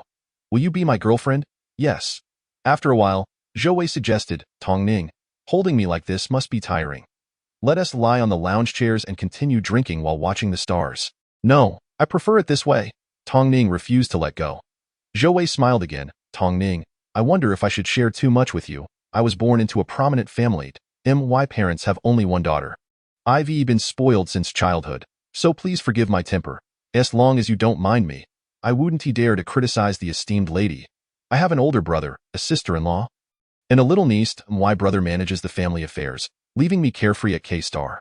Tong Ning, being a child of an extramarital affair, inquired, your brother shares the same father as you, but was born of another woman? Pretty much. However, we share a good relationship. Indeed. With a large family, many advise me to be cautious of my brother. I suspect the same goes for him. Tong Ning tightened his embrace around Zhou Wei. Yes, that I tell everyone I trust my brother, but in truth. Their eyes locked, Zhou Wei's voice softened, but in truth, I don't entirely believe it. Even Chu could be a threat. How could I trust? Tong Ning gazed at her with tenderness. Are you staying at K-Star to avoid these matters? Not entirely. I have many reasons for coming to K-Star. Do you believe me? Zhou Wei raised the small stone in her hand. I came to K-Star for this. Tong Ning was taken aback but replied, I believe you. It belongs to the esteemed lady so. Will you leave K-Star? Zhou Wei wrapped her arms around Tong Ning in return. Don't worry, my boyfriend is here too. If I were to leave K-Star, I'd take you with me. Though Zhou Wei said this, a sense of unease lingered in her heart. What if she were to leave this world? Chapter 53. A sudden turmoil. Tong Ning shielded his eyes from the blinding sunlight, momentarily disoriented as he awoke. Where is he? Tong Ning glanced around and found himself still reclining on the balcony lounge chair at Zhou Wei's home. Zhou Wei lay on her side, fast asleep, cocooned in a warm blanket that revealed only half of her delicate, snow-white face, adorned with a contented smile. Yes, this was indeed his first night at Zhou Wei's residence. The previous night, both had indulged in revelry and had fallen asleep on the balcony. Tong Ning stared at Zhou Wei in a daze. She was covered by a blanket, yet he had none. When they had succumbed to intoxication, there had been no blanket. So, who had draped the blanket over her? Was there another person in this room? Tong Ning. Zhou Wei stirred awake. Tong Ning approached her. Assisting her to sit up and gently inquired, "Did you sleep well on the lounge chair last night? Are you tired?" Zhou Wei smiled brightly. "Not at all." "Then allow me to prepare breakfast for you." Tong Ning offered tenderly. "Yay." Zhou Wei replied enthusiastically. Tong Ning made his way to Zhou Wei's kitchen, retrieving food from the refrigerator and beginning to prepare the meal. Once impoverished, he learned to cook out of necessity, honing his culinary skills. Later, his acting career introduced him to similar professions, prompting him to study diligently, and now he could indeed be considered a chef. During their previous gatherings, Tong Ning had cooked for Zhou Wei. Earning her praise, Tio win Zhou Wei's heart through her stomach, he had meticulously studied her tastes. Now, he was well acquainted with her preferences. After a night of drinking, he prepared a few easily digestible dishes for breakfast to soothe their stomachs. As Tong Ning set the table, Zhou Wei had finished her morning routine. The two enjoyed breakfast, radiating the sweetness of young love. Tong Ning remarked, "Zhou Wei, I remember the first time I met you. I said I would take you out for barbecue." "Yes, didn't we go?" Zhou Wei responded. "What is this about safety? You seem so sure of yourself. Do you have someone protecting you?" Tong Ning asked. Zhou Wei pondered for a moment before answering honestly, "Yes, I have bodyguards around me, though they remain discreet." Tong Ning appeared relieved, realizing that Zhou Wei had protection in her room. Yet, he frowned, contemplating, "Do they watch you at all times? Do they know everything you do?" Zhou Wei shrugged. "Don't worry, dear. They know their limits. They'll step back when it becomes too much. If I ask them to go away, they will listen. They aren't constantly watching me." "Oh, that's a relief." Zhou Wei hesitated, deciding it would be best to prevent any future misunderstandings. "Tong Ning, you know I came to K-Star for that stone. Right that I know? The young lady has ulterior motives." Tong Ning nodded with a grin, "And I've walked straight into your trap."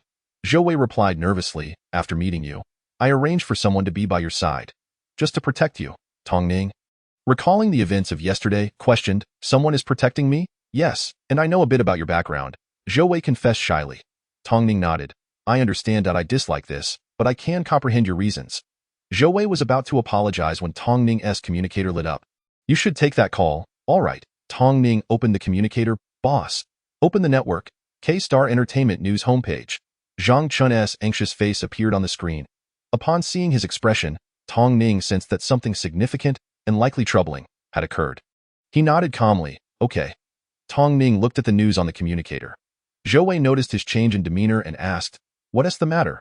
Tong Ning's expression hardened. "The media is stirring up trouble." Zhou Wei moved closer to view the screen. Prominent red headlines blared across the entertainment homepage. The new Best Actor spotted entering Xinhui apartment. Is he being protected? Discussion on why the new Best Actor's rise has been so effortless. The golden child of Nank Entertainment. Tong Ning from a few years ago. Revelations from Tanging Entertainment.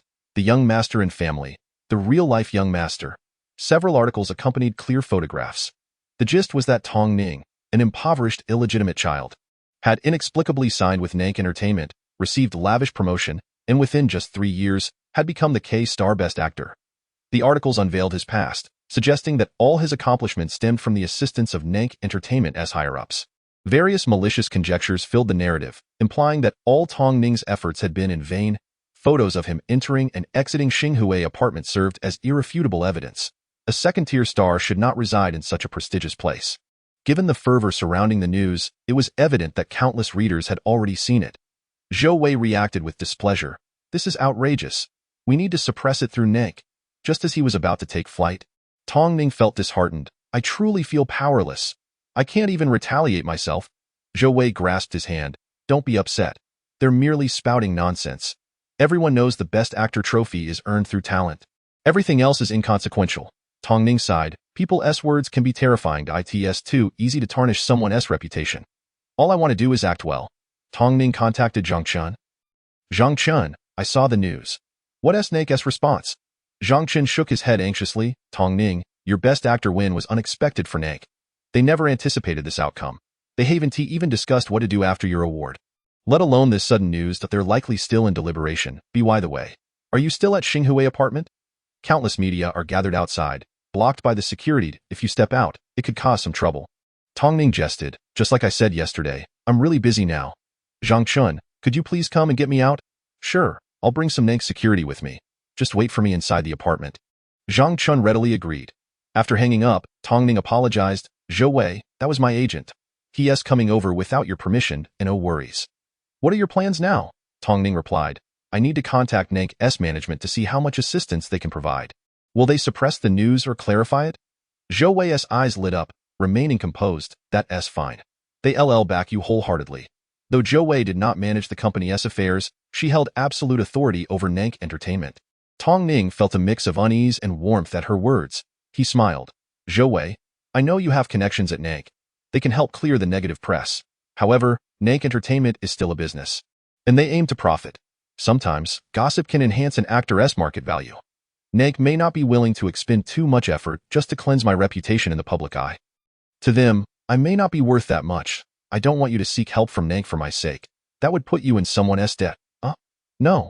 I won't owe anyone.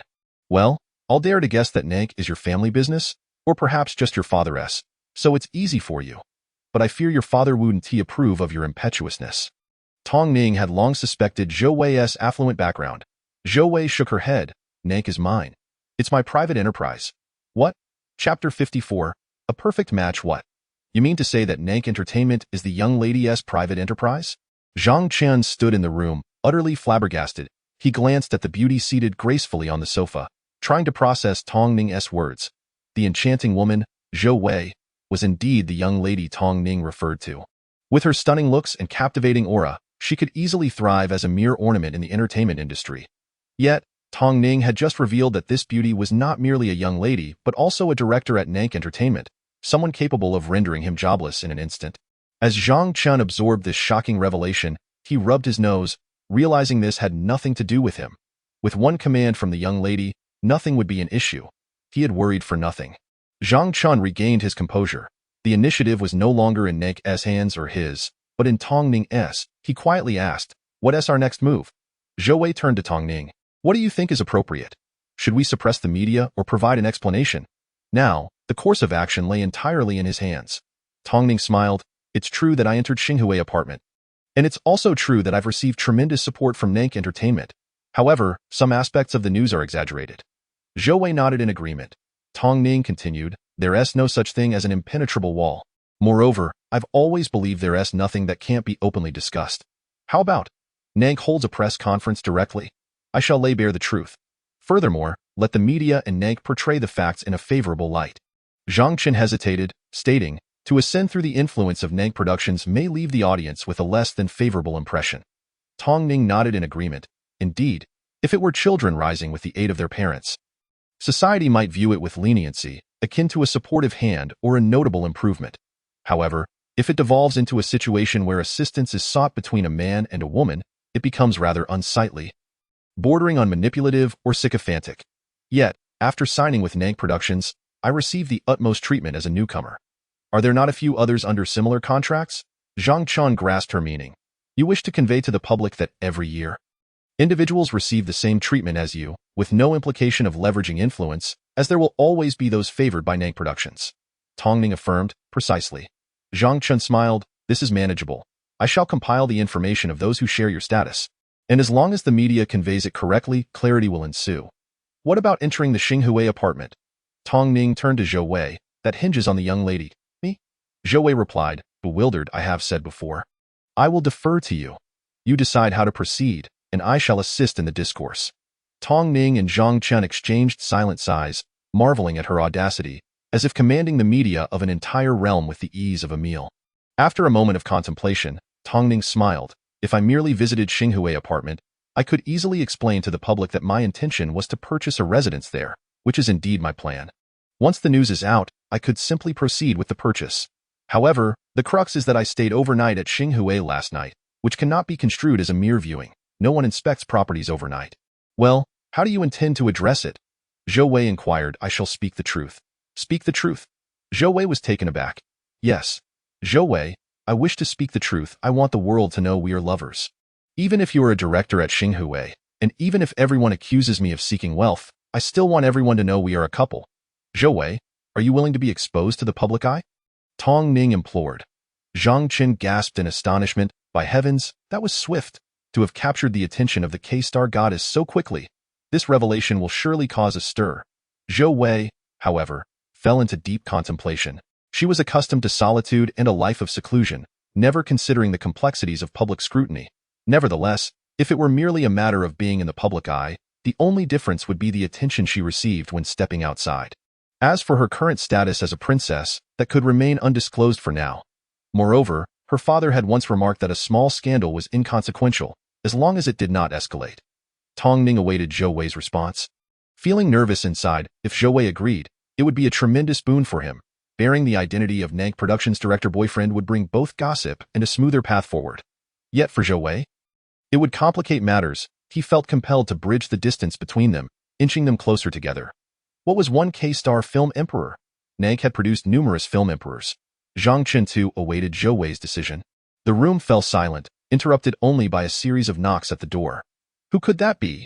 Tong Ning approached to open it, revealing a middle-aged man in his 40s, dressed in a suit yet wearing fuzzy slippers. Uncle Zhong, what brings you here? Tong Ning greeted him. This Uncle Zhong was the owner of the apartment below Zhou Wei's. Tong Ning frequently visited Zhou Wei and had encountered him several times. Uncle Zhong chuckled heartily, playfully nudging Tong Ning. Not bad, young man. You've risen to become a film emperor so quickly. What, do you not allow me entry? He entered without waiting for an invitation. Zhang Chen's face showed a hint of nervousness. Chairman Zhong? Zhou Wei and Tong Ning looked at Zhang Chen in surprise. Chairman Zhong is the former chairman of Nank Productions from 3 years ago. You didn't know? Zhang Chen continued, puzzled. The former chairman was not like Zhou Wei, who stayed out of the limelight. Zhang Chen had seen him at the company's annual meeting. Due to his profession, Chairman Zhong had developed a habit of following entertainment news. This morning, a glance at the headlines led him to recognize Tong Ning. Given Tong Ning's modest background, if he had indeed risen through Nank's ranks, it was a simple deduction. It turned out that the new owner above was indeed the new master of Nank. Chairman Zhong settled himself comfortably on the sofa, crossing his legs. I thought so. The work at Xinghui is commendable. So, Miss Zhou, it seems the upstairs and downstairs belong to you. He lamented. Ah, old Zhong is heartbroken. How could you part with Nank? Alas, I can no longer be a cultured man.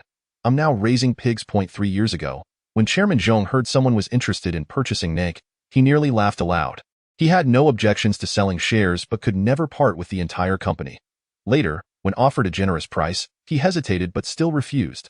To his surprise, the buyer had enlisted a mutual friend to advocate for the deal. And feeling indebted to the friend, he eventually acquiesced. He had asked the friend why he was acting as a negotiator, to which the friend replied it was a directive from above.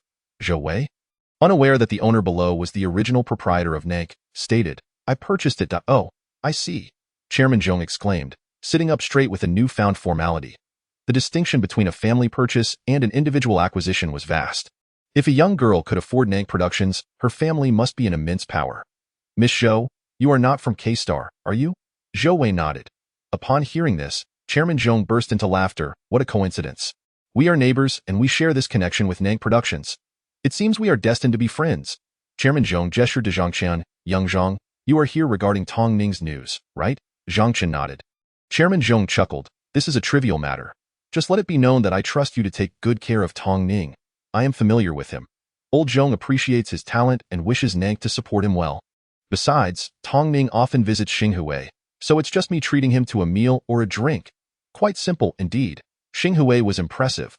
One word from a prominent figure was worth 1,000 from lesser beings. Zhang Chen rejoiced. Chairman Zhong is willing to help. That is fantastic. Zhou Wei, however, did not share the same sentiment. Although she had lived above him for 3 years, their relationship was still merely polite acquaintances. If he intervened to clarify matters, she would owe him a favor, whether in friendship or indebtedness. It was best to avoid such obligations. Zhou Wei shook her head. In time, my relationship with Tong Ning will be revealed. There is no need to trouble Chairman Zhong. I shall handle it myself. Moreover, Zhou Wei smiled. I wish to experience the taste of sudden fame and recognition. Chairman Zhong nodded repeatedly. Miss Zhou wishes to make her debut. That is only right. Thus, clad in a simple yet elegant white dress, Zhou Wei and Tong Ning in his tailored suit, hand in hand, stepped out of the Xinghui apartment. A perfect pair. They drew the attention of the media, who clamored for photographs. Chapter 55. The space at hand. The newly crowned film emperor emerges from the Xinghui apartment, accompanied by his girlfriend, and his girlfriend is none other than the current chairman of Nank Productions. This chairman is a stunning beauty in her prime. The K-Star media buzzed with anticipation, eager to bombard Tong Ning with questions. but his calm explanations left them speechless. One revelation after another flowed effortlessly from Tong Ning, creating a whirlwind in the entertainment industry. As Tong Ning and Zhou Wei strolled hand in hand from the exquisite apartment, under the blue sky and white clouds, surrounded by lush greenery, the excited media swarmed like a noisy entourage. Witnessing a modern-day prince and princess emerging from the pages of an ancient romance, the resulting photographs and videos astonished all news outlets. They stunned the stars and staff of Nank Productions alike. The public of K-Star was equally taken aback. Suddenly, Zhou Wei's name, previously unknown, became a household name across K-Star. Her unparalleled beauty swiftly dominated entertainment news pages, and even the financial sections featured her prominently. Was this goddess the wealthiest heiress of K-Star? In no time, Zhou Wei's popularity eclipsed that of all entertainment stars. Media outlets scrambled to uncover every detail about the young lady, yet they cursed the management of Xinghui Apartments for their stringent regulations. Nothing could be unearthed. Meanwhile, Tong Ning's devoted fans, upon seeing their beloved couple's passports, reluctantly accepted the reality. Their cherished Tong Ning was no longer available. Thankfully, the two seemed perfectly matched together. Observers of entertainment news lamented, "What luck Tong Ning possesses! If only he could have gotten such an opportunity, he would surely excel even further." Although Zhou Wei had only appeared in the media once, her beauty had garnered her a following. These few fans, unable to find any information about their idol, resorted to editing the sole photograph and video available, creating short films to satisfy their longing. As these fans struggled to find news about their idol for an extended period, they reluctantly shifted their attention to Tong Ning. Gradually, they began to recognize the numerous admirable qualities in Tong Ning, her character, beauty, acting skills, and relentless dedication, which deepened their affection for her. Zhou Wei and Tong Ning made their stance clear before the media, while Nank Film and Television publicly confirmed their association. Zhou Wei also communicated with the management at Nank Film and Television. For Zhou Wei, this matter was no longer her concern. The subsequent developments were left to Tong Ning and Nank. After evading the media, Zhou Wei returned to her apartment, waving away the hidden bodyguards. She entered her room and closed the door, excitement bubbling within her as she summoned the system in her mind. The three essential components, Imperial Power Crystal, Stellar Energy, and Family Heirloom Gem, were finally gathered. She could now create her personal space. Zhou Wei let out a breath. Beneath the system's attribute list in her mind, a line of bold, glowing text appeared. All materials for creating the personal space are ready. Would you like to begin production? Yes, as she affirmed. A transparent square space materialized before her. Within this square, 3 items were arranged from left to right. A beautiful diamond-shaped gem, Imperial Power Crystal, a dazzling spherical light, and lastly, an ugly black stone.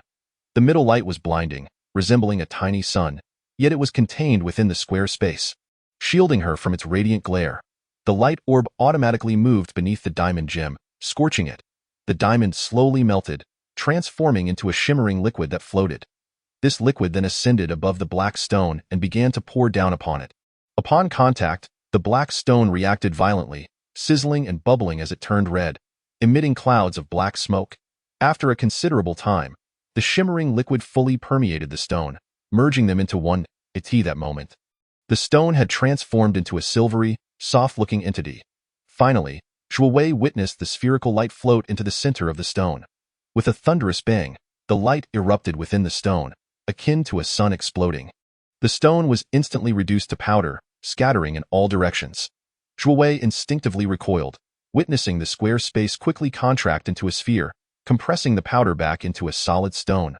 Within this spherical space, a series of muffled booms echoed. The stone within the sphere continued to expand and contract.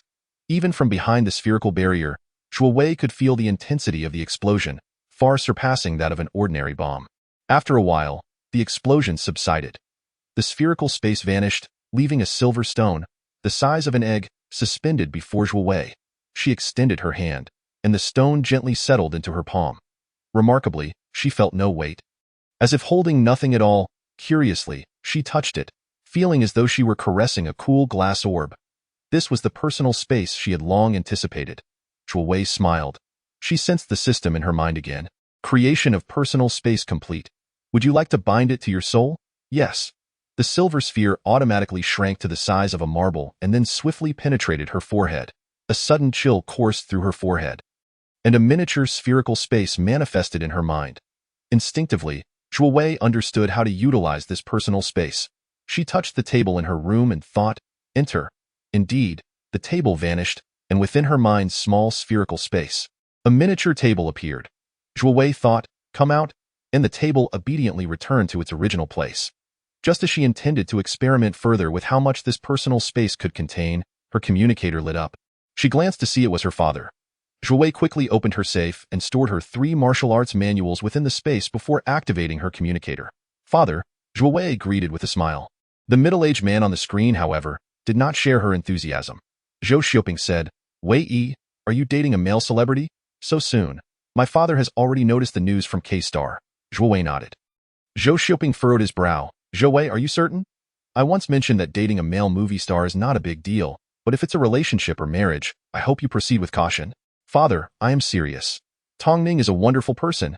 Zhou Xiaoping sighed. What kind of person he is subjective. I reserve my opinion. Your grandfather is not well and may not have much time left. Please find time to visit him. What is wrong with grandfather? Zhou Xiaoping shook his head. He is suffering from age-related ailments. It's lamentable to see a hero in decline. You've been in K-Star for 3 years. It's time to return to the capital. Zhou Wei contemplated for a moment. Yes, I do need to return to the capital, though it may take a bit more time. I will make time to see grandfather. Zhou Xiaoping nodded, then gazed deeply at Zhou Wei. Wei Yi, many things are not as simple as giving up or pursuing. Gaining and losing are also not straightforward, as your mother said. I have been quite indulgent with you. I only hope you won't regret it in the future. Father, I know what I want. I will not regret it. Chapter 56. A change in perspective. Tong Ning entered the Nank building as usual. Upon stepping into Nank Film and Television, he immediately drew the attention of many. Anticipating this scenario, Tong Ning remained unfazed, greeting passers-by with a smile. They responded with cheerful laughter. Tong Ning took the elevator to the 15th floor and entered his exclusive lounge. Zhang Chun was already seated on the sofa, engrossed in something on his communicator. Good morning. What are you looking at? Tong Ning poured himself a glass of water and sat at his desk. Zhang Chun stood up and smiled. Good morning, Tong Ning. I'm checking on the woman who drugged you last time. What happened afterward? Zhang Chun shrugged. Initially, Nank Film and Television planned to let her off the hook. Her actions were excessive, but since the incident was unsuccessful, they were disinclined to bother with such a trivial matter. However, after you exposed the young lady's situation, Nank took it seriously. This Jiang Shaokai is a small model under Tanging Entertainment, and such occurrences are common in the modeling industry there. Generally, it's a mutual affair. Haha, of course, you were taken advantage of. Tong Ning was taken aback. Tanging? Zhang Chen nodded. Yes. Subsequently, Nank Film and Television issued an official announcement stating that any companies or individuals wishing to collaborate with Nank must cease all dealings with Jiang Shaokai. No one would refuse Nank over a trivial model. After receiving the news, Tang Ying shelved her. Tong Ning replied calmly, There's no need to be too ruthless. Zhang Chen chuckled, It hasn't harmed her too much. Since nobody is clear about the young lady's stance, these matters have become open secrets, and the media isn't covering them. Though Jiang Shaokai won't thrive in the entertainment industry anymore, she won't suffer any real losses. She can easily transition to other fields. Tong Ning acknowledged. You mentioned last time that you selected several scripts for me. Which ones? Transitioning to business, Zhang Chun quickly retrieved a few scripts and handed them to Tong Ning. Recently, there have been many offers for you, most targeting your fame. The scripts aren't particularly high quality, but the pay is substantial. I've chosen 4 that I believe are worthwhile. Take a look. These 4 scripts are crafted with care, and they offer leading roles. Snow World, Young Master, Martial Arts, Awakening in Another World. Upon looking at the scripts, a joyful smile spread across Tong Ning's face. Zhang Chun continued. Take a look. Snow World features a male protagonist who unexpectedly arrives on an undiscovered planet, where technology collides with the wisdom of that primitive world. Young Master tells the tale of a wealthy heir who goes bankrupt overnight and subsequently builds another empire of wealth. Martial Arts narrates the journey of a young swordsman traversing the martial world as recorded in the novels. Awakening in Another World depicts a K-Star youth entering another realm and overcoming numerous challenges to rise as a powerful figure. Zhang Chen, which script do you value the most? Zhang Chen replied, Each of these 4 scripts has its strengths. Snow World could be considered a story of the poor rising against the odds. And it includes a love story with an alien princess. If Young Master is well produced, audiences will be captivated by the protagonist's charisma, and you will gain a massive fan base. If Martial Arts is executed well, it will significantly broaden your career prospects, as directors will perceive you as versatile. As for Awakening in Another World, it's currently the hottest trend in fantasy films about striving in another realm. If it were up to me, I would choose Awakening in Another World for you. To be honest, I have no concerns about its box office performance. Let me take a look. I'll choose after reviewing them. Do we have any plans for today? At this, Zhang Chun couldn't help but chuckle. Your workload isn't too little. It's actually overwhelming. There are numerous media outlets seeking to feature you on their programs. So many that it's hard to keep up. They're probably all discussing the young lady. She is far more popular than you. Tongning laughed. The young lady is naturally adored by all. However, Tongning paused for a moment. After all, the young lady is not someone from the circle. She certainly wouldn't appreciate being too involved. Please help me decline for now. We can consider such programs later. Zhang Chun nodded. I share the same sentiment. Hence I told them we need to see the young lady's attitude. I will respond to them right away. Tongning then immersed herself in the script. It was not until the afternoon that she lifted her gaze from the pages. Which one to choose? Zhang Chen inquired. Tongning smiled. No wonder you said that excelling in martial arts would broaden one's acting scope. Portraying a male character, a historical beauty, or a chivalrous swordsman is no small feat. But this is the one. Zhang Chen raised an eyebrow. Are you certain? Martial arts is a collaboration with Tang Ying. And if I recall correctly, you have had some unpleasantness with him. Tongning replied calmly. As of today, I will not be troubled by that anymore. Good little princess. Your ignorance and naivety will ultimately lead you to a dead end. Our Wang family has done you no wrong. If you still care for your mother, do not seek your own demise. Our Wang family cannot afford such a granddaughter. Zhou Wei sat in her room, stunned, as Wang Bin's words echoed in her mind, weighing heavily on her heart. Following her father's advice, she returned to the imperial capital star system to visit her grandfather. However, her cousin informed her that her grandfather was upset due to her news from K-Star and was unwilling to see her. Instead, he conveyed those harsh words. Frowning in distress, Zhou Wei remained steadfast in her convictions. As her father had indicated, matters were not so easily resolved. There is still some semblance of fairness in this world. She has been bestowed with the title of princess but has failed to fulfill the expectations that accompany it. Since she harbors feelings for Tongning, it is only a matter of time before the world becomes aware. And she must accept the consequences. The road ahead is long, and often, things are not as splendid as they seem. Regardless, Zhou Wei is determined to continue down this path. Deng Yi presents himself. Your servant is here. Commence the acquisition of shares in the 3 major film companies of the empire and become the largest shareholder in one of them. Is the funding sufficient? Deng Yi pondered for a moment. Your Highness. It is nearly adequate. Then let the acquisition begin. Which company do you choose, Your Highness? Zhou Wei waved her hand. Whichever. Let it be simple. Understood. Noticing Zhou Wei's gloomy expression, Deng Yi remarked, Your Highness, forgive me for speaking bluntly, but you need not grieve so, You know, Your Highness, forgive me for my candor. If your distress is due to the matter concerning the eldest handsome one, consider viewing it from a different perspective.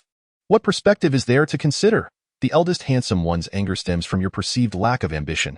Your boyfriend is merely an entertainment star, offering no true benefit to you.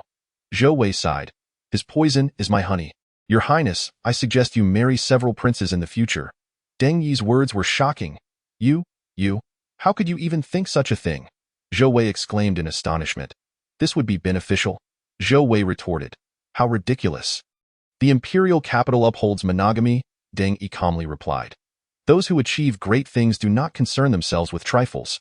If you were to tell the eldest handsome one that Tongning is your first boyfriend, he would be reassured. Zhou Wei's lips twitched. Deng Yi, your logic is unfathomable. One woman with multiple men. As if this princess would manage a harem of 3,000 suitors. Deng Yi maintained a serious demeanor. Your servant looks forward to that. Zhou Wei was momentarily speechless, her frustration dissipating. She couldn't help but ponder. As long as she wished, this technological world could indeed evolve into a world of indulgence. Chapter 57. Martial Arts Master in Xinghui Apartment. Zhou Wei was in the kitchen. She had activated the communicator, and the translucent screen displayed a bespectacled, bearded gentleman explaining ingredients. Zhou Wei listened attentively while processing the ingredients as instructed. Xinghui Apartment boasted comprehensive living facilities. And online shopping was remarkably simple, allowing Zhou Wei to remain indoors. The kitchen appliances were user-friendly, enabling her to prepare meals with minimal effort. By adjusting time and proportions, she could create delectable dishes. The simplicity of it all allowed Zhou Wei to enjoy cooking as a delightful pastime. With the aid of high-tech kitchen tools, her culinary skills had become presentable. Suddenly, the appliance opened automatically, revealing 2 transparent cups filled with fruit ice cream. The fragrant aroma of fruit mingled with crushed ice wafted through the air, sweetening the cool atmosphere. Content with her creation, Zhou Wei nodded approvingly, retrieved 2 small spoons, and carried the cups to the living room. Tong Ning, look what I made! Zhou Wei exclaimed, seeking praise. Ice cream. It looks absolutely delicious. A chef is emerging. Come and worship me. I am the chef. Tong Ning chuckled, nodding. Chef, chef. Noticing Tong Ning was occupied, Zhou Wei placed the ice cream on the table. What are you doing?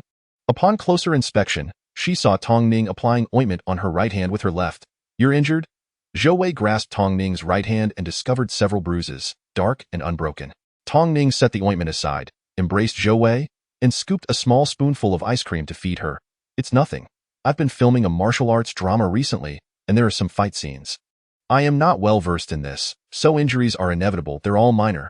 No need for a hospital. Just a bit of ointment will suffice. Some stunt actors are seriously injured, though. How exhausting. Zhou Wei sighed without a care. Then suddenly asked, martial arts film? Yes, Tong Ning nodded. Such films are relatively rare. After all, recreating a world entirely unrelated to reality requires a complete overhaul of the worldview. Have you ever watched one? Zhou Wei raised an eyebrow. Of course. Not only have I watched them, but I am also a martial arts master. Tong Ning burst into laughter, feeding Zhou Wei another spoonful of ice cream. A martial arts master. Ha ha. Young lady, you are simply adorable. Zhou Wei pouted, casting a sidelong glance at her. You don't believe me? How dare you not believe me? I'll fight you. Oh, I believe you. I believe you. Your Majesty, spare me. Tong Ning tilted her body, feigning submission. You little rascal. You're just acting. Zhou Wei huffed. Don't think that just because you're an actor, you can dazzle me. Let me tell you. You can't match my strength. Tong Ning straightened her posture, nodding earnestly with mirth in her eyes. Indeed, I cannot match the strength of the heroine. Finishing her words, Tong Ning scooped some ice cream and brought it to Zhou Wei's lips, who happily took a bite. Tong Ning shook her head with a smile. Don't be selfish, we must share with that. She leaned in for a kiss. Sweet? Zhou Wei thought, as she savored the kiss. She contemplated. How does one kiss well? What constitutes a mastery of kissing? Tong Ning, while kissing, began to roam her hands over Zhou Wei's soft form. Time slipped away unnoticed. Zhou Wei eventually pushed Tong Ning away. Laughing, that's enough? Not enough, Tong Ning protested, leaning in again to capture Zhou Wei's lips. Tong Ning, what do you think about that? Zhou Wei, blushing, asked while nestled in Tong Ning's embrace. Which one? Tong Ning teased. Zhou Wei playfully punched Tong Ning's chest. The one about touching. That hurts. Tong Ning pretended to rub her chest. All right, young lady, I understand what you mean. Tong Ning tightened her embrace around Zhou Wei and whispered. I know what you mean. Zhou Wei, I promise. Before marriage, I want to touch you. At the very least, we should meet our parents first. Zhou Wei nodded shyly. Actually, based on your earlier actions, I'm not very convinced. I still trust my own strength more. Tong Ning, let me teach you martial arts. As a man, I think Xuanjin swordplay suits you. Would you like to practice? I trust your strength as well. If I don't practice, you will beat me, right? Tong Ning asked cautiously. Zhou Wei smiled. Indeed, I will beat you. Tong Ning stood up, bowing sincerely. Master, I humbly greet you. Zhou Wei laughed, placing her hands behind her back, nodding. Good. Tong Ning struck her opponent's sword, their gazes locking as they passed each other. Swords clashing and sparking. Tong Ning sidestepped the counterattack and positioned her sword at her opponent's throat. Cut. What's going on? Tong Ning, your swordsmanship is not yet fully developed, and you've already eliminated your opponent. The director shouted furiously. Tong Ning, have you even taken the script seriously? Tong Ning stared blankly at her sword. The director took a sip of water to calm down. A nervous assistant quickly handed the director a glass of fresh juice, whispering, Director, please be careful. She is Tong Ning, after all. The one who has the south covered. The director turned away, uninterested in Tong Ning. He took a sip of juice and lamented. I can't stand this kind of situation. Actors must not be scorned. It is simply unacceptable. Tong Ning retracted the sword from his hand and turned to the director, his face brimming with remorse. I apologize. I sincerely apologize, Director. This is my first time acting in a martial arts film. And I sought guidance on martial arts techniques. Seems I have overexerted myself and lost control. Was a reflex. I am truly sorry for wasting your time. Tong Ning exclaimed. I'm not in the best condition today. Allow me to treat everyone to a nice meal tonight. The wave of smiles spread across the faces of the crew. Turning back to the director, he continued. I am truly sorry, Director. I assure you that I will do better next time. The director, although still somewhat stern, felt a flicker of appreciation for Tong Ning's efforts. He acknowledged, "Indeed, you have shown some martial prowess compared to your initial performance. However, moderation is key. Seek out Master Luo for proper discussions. His martial skills surpass yours, and you must avoid such mishaps in the future. We will postpone this segment for now." Tong Ning nodded vigorously. "Yes, yes." With a sigh of relief, Tong Ning settled into his seat, furrowing his brow as he examined his palms. His assistant diligently wiped away the sweat from his forehead. The man who had just acted alongside Tong Ning approached, standing beside his chair, and inquired, "What's the matter, great actor? You seem off your game during our recent scenes together." Tong Ning looked up. "Master Luo." He turned to his assistant, Xiao Shun. "Please bring a chair for Master Luo." "Certainly." Master Luo served as the martial arts instructor for the film and portrayed a minor character with formidable strength. As he settled into his seat, Tong Ning smiled and asked, "Master Luo, do you truly believe that with enough training, one can traverse rooftops with ease?" Luo chuckled heartily. "Of course. Why not? You, as a distinguished actor, need not call me Master Luo. Just Luo Su will suffice, for I possess only a modest understanding of martial arts." Tong Ning replied, "Calling you Master Luo feels overly formal. You guide us all, so I shall simply call you Brother Luo. And you may call me Tong Ning." "Very well." Luo Su nodded. "If you call me Brother Luo, then I shall refer to you as Brother Tong." Tong Ning continued, "Brother Luo, have you truly encountered individuals with such extraordinary martial abilities?" Luo Su stroked his beard, a habitual gesture during their conversations. "I have lived over 40 years, growing up immersed in martial arts, sanda, boxing, jiu-jitsu, and traditional techniques. I have dabbled in them all and faced many skilled opponents. However, I must confess, I have never witnessed anyone actually defy gravity. Since you have not seen it, how can you be certain it exists?" Tong Ning inquired. Luo Su laughed. "Brother Tong, you must be new to martial arts. I have practiced for many years and, while I may not have mastered any genuine techniques, I have studied the essence of martial arts. A thorough examination leads one to deduce that feats like traversing rooftops are indeed plausible. This is no mere fantasy. I see." Tong Ning lowered his gaze. Luo Su placed a hand on his shoulder, his eyes alight with passion. "Brother Tong, my life has been dedicated to martial arts. Acting is merely a means to earn a living. Observing your recent prowess, it is clear you have received guidance from a true master. This is genuine skill, Brother Tong. I implore you. Can you introduce me to this martial arts master?" Tong Ning regarded Luo Su's earnest expression, recalling the delicate lady nestled in his embrace. Chapter 58. Servitude. Tong Ning had inquired with Zhou Wei about a martial arts instructor eager to witness her skills. However, Zhou Wei declined. For her, revealing Tong Ning's relationship, his position as president of Nank Film, or even exposing her royal lineage seemed trivial, merely a source of trouble or scandal. Yet, martial arts were different. She wished to maintain an illusion of weakness. Currently, her cultivation techniques had yielded little progress, and her knowledge of advanced weaponry was scant. Martial arts remained her sole unexpected advantage. While she did not mind those close to her learning a bit, she was reluctant to reveal her abilities to the public eye. After her refusal, Tong Ning did not press for an explanation. He simply asked, "Since Brother Luo is so passionate about martial arts and you cannot reveal yourself, may I teach him what I have learned?"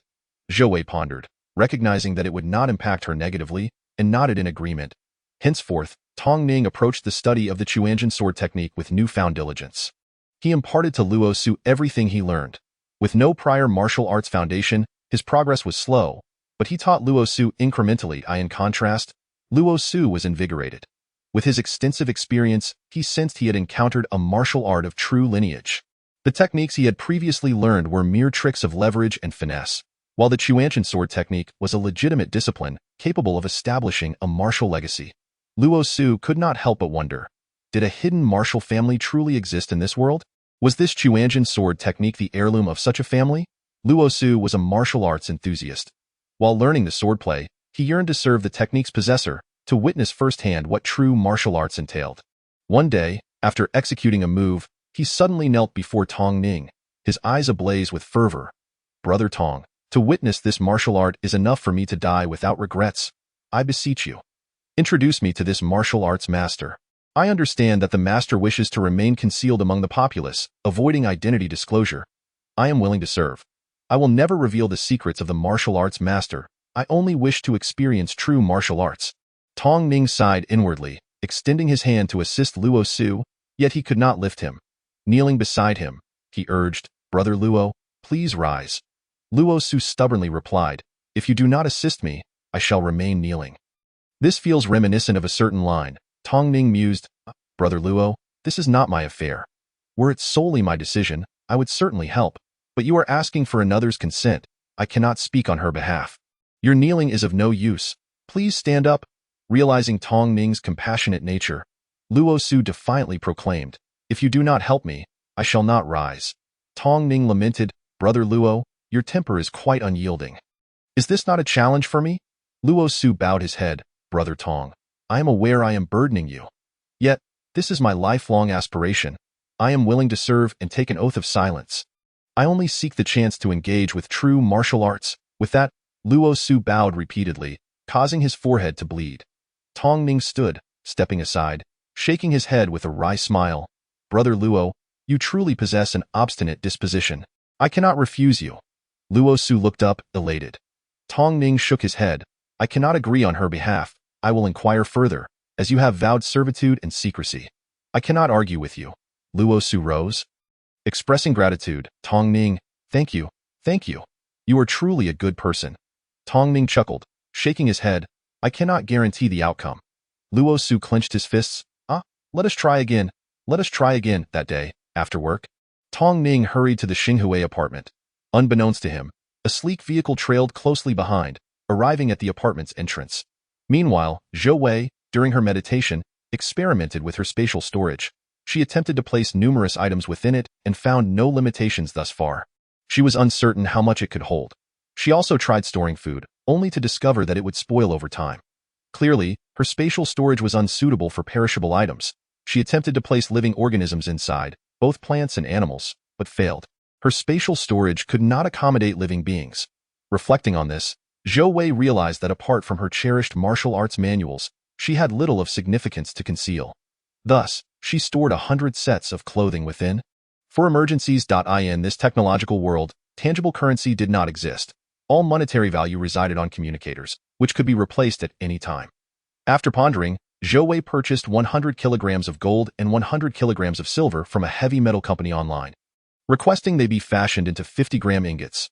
Although she initially considered buying 100 kilograms of diamonds, she thought better of it, recognizing she had yet to secure shares in the major film company. It was wiser to conserve resources. Should she lose her communicator without anyone nearby, possessing this gold and silver would suffice for transportation to an official location to acquire a new communicator. For temporary use, it would be more than adequate. Zhou Wei placed her hand upon a small pile of silver, consisting of 2,000 silver ingots, which vanished in an instant. She then proceeded to replicate the action, transferring another pile of gold into her spatial storage. With her eyes closed, she sensed the presence of 5 items within her diminutive spherical space: gold, silver, garments, martial arts manuscripts, and 2 high-velocity energy guns. The energy guns were not available for purchase. Her bodyguards were equipped with them, yet she herself did not carry one. After acquiring her personal space, Zhou Wei returned to M-Star and stored her 2 high-velocity energy guns there. She did not anticipate needing them but felt a sense of security in their presence.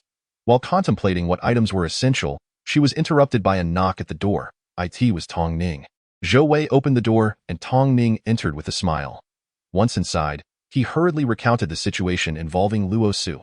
He had been exceedingly busy with work, studying martial arts, and teaching it, leaving him little time to spare. Zhou Wei listened thoughtfully for a moment before shaking her head. She did not believe in oaths and was skeptical about Mr. Luo becoming her servant. Zhou Wei thought it was not so simple to be a royal bodyguard. True personal guards were nurtured from a young age. Even if one were to join the royal guard as an adult and rise to the rank of chief guard, they would not become a personal attendant. She saw no reason to accept a stranger as her bodyguard. Tong Ning was somewhat surprised. He merely felt that his girlfriend held many secrets but did not press the issue. Instead, he contacted Luo Su through his communicator to inform him of the decision. Luo Su's expression turned to one of disappointment, but he had no recourse. After Tong Ning finished relaying the news, he departed quickly. He was searching for an apartment in Starshine, but currently, no units were available for rent. Unable to purchase one, he bid Zhou Wei farewell and left in his flying vehicle. After Tong Ning's departure, Luo Su approached the Starshine apartment but was stopped by the doorman. The doorman at Starshine was not merely ornamental. Only residents, like Zhou Wei, could enter by swiping their communicator. Outsiders like Tong Ning had to park outside. With long-term permission from a resident, the doorman recognized him and allowed him entry. Even service personnel delivering items required proper communicator documentation. Hence, the doorman could not permit Luo Su to enter. After a moment of hesitation, Luo Su turned and left. In the dead of night, beneath the bright moon, a tall figure scaled the wall, deftly ascending the smooth surface with swift agility. Landing silently within the Starshine apartment, he glanced around and sprinted across the grassy area towards the apartment building. Although the figure moved quickly, as he neared the apartment, an alarm blared throughout Starshine. Disaster! He had been discovered. Instead of retreating, the figure accelerated. Within a minute, security personnel rushed in, encircling him. The dozen or so guards, clad in red and black striped uniforms, wielded electric batons. Firearms were prohibited for private security. Yet electric batons were permissible. Even Tong Ning possessed one, let alone this group of guards. Starshine had not seen a thief in decades, but the security team was not inept. They were seasoned veterans. Having not engaged in a physical confrontation for some time, they were eager for action. When they spotted this intruder, their tension transformed into excitement. This intruder was none other than Luo Su. Eager to discern the identity of the martial arts master, he had followed Tong Ning to Starshine. Shortly after entering, Tong Ning had informed him that the master disapproved. Thus, Luo Su surmised that the martial arts expert resided in the apartment, likely the young lady from Nank Film Industries. However, entry into Starshine was not so straightforward. In a moment of desperation, he chose to scale the wall under the cover of night. Illegally entering the apartment was undoubtedly a crime at this juncture. Luo Su no longer sought to meet the master. He merely wished to escape unscathed. Starshine was equipped with surveillance cameras. If he could evade capture, perhaps he could leave without incident, which would allow for a potential resolution. However, if caught, he would certainly face official consequences. Aware that escaping was crucial, he realized he might have to resort to force. Unfortunately, he had acted impulsively, without considering the alerting of security, and had not brought along any suitable weapons. Grasping a sturdy branch he found nearby, he held it tightly. One guard observed and exclaimed, "Careful! This one has training." Another guard, unable to contain himself, rushed forward, swinging his electric baton towards Luo Su. With a quick reflex, Luo Su crouched and stepped forward, causing the baton to miss its target and allowing his branch to strike the guard's side. The guard cried out in pain and stumbled back, falling to the ground. The remaining guards exchanged serious glances. If they allowed this petty thief to infiltrate Starshine, it would be a disgrace. To have dozens of them fail to apprehend a single individual would be utterly embarrassing. They charged at him en masse. Luo Su maneuvered among the guards, evading the electric batons while occasionally retaliating with his makeshift weapon. His movements were swift, and his strikes precise, employing techniques that resembled swordplay. Though Luo Su had only practiced the Chuanjin sword technique for a short time and had never sparred with anyone, he found himself increasingly exhilarated as the confrontation progressed, letting out a triumphant shout. In a moment of distraction, an electric baton grazed his body. Luo Su shuddered and collapsed to the ground. The commotion alerted the residents of Starshine, who awoke and gathered at their windows, observing the scene with a calm demeanor. A few curious souls ventured downstairs. Upon witnessing the subdued intruder, one exclaimed, "Hey, I know him. He's Luo Su from the movies." Tong Ning learned of Luo Su's predicament shortly after. The director promptly halted his work and enlisted another martial arts instructor to take his place. Luo Su had already completed his supporting role in the film, so his absence would not affect production. Consequently, the director maintained silence regarding the matter and continued with regular operations. Tong Ning, however, felt uneasy. After all, this was a situation he had caused. After finishing work that day, Tong Ning was eager to visit Zhou Wei and inquire about the progress of events. Just as he exited the set and turned a corner, he was intercepted by 4 brawny men. Tong Ning did not resist and was escorted to the nearest tea house. Upon entering a small private room in the tea house, his expression turned cold. A slender figure stood with its back to the door. Upon hearing the noise, the person turned, revealing Wu He, the president of Tanging Entertainment. Wu He smirked and remarked, "Tong Ning, after 3 days apart, one must look at you with fresh eyes. After 3 years, you have indeed risen to great heights." Chapter 60. Alone Wu He, in his 40s, appeared no different from a man in his 20s. He had an ordinary appearance, a lean frame, and a pallid complexion, exuding a somewhat gloomy aura.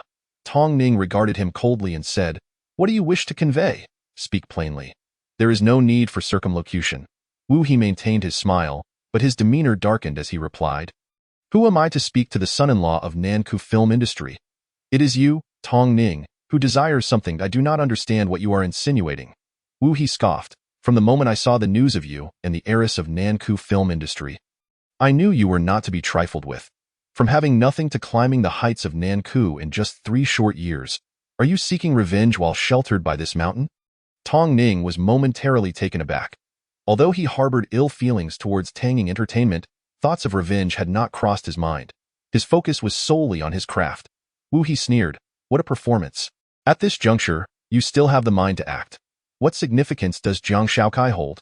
And Luo Su, what is he to you? Why not confront me directly instead of targeting those associated with Tang Ying? With your girlfriend's status, wouldn't it be easy to bring me down? Is brother Luo also under Tang Ying's banner? Tong Ning was aware that the cast consisted of members from both Nanku and Tang Ying. But the specifics eluded him. What a splendid act, Wu He remarked mockingly. Could it be that your girlfriend refuses to take action against Tang Ying on your behalf? Understandable. A mere actor. There are countless individuals eager to curry favor with a wealthy heiress. How could you expect her to be dissatisfied with you? You. Tong Ning clenched his fists. Enough. We are not of the same ilk. Your assumptions do not apply to me. Speak plainly. Why have you summoned me here today? Wu He reached out to pat Tong Ning's cheek, but Tong Ning brushed his hand away. Wu He grinned ominously. You are quite alluring. No wonder the heiress supports you. Tell me, do you think I dare to harm you? Tong Ning's expression darkened as he recalled events from 3 years prior.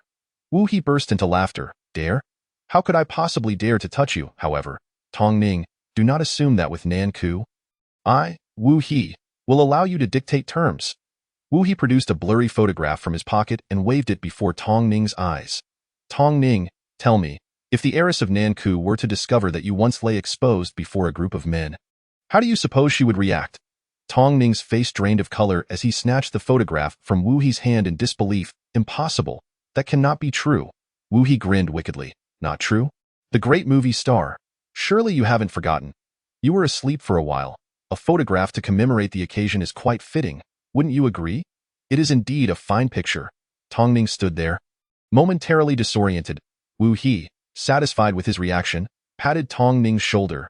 Decide whether you wish to target Tang Ying or support it. You must choose wisely. With that, Wu He laughed heartily and departed. Tong Ning remained in the small room, frowning as he consumed 5 cups of tea before hurriedly leaving. He contacted a friend from Nanka film industry, rushing to seek his help in verifying the photograph. This is a composite, his friend said, raising an eyebrow and chuckling. Tong Ning, as a public figure, even if this is fake, once it circulates publicly, it could significantly impact your career. Indeed, Tong Ning nodded. This is a serious matter. I must confront that scoundrel. His friend, believing he was joking, shook his head and left. Hey, keep this confidential. Tong Ning urged, of course. Tong Ning stood in a lounge of Nanka film industry, gazing down through the glass window at the bustling crowd below. The world in a hurry. 3 years prior, on the night he met Zhou Wei, he had looked up at this very building, the tallest in the K-star film industry. Tong Ning observed his reflection in the glass. At his lowest point, he had still gazed upward. Aha! He had bounced around, enchanted by beauty, romance, and excitement. The path is forged by those who dare to walk it. What is there to fear? Turning, Tong Ning sat down to contemplate. If he were to report this to the authorities, he had faith that the enforcement would not let Wu He escape unscathed. However, what about those photographs? Regardless of their authenticity, once they circulated, they could severely hinder his career. It would be easy to imprison Wu He, yet he could just as easily destroy Tong Ning in the process. With such photographs in play, it would be difficult to approach the heiress. Difficult to ask Nanku film industry for assistance. How could he ensure the media suppressed the circulation of these photographs? Who could suppress this matter without the heiress's involvement? Tong Ning exhaled heavily and contacted Zhang Chen. Zhang Chen, what was the contact number for that Zhongqing film industry? Zhang Chen replied with surprise. Why the sudden interest in that company? I almost forgot about it after the recent news about you and the heiress. Have you talked to her yet? Just give me the number. I'll explain later. All right. Zhongqing Film Industry is the most influential film company in the 9-star system. Suppressing a few photographs to silence the media should be manageable. Tong Ning took a deep breath and dialed the contact number. Now, it was a matter of assessing whether he was worth the price in Zhongqing Film Industry's eyes.in the Imperial Capital Star System. At a high-end restaurant's lavish private room, Zhou Wei and Wang Bin sat facing each other. Wang Bin shook his head. Your Highness, you need not say anything. I know what you wish to discuss. It is about Huan Yu, is it not? Indeed, Zhou Wei nodded. I seek Huan Yu's assistance. Wang Bin chuckled softly, stood, and deeply bowed to Zhou Wei. What is this for? Zhou Wei inquired. Wang Bin resumed his seat. Your Highness, you may not be aware, but your grandfather passed away 4 days ago. Zhou Wei's eyes widened in shock. I had no idea. Wang Bin shook his head. For the Empire, the death of the Grand Duke is a significant matter. Proper preparations are required before making such an announcement. The reason you were unaware is that the Wang family has distanced themselves from you. Zhou Wei was taken aback. Wang Bin gazed at her with compassion. As your cousin, allow me to address you as my dear cousin once more. Dear cousin, your years of inactivity and frail constitution are signs of immaturity. The Wang family has loyally followed you without complaint. However, we cannot comprehend why you would squander our family's resources for the sake of an inconsequential star. Your Highness, your grandfather's last wish was for us to abandon you. The Wang family cannot neglect the future of our lineage. Zhou Wei felt a sense of melancholy, yet she acknowledged the truth in Wang Bin's words. She asked, You are no longer my cousin, are you? Wang Bin shook his head and nodded. Your Highness, Huan Yu will be granted to you. This is the Wang family's final gift to you. However, once you step out of this door, I, Wang Bin, shall become a subject under the royal prince. I understand. Zhou Wei nodded. A wise bird chooses its tree for nesting. Moreover, this is my choice. Wang Bin stood to leave, but before exiting, he turned back and asked, Dear cousin, will you regret this decision? With the right circumstances, one could ascend to the throne. Yet today, without allies by her side, she stood as a solitary member of the royal family. Zhou Wei took a sip of tea and replied, I have never regretted anything. If I am mistaken, then I must take responsibility for my choices. Wang Bin smiled as he departed. I wish you all your heart's desires. Chapter 61. Stars and the Sea. Wu He covered his face with one hand and hurried toward his office. Along the way, several onlookers bore expressions of schadenfreude, whispering amongst themselves. Wu He strode past them, shouting, What are you laughing at? Do you want to lose your jobs? The group immediately straightened up and returned to their workstations. Wu He rubbed his face vigorously, letting out a frustrated cry. He had been so infuriated by the crowd that he had nearly forgotten his own condition. Today had been a disaster for Wu He. He had been ambushed and brutally beaten, leaving him bruised and battered. He still did not know who had attacked him. Several names flitted through his mind, but he could not pinpoint the culprit. Were it not for the pressing need to sign several important contracts, he would have preferred to avoid the office until his injuries healed. As Wu He entered his office, he cursed under his breath a few more times. Just as he sat down, his personal assistant walked in. President, there are several officials here to see you. Not now. I refuse to see anyone. Wu He waved his hand irritably. Wait, did you say officials? The assistant, burdened with a pile of documents, replied, Yes, I've been waiting for you for a while. Could it be that there was a previous film with excessive content? Wu He furrowed his brow and muttered to himself. Have them come in. All right. 2 men clad in blue uniforms entered the office. Wu He rose to greet them with a smile. Welcome, esteemed guests. There's something amiss? One of the men grinned, producing a document. Mr. Wu, you are accused of maliciously damaging another's reputation, producing infringing photographs, and coercing others. Here are our arrest and search warrants. Please take a look. Wu He was taken aback. He had engaged in such actions frequently. But who would dare expose him? In this entertainment industry, wasn't everyone guilty of similar transgressions? How audacious for someone to report it. Panic seized Wu He momentarily, quickly replaced by a surge of rage. Who is it? Who dares to report me? I will countersue. A realization struck him. Oh, I know. It must be Tong Ning, that damn actor. Only he would have the audacity. Is it him? The 2 men stepped forward, sandwiching Wu He between them, adopting a businesslike tone. Come with us. If you have any further questions, you may consult your lawyer once we reach the security department. No. Wu He struggled. I am innocent. I want to go. Call your captain, he said. Last time, an official casually crumpled a tissue and stuffed it into Wu He's mouth. Rendered speechless, Wu He was about to be taken away when his assistant suddenly stepped in front of the 3 men. The assistant, glancing fearfully at the gagged Wu He, raised a hand, saying, Gentlemen, I have something to report.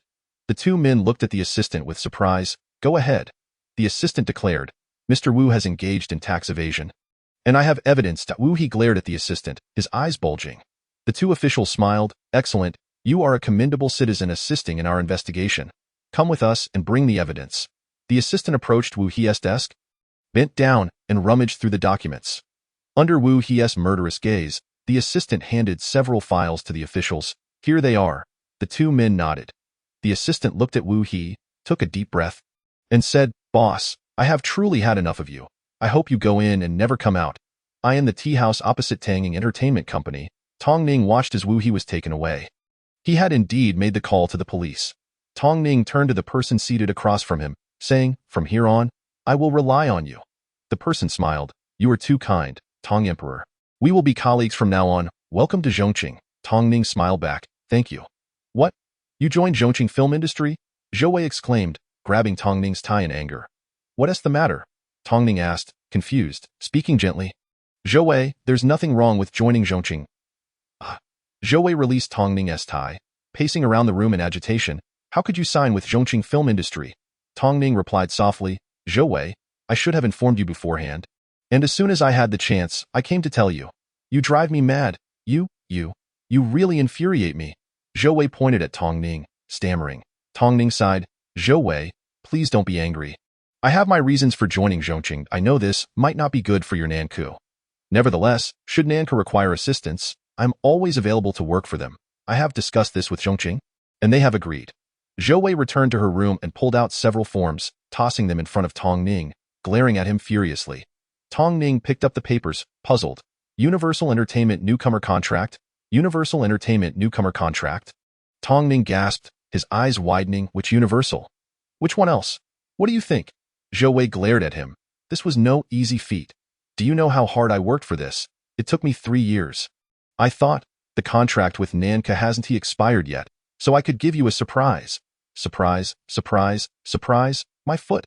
Tong Ning looked at the contract in his hands, silent for a few seconds before bursting into laughter. Tears brimming in his eyes. Zhou Wei was taken aback. Are you all right? Signing with Zhongqing is fine. These issues can be resolved. Tong Ning ripped the contract in half and rushed to hug Zhou Wei. Zhou Wei, Zhou Wei, I'm so happy. I'm so happy.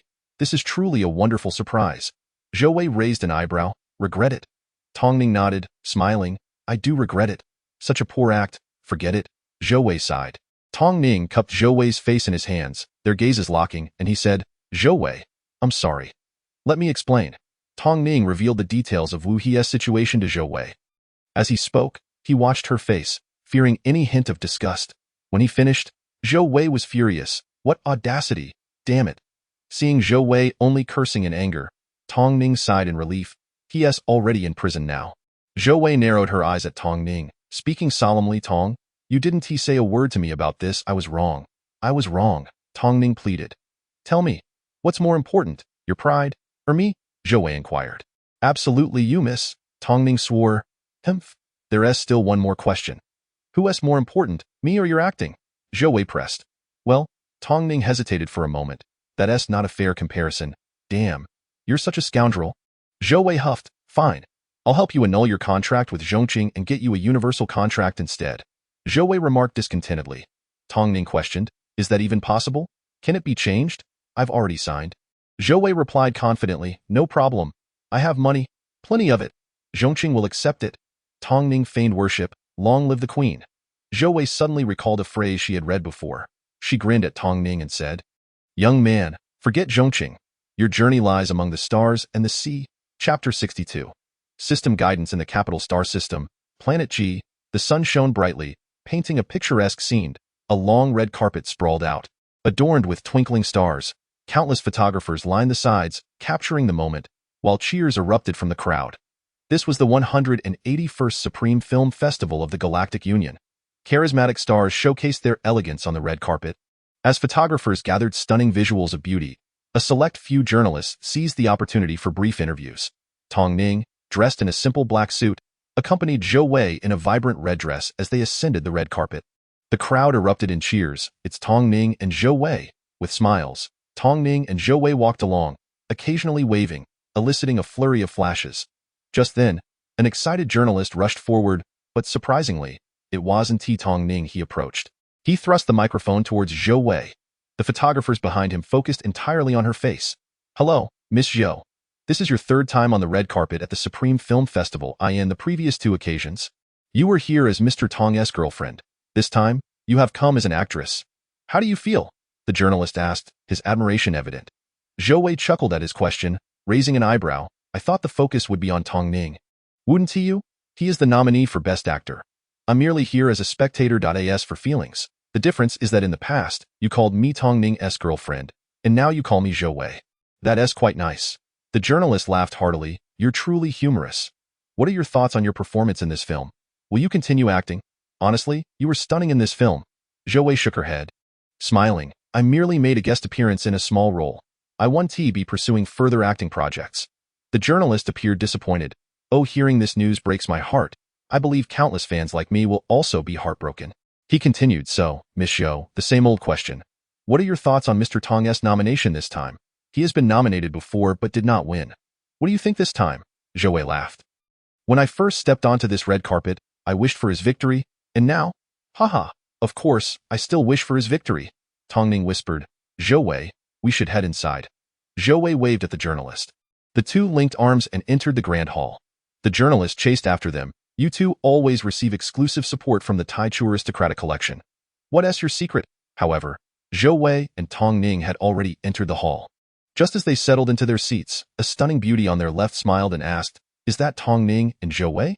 Zhou Wei turned around and exclaimed, Oh, it's you, Lin Zhenzhen, greetings. I used to collect your autograph. Your acting is simply outstanding. Lin Zhenzhen burst into laughter. Really? Speaking of acting, Tong Ning is truly formidable. Zhou Wei. Lin Zhenzhen retrieved a piece of paper and a pen from her small handbag. Zhou Wei? Could you please give me your autograph? My niece and nephew are your loyal fans. Zhou Wei shrugged, accepting the paper and pen, and remarked while signing, This is truly unbelievable. An actress is asking for my autograph. Lin Zhenzhen laughed again. Zhou Wei, your outfit is stunning, simply breathtaking, thank you. Your ensemble is equally impressive. It suits you perfectly. Before long, the host of the grand auditorium took the stage. Zhou Wei observed the host's enthusiastic speech. Her mind drifting.it had been 6 years since Tong Ning joined Huanyu Entertainment, and it had been 6 years since Tong Ning arrived in the Imperial Capital Star System. She was now 27. While he was 33, this marked Tong Ning's third nomination for the highest award. He had become quite renowned throughout the Galactic United Empire. In terms of this prestigious accolade, Tong Ning was still youthful. Yet, for a young person, they were no longer in their prime. She was nearing 30, and he was approaching 40. Tong Ning had proposed to her more than once, but she had always declined. Zhou Wei was uncertain if the system would one day suddenly whisk her away, leaving her hesitant about marriage. Initially, Tong Ning had been disappointed, but gradually he became more persistent, orchestrating romantic getaways and repeatedly proposing. Zhou Wei sometimes wondered whether there might come a day when Tong Ning would tire of it and ultimately abandon her. She had never revealed her true identity to him, nor had she introduced him to her family. Yet, Zhou Wei had met a few of Tong Ning's relatives. Shortly after Tong Ning won the K-Star Best Actor Award, he reconciled with his family, maintaining a distant relationship with occasional contact. While Zhou Wei was lost in thought, she suddenly heard, Best Newcomer Award, Zhou Wei. Zhou Wei was taken aback, perplexed by the situation. She had merely appeared as a decorative presence. Tong Ning embraced Zhou Wei tightly, laughing, What's wrong? Zhou Wei, go up and accept your award. Zhou Wei stood up, walking to the stage, bewildered as she accepted the trophy. The award presenter hugged Zhou Wei and whispered in her ear, Your Highness, I was utterly astounded to see your name nominated for the Newcomer Award. Zhou Wei chuckled awkwardly. I was just as shocked. How did this happen?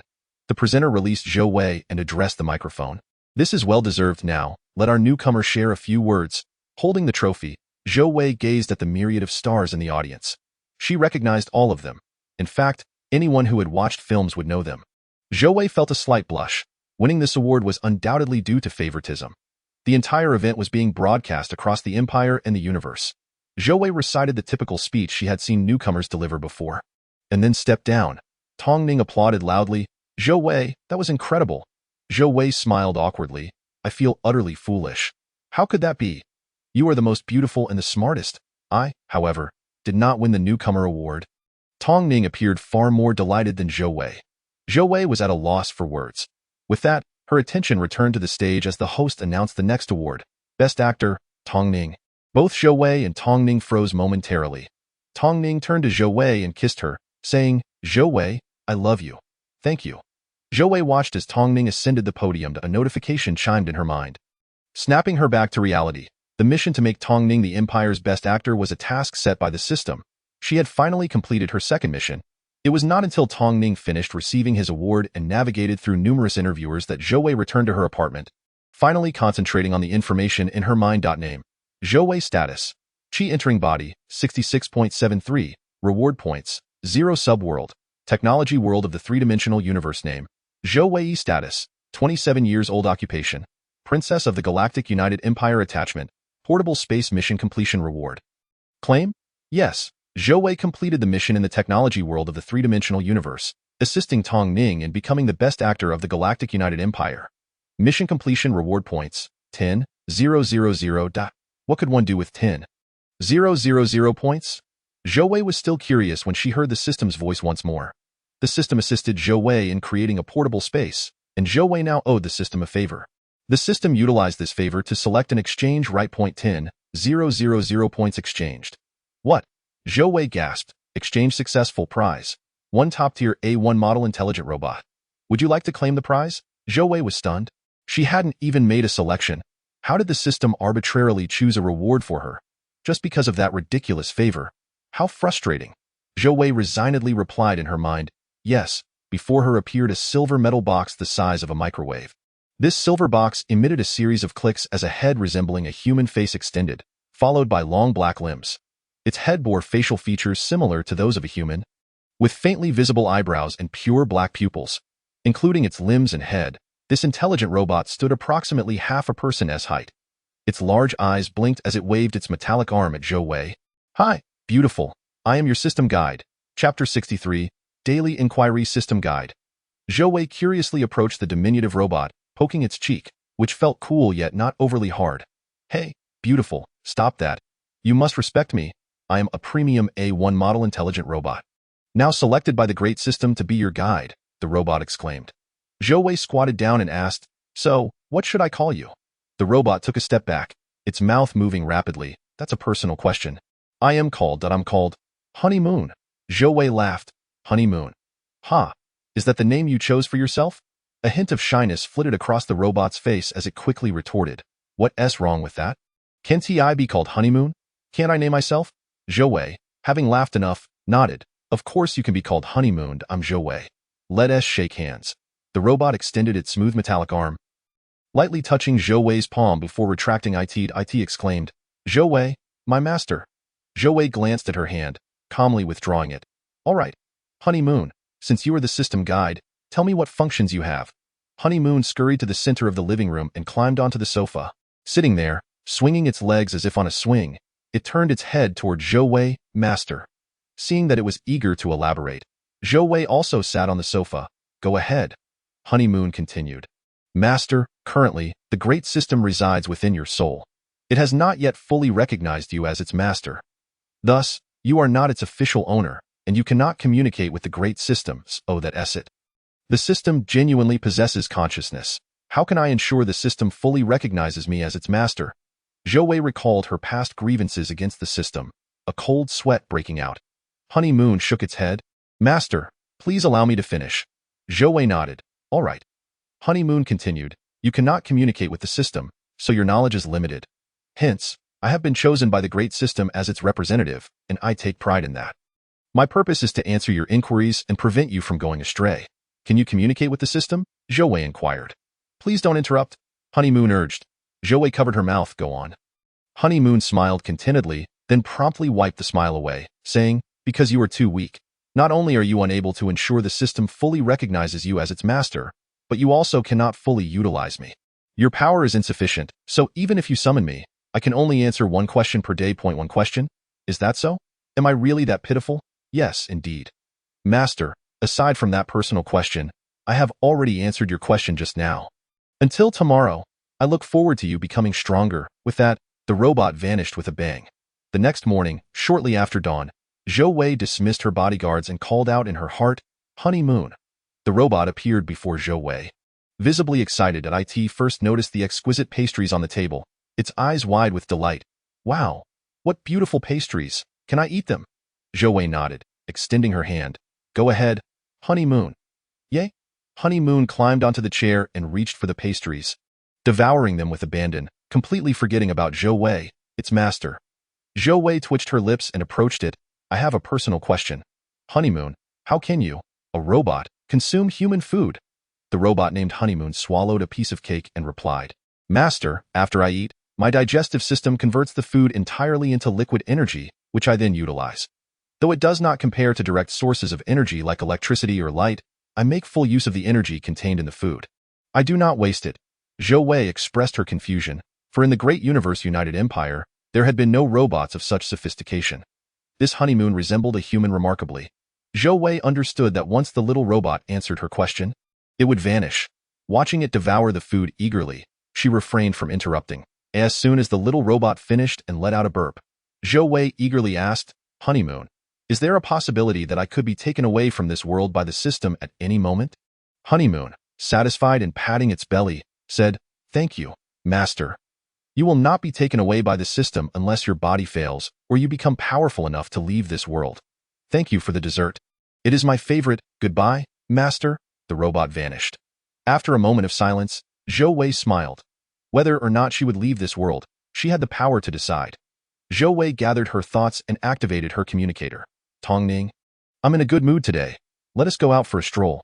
"Sure. I have no work scheduled for the morning. Let us go together." Zhou Wei and Tongning walked along a bustling street, both dressed in the most common summer shirts and wearing oversized sunglasses, followed closely by their bodyguard, Luo Su. They strolled along the street, merely window shopping. The street was occasionally graced by the presence of handsome men and beautiful women, allowing them to remain unrecognized. Their distinct aura garnered them many glances. Tongning wrapped her arm around Zhou Wei's shoulder and said, "Zhou Wei, I have finally realized my dream. This feels like a dream come true. 9 years have flown by so quickly. Meeting you is the luckiest thing in my life. Without you, I wouldn't know where I would be." Zhou Wei winked playfully. "Then you should repay me." Tongning laughed. "My lady, I have a concert tonight at K-Star. Would you do me the honor of attending? I will sing just for you." Zhou Wei pondered for a moment. "I am quite busy, but I will reluctantly agree."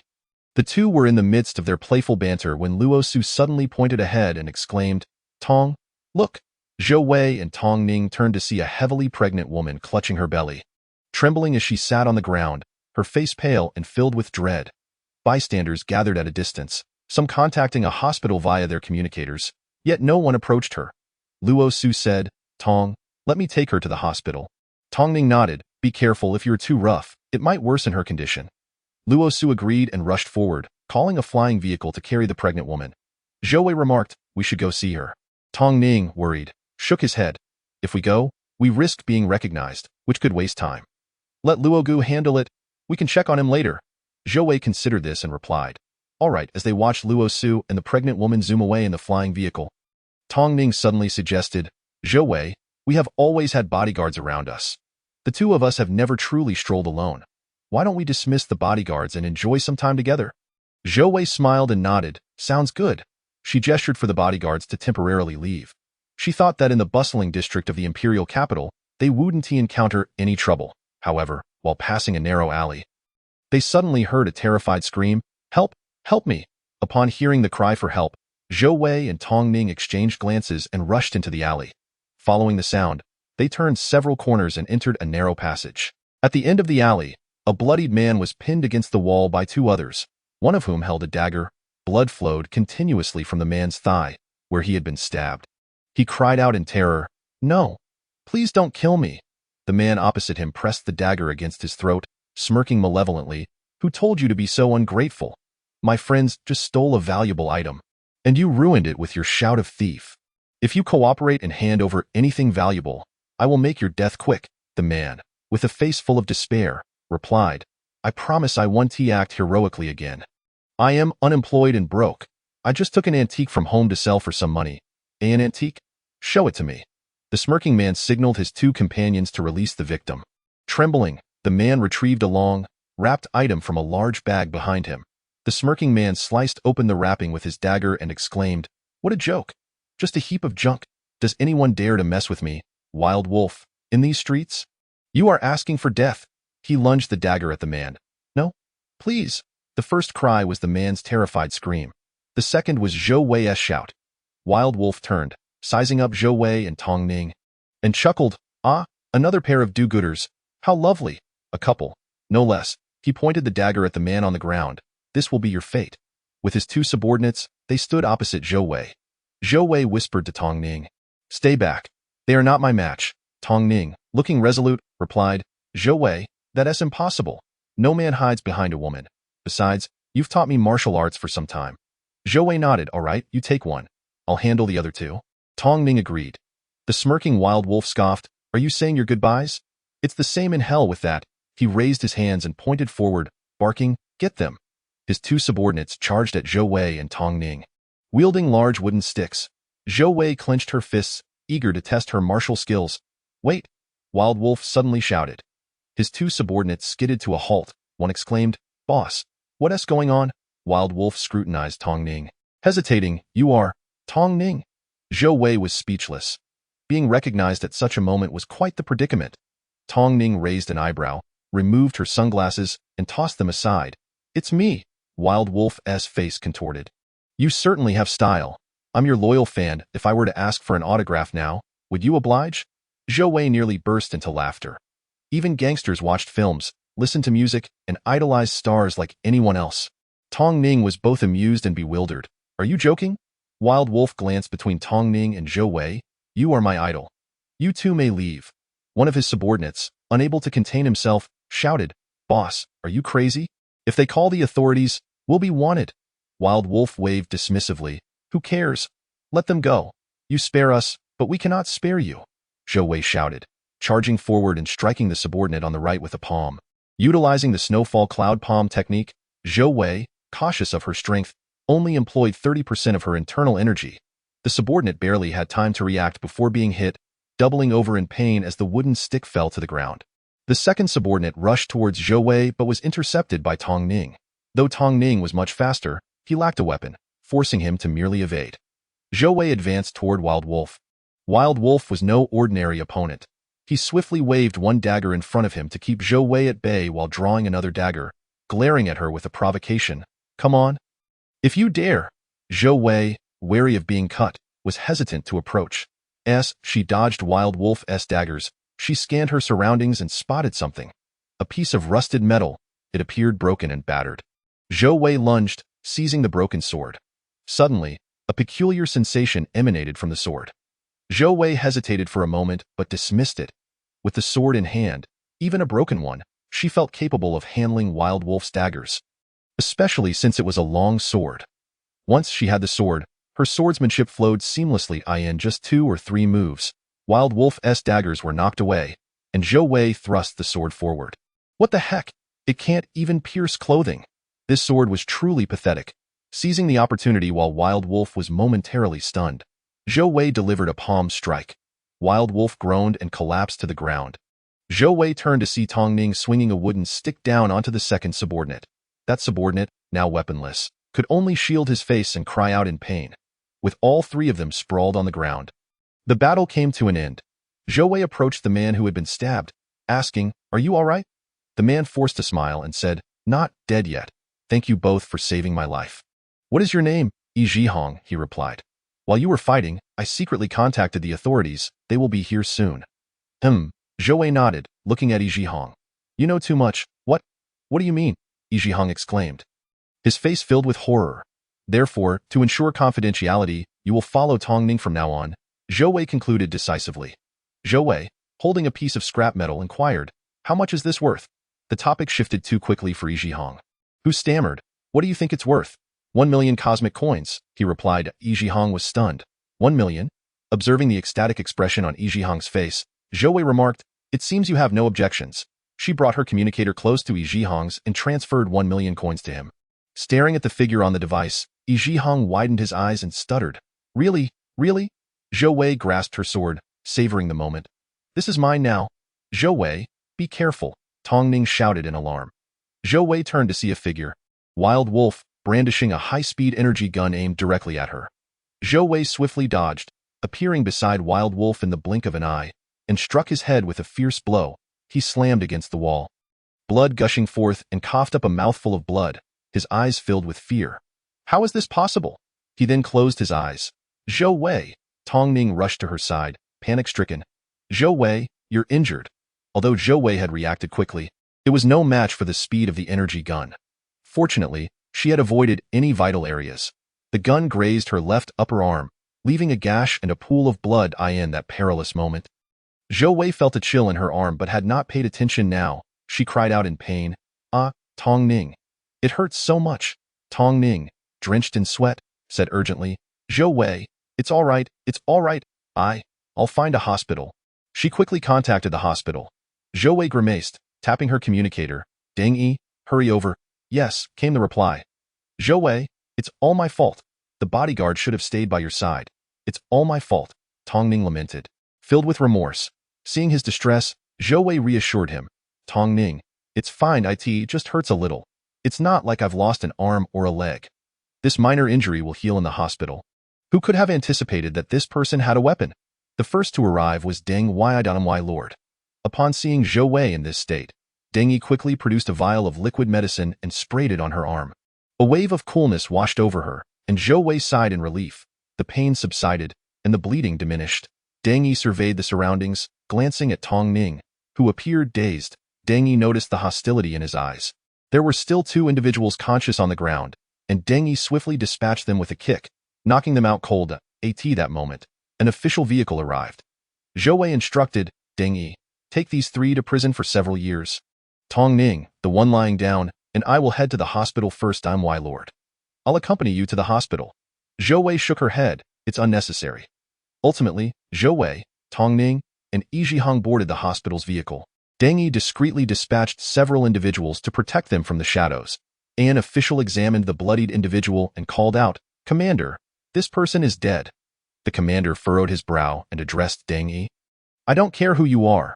Since someone has died, those 3 must also visit the security department. Deng Yi displayed a gold badge marked with a freedom emblem. The commander fell silent. Deng Yi approached, inspecting the body. He recognized it as Zhou Wei's doing, and yet she remained unaware. Take them back to the security department and ensure confidentiality, Deng Yi commanded the officer. Yes, Deng Yi had no intention of informing Zhou Wei about this incident. A delicate princess should possess some means of self-preservation, but such matters were not meant for her involvement. Chapter 65. A secret, my lord. I'm at the security department, discussing the duration of punishment for those 3 villains with the officials. I will ensure that confidentiality is maintained. It may take some time before I return to you, Deng Yi communicated via the device. Zhou Wei expressed her satisfaction, saying, take your time, it's all right, Deng Yi. I appreciate your thoroughness in handling matters. I had overlooked the necessity of maintaining confidentiality regarding their imprisonment. A rare smile appeared on Deng Yi's usually stern face. That's my duty. After ending the communication, Zhou Wei glanced at her left arm. She was still in the hospital, and a female doctor was completing her final bandaging. All done. The spray-on hemostatic agent you used was excellent. IVE sanitized, treated, and restored the area with the healing device. You needn't worry. Zhou Wei nodded. Thank you. Tong Ning pushed open the medical room door, holding a bag of medications, sweat glistening on his face. Doctor, I've retrieved the medicine. The doctor checked the bag and confirmed, the medicine is correct. Noticing Tong Ning's anxiety, she smiled. The great actor and his girlfriend share a wonderful bond, don't worry. There will be no pain, nor will there be any scarring. Tong Ning wiped his sweat away, relieved. That's good. Zhou Wei, how do you feel now? Zhou Wei smiled. I feel great. Hardly any sensation. The doctor advised. Zhou Wei, use the ointment Tong Ning brought twice daily, once in the morning and once in the evening. The wound has already begun to scab. This ointment is for scar removal. Zhou Wei nodded in agreement. The doctor inquired, Zhou Wei, have you taken medication before? Are you generally receptive to medication? Zhou Wei was somewhat taken aback and pondered. I've taken some medications before, but they were all mild nutritional supplements. Does that matter? The doctor smiled. It does. If you are open to medication, I can prescribe some that will expedite your recovery. If you prefer not to take medication, I can provide a list of foods to avoid and those to consume more of. Ah, I see. Please prepare a food list for me, if you wouldn't mind. The doctor smiled. Not a bother at all. Just have the great actor sign here. Zhou Wei and Tong Ning both chuckled. Before leaving the hospital, the doctor used Zhou Wei's communicator to swipe through her records. This was routine. Hospitals maintain a database so that future visits allow doctors to access patients' medical histories, allergies, and medication records. However, Zhou Wei was unaware, having never set foot in a hospital due to her personal physician. The hospital's records stated, Zhou Wei E, good health. No medical history, no allergies, minor injuries. In the 3-star of the imperial capital system. A prince's subordinate burst into laughter. I knew it. I knew it. The esteemed princess Zhou Wei E is not ill at all. She has been feigning sickness all along. Such concealment. her intentions, he turned to his subordinate and commanded, "Prepare the vehicle. We are going to Lord Wu." His subordinate questioned, "Isn't the Lord going to report to the prince?" "Foolish sentiment. We are going to Lord Wu." "Yes." The prince, Zhou Qing, sighed in exasperation. "Wei, you are forcing my hand." The prince's close attendant, Qin Shifeng, sensed the cold undertone in his words and asked, "Your Highness, find out where Wei is now." "Yes, Lord, should we take action now that princess has revealed her information?" Wang Bin's subordinate inquired. Wang Bin sighed and shook his head. "It's too late. My cousin is indeed deeply concealed. Perhaps we have underestimated her. Alas, it's too late." At this point, the Wang family can only remain silent. Zhou Wei and Tong Ning were aboard the spacecraft en route to K-Star. Tong Ning urged Zhou Wei to rest at home, but Zhou Wei shrugged it off, feeling it was no big deal. Not only had she received treatment at the hospital and procured ointment, but even without going to the hospital, she could heal herself, by meditating and concentrating her spiritual energy on the wound. It would eventually heal. The difference was that self-treatment might take a month or two, but as she felt no pain, she decided to continue her journey as planned. Unable to persuade her otherwise, Tong Ning reluctantly accompanied her on the spacecraft. Due to the delay caused by earlier events, Tong Ning reserved 2 private compartments on the ship. He intended to contact the individuals on K-Star regarding concert arrangements, suggesting Zhou Wei take a nap in the other compartment. However, Zhou Wei felt invigorated and had no desire to sleep. She opened her package and once again grasped the battered sword, eager to uncover its secrets. Just as she had felt when she first held it, a potent surge of spiritual energy coursed through her hand. Previously, she could only absorb spiritual energy during meditation. Under normal circumstances, it eluded her. Yet this sword seemed capable of channeling energy directly into her being. Zhou Wei examined the sword from every angle. The blade was worn and rusted with a yellowish tint. Even as Zhou Wei wiped the sword with cloth, its appearance remained unchanged, still a piece of scrap metal. Zhou Wei attempted to drip a drop of blood onto the sword. In a response, she tried again, gripping the sword with both hands and meditating cross-legged. Suddenly, spiritual energy surged into Zhou Wei's body like a mighty river. Just like that, an hour passed in the blink of an eye. Zhou Wei opened her eyes, feeling an unparalleled exhilaration. The spiritual energy flooding into her body did not originate from the sword but rather was contained within its very essence. As she meditated, she gradually sensed the diminishing reservoir of spiritual energy within the sword. In the end, it could no longer emit even a trace of energy, returning to its usual state of stillness. Channeling energy into the body, 72.78. Zhou Wei laughed heartily. With this seemingly worthless sword, her hour of meditation equated to more than a year of stagnant sitting. She stored the sword in her personal space, intending to study it further when time allowed. Upon hearing the announcement that the spaceship was about to arrive at K-Star, Tong Ning knocked on Zhou Wei's private room. "Zhou Wei, are you all right? Are you tired?" Tong Ning asked gently. Zhou Wei shook her head with a smile. "I'm truly fine." Tong Ning nodded, saying, "Zhou Wei, in recent years, K-Star has experienced higher temperatures. Even with the environmental systems in place, it can still get quite hot. When the spaceship comes to a halt, there might be a large crowd of fans. With the heat and the crowd, I worry you might feel uncomfortable. Let's separate for now. I'll leave first, and you can come out later. You can navigate your way here afterward. How does that sound?" Zhou Wei nodded. "Okay, sounds good." As Zhou Wei descended from the spaceship with Tong Ning, she gazed out of the window and saw throngs of people at K-Star's space jump station, excitement palpable in the air. Shouts of "Tong Ning, Tong Ning, Tong Ning" echoed continuously. Some fans, upon catching sight of Tong Ning, were moved to tears, unable to contain their emotions. Zhou Wei watched, her heart stirred, feeling a deep sense of pride. This was a glorious return, a hero's homecoming. K-Star took pride in him. Chapter 66. 1,000 Stars Shine. The largest concert hall on K-Star, also known as the sports arena, was constructed with the requirements of a sports venue in mind.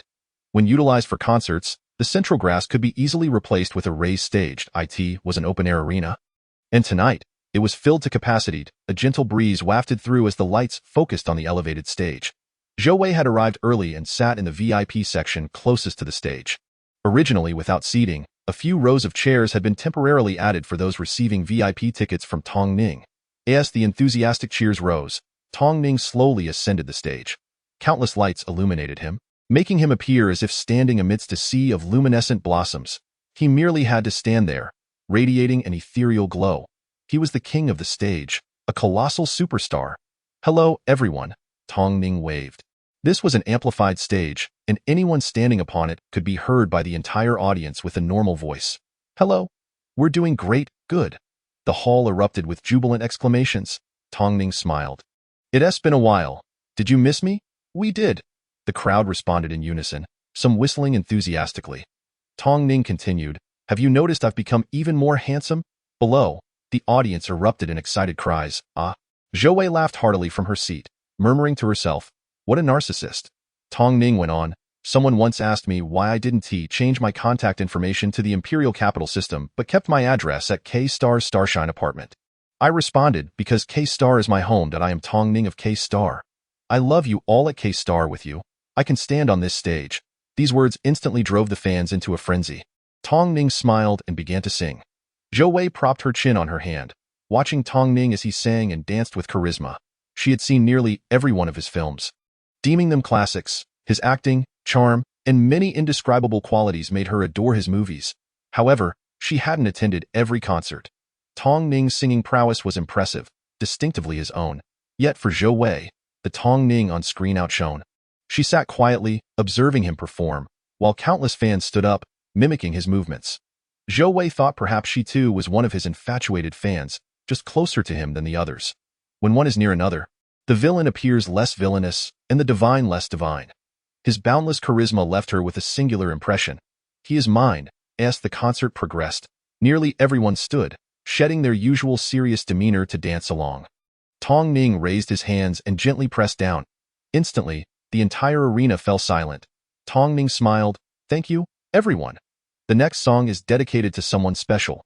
This person has given me tremendous support during my most challenging times. Even today, she continues to help me. I believe you all know who she is. She is my beloved Zhou Wei." A spotlight shone upon Zhou Wei's face, who smiled silently. Tong Ning feigned a look of grievance towards her. The crowd erupted in cheers. As the music began, Tong Ning gazed deeply at Zhou Wei, singing softly, "In the pitch-black night rain, encountering the beautiful dawn." This was a classic K-Star ballad, a soothing love song titled Determination, expressing unwavering love for a partner and the hope found in valleys of despair. After the song, Tong Ning announced, "Now, I invite my lady, Zhou Wei, to the stage." Zhou Wei shot him an incredulous look. This had not been discussed. She was still nursing an injury. She stepped onto the stage, hugged him, and whispered in his ear, "You're asking for trouble." Tong Ning laughed heartily. Out of nowhere, he produced a bouquet of flowers. Kneeling on one knee, earnestly declaring, under this myriad of stars, in front of all the fans present and the viewers at home, "I propose to you. Zhou Wei, will you marry me?" Tong Ning publicly proposed during a live concert. It was common knowledge that Zhou Wei was Tong Ning's girlfriend. Fans knew she was a wealthy heiress who had dabbled in the entertainment industry. Stars in the industry typically married late, and their relationships often faced scrutiny. Hence, while fans fervently supported Tong Ning and Zhou Wei's love, insiders and the media were skeptical. After all, their disparity was significant.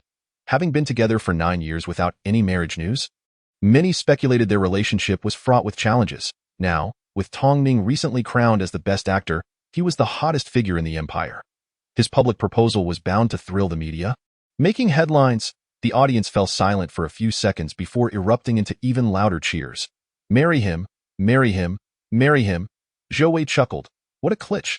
Tong Ning wore an expression of anticipation mixed with nervousness, replying, "My lady seems to find fault with everything I do, so I must try every approach. This is my 9th proposal. If I don't get a yes, I'll come up with more ways. I believe that with sincere effort, even the hardest stone can be softened." The crowd gasped. "The 9th proposal." Zhou Wei smiled. "Where's the ring?" Zhou Wei, now aware that she could remain in this world, would not make things difficult for Tong Ning. Hearing her implication, Tong Ning excitedly retrieved a simple ring from his clothing. His hands trembled slightly. "I know you don't need a diamond the size of a fist. You prefer something simple that won't hinder your fingers' movement. This is custom-made for you." The entire arena fell into a hush, as if the world awaited her answer. Zhou Wei smiled. "Yes, I will marry you." Tong Ning's face flushed instantly, a blend of laughter and tears as he embraced Zhou Wei tightly. The multitude of fans in the arena erupted into cheers. Although their beloved male star was marrying a goddess, they were still deeply moved. Tong Ning was overwhelmed with emotion. Zhou Wei curiously asked, "What is that sound? Did you arrange this?" Tong Ning, initially confused, listened closely and heard loud whooping from above. He planned anything. His sole intention was to propose. The two of them, still embracing, looked upward. In the next moment, Zhou Wei's expression changed dramatically. A small plane was slowly descending towards their stage. On it was a golden statue of a free bird. Whispers filled the arena as fans had already experienced so much excitement that day.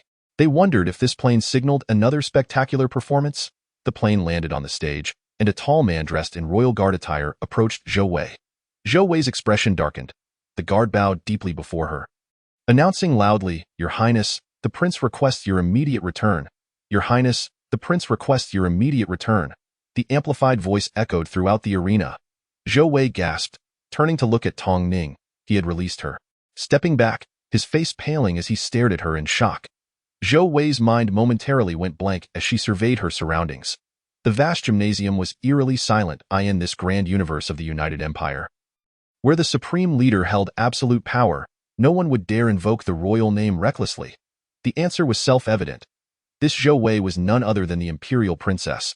All the fans in the gymnasium rose to their feet, gradually bowing their heads in reverence, murmuring, "Your Highness." Tong Ning gazed at Zhou Wei, a flicker of anger at being deceived mingled with confusion in his eyes. He lowered his head in a bow. His voice barely above a whisper. "Princess, Your Highness." Chapter 67. Preparing for the hijacking, it was a small aircraft, capable of carrying a maximum of 50 individuals. Apart from the cockpit, the plane was divided into 3 compartments. Closest to the cockpit was a standard cabin, neatly arranged with 40 seats. The middle compartment was a luxurious lounge, furnished with several sofas and tables, elegantly appointed and fully equipped. Towards the rear was the cargo hold. This was a royal private jet. In the wake of the previous situation, Zhou Wei feared that Tong Ning would struggle to accept the truth, so she pulled him onto the plane, eager to explain. Tong Ning, in a daze, allowed her to lead him aboard, accompanied by 4 bodyguards, making a total of 6 individuals on the aircraft.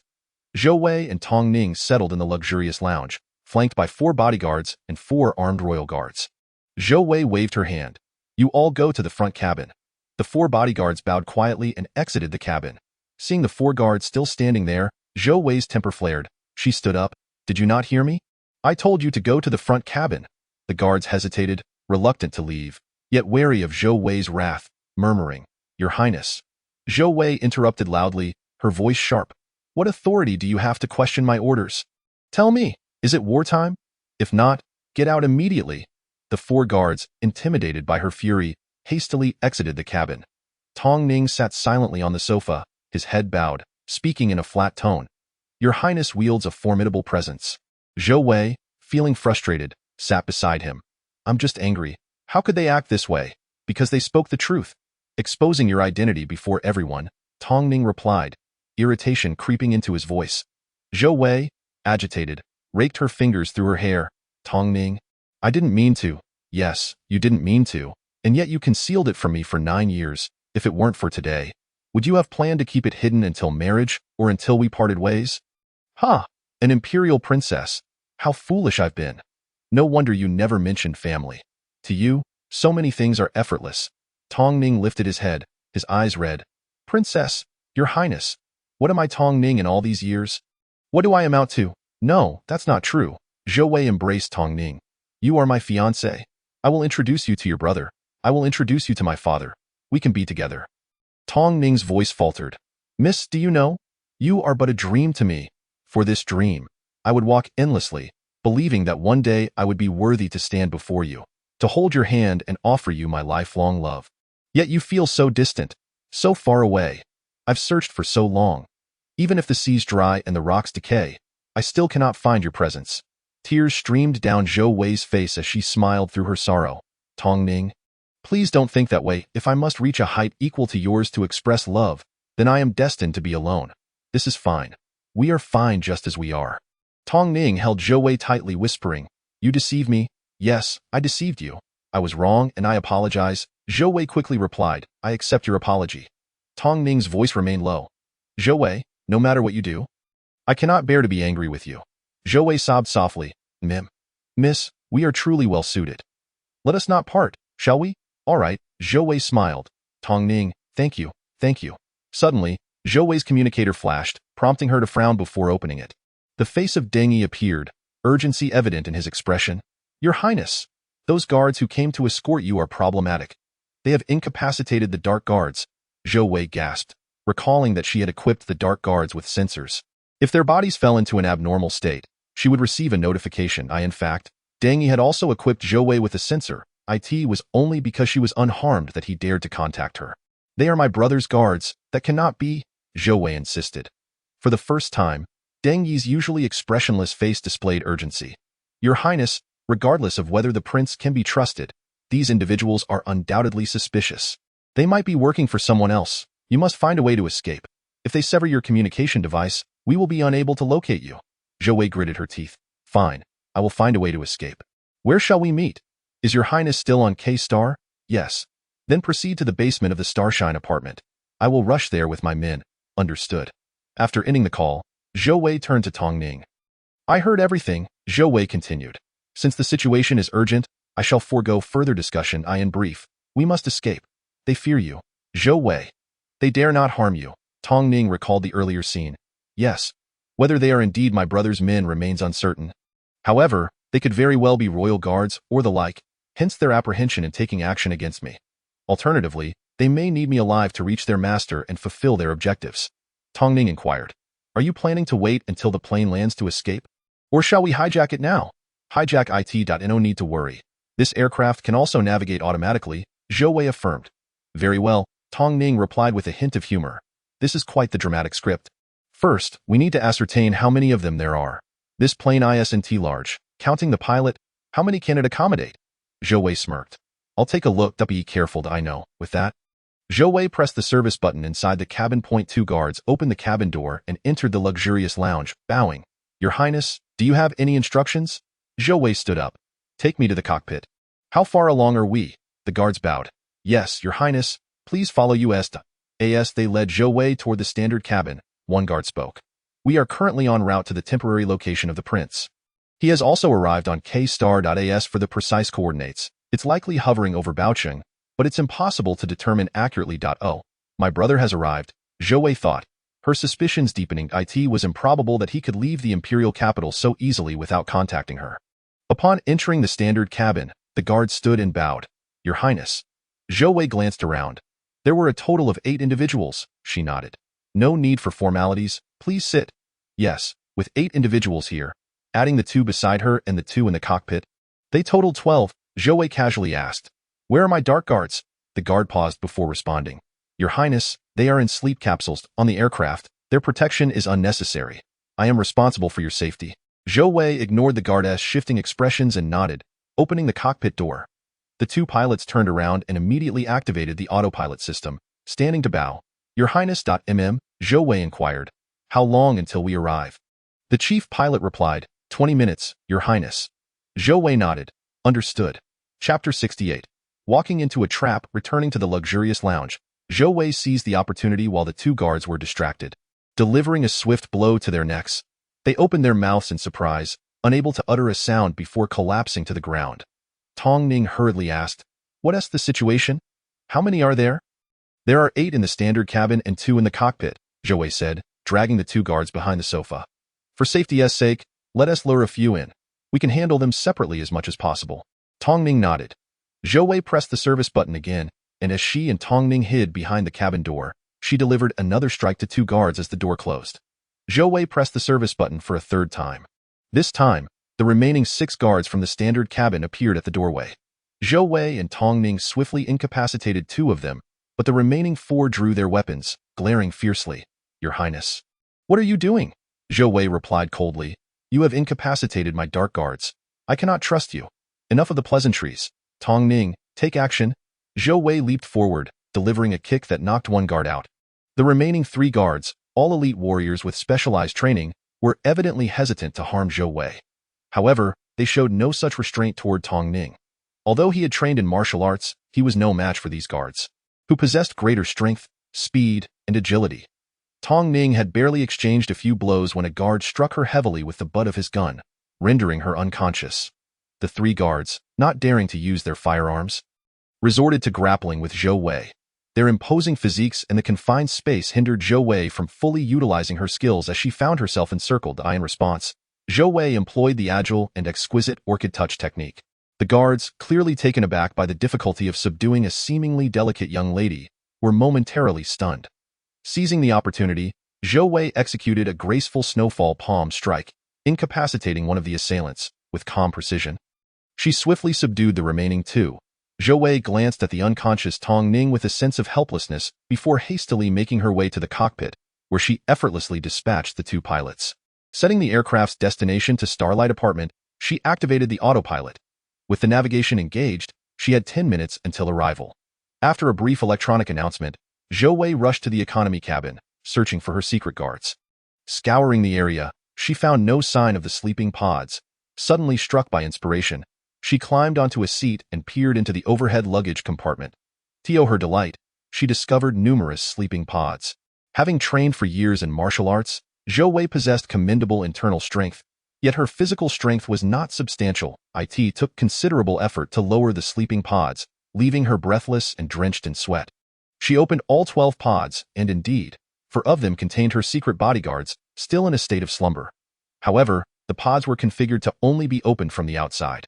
After examining the 4 individuals, she realized that waking them would not be possible at the moment. Could she leave them behind? What if the guards woke up before these 4? She lacked the ability to carry away 5 unconscious individuals. Contemplating the predicament, Zhou Wei had a sudden epiphany. She quickly removed the 4 from their pods and, with great effort, dragged the guards and pilots into the sleeping pods, setting them to the external opening mode. With these 12 individuals unable to escape, she could address the situation with her secret guards once Stingy arrived. The repeated exertion of relocating the burly men left Zhou Wei flushed and exhausted. As the aircraft reached its destination and landed, an electronic voice announced their arrival. Zhou Wei exhaled, hoisting the considerably larger Tong Ning onto her back and disembarking. Starlight Apartment loomed ahead as she sprinted down the street, reflecting on her years as a refined lady and now playing the role of a warrior. She felt utterly spent. A few passers-by stared at her in astonishment as she activated her communicator and entered the Starlight Apartment.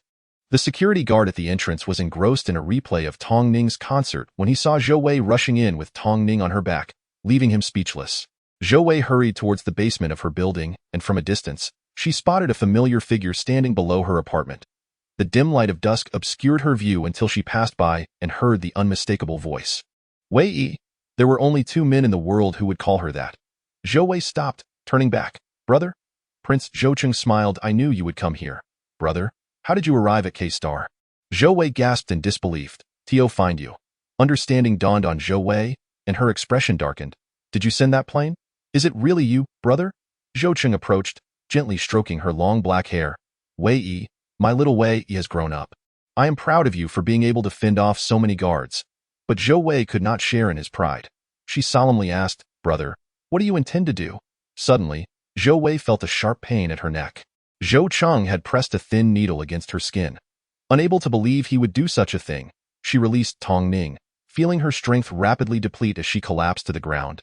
Staring at Zhoucheng, brother? Zhoucheng sighed, seemingly unwilling to confront Zhou Wei's accusatory gaze as he lifted her and carried her into the apartment building.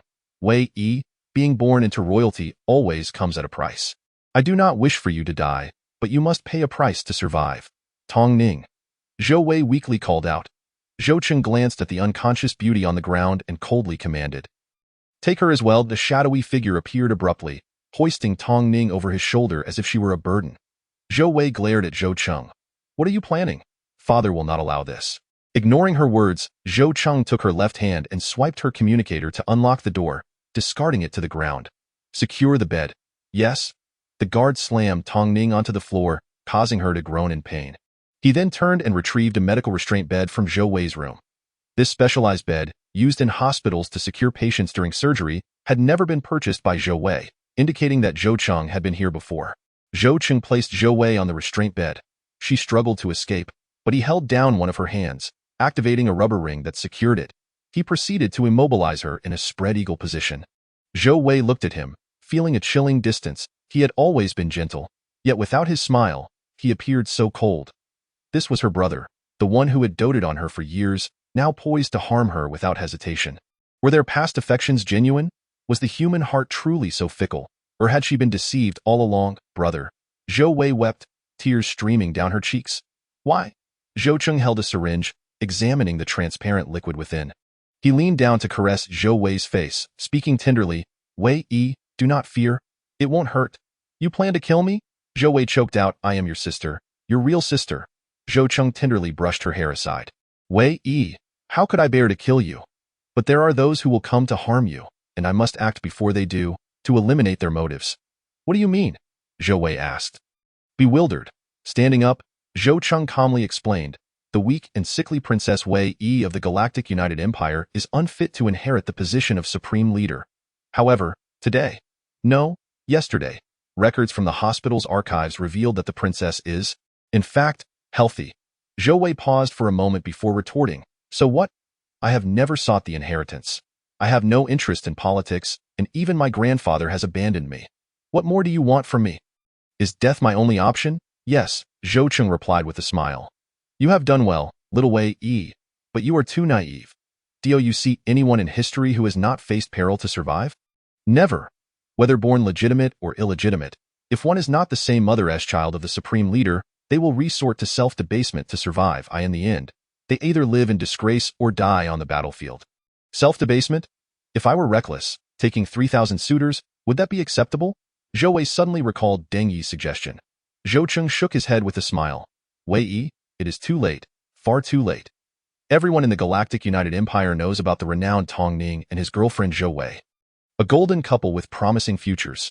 Your popularity far exceeds mine as a prince. I do not believe you would engage in such acts. I do not wish to kill you. Therefore, the only option is to incapacitate you so that you may live. Zhou Wei trembled, tears streaming down her face. Brother, I thought as long as I walked my own path without obstructing yours, I could forget the saying, do not be born into a royal family. Do not be born into a royal family. Do not be born into a royal family? Zhou Cheng murmured. Indeed, you are unfit for royalty. Zhou Wei cried out, if you cherish me, why not help me deal with those who wish to kill me instead of harming me? We are family? Zhou Cheng tightened his grip on the syringe. Wei Yi, those who wish to kill you are not merely evil. They are cruel to you but have never wronged me. If they cannot kill you, they will perish. I am sorry for you, but I feel no guilt. Then you abandon me. Zhou Cheng shook his head. I know you cannot accept this.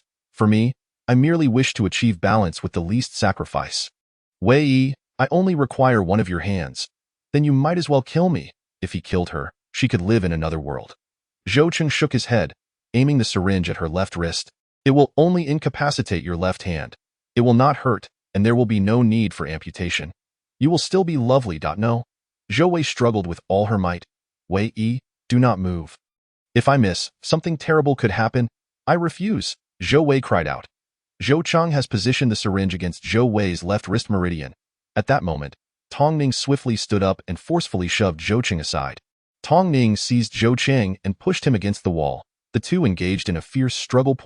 One of Zhou Cheng's hidden guards quickly seized Tong Ning by the shoulder. With a snap, Tong Ning let out a pained cry as he was dragged away. Zhou Cheng adjusted his clothing, gazing coldly at Tong Ning, and remarked, You're awake. Tong Ning, drenched in cold sweat, chuckled, Your Highness, the prince, you possess a certain courage. For the sake of Wei Yi, I shall pretend that what transpired earlier did not occur. Zhou Cheng did not respond. Your Highness, you are the future sovereign. Although your actions just now tarnished your image, I still hold you in high esteem, Tong Ning stated. Zhou Cheng looked at him in surprise, his eyes narrowing. You believe I was in the wrong? Tong Ning replied. This is your inferior strategy. I have no right to comment. What I wish to convey is that in this world, there exist countless principles, one of which is mine. If Zhou Wei's actions are just, then they are just. If her actions are wrong, they are still just. Even if the entire world stands against her, I shall stand with her. Therefore, you are mistaken. You do not love her as I do. Hence, you must weigh your choices. Zhou Cheng was momentarily taken aback. Then chuckled, You are but a naive fool. There is no need to prolong this. Zhou Cheng approached Zhou Wei again. Wei, you are stalling as well. Are you waiting for Deng Yi? He cannot arrive here in time. He is at the spatial transition station and cannot reach this place. Zhou Wei, her face slick with sweat and flushed, slowly responded, No, I am not waiting for Deng Yi. I am waiting for Zhou Wei. After uttering this, Zhou Wei struggled fiercely, breaking the elastic band that restrained her, seizing the syringe from Zhou Cheng's hand and turning it against him. Release Tong Ning, she demanded, aiming the syringe at Zhou Cheng's neck. Addressing his hidden guards, let him go. 9 figures silently descended in the room. These were Zhou Cheng's other 9 hidden guards, subtly encircling Zhou Wei. Release him. Without Zhou Cheng, you are nothing, Zhou Wei shouted. Captured by Zhou Wei. Zhou Cheng, after realizing the situation, remained unfazed, a faint smile on his lips. Wei Yi, the world underestimates you. Your physique cannot merely be described as healthy. This dispersive agent has not expired. Zhou Wei fixed her gaze on the hidden guards surrounding her. Indeed, the time I have spent honing my skills was not in vain. My constitution is indeed extraordinary. Release Tong Ning, brother. This syringe is not merely a prop. Zhou Cheng sighed. Let him go. Tong Ning was released, and he immediately rushed to Zhou Wei's side. The two of them, now holding Zhou Cheng as a hostage, remained vigilant against the 10 hidden guards as they exited the Starshine apartment.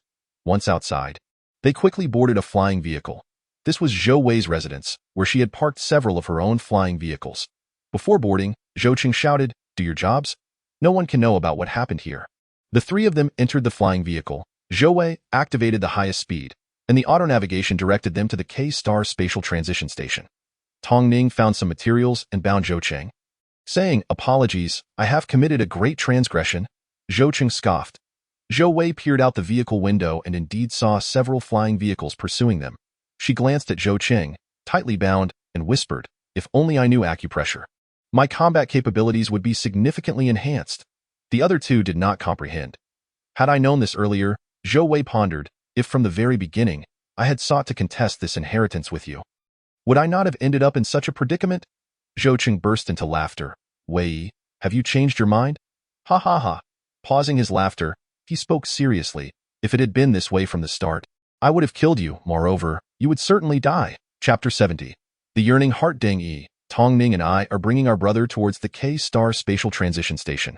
Zhou Wei contacted Deng Yi, and after a considerable wait, the call was connected. Seeing Zhou Wei safe on the screen, Deng Yi's spirits lifted. Your Highness, my team and I are still at the Spatial Transition Station. We are locked in combat with a group of individuals. Please hurry, and we will return directly to the Imperial Capital Star System. That is precisely what I intend. Zhou Wei responded, disconnecting the communication device. Tong Ning, may I borrow your communicator for a moment? Yes, of course, Tong Ning replied, his face glistening with sweat. Zhou Wei grasped Tong Ning's hand, frowning. Are you all right? Was it that hidden guard who harmed you? Tong Ning shook his head. Let us not dwell on that now. We must escape this predicament first. Zhou Wei nodded in agreement. Upon arriving at their destination, the announcement to disembark echoed. The flying vehicle came to a halt. The trio exited and made their way to the VIP lounge of the K-Star Spatial Transition Station.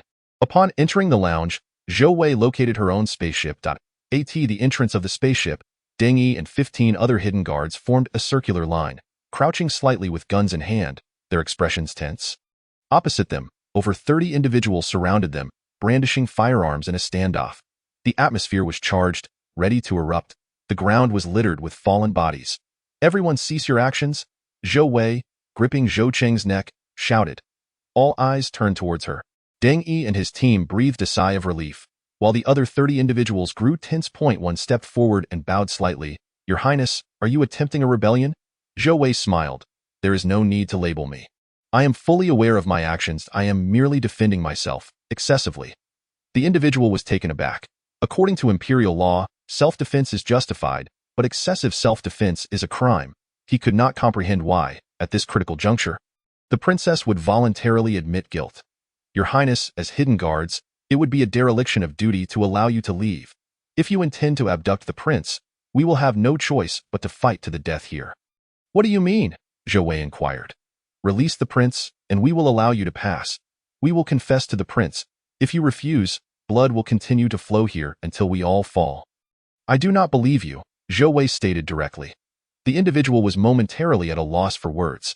This negotiation was evidently a viable exchange, but the princess's simple rejection was enough to doom it.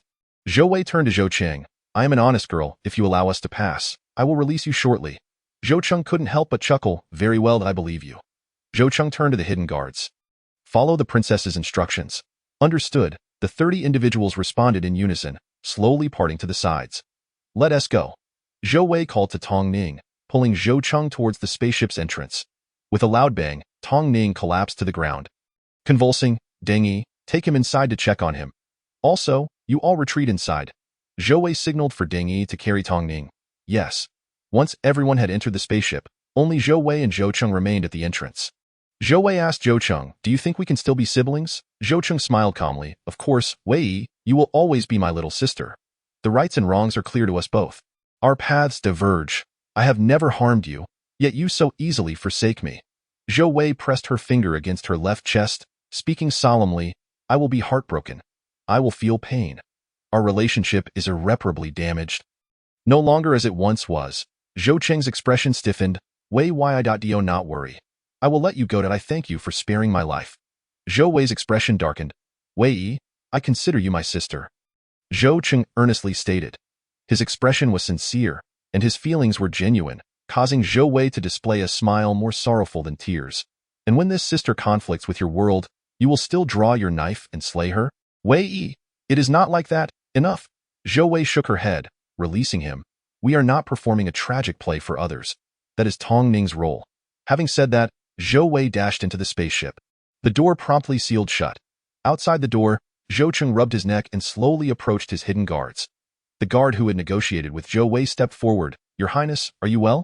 Forgive my grave error." Zhou Cheng shook his head, a hint of pride on his face. "It is not your fault that Wei is so exceptional." "Has the transition signal at the spatial transition station been turned off?" "It has been shut down." "All right." Zhou Cheng nodded as Zhou Wei entered the spaceship. She found Deng Yi waiting for her at the door. Zhou Wei acknowledged him with a nod. The two proceeded to the spaceship's cockpit. As they walked, Deng Yi spoke solemnly, "Your Highness, I have 2 pieces of news." Upon hearing his tone, Zhou Wei knew it was not favorable. "Speak." "Your Highness, Tong Ning has been injured on his right arm by an unknown object. We cannot ascertain the cause and will need to find a professional medical team." "Injured? Injured?" Zhou Wei's expression shifted dramatically. This was a thunderbolt from a clear sky. "It is my brother's agent." "It is my brother's agent." Zhou Wei recalled that when Tong Ning pushed Zhou Cheng away, they had grappled with each other, and it must have been then that the syringe had pierced Tong Ning. "Wei, do not move recklessly. If the needle is misplaced, it could lead to disastrous consequences." Remembering Zhou Cheng's warning, Zhou Wei clenched her fists, her heart filled with confusion. "What is he like now?" Deng glanced at her expression and said, "For now, place him in the medical box, in a state of dormancy, to alleviate his suffering." "Your Highness, his right hand." Zhou Wei closed her eyes and interrupted, "No more of that." "What is the other news?" "The prince has disabled the transition signal at the space jump station. We cannot jump, nor can we leave K-Star, unless we slowly pilot the spacecraft away. However, in that case, we are still susceptible to the prince's control at any moment." Zhou Wei took a deep breath. "There is another method." Deng was taken aback. "Your Highness means 4-dimensional navigation, but we only have dark guards here. Only specialists in this field can perform 4-dimensional navigation." "I can," Zhou Wei replied calmly. "Your Highness." Deng was astonished. He had never seen Zhou Wei study or practice before. Thinking of Tong Ning, Zhou Wei felt bitter. She said coldly, "Over the years, I have worked hard to enhance my physical capabilities. Unbeknownst to me, I have become somewhat different from ordinary people. I have seen 4-dimensional navigation once, and then I thought about it. And so I learned that I still cannot remember everything at a glance, but as long as I have seen something and it is not too profound, I can recall it fairly well, provided I want to remember it. Back then, I watched my brother pilot the spacecraft with ease, carefree and unrestrained. I admired him and committed it to memory. I never expected that I would use it in such a situation. But what use is it?" In the face of overwhelming reality, her ability still felt so feeble. Zhou Wei harbored a glimmer of forlorn hope in her heart. Perhaps, in the Imperial City, Tong Ning could be healed. Chapter 71. 4-dimensional navigation. As Zhou Cheng and his subordinates looked on in astonishment, Zhou Wei's spacecraft slowly lifted off the ground and suddenly accelerated to its utmost limit. Then, the front half of the spacecraft vanished. In the sky appeared a resplendent light, 100 times more beautiful than a rainbow, shimmering and changing, until the other half of the spacecraft gradually disappeared as well. It was 4-dimensional navigation. Zhou Cheng tilted his head and stepped forward, waiting for the spacecraft to completely disappear. He then lowered his head. Martial arts, physique, 4-dimensional navigation. She had concealed much. "Your Highness, should we pursue now?" Zhou Cheng pressed his temples and shook his head. "It is too late to chase." Inside the cockpit of the spacecraft, silence reigned. The only sound was the rapid clicking of keys, akin to a lengthy piano piece. Zhou Wei's fingers danced across the hundreds of buttons. At a glance, it was impossible to discern how her fingers pressed the keys. Done. Zhou Wei halted her hands, turned around, and addressed the awestruck dark guards in the cockpit. Keep watching. Maintain this state for 30 minutes. When the time is up, I will take over. Yes. Zhou Wei exited the cockpit, waved Dengi away, and sat alone in a lounge. She felt an overwhelming fatigue, both physically and mentally. She picked up Tong Ning's communicator, wanting to reach out to her father, but for a moment, she did not know what to say. Should she speak of sibling rivalry? Go to complain? It felt so trivial. And what about Tong Ning? What would happen to his body? She had led him into this calamity. As she pondered, Zhou Wei felt a sense of helplessness. Just yesterday, everything had been fine. How could the world change so drastically in a single day? Where should she go from here? Zhou Wei's gaze turned desolate as she tried to avoid pessimism and shift her focus. She listlessly shouted in her mind, "Honeymoon." With a clatter, a small robot named Honeymoon appeared in the lounge. It hurried over to Zhou Wei, cheerfully greeting her. "Master." Zhou Wei frowned slightly and smiled. "Honeymoon, I'm feeling down." Honeymoon was startled, standing at attention as if before an officer, and said, "Master." Zhou Wei couldn't help but smile at the little robot's anxious demeanor. She asked a question that had lingered in her mind for a long time. "Honeymoon, what is the world task?" Honeymoon obediently replied, "Master, the great system is the most magnificent existence, and thus the system can take you to different worlds. However, compared to one world, Master, you are too weak. The world will subtly reject you as an outsider. Because you are protected by the system, the world dares not harm you. The world task is what this world hopes to occur. If Master is willing to work for this world and fulfill the world task, it will turn a blind eye to your presence as an outsider. This world hopes for certain events to transpire." Zhou Wei contemplated. Honeymoon continued, "Yes. Just as the world task you received in this world, help Tong Ning become a movie emperor. In fact, this is merely one of the many things this world wishes to see happen. Should you encounter another individual or another event that the world anticipates, you would receive an alternate world task." Zhou Wei's smile turned bittersweet. Coincidence? Fate? Honeymoon added, "The point rewards are specifically granted to you by the system and have only a minimal connection to the world. If you do not complete the system task, the world will still not dare to defy the system and harm you, but it will vent its frustrations on you. You may encounter some unfortunate events, such as being plagued by bad luck, meeting the wrong people, or even having bad luck in the simplest things. So, even if I don't complete the task, there won't be any fatal incidents." Zhou Wei mused. "No." Honeymoon interjected, "Master, do not underestimate the world's resentment. You cannot bear it. If you truly dislike a task, you may approach it half-heartedly. However, if you refuse to do it, the consequences will be that the world will become angry." "Oh," Zhou Wei nodded. "I understand us. Oh, if I neglect the task, I am courting disaster. If I complete it half-heartedly, I can continue to live normally. If I diligently fulfill the task, the system will reward me." "Indeed, Master, I shall see you tomorrow. Do not be disheartened. Honeymoon will always support you." Honeymoon expressed its loyalty and vanished. "Goodbye, Honeymoon," Zhou Wei whispered.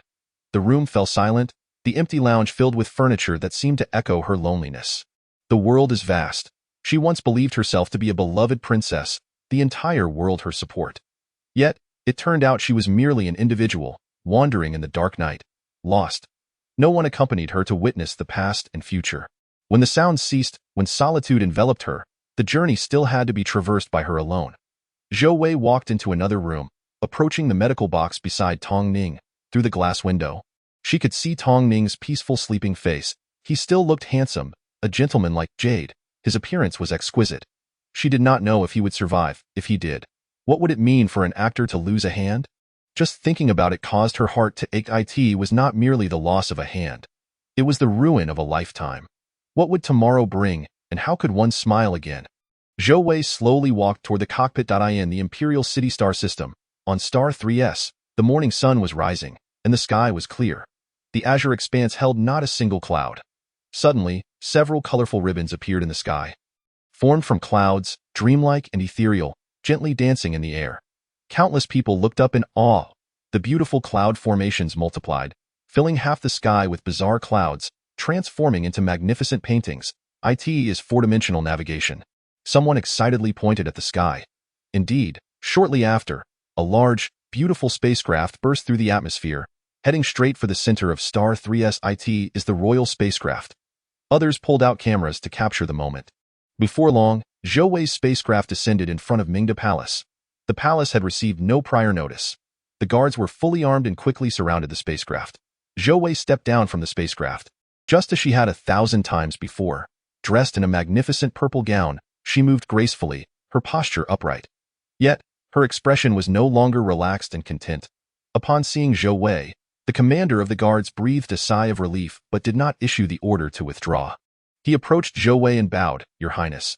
Zhou Wei nodded, "Commander, please go in and report that I wish to see my father." "Yes, Your Highness." Just as the commander was about to turn and enter the palace gate swung open. The Secretary General of the Supreme Leader emerged. Her face bore a look of sympathy as she regarded Zhou Wei and said, "Your Highness, the Supreme Leader requests your presence." Zhou Wei's expression darkened further as she led Deng Yi and the others into Mingda Palace. "Take him to the physician," Zhou Wei instructed the Secretary General. The Secretary General nodded and summoned a servant to guide Deng Yi. Deng Yi carried Tong Ning and followed. Zhou Wei's dark guards were directed elsewhere. Only Zhou Wei remained, to see her father. Chapter 72. Heart-wrenching sobs. Zhou Wei pushed open the pale yellow door and entered the study. Zhou Xiaoping sat at the desk, watching her walk in slowly.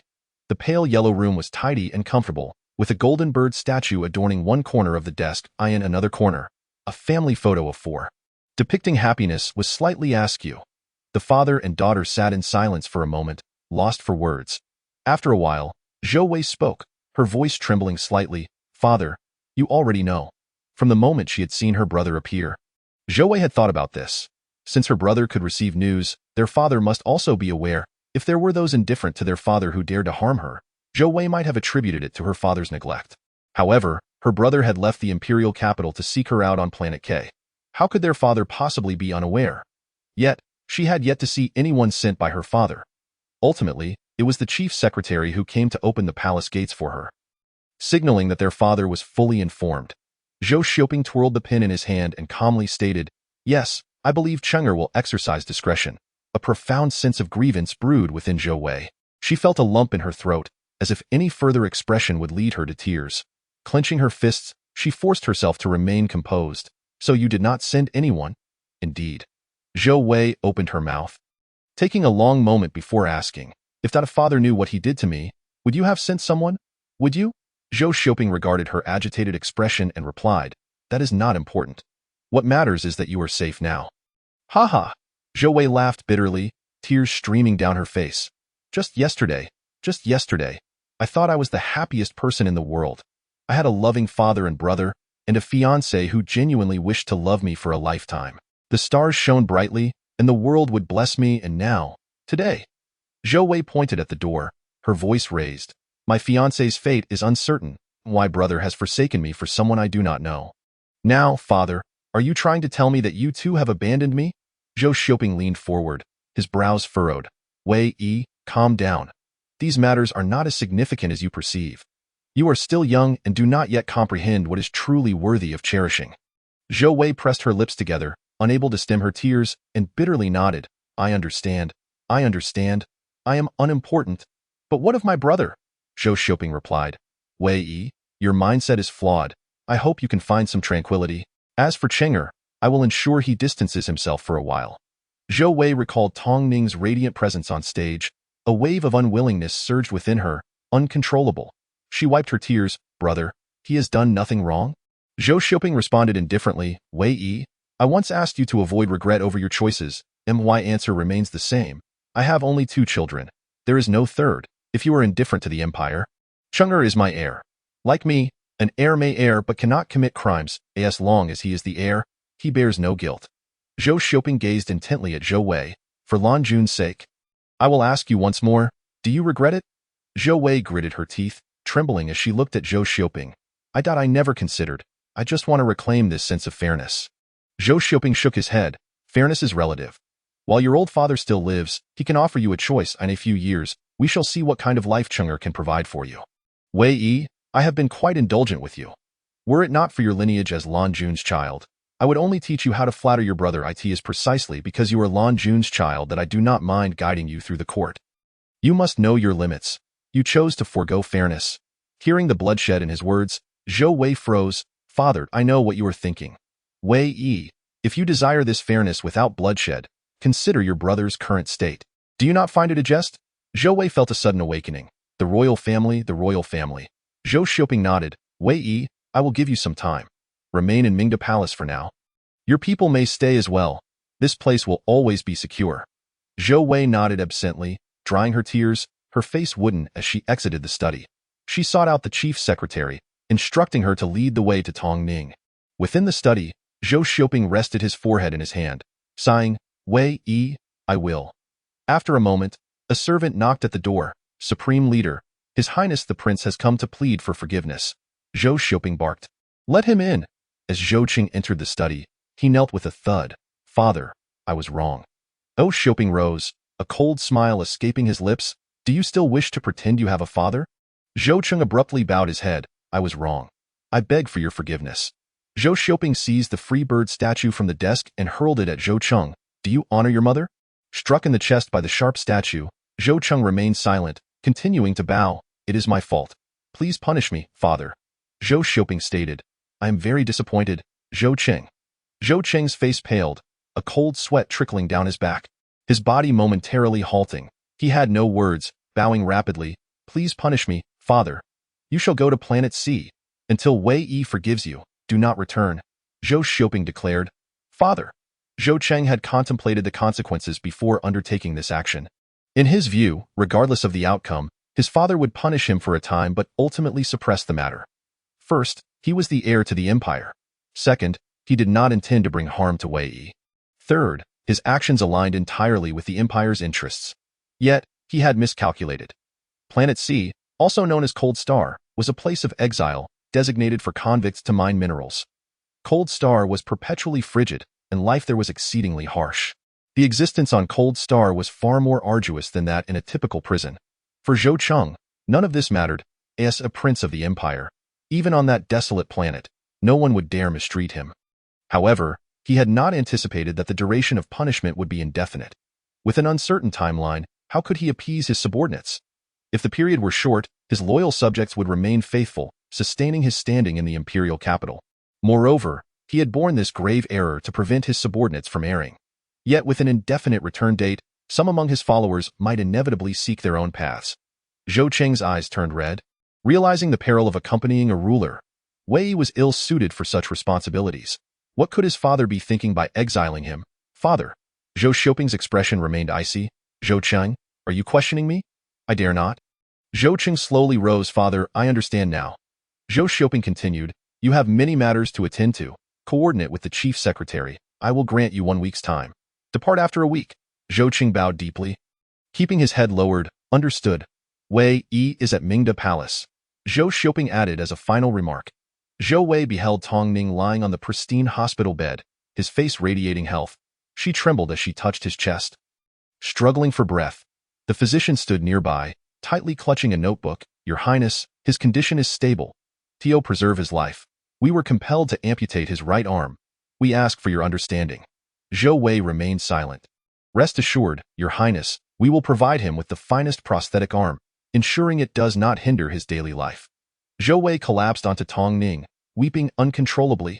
Chapter 73. Long night without sleep. The white walls, exquisitely adorned with colorful carvings, the grand crystal chandelier, azure curtains, and vibrant flowers enlivening the room, created an atmosphere that was once bright and airy. Now, however, the bedroom remained shrouded in darkness, no light illuminating the space. Zhou Wei, donned in standard princess attire, stood with her back to the door, gazing out the window. The azure curtains had been drawn open, heralding dawn. A sliver of light streamed through the window, revealing a landscape of extraordinary architecture rising towards the sky. Countless flying vehicles crisscrossing above. The myriad of lights shone brilliantly, more radiant than the stars above. This city, a sleepless expanse, thrived in its own opulence. Yet Zhou Wei stood at the center, engulfed in a silence that muffled the sounds of prosperity. Her heart felt adrift. As daylight broke, a gentle knock echoed from outside. Your Highness. Come in, Zhou Wei replied. Her back still turned to the door, her tone detached. The voice behind her spoke cautiously. Your Highness, His Highness the Prince wishes to see you. He has been waiting for quite some time, saying he did not wish to disturb your slumber and asked us to inquire at this hour. I shall not see him, Zhou Wei declared. Your Highness, but, leave. Zhou Wei's voice remained indifferent. The servant trembled slightly, sensing the young princess's authority, reminiscent of the supreme leader. Her words carried a royal command. The servant whispered, understood. The room fell silent once more in the early hours of the night. Tong Ning had awakened. Zhou Wei could not forget that moment, the anguish and despair reflected in Tong Ning's eyes. She was unaware of the heartache that tore at Zhou Wei's own soul. Seeing him shed no tears only caused her to weep uncontrollably. Tong Ning, with a vacant gaze, had said, "Zhou Wei, I wished to be alone for a while." Thus, Zhou Wei returned to her chamber, enduring yet another sleepless night. Some things could not be explained in mere words. Tong Ning loved to perform, and he loved himself, as he would under the spotlight inquire, "Have you noticed that I've become more handsome? Capital, effort, pride, and prospects, all swept away like a fleeting breeze." Zhou Wei could not forgive her brother and had no desire to see him. The past is irrevocable, the future unpredictable. The only thing she can do is cherish the present. Now, how can Zhou Wei help Tong Ning accept reality and live well? If it were her, she too would find it impossible to remain indifferent. Moreover, Tong Ning is far more vulnerable. Zhou Wei pondered, and in her heart, she called out, "Honeymoon." The little robot appeared in the room, its round eyes blinking. Upon seeing Zhou Wei, it exclaimed, "Master." Zhou Wei crouched down and regarded the little robot, asking earnestly, "Is there a way to heal Tong Ning? I mean, to restore him to his former self?" The little robot hesitated, unable to articulate a response. Zhou Wei's expression darkened. "There's no way, is there?"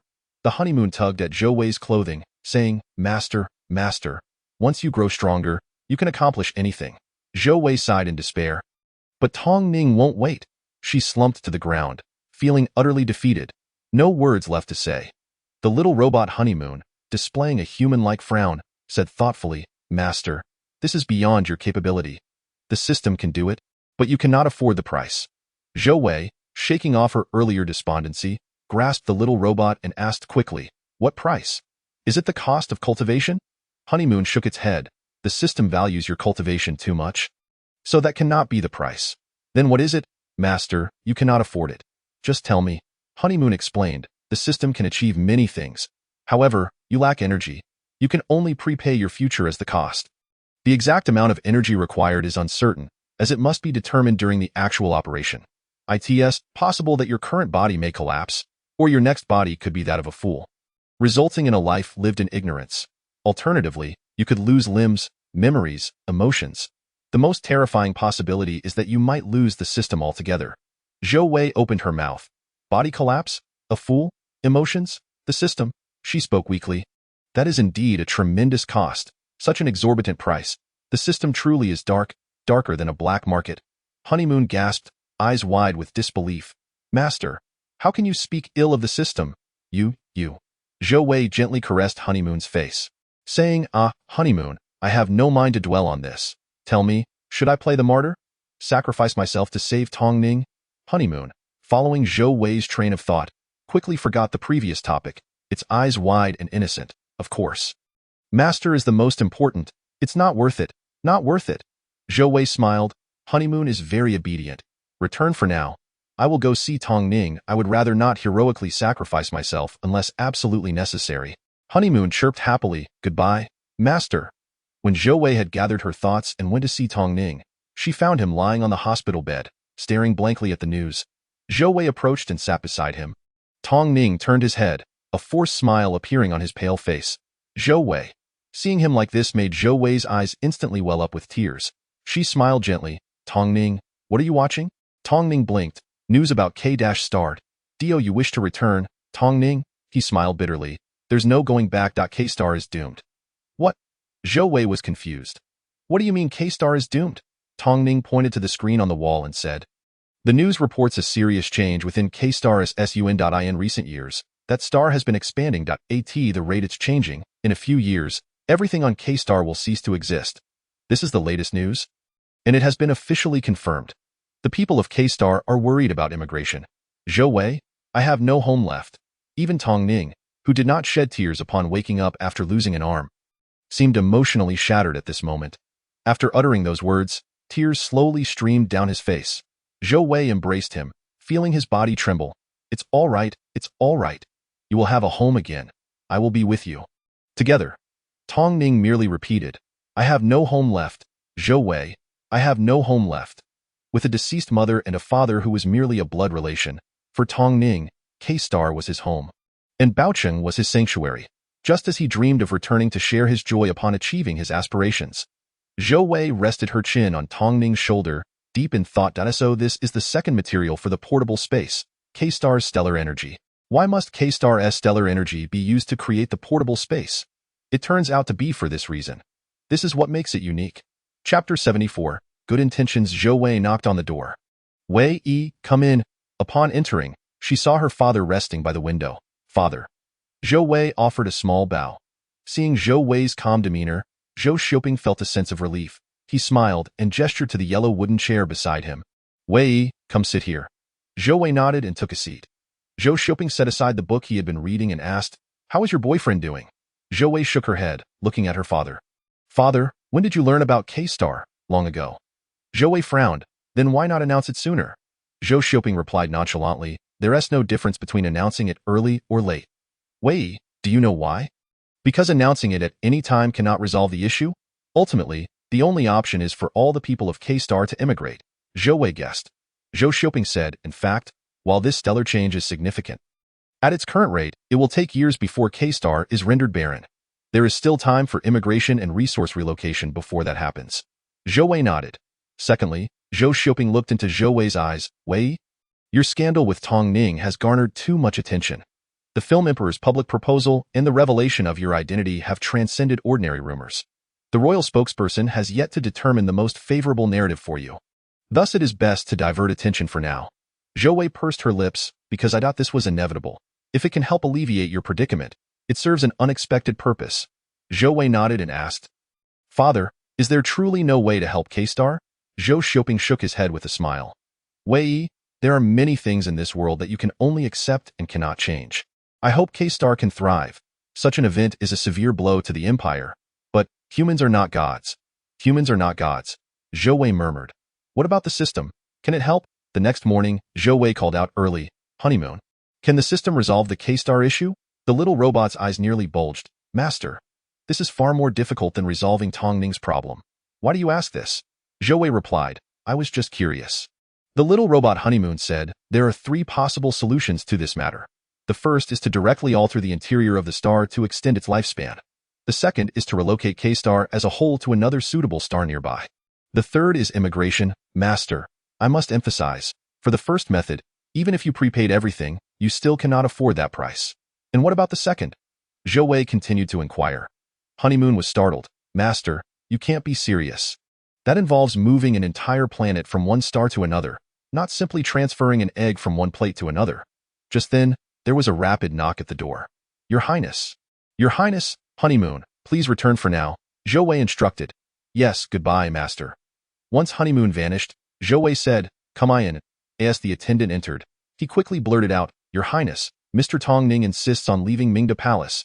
He is currently arguing with the guards at the palace gate. Zhou Wei gasped. What? Take me to him immediately. Tong Ning stood at the gate of Mingda Palace, desperately trying to leave but being blocked by the guards. The empty sleeve of his clothing made him appear particularly vulnerable. As if he were being bullied, Tong Ning, Zhou Wei called out. Tong Ning stiffened, turning around with a bitter smile. Your Highness, I have embarrassed you. Zhou Wei frowned. Tong Ning, let us go back. Tong Ning shook his head. Your Highness? I must leave. Why? The doctor has not completed your treatment. Once the doctor declares you healed, wherever you go, I will accompany you. Tong Ning smiled and shook his head. Your Highness, it is truly time for me to go. What are you talking about? Zhou Wei took a deep breath. Having been a princess for many years, she was unaccustomed to losing her poise in public. She slowly said, Tong Ning, let us return. We shall discuss this in due time. Your Highness, that is enough. If it weren't for you, I would not have ended up in this predicament. Tong Ning touched the place where his arm had been severed, his expression desolate. Zhou Wei fell silent.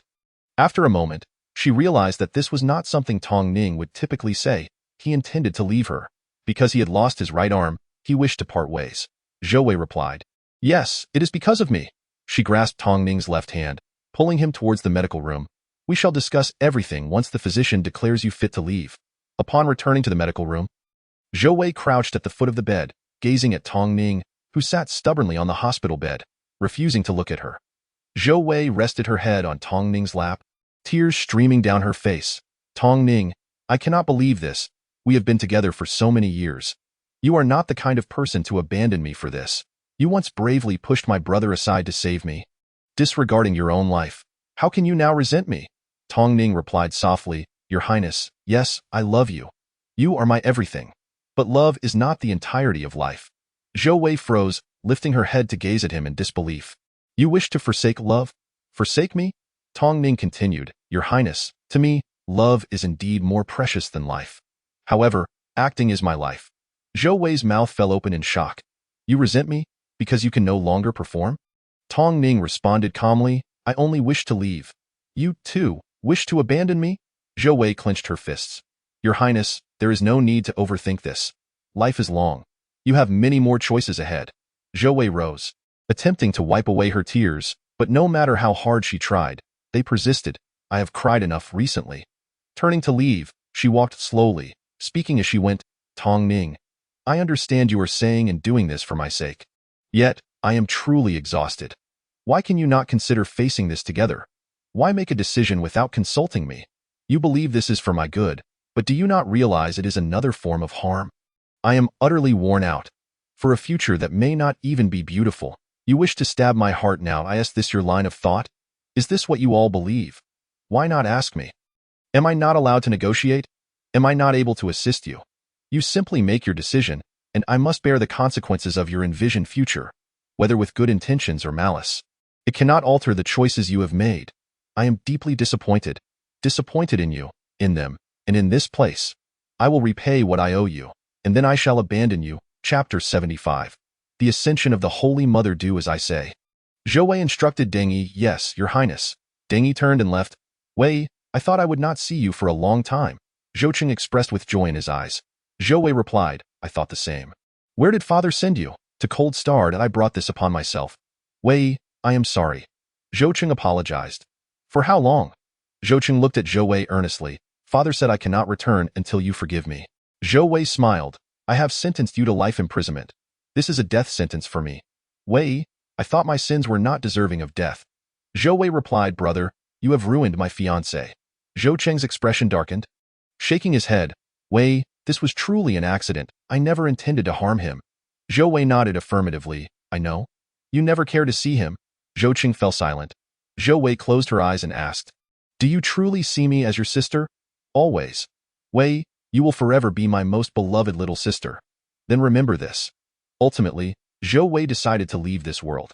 She spent a day as the good student her father favored. Learning many things, she prepared a meal for Tong Ning herself. Then, she sought to depart from this world. For her father and brother, the most important thing remained the Grand Universe United Empire. For Tong Ning, perhaps the ability to act was more significant than her existence. She felt disappointment. The royal life was ultimately not suited for her. The happiness of a royal princess often lasts only for the preceding years. And afterward, it is merely a sweet ending, living for oneself. She longed for a simpler life, focused solely on her own ascension, rather than constantly facing the turmoil of royalty and court. Tong Ning had said that acting was his life. Thus, she felt that what was truly worth cherishing was gone. Zhou Wei smiled to herself, thinking, let her embody the Virgin Mary, to repay the idyllic life of a princess and safeguard Tong Ning. Honeymoon. I am ready. Advance my future so Tong Ning may return to his former self. Relocate K star to another star system. Zhou Wei stated calmly. Honeymoon, her little robot, wore a sorrowful expression, crying, Woo-woo, Master. How can you be so good? Sacrificing yourself for them, Woo-woo. Honeymoon is so moved. Honeymoon is so sad. Honeymoon cannot bear to see Master suffer. Having made her decision, Zhou Wei felt a sense of relief. No longer entangled in turmoil, she calmly said, Little Honeymoon, you are so wonderful. Can you discuss with the system, perhaps sacrifice my current body first and, best not to let me lose the system. I truly love it. With all my heart. Honeymoon, the little robot, nodded eagerly. All right, Master, do not worry. Honeymoon will help you. Good Honeymoon. Zhou Wei stroked the little robot's face. Let us begin. That day, above the central city where the Mingda Palace was located, the sky was overcast. Suddenly, in the air above the square of Mingda Palace, a shimmering figure appeared. With an exquisitely beautiful visage and a flowing white gown, she floated gracefully. A mysterious glow radiated from her entire being. The guards and attendants at the palace entrance, witnessing this, momentarily thought they were dreaming in broad daylight. A deity? A fairy? An apparition? All manner of legendary tales flitted through their minds. One attendant suddenly shouted, "Heavens! It is Her Highness the Princess." This exclamation instantly roused all the onlookers from their stupor. Soon, someone rushed into Mingda Palace to inform the highest authority. Moments later, a crowd of palace inhabitants emerged, gathering below in the square. "Your Highness! Zhou Wei, Wei." At that moment, Deng Yi, Tong Ning, Zhou Cheng, and Zhou Xiaoping stepped forward to observe closely. Zhou Wei felt somewhat speechless about the commotion she had caused. She silently cursed the system. The system truly cares for nothing. In this purely technological world, staging such a scene could obliterate everyone's worldview. "Wei, what is happening?" This was the first time Zhou Xiaoping had ever been genuinely astonished.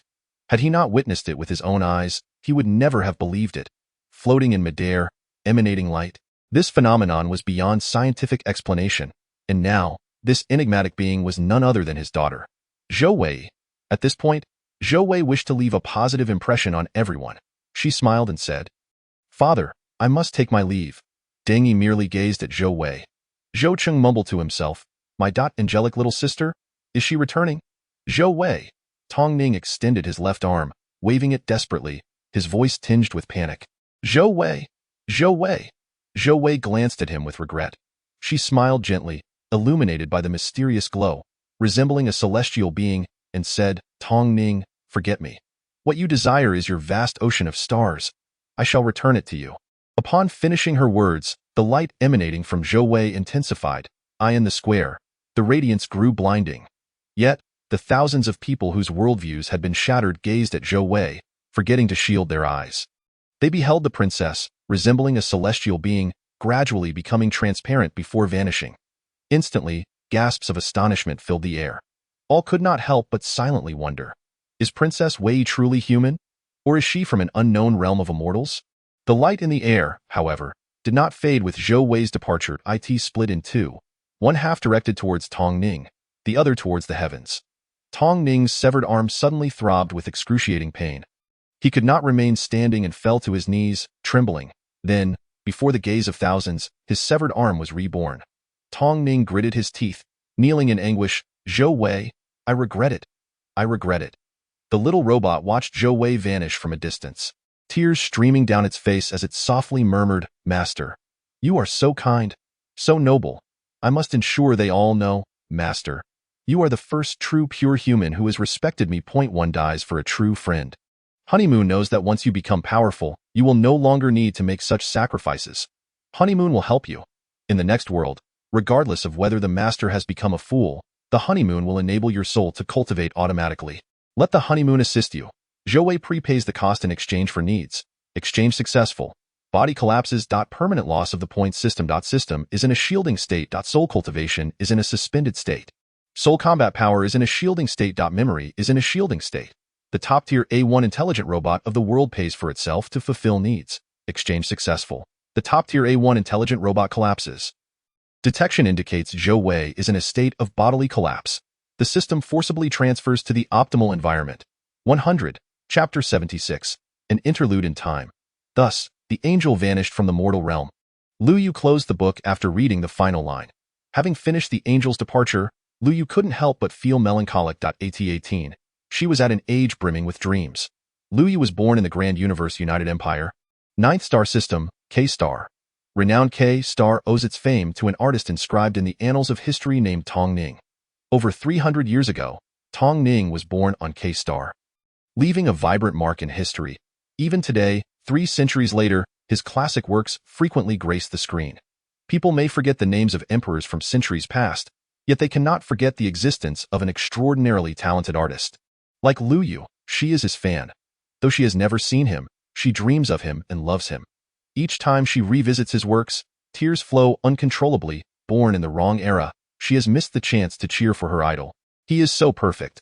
Just thinking of the current superficial entertainment industry makes Lu Yu feel that, truly, those actors pale in comparison to Tong Ning. Of course, there are those who are not insignificant, those like her who eternally cherish Tong Ning.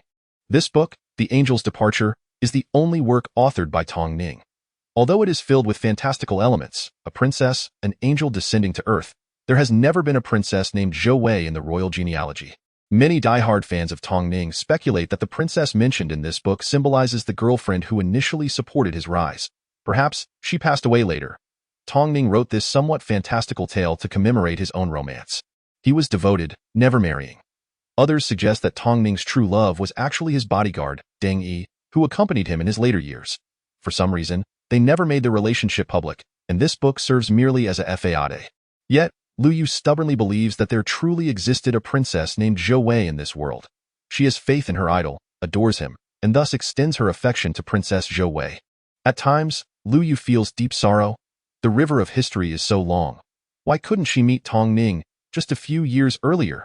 She yearns to cheer for him, to scream for him, to attend every film and concert he holds. She simply wishes to glimpse him. In contemplating this, the world transforms into a realm of melodious birdsong and fragrant blossoms, brimming with hope. Holding the book close, Lu Yu disembarked from her hovercar. A tall young man approached, saying, "Greetings, welcome to the Imperial Capital Star System, the highest entertainment university of the SSS Star. May I ask your name?" Lu Yu replied softly, "My name is Lu Yu." The young man smiled. "A new student?" "Indeed, follow me, I am your senior." "Are you from K-Star? The same K-Star as Tong Ning?" Lu Yu beamed.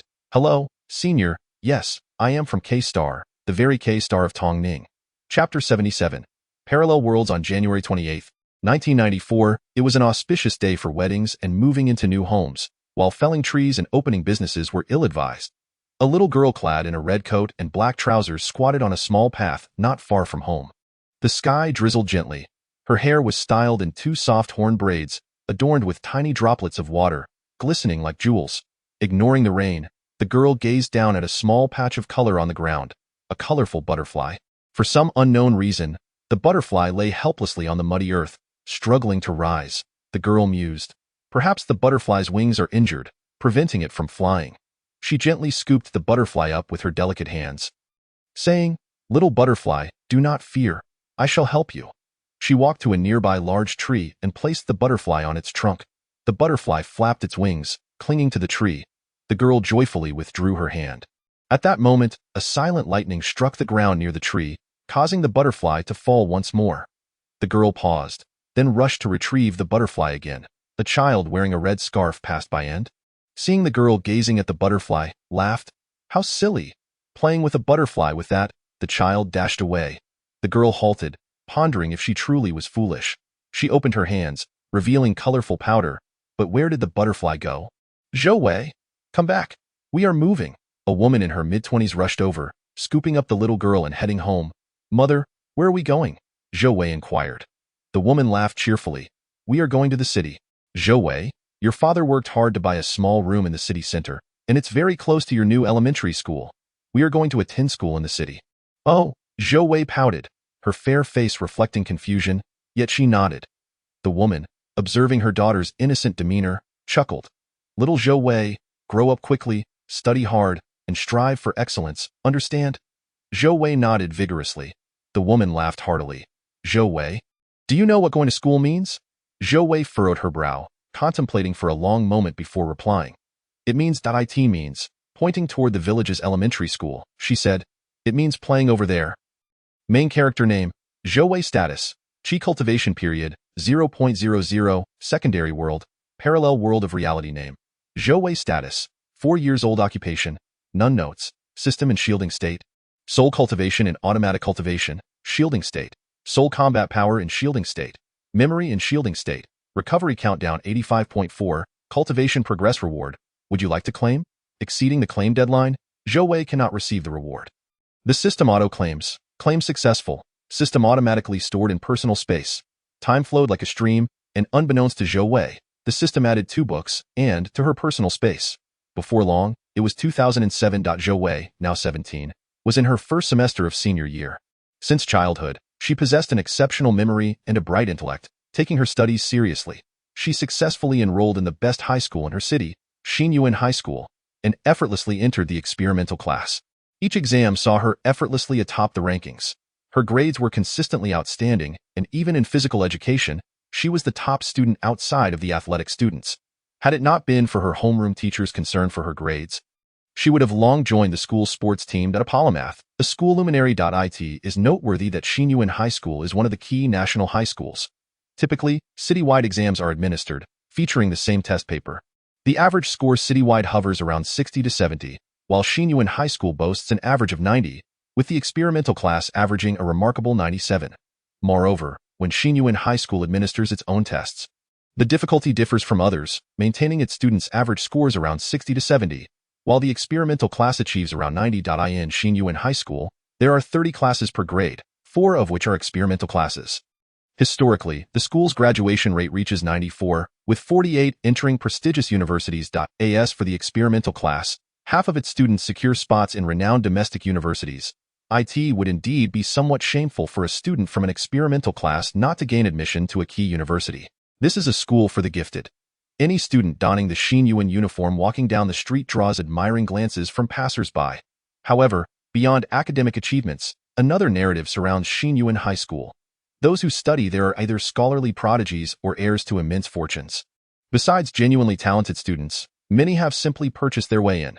The school's teaching difficulty and curriculum diverge from others, making it challenging for those lacking a solid foundation to keep pace, often proving even more difficult than other schools. Why then do countless wealthy families strive to enroll their children there? If they seek good qualifications, why not directly by admission to a university? Parents would respond. For social connections. Thousands of students graduating from Xinyuan High School will soon become the backbone of this city. Parents expend vast sums of money, not necessarily hoping that their children will excel academically, as higher education is fundamentally a financial endeavor. Their primary ambition is to ensure that, in the future, when encountering individuals from various professions at their doorstep, they can exclaim, "Old classmate." Consequently, many students in the class engage in their studies half-heartedly, yet cultivate a wide circle of friends. Among the elite class, certain individuals are acquainted with nearly every student in their year. However, Zhou Wei is not one of them.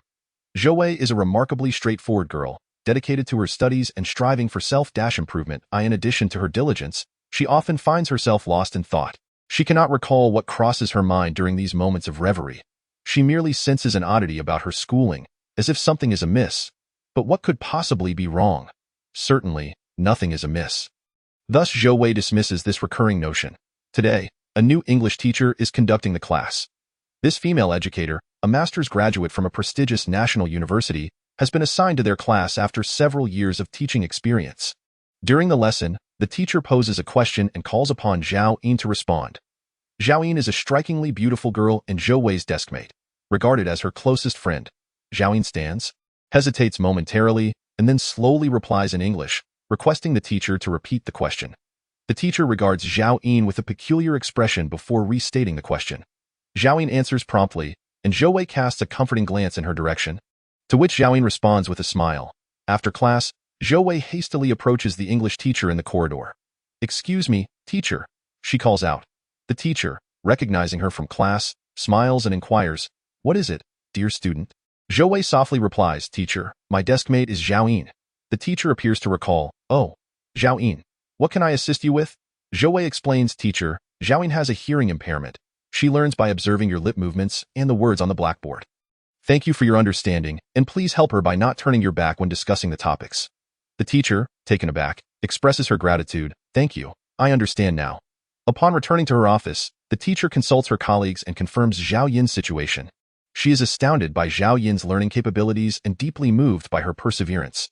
From that day forth, the teacher refrains from speaking while writing on the board. Back in the classroom, Zhao Yin smiles and asks, "Did you speak with the teacher again?" Zhou Wei nods in affirmation.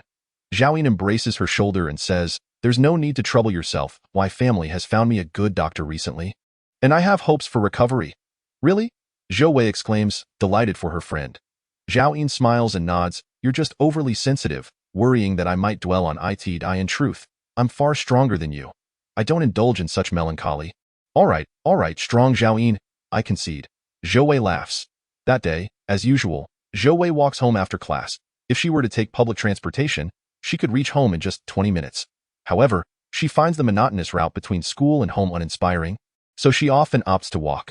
Sometimes, she peruses bookstores or indulges in sweet shops. On this particular day, an unforeseen incident occurs. 3 thugs wielding knives corner her in a deserted alley. Zhou Wei turns pale. Rendered speechless, The thugs, noticing her school uniform, are filled with excitement. The leader jeers, "Ha!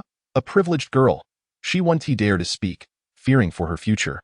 How about we have some fun and taste the flavor of this privileged girl?" Zhou Wei is terrified, yet inexplicably feels that perhaps she need not be afraid. She is baffled by her own thoughts, so much so that for a moment, she truly forgets her fear. Though slender and defenseless, she stands tall and suggests, "I can give you money if you let me go. I want to report you." The thugs exchange glances and burst into laughter. Zhou Wei continues, "If you seek companionship, I can provide you with money to find someone, thereby avoiding trouble." The leader scoffs, "Oh, how naive.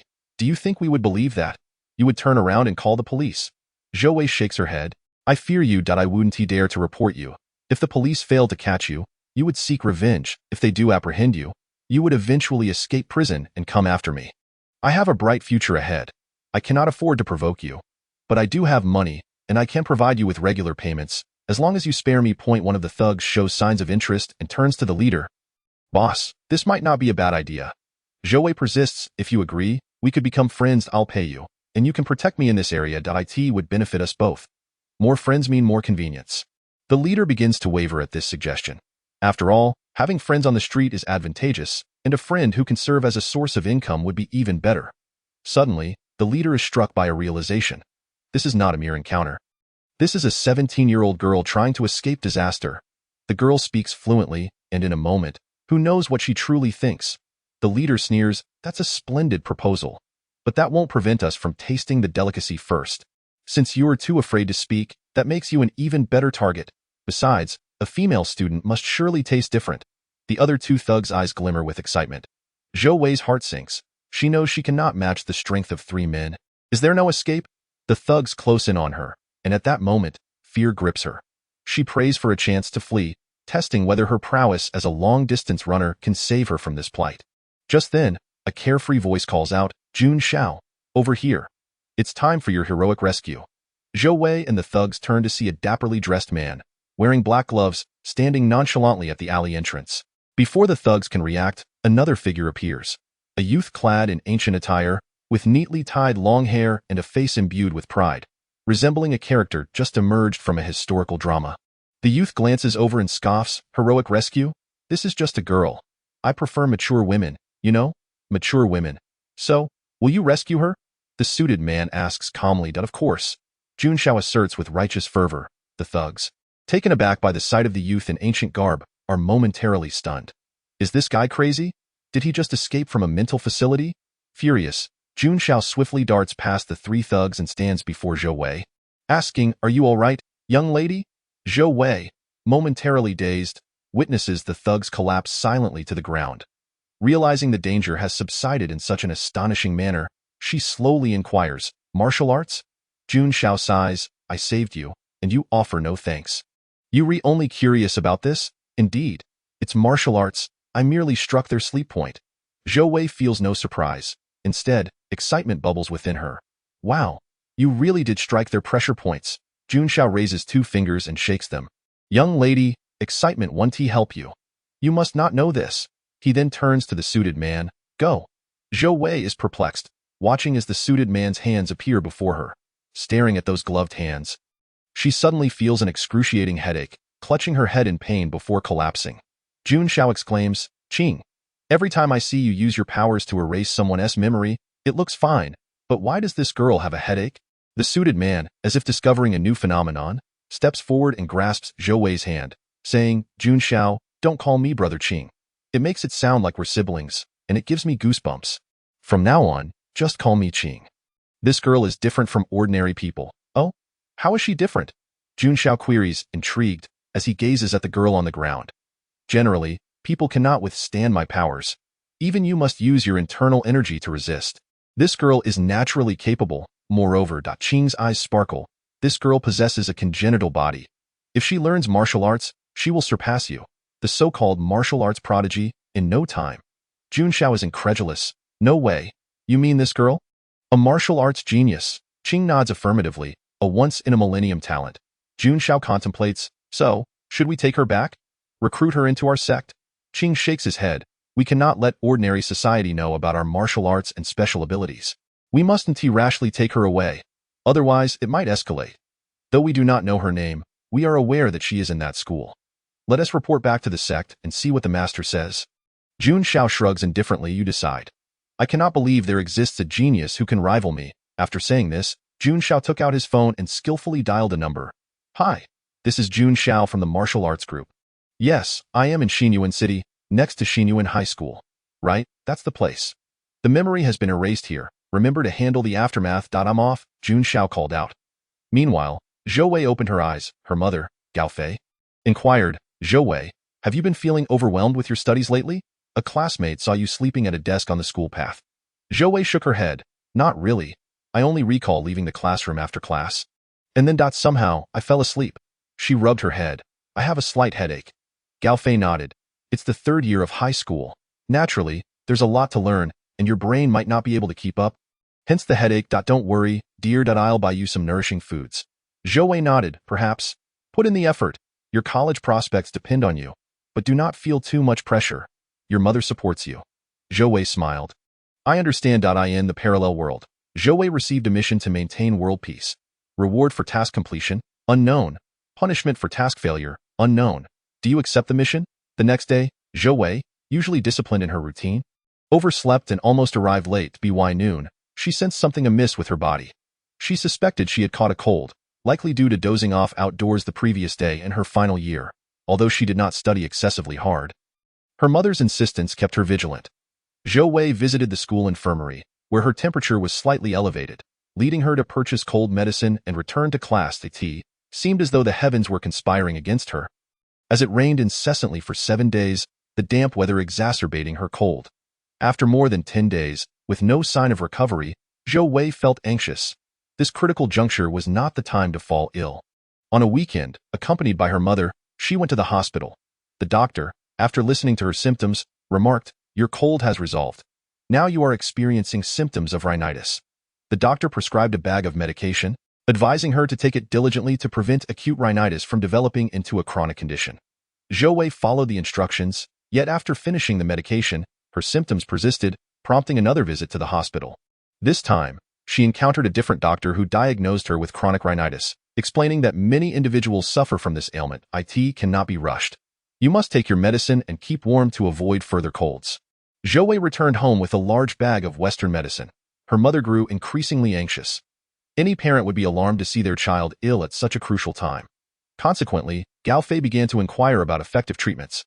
Discovering that traditional Chinese medicine was reliable, heeding her mother's advice, Zhou Wei discarded the half-finished Western medication and began taking herbal remedies.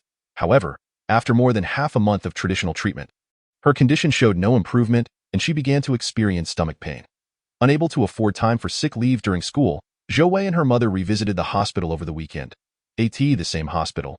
She encountered yet another unfamiliar doctor. This is not rhinitis. It is sinusitis.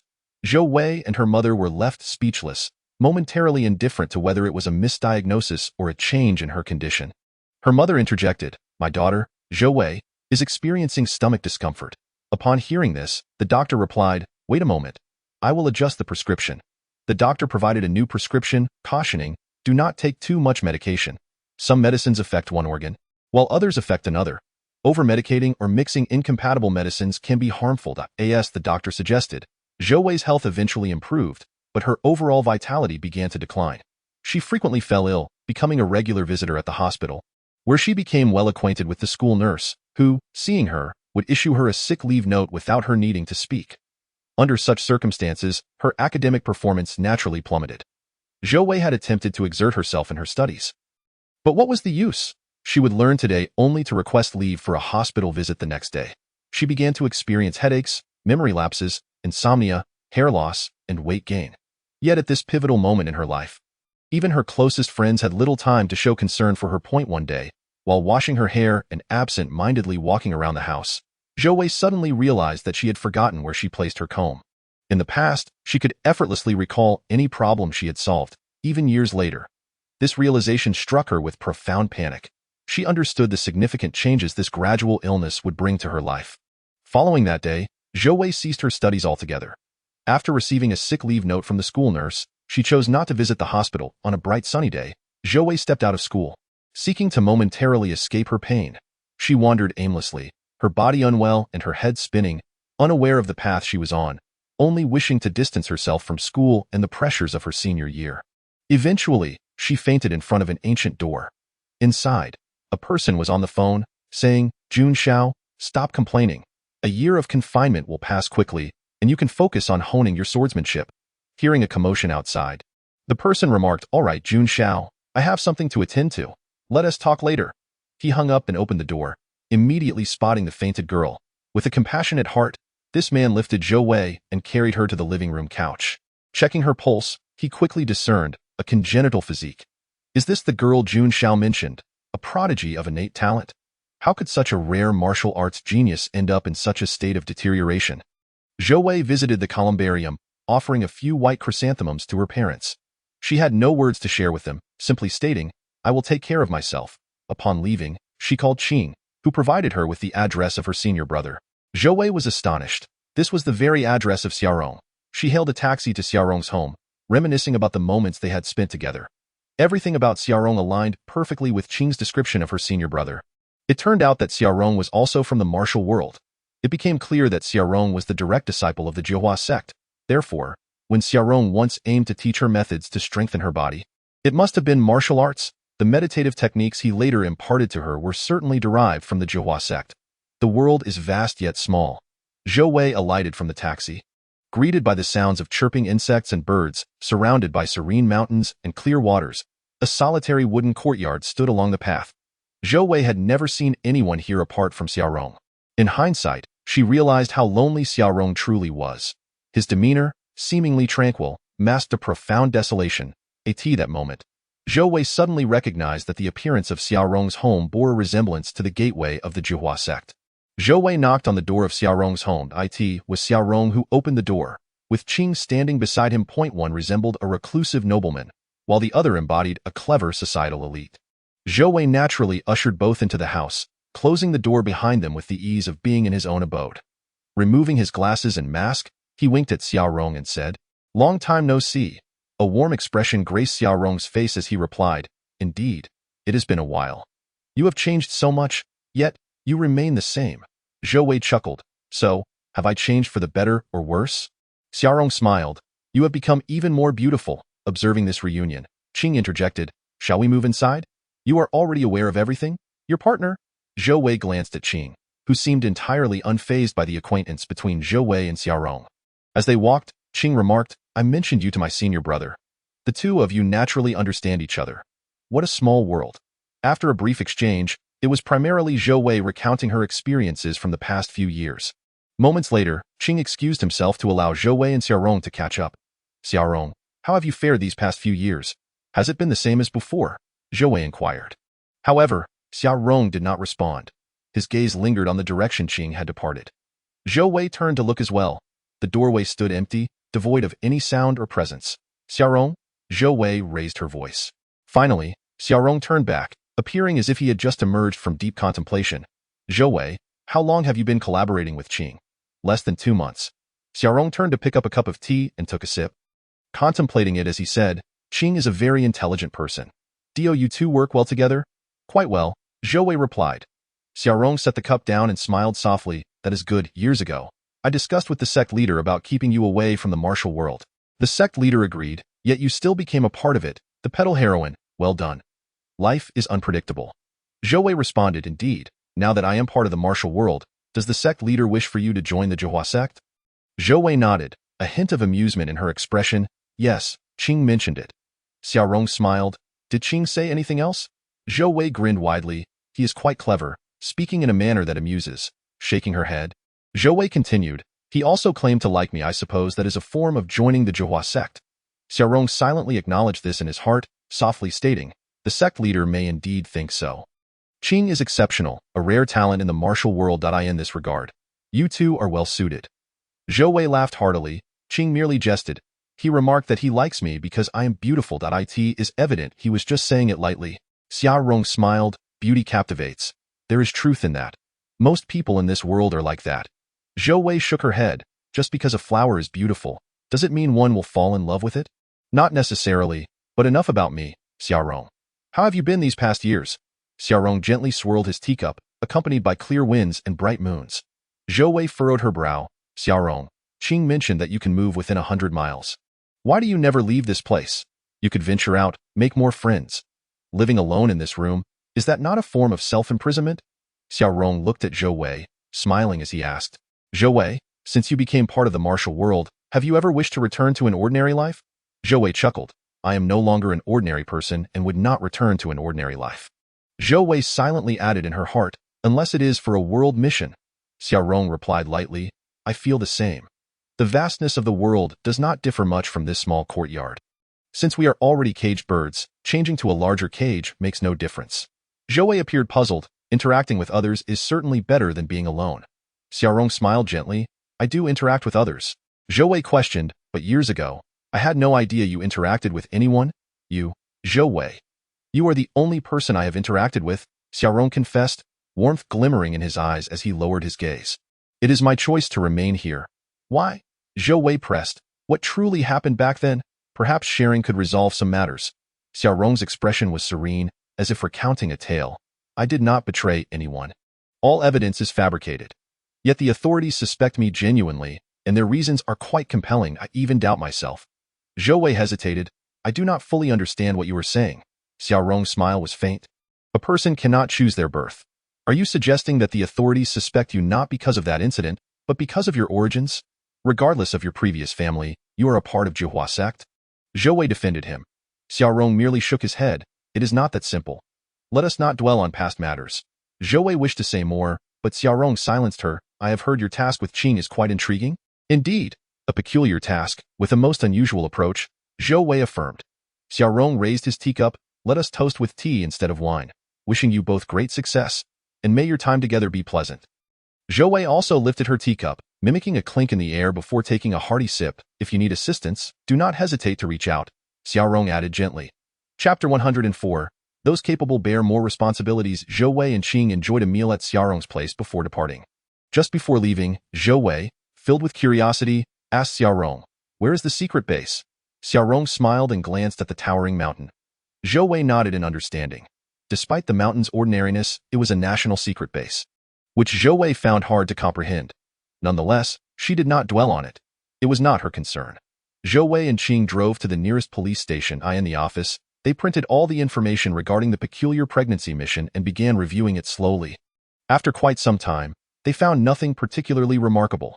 Qing, holding the documents, suddenly remarked, I expected you to converse more with my senior brother. Zhou Wei replied, I intended to inquire about the events of those years. But your senior brother was unwilling to share. Indeed, he did not disclose the details to anyone else, not even Jun Xiao, Qing conjectured. The sect leader may know. Zhou Wei suggested. Is there truly nothing more we can do to assist him? Zhou Wei asked. Qing gazed into Zhou Wei's eyes as if seeking something. Do you genuinely wish for us to rescue my senior brother? Of course. Shouldn't it be so? Do you not wish for it? Zhou Wei countered. Qing shook his head. No one in Zhihua sect does not wish to. Unfortunately, my senior brother does not desire it. It is a difficult task. Zhou Wei pondered. If there is truly no way to resolve the original issue, can we not approach it differently? Perhaps we can leverage sufficient bargaining chips to sway the authorities for Xiaorong's freedom? Qing, I find it rather strange. Do the officials not wish to practice martial arts? Zhou Wei queried. The martial arts group and the supernatural abilities group are separate. The authorities remain wary of the martial arts group while utilizing them. Why do they not learn martial arts themselves? Qing looked at Zhou Wei, his face suddenly brightening with a smile of surprise. Clever girl. You have only recently entered the martial world and already ponder such questions. Delighted by Qing's reaction, Zhou Wei pressed. What is the situation? There are not many with the aptitude for martial arts. Qing explained. So, the authorities have not found such individuals? Zhou Wei interjected.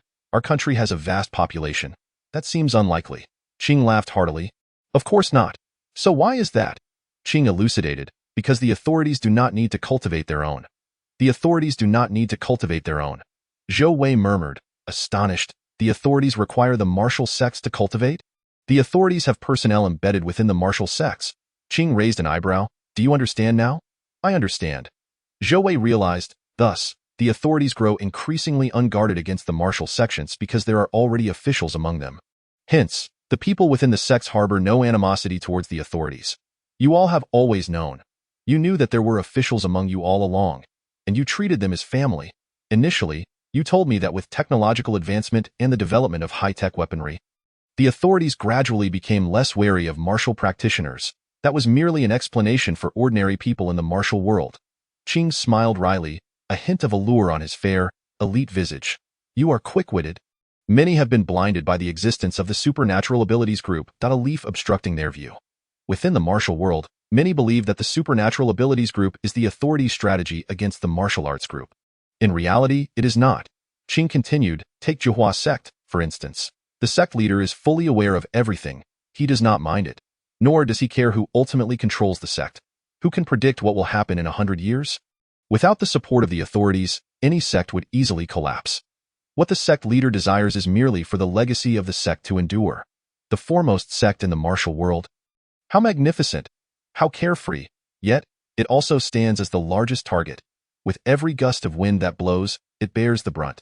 Zhou Wei slowly digested this significant news. He rushed to Qing, gripping his tie. A partner? The only one from the sect, and also a member of the special abilities group. You? Qing smiled and pulled Zhou Wei's hand away. Have you figured it out? You are an official, Zhou Wei asserted. Qing shrugged. It's quite evident. Zhou Wei looked at Qing. I can't tell. Partner, don't you think we complement each other perfectly? Qing adjusted his attire and said, I am an official. In a sense, so you need not worry about your safety. I am currently the leader of the special abilities group. Until the elder brother emerges, Jun Shao is insufficient. In the future, the Zhou Wei sect will also be mine. If you join me, you will gain both fame and fortune. I offer it to you wholeheartedly. What the hell? Zhou Wei pushed him away. Not this again. Is it amusing? It is indeed amusing.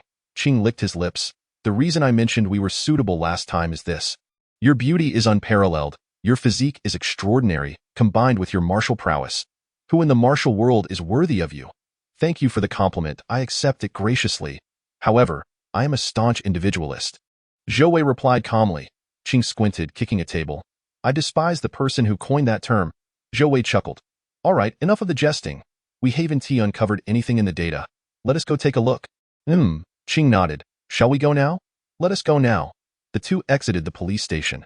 Qing, you are quite ambitious, straddling 3 boats.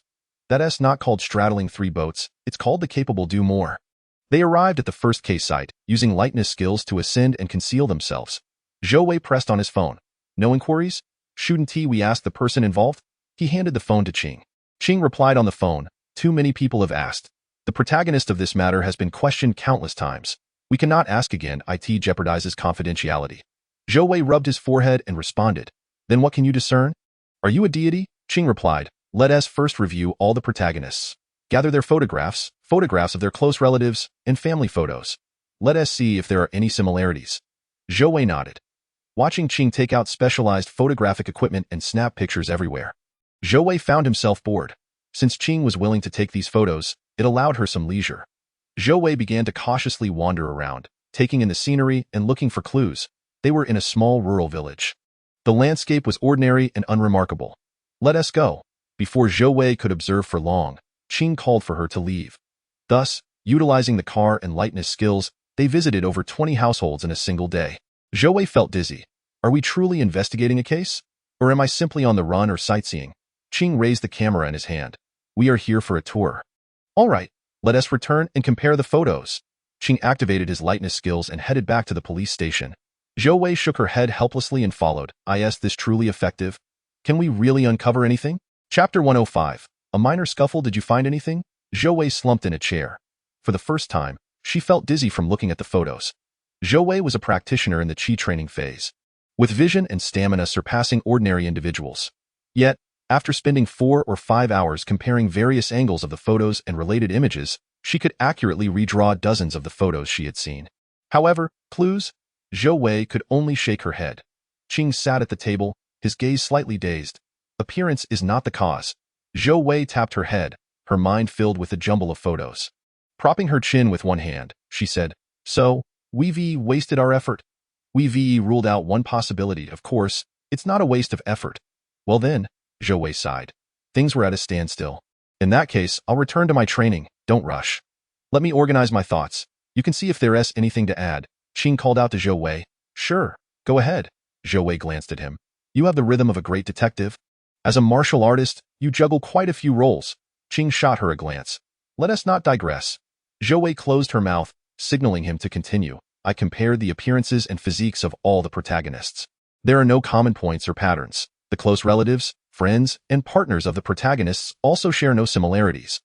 The only significant commonality is that they are all locals of Xinyuan, and their locations don't stray too far apart.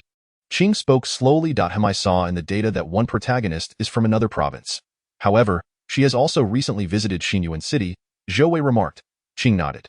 It seems we cannot begin with the protagonists themselves but rather investigate the locations they frequented. Qing, what do you believe the truth of this case will be? What do you think? Zhou Wei stretched lazily, speculating randomly. The officials talk about some virus or human experimentation. I find it odd. Regardless, if someone truly released a virus, there must be a purpose, right? After 100 days, when all symptoms disappear, there's no need for it. Qing appeared contemplative, saying, perhaps this is not man-made, or perhaps, within these 100 days, the perpetrator's objective has already been fulfilled, a cult at work. Qing regarded Zhou Wei, speaking flatly. I don't know. It was as if saying it was pointless. Zhou Wei's gaze fell upon several photos spread out on the table. Speaking of which, a few of the protagonists' homes are quite close to my hometown. Qing smiled. You mean to say, it was you? How could that be? Zhou Wei retorted. Qing said, I know. I was just making a casual remark. Partner, it seems we must involve the protagonists. We need to ask each protagonist where they went during the early stages of pregnancy. Zhou Wei interjected. I understand that we will inquire about everyone, then see if any areas have been repeatedly mentioned, and investigate further. Qing nodded. Let us do it tomorrow. We had enough running today. I thought you were an unflagging machine. Zhou Wei's rest consisted of meditative practices. During meditation, she absorbed external spiritual energy. As the energy entered her body, it enhanced her strength and was also greatly beneficial to her health. She quickly recovered. The next day, Qing and Zhou Wei visited the protagonists' homes. Once again, it was Qing who inquired. He asked meticulously, recording as he went. Zhou Wei considered herself a key player, standing by to listen. This time, however, things were not as smooth as before. While Qing was questioning the second protagonist, they encountered a rival. It was a robust, dark-skinned middle-aged man. Upon seeing Zhou Wei and Qing, he approached with a cold sneer. Qing, it's you. This middle-aged man recognized Qing. He also regarded the masked Zhou Wei as part of the Zhihua sect. Qing turned to glance at him. The visitor was not friendly. Qing instructed the protagonist to return home first before turning to call out, Chen Feng. Chen Feng coldly replied, this task has been assigned to me. You shouldn't obstruct me here. Zhou Wei frowned, saying, there are many participants in this task. If you have time to drive away rivals, you might as well spend that time on the task. What are you? Chen Feng scoffed, finally looking at Zhou Wei and exclaiming loudly, a mere girl who has just graduated dares to argue with me. Chen Feng. Zhou Wei's expression darkened. Although she was cautious of the eminent figures in the martial world, she had not encountered any formidable foes in recent years. Naturally, she held a bit of pride. She was no inexperienced rookie. If one treated her with respect, she would reciprocate. If one spoke ill of her, she would respond in kind. Zhou Wei chuckled lightly. So, you're an expert at spitting at everyone. Upon hearing this, Chen Feng's face instantly turned crimson. Chen Feng was the renowned son of Chen Feng in the martial world. Aside from the leaders of the four major sects, there were many solitary experts roaming the martial realm. They were usually passionate about martial arts and far surpassed the leaders of smaller sections. With their abilities, they could easily establish a new sect in the martial world. However, many of these high-level practitioners had little interest in founding new sections. They typically passed their unique skills to their offspring or disciples. Chen Feng was one such veteran in the martial world. He gained fame for his swift, snake-like movements and was particularly skilled in the 18-claw technique, making him untouchable in the martial world. Chen Feng, as Chen Feng's only son, enjoyed a certain level of respect among martial practitioners. Although Chen Feng inherited his father's true teachings, he lacked the aptitude to grasp the essence of his father's martial arts, instead swinging a large blade aimlessly. Chen Feng often mused that if only his father were willing to establish a sect, regardless of his own martial skills, he could command subordinates to do so, garnering respect and authority. Unfortunately, Chen Feng had no such intentions. Chen Feng found himself feeling increasingly disheartened, gradually developing a disdain for the esteemed disciples of prominent sections if only his father were willing. He too would be a favored child of destiny, yet now, the glory had all but abandoned him. In recent days, Chen Feng's inquiries into his mission had yielded little success, compounded by the presence of numerous martial artists who undoubtedly recognized his failures. His discontent grew. At that moment, he laid eyes on Qing, the esteemed disciple of this sect. Confident, proud, and fearless, a fleeting pang of jealousy struck Chen Feng. He believed he should be faring better than Qing. Both were investigating the same mission, and if Qing were to unearth something significant, how would that reflect upon him? With this thought, Chen Feng felt an urge to chase away the two disciples from the Zhou sect. However, he never anticipated that a young girl would dare to speak disrespectfully to him. Without hesitation, Chen Feng raised his blade and swung it towards Zhou Wei. The blade glinted menacingly, slicing through the air with a fierce wind aimed at Zhou Wei. Chen Feng had no intention of killing her. If he were to slay this girl, it would surely provoke the Zhou sect, an outcome he wished to avoid. He merely sought to teach this audacious girl a lesson, to remind her of the vastness of the martial world. At 35 years old, how could he allow a girl in her 20s to challenge him so brazenly? If word of this spread, how could he ever hold his head high again? Qing opened her mouth, hesitating for a moment before urgently advising Zhou Wei, "You mustn't kill him." Chen Feng scoffed, "What audacity! You say he mustn't be harmed. But I, Chen Feng, will show no mercy." Mistakenly believing Qing's words were directed at him, Chen Feng's irritation flared, causing him to angle his blade even more menacingly towards Zhou Wei.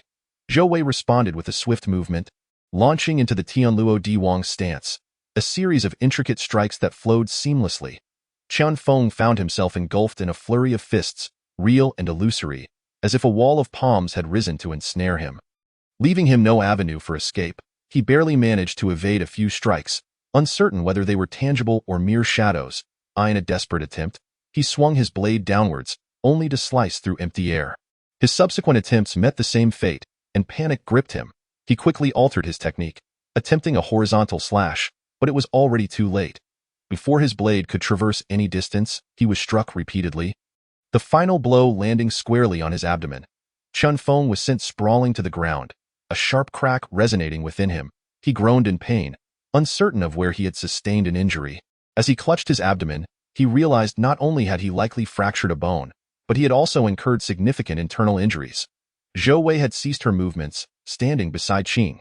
Naturally, she would not hold back against someone who had attempted to harm her. Chen Feng, gazing at the two standing before him, was filled with dread.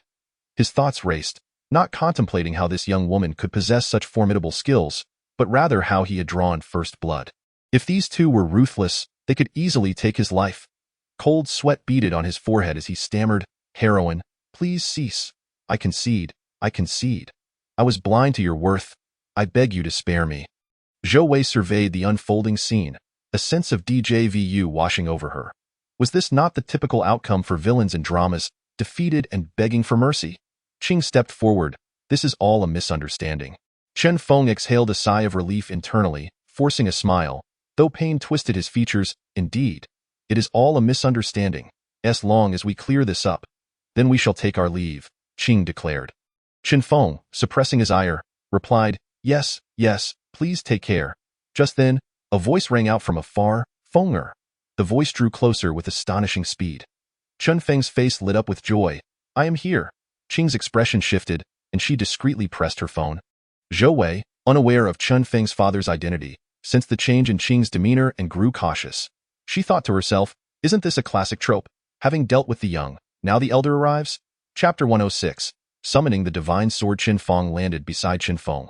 A frail old man, appearing to be in his 50s, he was dressed in traditional attire with long hair tied back and sparse facial hair. A long cloth bag hung from his waist. Upon seeing Chen Feng's condition, Chen Feng immediately recognized the severity of his injuries. He knelt down, grasping Chen Feng's wrist, his brow furrowed. With a swift motion of his right hand, he pressed a few points on Chen Feng's body.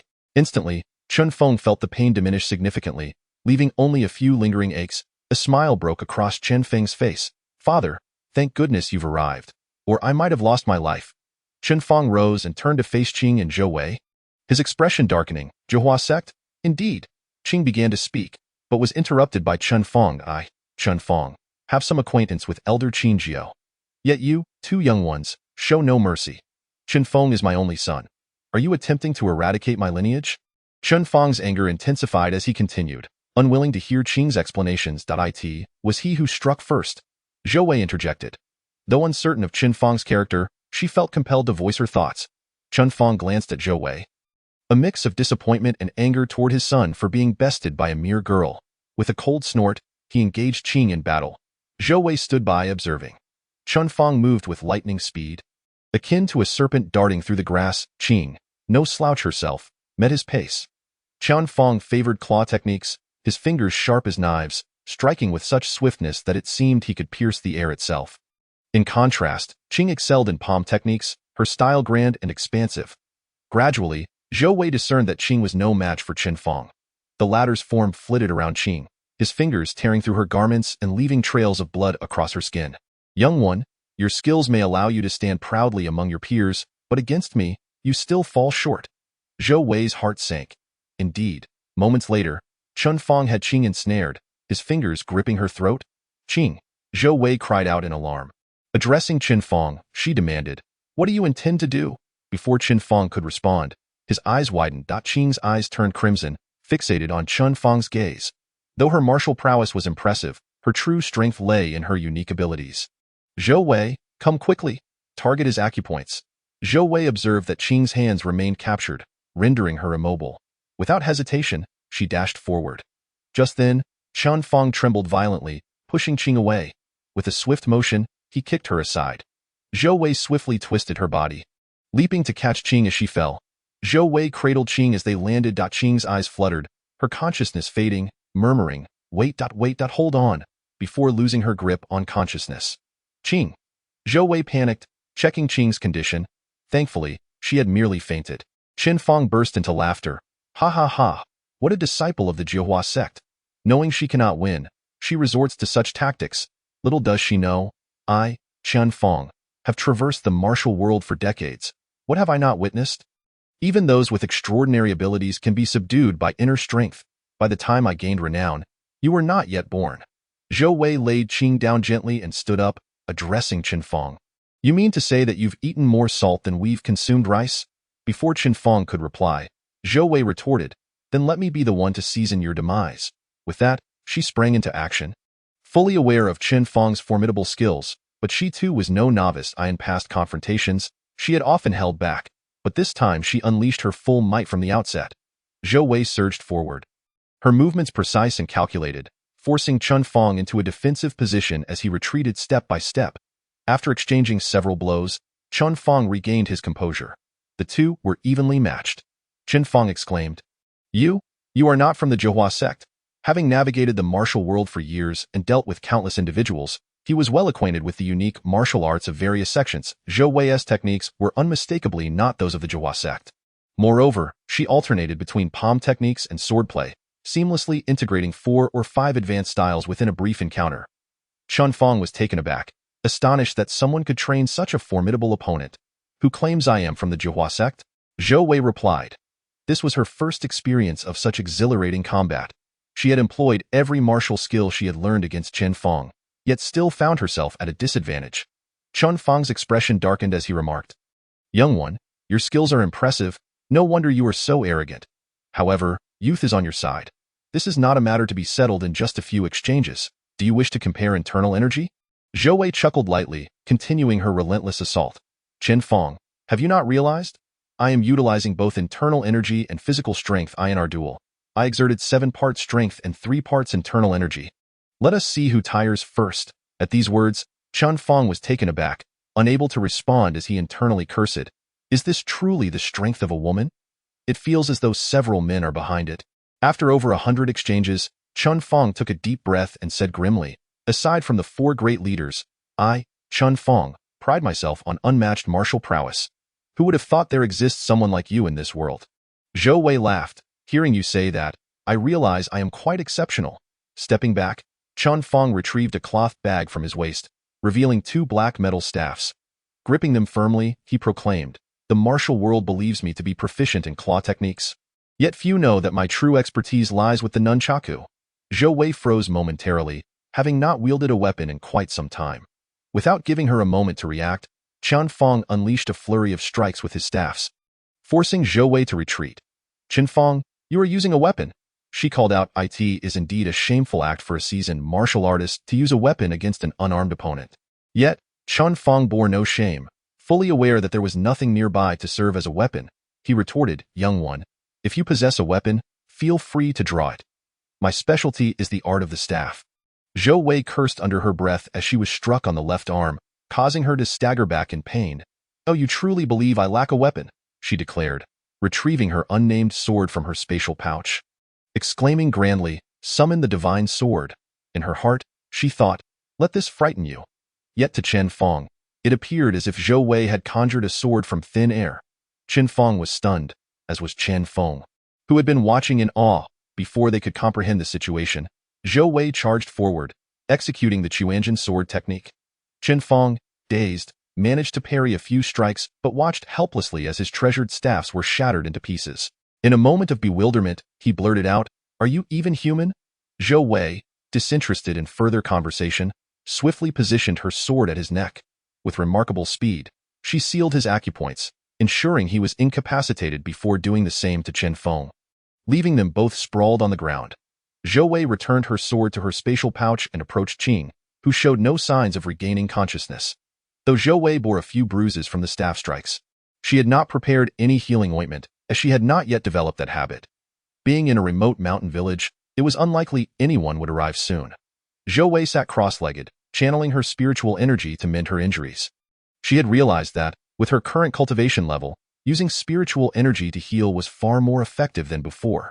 After more than 10 minutes, she felt the pain lessen significantly, glancing at her arm.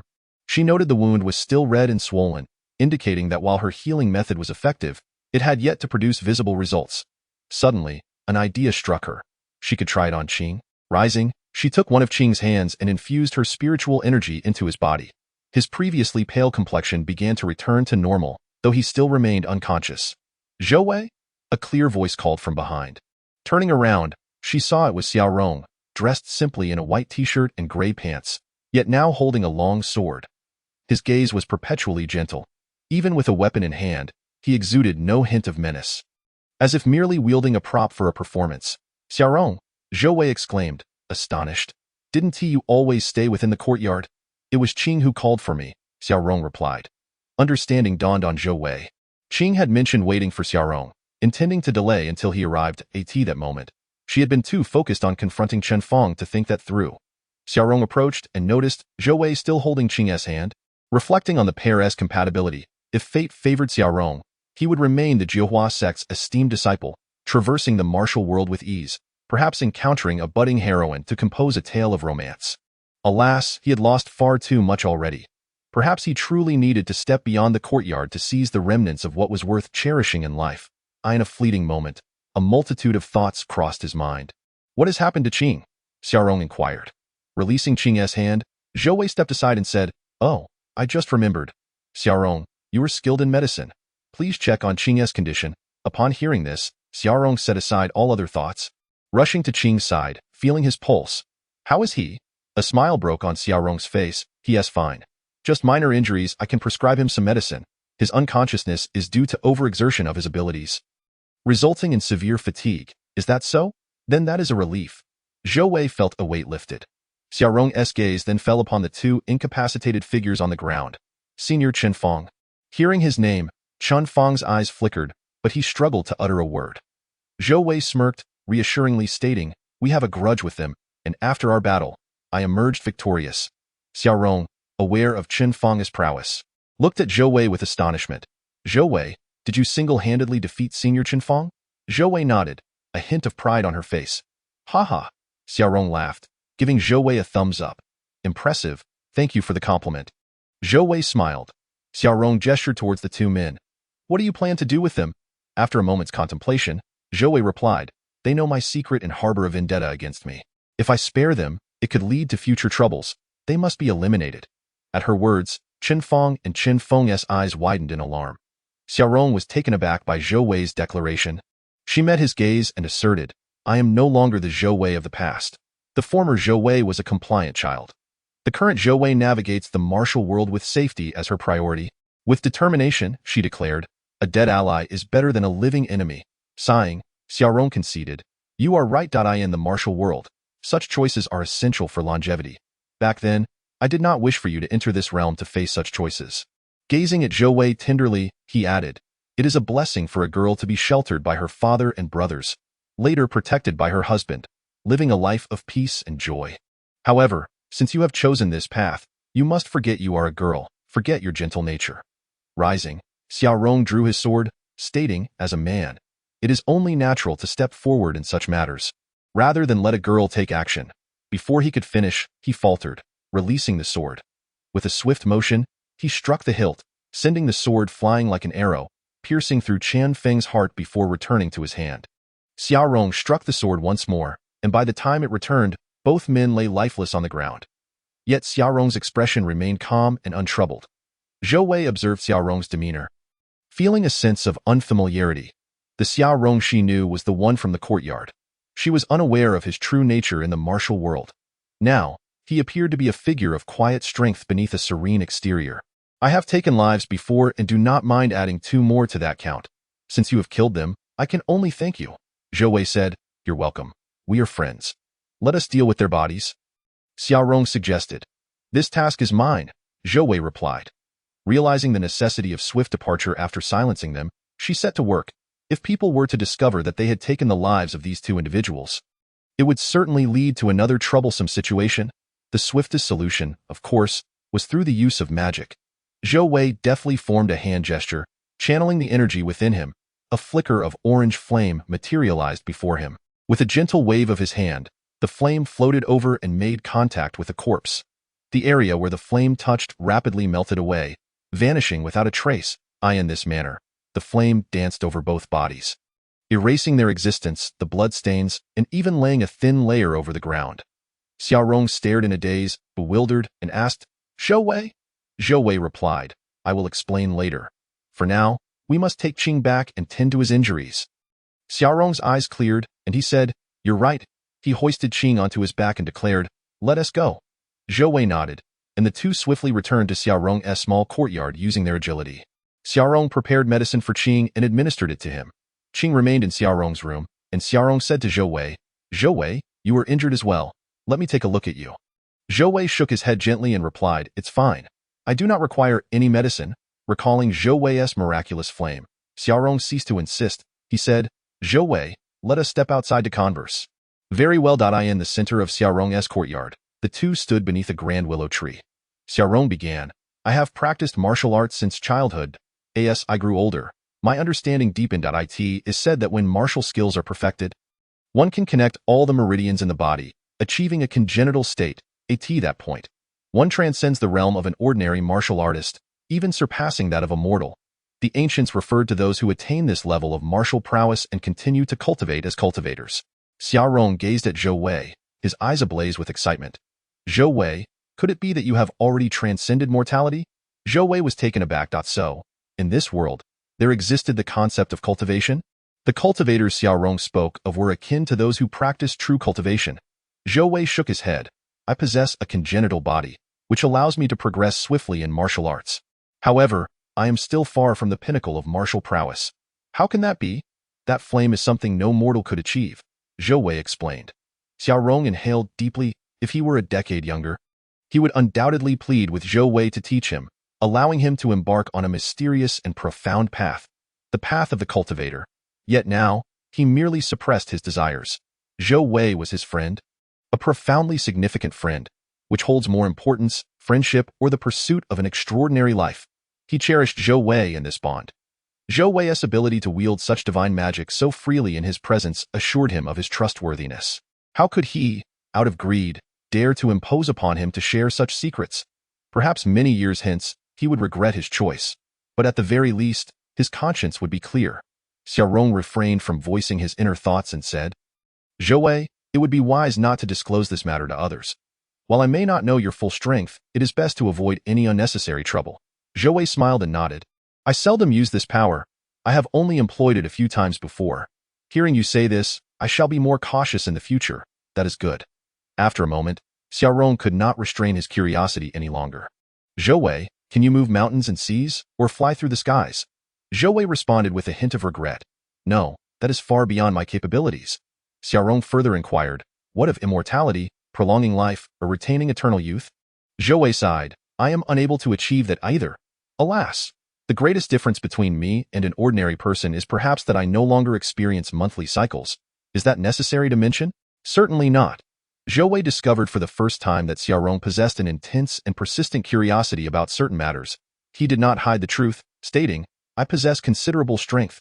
Quite significant. Additionally, I can provide minor healing for wounds.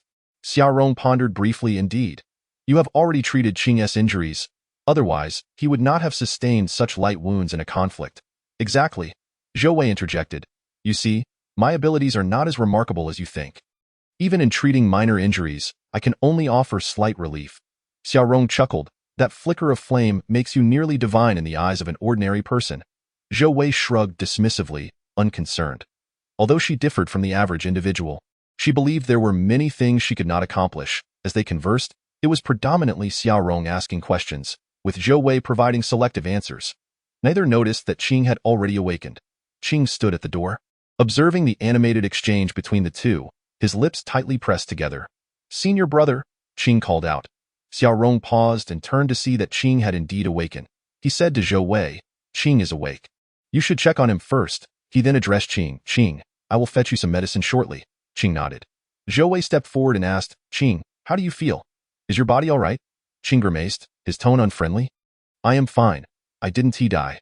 Zhou Wei regarded him. Is your mind intact? Why the sudden outburst? Qing sighed. What about you? Are you all right? Surely it was senior brother who heroically saved the damsel. Zhou Wei shot him a sidelong glance. You underestimate me. By the time senior brother arrived, I had already dealt with the enemy. Qing appeared surprised, his expression returning to its previous demeanor. Really? Why would I deceive you? Qing knew well that Zhou Wei would not lie to him. He was simply astonished by Zhou Wei's prowess. Qing calmly concluded, impressive, a strong woman that I doubt anyone could afford to marry you. After stating this, Qing nodded gravely. I've mentioned my commitment to being single, so you need not worry about me.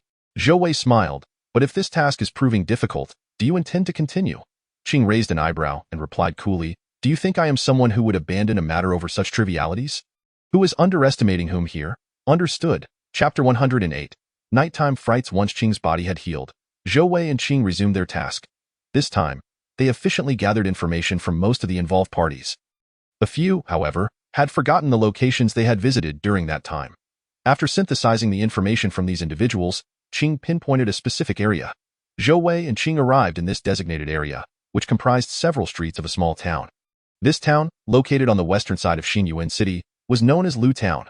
The streets of Lu Town were lined with willow trees, a name reportedly bestowed by a former county magistrate who adored willows and ordered many to be planted in the area. Over the years, despite various changes, the town retained the name Lu Town and the custom of planting willows along the streets. In fact, in recent years, the town had even imported willows from other regions. Zhou Wei trailed behind Qing, observing their surroundings. If their suspicions were correct, Lu Town was indeed the site of the incident. As they walked, Zhou Wei suddenly felt her clothing snagged by something. Turning around, she saw a willow branch, likely blown by the wind, caught in her attire. As she moved, it became ensnared. Zhou Wei swept aside the branch and remarked to Qing, aside from the abundance of willow trees, I see nothing particularly special about this Lu Town. Qing halted. You should pay attention to the people around us. Listen to what they are discussing. Zhou Wei replied, I have been listening, and as I mentioned earlier, there is nothing extraordinary. Are you certain? Zhou Wei nodded. Qing trusted her words. Zhou Wei continued, I can hear nearly all sounds within a certain range. Therefore, it is indeed normal. Qing suggested, let us have something to eat first. It was mealtime, and Zhou Wei readily agreed. Instead of going to a restaurant, they opted for a small noodle shop by the roadside. After their meal, Qing called the owner to settle the bill. He asked, have there been any recent incidents around here? The owner chuckled, indeed. The recent occurrences involve customers like yourselves. There has been a surge of inquiries in Lu Town, all about similar matters. Even the police have made several visits. Qing and Zhou Wei exchanged glances. It appeared many others had come to Lu Town to investigate without finding anything substantial. The owner added, with more customers, business has improved significantly. If only the town could develop tourism. Qing pressed on, has anything notable happened in the town in recent years? The owner thought for a moment and replied, in recent years, the town has been renovating the streets. Renovating the streets? Zhou Wei murmured. Could it be that something emerged from beneath the ground during the renovations? The owner laughed, exactly. The street renovations also involve transplanting more willows. Lu Town is known for its willows, various kinds. It certainly has an artistic vibe. This could serve as a great marketing point for tourism. Thank you, owner. Qing settled the bill and prepared to leave. with Zhou Wei following suit. The owner was quite perceptive, constantly mentioning tourism. Zhou Wei remarked, "Did you catch anything?" Qing turned to her and said, "You should express your thoughts first. Could it be related to the street renovations? What peculiar viruses have emerged from beneath the ground?" Zhou Wei Dao. "Impossible," Qing immediately concluded. "Ah? Why? The world is full of wonders," Qing logically asserted. "Hypothetically, let us entertain the existence of such a virus. A virus appears with the intent to proliferate and spread, even if it poses no harm to the human body. Have you witnessed any widespread contagion? No, right? This situation has persisted for over a year. If it truly were a virus, Qing smiled lightly. Not to mention it covering the entire country, it would certainly encompass an entire province. That makes sense. Zhou Wei pondered for a moment, realizing the validity of her argument. With so many individuals involved, no one has uncovered the cause of this matter. If it were indeed a virus, we would be oblivious to its mode of transmission. Without any efforts to contain it, it would undoubtedly escalate into a widespread incident. What do you think it is? Qing shook her head. Initially, I believed someone was concealing themselves here, orchestrating these events. Yet, you mentioned not hearing any sounds. It appears this hypothesis is also unfounded. Are we to conclude that our efforts have been in vain? Qing stated, "Let us further investigate in Liuzhen. If we find no leads, we shall abandon the endeavor. However, should we fortuitously encounter a new pregnant woman, we can delve deeper." Very well. Zhou Wei and Qing took up residence in a modest inn. They settled in this quaint location, a leisurely town characterized by a slow pace of life. Initially, they felt somewhat out of place, but it wasn't long before they grew fond of the surroundings. The tranquil rhythm of the environment allowed them to unwind as if recuperating from life's demands. Night fell, and the sky was adorned with scattered twinkling stars, accompanied by a few wispy clouds drifting among them. Zhou Wei and Qing reclined on a large branch of a willow tree, gazing up at the heavens. Zhou Wei remarked, "The willows here are not only numerous but also magnificent." Qing couldn't help but chuckle. "It's almost a world of willows." Zhou Wei replied with a smile. "Imagine, with so many willows in this small town, come spring, the catkins will flutter. What a hassle it must be to clean up." Worrying excessively, Qing remarked, "The townsfolk have long grown accustomed to it." "So, partner, shall we return tomorrow?" Zhou Wei inquired. Qing sighed. "It's unclear which skilled individual is behind this. After several days of investigation, we have yielded no results. We can only concede defeat. Do you suppose others might uncover the truth?" Qing shook her head. "No, if they had, this task would not remain prominently displayed on the official homepage. By the way, what of the hacker that has yielded results? He is a victim of this pregnancy task. His wife believed he was involved with another woman and divorced him. Even after it was confirmed that the other woman was faking a pregnancy, his wife remained unconvinced. He hacked the official site seeking the truth to win back his wife."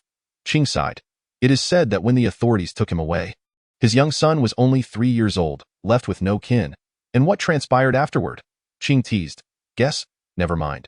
Zhou Wei, unimpressed, questioned. "He and his son were sent to a special institution. He will face a period of punishment before using his hacking skills to assist the authorities in countering hackers." "Ha ha!" Zhou Wei laughed. "The life of a tech wizard. Let us go." Qing leaped down from the willow and stood beneath it, saying, "It's time to return. Let us stay in the town for one more night and head back tomorrow." "Agreed." Zhou Wei floated down from the tree, reflecting, Liuzhen has made me think the willows were involved in the crime." Qing merely shook his head with a smile. After taking a few steps, he noticed Zhou Wei lagging behind. Turning back, he saw Zhou Wei standing beneath the willow, her face pale. Qing was startled and hurried over to ask, "Zhou Wei, what's wrong?" Zhou Wei's hand trembled slightly as she grasped Qing's arm in terror. Her voice weak. "Qing, do you remember the photos you took?" "I do. Why?" Qing's brow furrowed deeper. Zhou Wei forced a smile. "I've memorized all the photos." Zhou Wei turned to look at the massive branches of the willow. "I remember now. Nearly every victim's home had a small willow tree nearby. Even though Zhou Wei had memorized all the photographs, they were taken from various angles. Some displayed a small willow tree, while others only captured a glimpse of it. And some didn't feature it at all. After all, who would pay attention to such a small plant? Zhou Wei realized this because she had visited each victim's home, though she hadn't noticed initially. Her remarkable memory allowed her to retain these images in that moment. All the images flashed through her mind. Each one featured a small willow tree. What? Qing's eyes widened, his hands growing cold. They stood beneath the willow, gazing up at the towering tree, a sense of dread creeping into their hearts. It was as if every willow in Liujian had transformed into a monstrous entity wielding countless branches, ready to consume them whole in the darkness. The night breeze carried a chill, causing the willow branches to sway. Qing snapped back to reality. I refuse to believe it. One must not speak of strange forces. If I can cultivate the path of immortality, why can't the willow become a demon? As Zhou Wei thought this, she declared, "It's true." Qing shook his head, taking a step back. "I have undertaken countless missions. Several tasks have appeared to be unnatural. Yet in the end, they were all proven to be artificially created mysteries. It's real. It's real," Zhou Wei insisted. "Even if you don't believe me, how do you explain the small willow trees at each victim's home?" "They could have been planted by humans," Qing retorted. "Partner, are you trying to drive me mad?" Zhou Wei exclaimed, momentarily forgetting her fear of the willows. Who would go to the trouble of planting trees as part of their crime? What a monumental goal that would require. If the perpetrator were so careless, they would have been discovered long ago. Why would they have to search tirelessly? Zhou Wei asked. What will it take for you to believe? Qing replied, regardless, I will not believe it, unless I see it with my own eyes. Zhou Wei glanced around. The night was quiet, with no one in sight. She summoned her spiritual energy, igniting a small flame before her. The flickering flame illuminated Zhou Wei's face with a rosy glow. "Do you believe now?"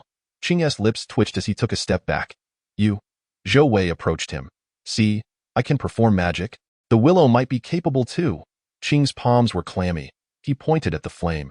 "Please extinguish it, Tiske." Zhou Wei snuffed out the flame. "Partner, it seems your courage is even less than mine." "So, what now?" Qing took a deep breath, his expression stoic as he pulled out his phone, tapping on it before holding it beneath his face, his tone ominous. "I believe." The screen illuminated with a ghostly blue glow, casting a shadowy pallor over Qing's face, resembling a specter.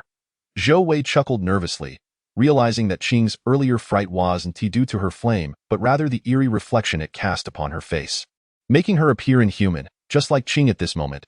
Chapter 109. Task Objective. Zhou Wei and Qing identified the willow tree as the primary suspect. Once they concluded that the perpetrator could be a willow, an unsettling feeling washed over them, for the willows in Liujian were exceedingly numerous. They felt as if they resided in a village of demons. Walking along the streets, they kept their distance from each willow tree. "Partner, this one do?"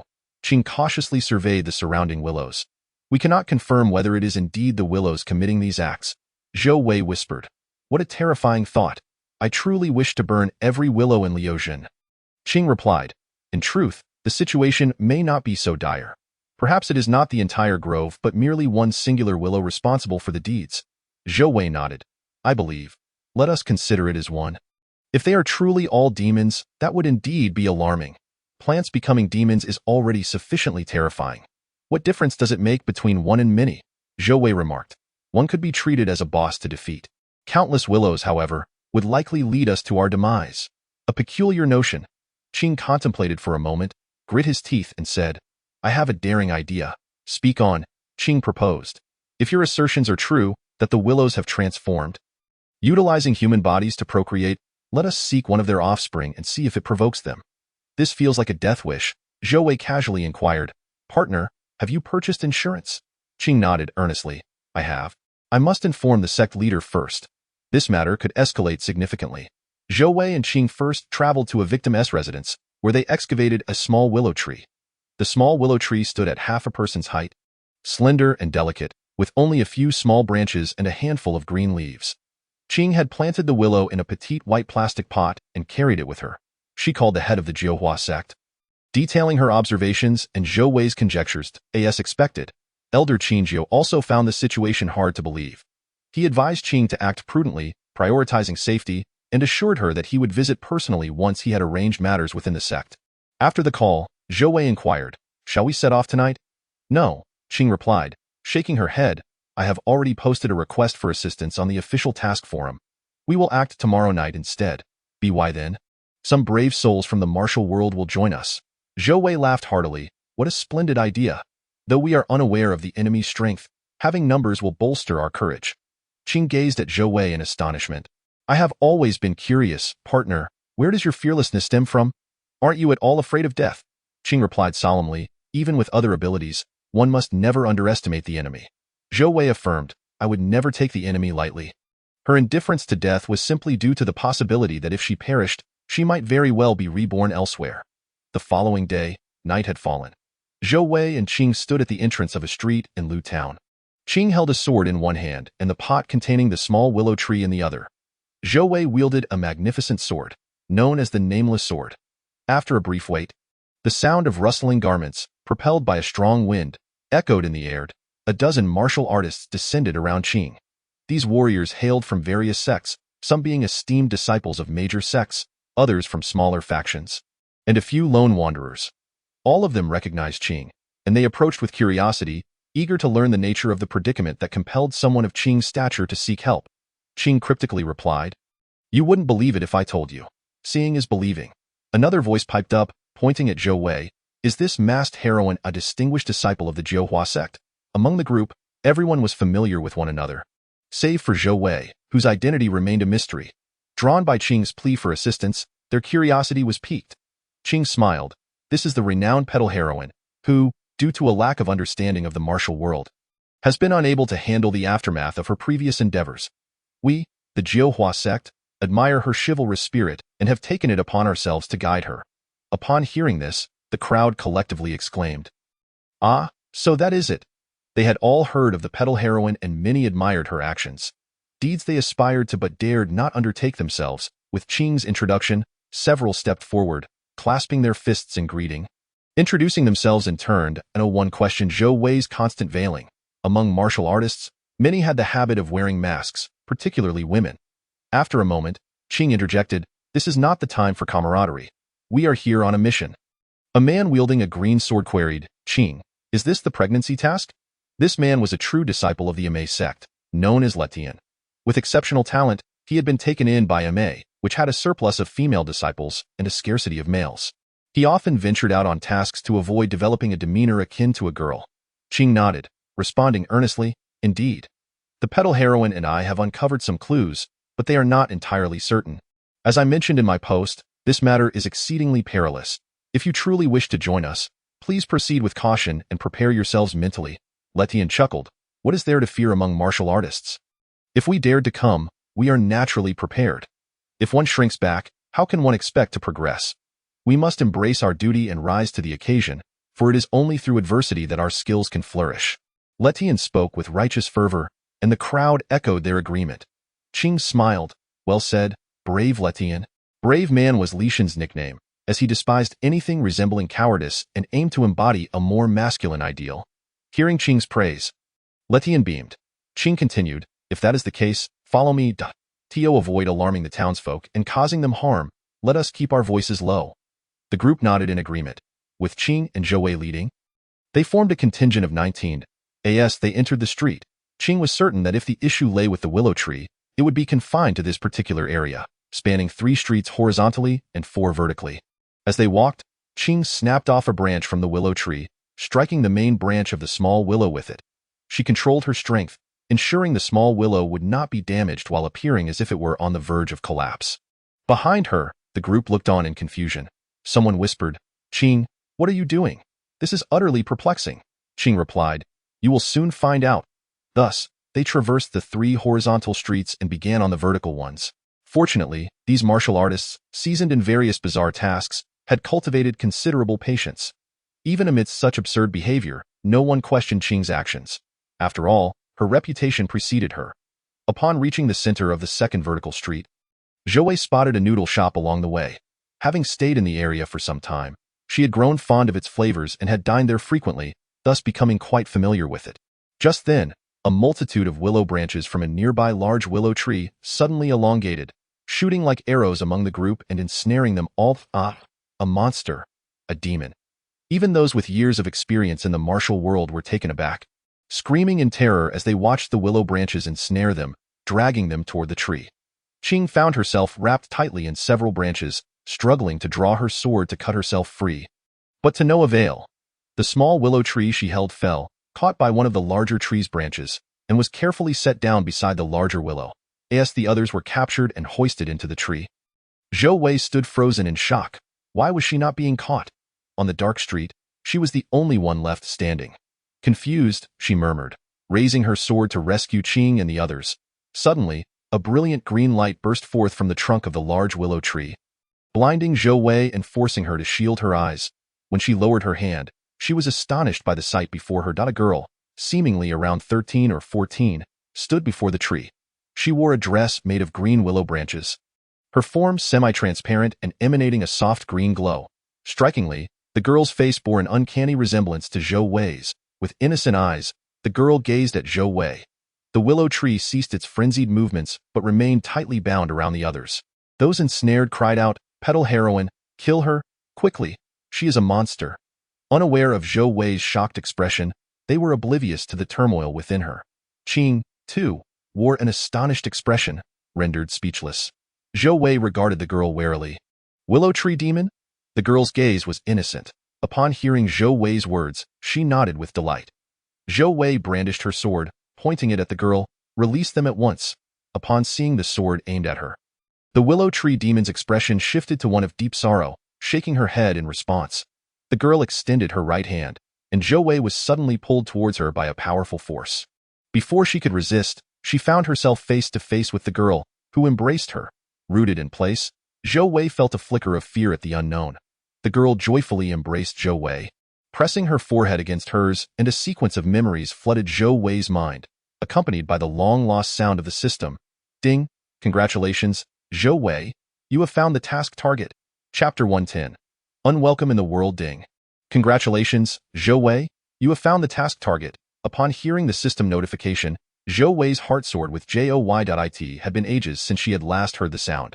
She had long been puzzled about how to fulfill the world's requirements for the task of maintaining peace. Now, she finally understood. The willow tree demon was indeed a fiend. This girl, the willow tree demon, was the task target. Once dealt with, she would complete this world's mission. In an instant, Zhou Wei's mind raced with thoughts, captivated by the memories surfacing in her mind. These were the recollections of the willow tree demon. The tree had not originated from Lu Town but had been born in a small mountain village. One day, it suddenly gained consciousness. With awareness came the desire to survive. The demon began absorbing the essence of the sun and moon, continually growing stronger. However, it gradually realized that this world would not permit the existence of demons. Whether through human cultivation or the transformation of beings into demons, both consumed the world's spiritual energy. Yet, there was insufficient spiritual energy in this world to sustain both cultivators and demons. Should it successfully cultivate and become a demon, the world would unleash a heavenly tribulation to strike it down. If the willow tree ceases its cultivation, it will perish like its kin. Conversely, if it continues its practice, it will inevitably succumb to the tribulations of thunder. Nevertheless, the willow spirit resolved to persist in its training. Centuries later, in the early days of 1994, the willow spirit finally reached a critical juncture. It was on the brink of transformation. It was to be struck down by the world's thunderous wrath. On that fateful day, a young child named Zhou Wei touched the willow tree to save a butterfly. The thunderstorm diverted away from the girl and spared the willow tree, making it the sole spirit of its kind in existence. The willow spirit recognized that it was the girl who had saved it. Hence, it transformed into the likeness of the girl and named itself Zhou Wei. Zhou Wei had no friends. Its fellow willows lacked consciousness. Subsequently, Zhou Wei was transplanted to Willow Town, where it began to utilize the human form to propagate die in time. Zhou Wei witnessed its savior, Zhou Wei, accompanied by another man, arriving in Willow Town. Filled with joy, Zhou Wei extended a branch to grasp Zhou Wei, only to be brushed aside. Zhou Wei did not recognize it, perceiving the moment like a scene from a film. The willow spirit, still holding onto her with eyes brimming with delight, could not yet articulate its thoughts. The girl opened her mouth, forming a word. Zhou Wei perceived that she was saying, Zhou Wei. Zhou Wei could hardly fathom the bond that tied her to this willow spirit. They were both outcasts in this world. Unbeknownst to her, Zhou Wei had once saved its life, and now, fate dictated that she must extinguish it. The willow spirit, a creature of mischief, despite its unintentional harm to many, was viewed by Zhou Wei as her only benefactor, friend, and in that fleeting moment. Zhou Wei felt a twinge of compassion for it, realizing that they were both unwelcome in the world. Contemplating this notion, Zhou Wei clenched her fists, vowing that one day she would become powerful enough to compel the world to accept her. As the spirit ensnared Zhou Wei, those hanging from the willow could only despair. Believing their last hope had vanished, in a panic, Qing called out, Zhou Wei! Zhou Wei! he was uncertain if she remained conscious. Zhou Wei regained her focus, gazing at the spirit, and commanded, "If you can understand my words, release them immediately." The spirit, with a gentle gaze, resolutely shook its head. Zhou Wei frowned. "If you refuse, I will kill you." As it was a spirit, ordinary means would surely be ineffective against it. She would need to employ the techniques of a cultivator. Zhou Wei believed that her fire technique could vanquish it. Wood fuels fire, and fire consumes wood. Her flames would be its nemesis. Sensing the murderous intent in Zhou Wei's voice, the spirit's eyes filled with despair. It had no friends, no kin with whom to communicate, living in eternal solitude.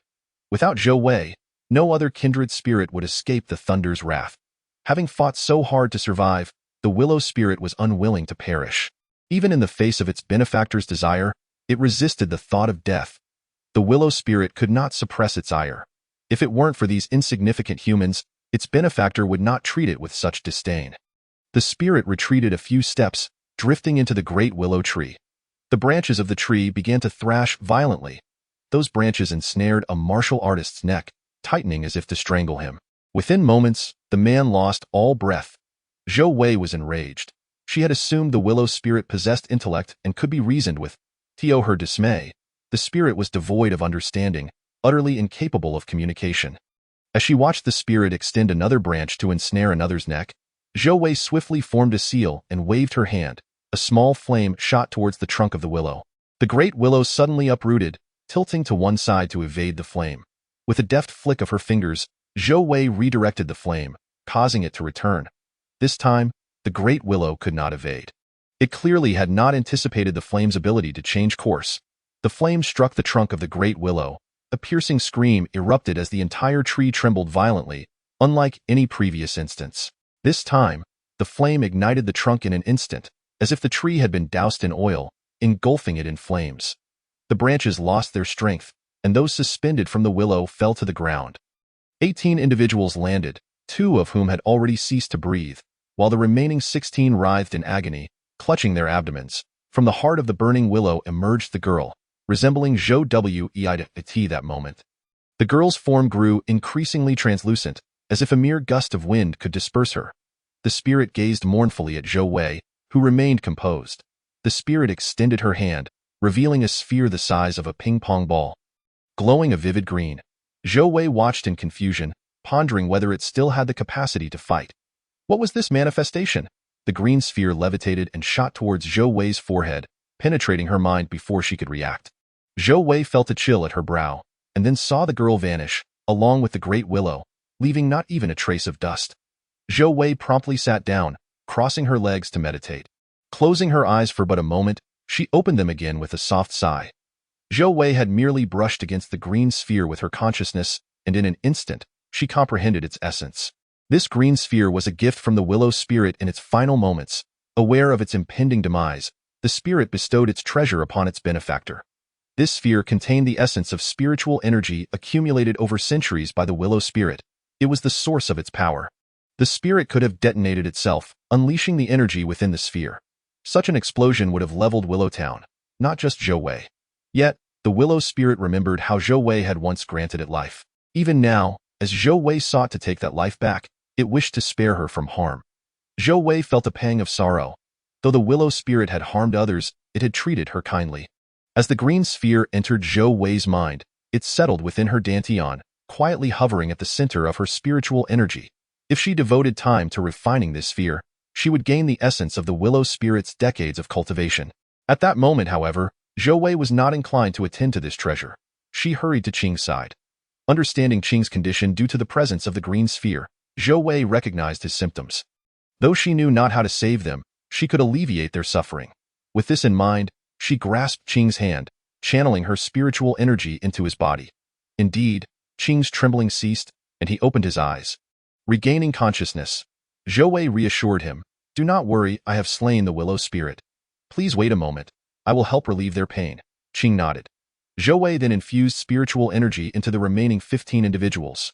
They gradually awakened, realizing the willow spirit was dead, and collectively breathed sighs of relief. However, upon seeing the 2 lifeless bodies, a sense of sorrow enveloped them. Having narrowly escaped death, the group's spirits remained high. Zhou Wei surveyed the 16 individuals, some seated, others lying down, and declared, "I must share some unfortunate news." All eyes turned towards her. Zhou Wei continued, "I merely alleviated your pain. I have not resolved your predicament." "What?" The crowd gasped in shock. "What is the situation?" Qing inquired. Zhou Wei licked her lips and slowly explained, "I hope you can accept this. You are pregnant." The faces of the men turned pale, their lips trembling, rendered speechless. All 16 of them were men. Zhou Wei reassured them, "Do not fret. In 100 days, the little willow tree will appear near you. There will be no pain. The little willow will not be a spirit. It will be an ordinary willow." Zhou Wei blinked. "For this 100 days, you may experience some symptoms of pregnancy, such as a growing belly or morning sickness." "Why must I have such insatiable curiosity?" lamented one of the men, a carefree youth. For him, the notion of pregnancy was the gravest humiliation. The other martial artists displayed a range of reactions, some turning pale, others appearing dazed. Qing observed his surroundings.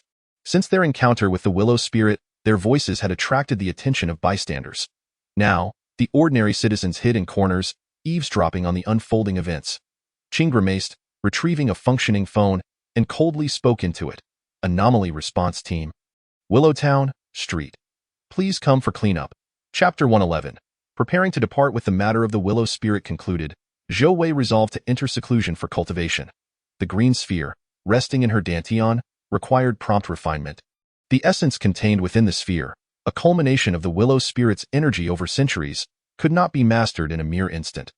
Zhou Wei briefly informed Qing of her intention to meditate and then swiftly returned to the secluded cabin in the mountains. This place, far removed from the crowds, was ideal for uninterrupted cultivation.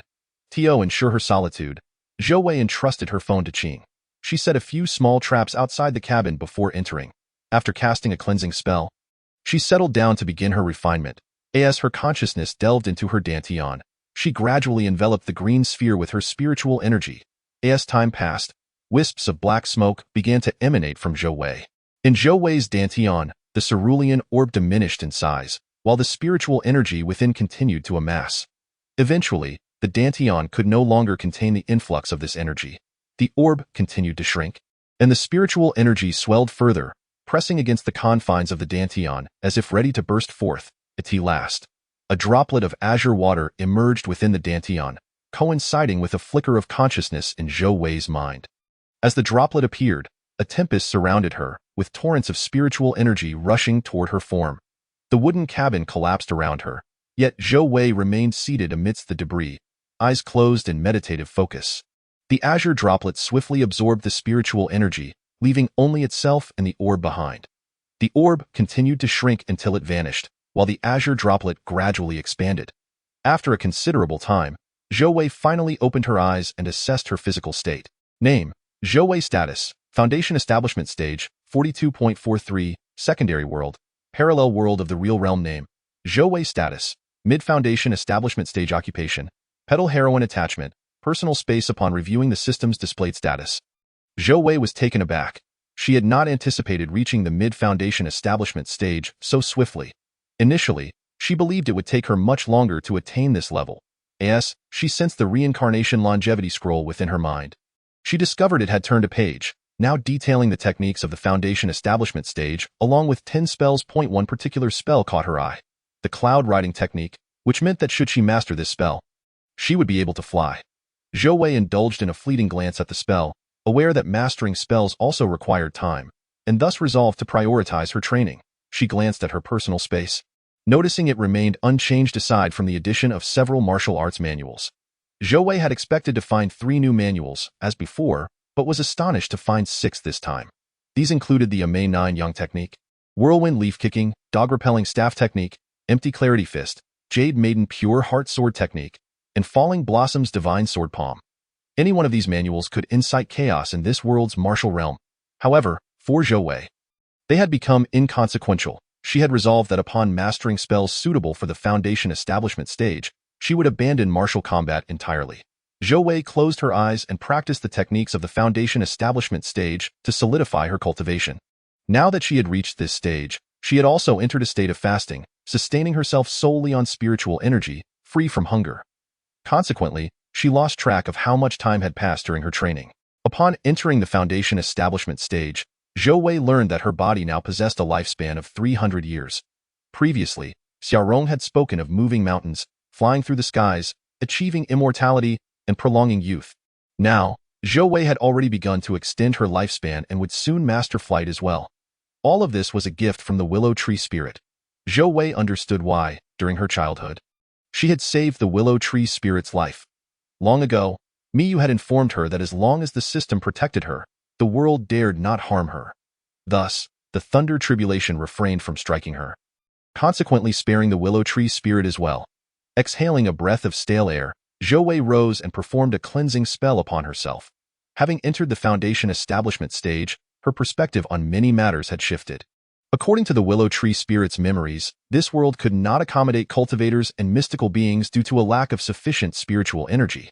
Conversely, if Zhou Wei remained in this world, she would also be unable to absorb enough energy to grow. For example, Qing had once mentioned that her martial prowess placed her among the top 5 in this realm. With her sword and spells, did this not imply that Zhou Wei was invincible in this world? Of course, high-tech weaponry did not count. Being invincible signified that the pinnacle of talent that this world could produce had been reached. If she continued to linger here, her growth would stagnate. Hence, having attained the foundation establishment stage, Zhou Wei made a decisive choice. She would leave this world. Strangely, despite everything, Zhou Wei had yet to receive a system notification indicating the completion of her task. After all, she had already vanquished the willow tree spirit. Did she need to wait until Qing and the others bore the young willow tree for the task to be deemed complete? The world could not provoke the system, nor could Zhou Wei challenge the world. Without completing her task, she dared not depart. Zhou Wei resolved to remain until her task was fulfilled. Turning to survey the remnants of the collapsed wooden cabin, she realized she might never return to this place. Having yet to practice the cloud riding technique, she utilized her lightness skill and soared toward Xiaorong's home. Zhou Wei landed in Xiaorong's courtyard, where she was met with a surprising sight. The once tranquil yard was now bustling with voices. As she pondered this anomaly, a young man spotted her and exclaimed, "The celestial maiden has returned." In an instant, dozens of individuals poured from Xiaorong's house, surrounding Zhou Wei. Among them were Qing and Xiaorong, with the forefront occupied by the esteemed leader of the Zhuhua sect, Elder Qingjiu. All gazes were fervently fixed upon Zhou Wei. Elder Qingjiu stepped forward and bowed deeply to her. Addressing her as Celestial Maiden, Zhou Wei furrowed her brow and inquired, "Elder, what is the meaning of this?" Elder Qingjiu hastily shook his head, saying, "I dare not presume. Although I am older, there is precedence in wisdom. As a cultivator, you are our senior." The martial artist in the courtyard, regardless of age, nodded vigorously in agreement. Zhou Wei realized her identity had been completely revealed. "What is it that you all gather here for?" she directly asked. Elder Qingjiu replied, "Celestial Maiden, shall we not converse inside?" He continued, "In our martial realm, there has long existed a legend that when martial skills reach their zenith, one may ascend to the realm of cultivation. Yet, to my knowledge, no one in our world has ever achieved this." Elder Qingjiu then knelt before Zhou Wei, saying, "At my age, I remain undeterred. With your abilities, Celestial Maiden, you could establish a sect. I merely seek the chance to be your disciple and learn the celestial arts of cultivation." Upon his words, all the men and women in the courtyard knelt in unison, pleading with Zhou Wei to accept them as students. The only ones remaining standing were Qing and Xiaorong. Zhou Wei was rendered speechless. Since this world was unsuitable for cultivation, even if they wished to practice, they would achieve nothing due to the lack of spiritual energy. Furthermore, she planned to leave soon, making it impossible for her to establish any sect.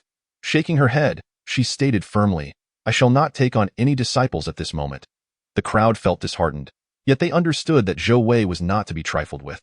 Many among them had witnessed her conjuring flames and slaying monstrous beings, and the tales had spread far and wide. Zhou Wei declared, "You may all depart. There is no purpose in watching me. I intend to stay here for a time. If you do not leave, I shall take my leave." The gathered individuals exchanged glances, unwilling to budge. Finally, Elder Qingjiu spoke, "Everyone, since the Celestial Maiden wishes for solitude, let us depart for now." Somehow, his words led to the leaders of the 4 major sects remaining in the small courtyard without disturbing Zhou Wei, while others were persuaded to leave. However, many lingered nearby, some even settling outside the courtyard. "Qing, how long have I been gone?" Zhou Wei asked while standing in the small courtyard. "Half a month," Qing replied. "You have only been gone for half a month? And this place has already become the center of the martial world." Zhou Wei shrugged and remarked, You still have 85 days until your birth. This statement struck a nerve with Qing, causing him to tighten his lips and fall silent. Xiaorong chuckled and asked, Zhou Wei, what are your plans? Zhou Wei replied, I plan to leave. Xiaorong studied Zhou Wei's expression, noting the ethereal quality and newfound authority she exuded. Xiaorong asked, a temporary departure is wise. Have your spells progressed? Zhou Wei nodded. Xiaorong smiled, congratulations. Qing fell silent for a moment, realizing something, and asked Zhou Wei, you will not return. Zhou Wei confirmed with a nod. Both Qing and Xiaorong fell into silence. Zhou Wei explained, this place cannot harbor cultivators. The world cannot accommodate them. Thus, I will not take on any disciples here, nor can I remain for long. Xiaorong's expression shifted to one of understanding, tinged with sadness. When will you leave? Zhou Wei glanced at Qing. Once he is born, I shall likely depart. Qing remained silent, absorbed in thought. Chapter 112. The magical world having resolved to leave and recognizing her invincibility in the world. Zhou Wei began to act without restraint. During her stay at Xiaorong's home, she cherished the time and devoted herself to her cultivation. The path of cultivation transformed both Zhou Wei's body and mind. Zhou Wei's comprehension has significantly increased. Within just a few days, she mastered the 6 newly acquired martial arts manuals, assimilating their teachings with remarkable fluency. During this period, Qing, Xiaorong, and 4 leaders from the martial world silently observed her in the courtyard. Zhou Wei moved gracefully in the center of the courtyard, either gently manipulating her hands, subtly kicking her legs, or merely gesturing with her fingers. Despite the simplicity of her movements, the 6 observers were stirred with profound emotions. They yearned to cheer for Zhou Wei's exquisite martial skills, yet refrained from interrupting her practice. Once she ceased her training, the 4 leaders knelt before her in unison, expressing their gratitude. Thank you, immortal teacher. Zhou Wei resolutely replied, I have not taught you, nor will I take you as disciples. Old man Qin interjected, regardless, we are deeply grateful for your guidance, fair maiden. Zhou Wei nodded and chose not to engage further with them. In the following days, Zhou Wei began to cultivate her favorite technique, the cloud riding art. Channeling her spiritual energy, she concentrated it beneath her feet. Gradually, she felt herself defying the pull of gravity, floating slightly upward, only to come back down heavily. The 6 onlookers initially found it perplexing, until Xiaorong exclaimed, this is not lightness skill. Zhou Wei is not practicing lightness skill. Thus, the remaining 5 realized that lightness skill relies on external force. Even the most adept practitioner must initially leverage the ground's power, for example, by pushing off with their feet. Yet Zhou Wei, astonishingly, drew herself directly from the earth without any assistance. She was employing celestial magic to soar. As Zhou Wei diligently practiced the cloud riding art, she initially managed to float just half a meter above the ground. However, with increasing proficiency in manipulating her spiritual energy, she eventually ascended dozens of meters into the air. Occasionally, she would falter, but her mastery of lightness skill ensured a graceful descent, preventing any embarrassment. Eventually, once Zhou Wei fully grasped this technique, she could traverse the skies effortlessly, as though riding clouds. She felt an immense sense of satisfaction. Simultaneously, the martial artists who remained outside the courtyard gazed in awe at the celestial figure above. Some even contemplated kneeling in worship, for she was a genuine immortal living amidst them. By the time Zhou Wei mastered the cloud riding art, nearly 50 days had elapsed. Henceforth, she merely needed to practice this technique to enhance her familiarity with it. That time, Qing's belly had slightly rounded. Whenever curious gazes fell upon his abdomen, his expression resembled that of someone suffering from constipation. Qing experienced severe pregnancy symptoms, nausea, loss of appetite, and relentless vomiting. In light of his condition, Xiaorong, the physician, hesitated to prescribe any medication. After Qing's request for an abortion pill was denied, he and Xiaorong engaged in a prolonged cold war.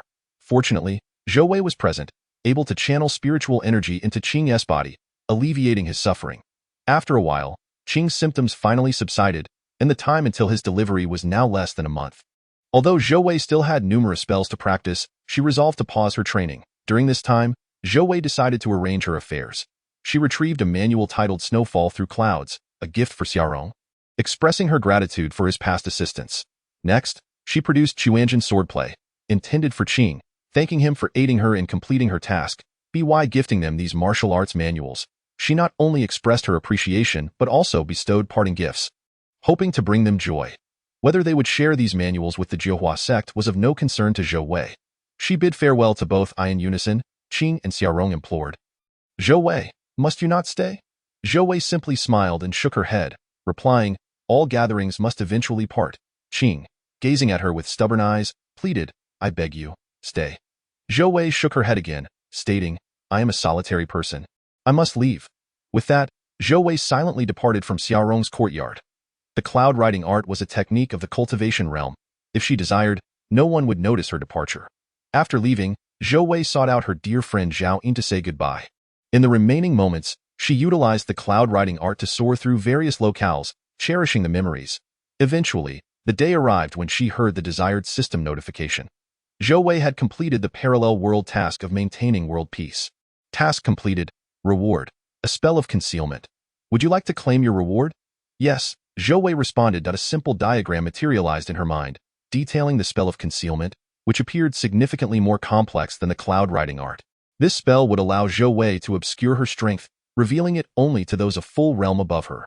Zhou Wei remained unfazed. Until now, she had never ventured into the world of cultivators. What use could a spell of concealment serve her? Was it meant to hide from mortals?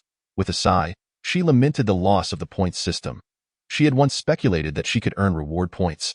And if the point system still existed, there should have been a corresponding point shop for selecting and exchanging goods. Otherwise, what purpose did the point system serve? Regrettably, she had never utilized her reward points before losing that opportunity. Now, having completed her world task, the nature of her reward, good or bad, remained unpredictable. That said, the concealment spell would have been immensely beneficial in the cultivation realm. Yet, at present, Zhou Wei intended to reserve it for her final training. As it came time to depart, she used a spell to incinerate the golden card and wooden hairpin gifted by Li Jiang. Unbeknownst to her, she was unsure how to leave one world for another. In her previous 2 transitions, she had perished, only to awaken anew. This time, Zhou Wei resolved to follow the same path, seeking to hasten her demise.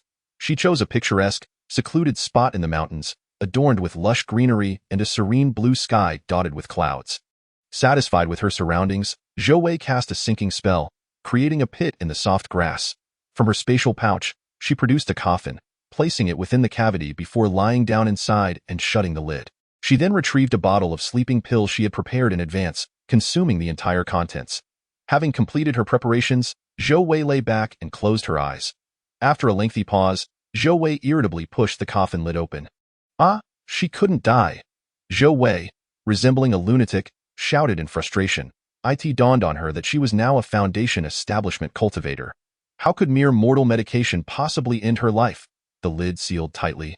Yet without oxygen in the coffin, her body instinctively entered a state of internal respiration.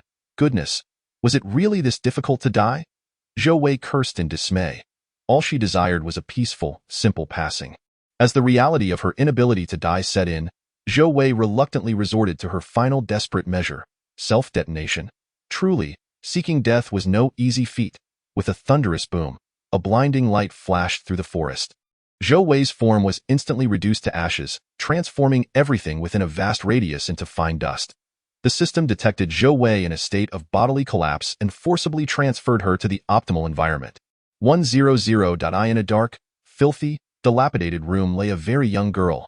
With golden hair and blue eyes, she appeared emaciated.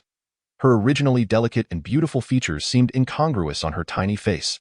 The girl's skin was grimy, and a character for slave was etched upon her forehead.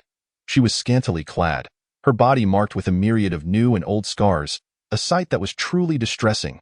It was uncertain how long the girl had been in this state. In truth, her heart had ceased beating, and she had lost all breath. Suddenly, a surge of vitality coursed through her body, and the girl opened her eyes, revealing the gaze of an adult. This girl was, of course, Zhou Wei. Upon observing the filthy surroundings and her own unkempt state, she instinctively attempted to cast a cleansing spell. Yet, in the next moment, she found herself immobile, body undergoing adjustments. After a short while, Zhou Wei once again heard the system notification. Body adjustments completed. Unable to contain her frustration, she unleashed 5 or 6 cleansing spells upon herself and the room, finally regaining her composure. Exhaling deeply, she focused her attention on the system in her mind. Name: Zhou Wei. Status: Foundation Establishment, 42.60, Subworld, Magical World of Divine Slumber. Name: Gladys. Status: Mid-Foundation Establishment. Occupation: Female Slave Attachment. Spatial Pouch. What on earth? This time of transmigration was not a fetal transfer but rather a soul possession.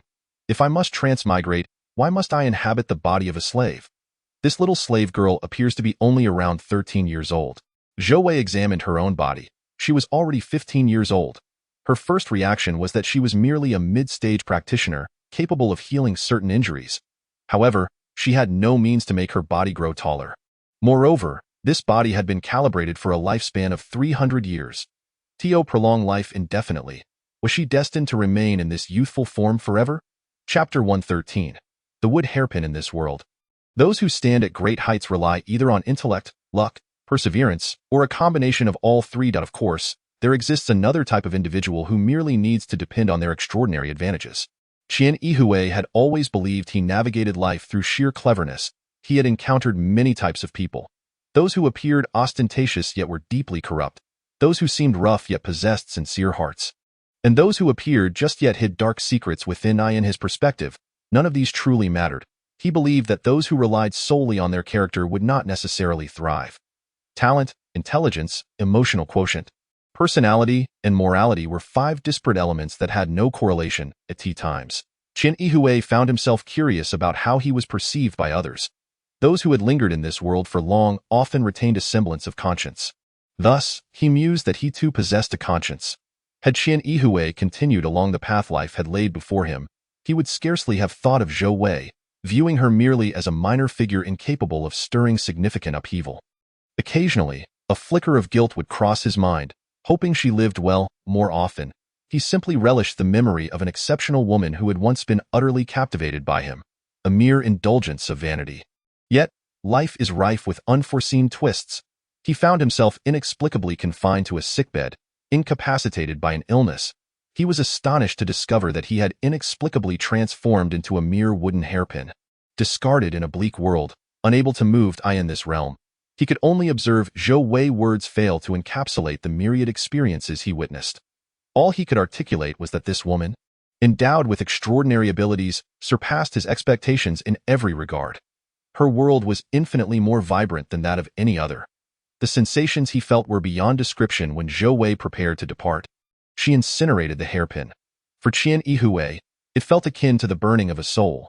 Then, he awoke from a deep slumber, finding himself back on the sickbed. Throughout his life, he could never forget this extraordinary tale. Although he was but a wretched clown. Chapter 114. The slave-marked Zhou Wei grappled with the petite form of the young girl. At that moment, an overwhelming rush of memories flooded her mind. Zhou Wei closed her eyes, absorbing the recollections that began with the girl's earliest memories. She swiftly organized the girl's experiences, extracting valuable information. This was a world of magic and swords. From the memories, it appeared to be a vast planet, inhabited by countless different races. Just considering the territories of these diverse races, there existed the human continent, the beast forest, dragon island, elven forest, orc plains, and dwarven lands. Beyond these simple classifications, there were unexplored regions on this planet. On the human continent, there was a grand empire, 3 kingdoms, and hundreds of principalities, with countless noble territories. Additionally, various independent power groups emerged outside the political framework, including magic guilds, warrior guilds, adventurers guilds, archer guilds, thieves guilds, druids guilds, and many more. This was a planet that radiated brilliance in the development of power. How was it that the young girl, Gladys, possessed such extensive knowledge? This could only be attributed to her harrowing life experiences. Gladys was a princess of the Westlight Kingdom. Before turning 5, she was the beloved princess, cherished by her parents and blessed with a brilliant elder brother. From the age of 5, under the guidance of royal tutors, she began her studies. However, that very year, her uncle usurped the throne, murdering her father and forcing her mother to death, proclaiming himself the new king of the Westlight Kingdom. Gladys and her brother were spared, but the new king stripped her brother of his dual cultivation and severed her path to training, marking them both with the magical slave seal. Thus, Gladys fell from her lofty status as a princess to a slave, lower than the most destitute. Despite their youth and frailty, Gladys and her brother were far more beautiful than the average slave. Capitalizing on their looks, the slave traders of the Westlight Kingdom sold them at a high price to the grand slave market in the Empire of Anpa. Due to their beauty, the market decided to mold them into exquisite playthings for the nobility. Even if they never reached the hands of the aristocrats, selling them to prestigious families would still yield a lucrative profit. Gladys' brother was already 10 when he became a slave. Once a favored child of destiny, he vehemently rejected his new lowly existence. Several times, he attempted to escape with Gladys, reaching other cities. Yet their efforts were in vain due to the slave seal on their faces.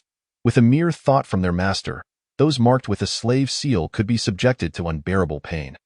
This was the root of despair for slaves. Their efforts were controlled by the slave market and the managers of the grand slave market, accustomed to the docile and apathetic gazes of slaves, grew irate at the defiance of the two. During one instance of punishment, Gladys suffered a grievous injury, her tendons severed, leaving her crippled and worthless. Once purchased for several gold coins, she had now become a liability. Worth at most a few silver coins, no slave market would willingly undertake such a loss. Left in the grand slave market, she performed menial tasks while her brother, in despair, disfigured his own face with a sharp object. Sealing their fates together in misery thus, they endured a decade of suffering.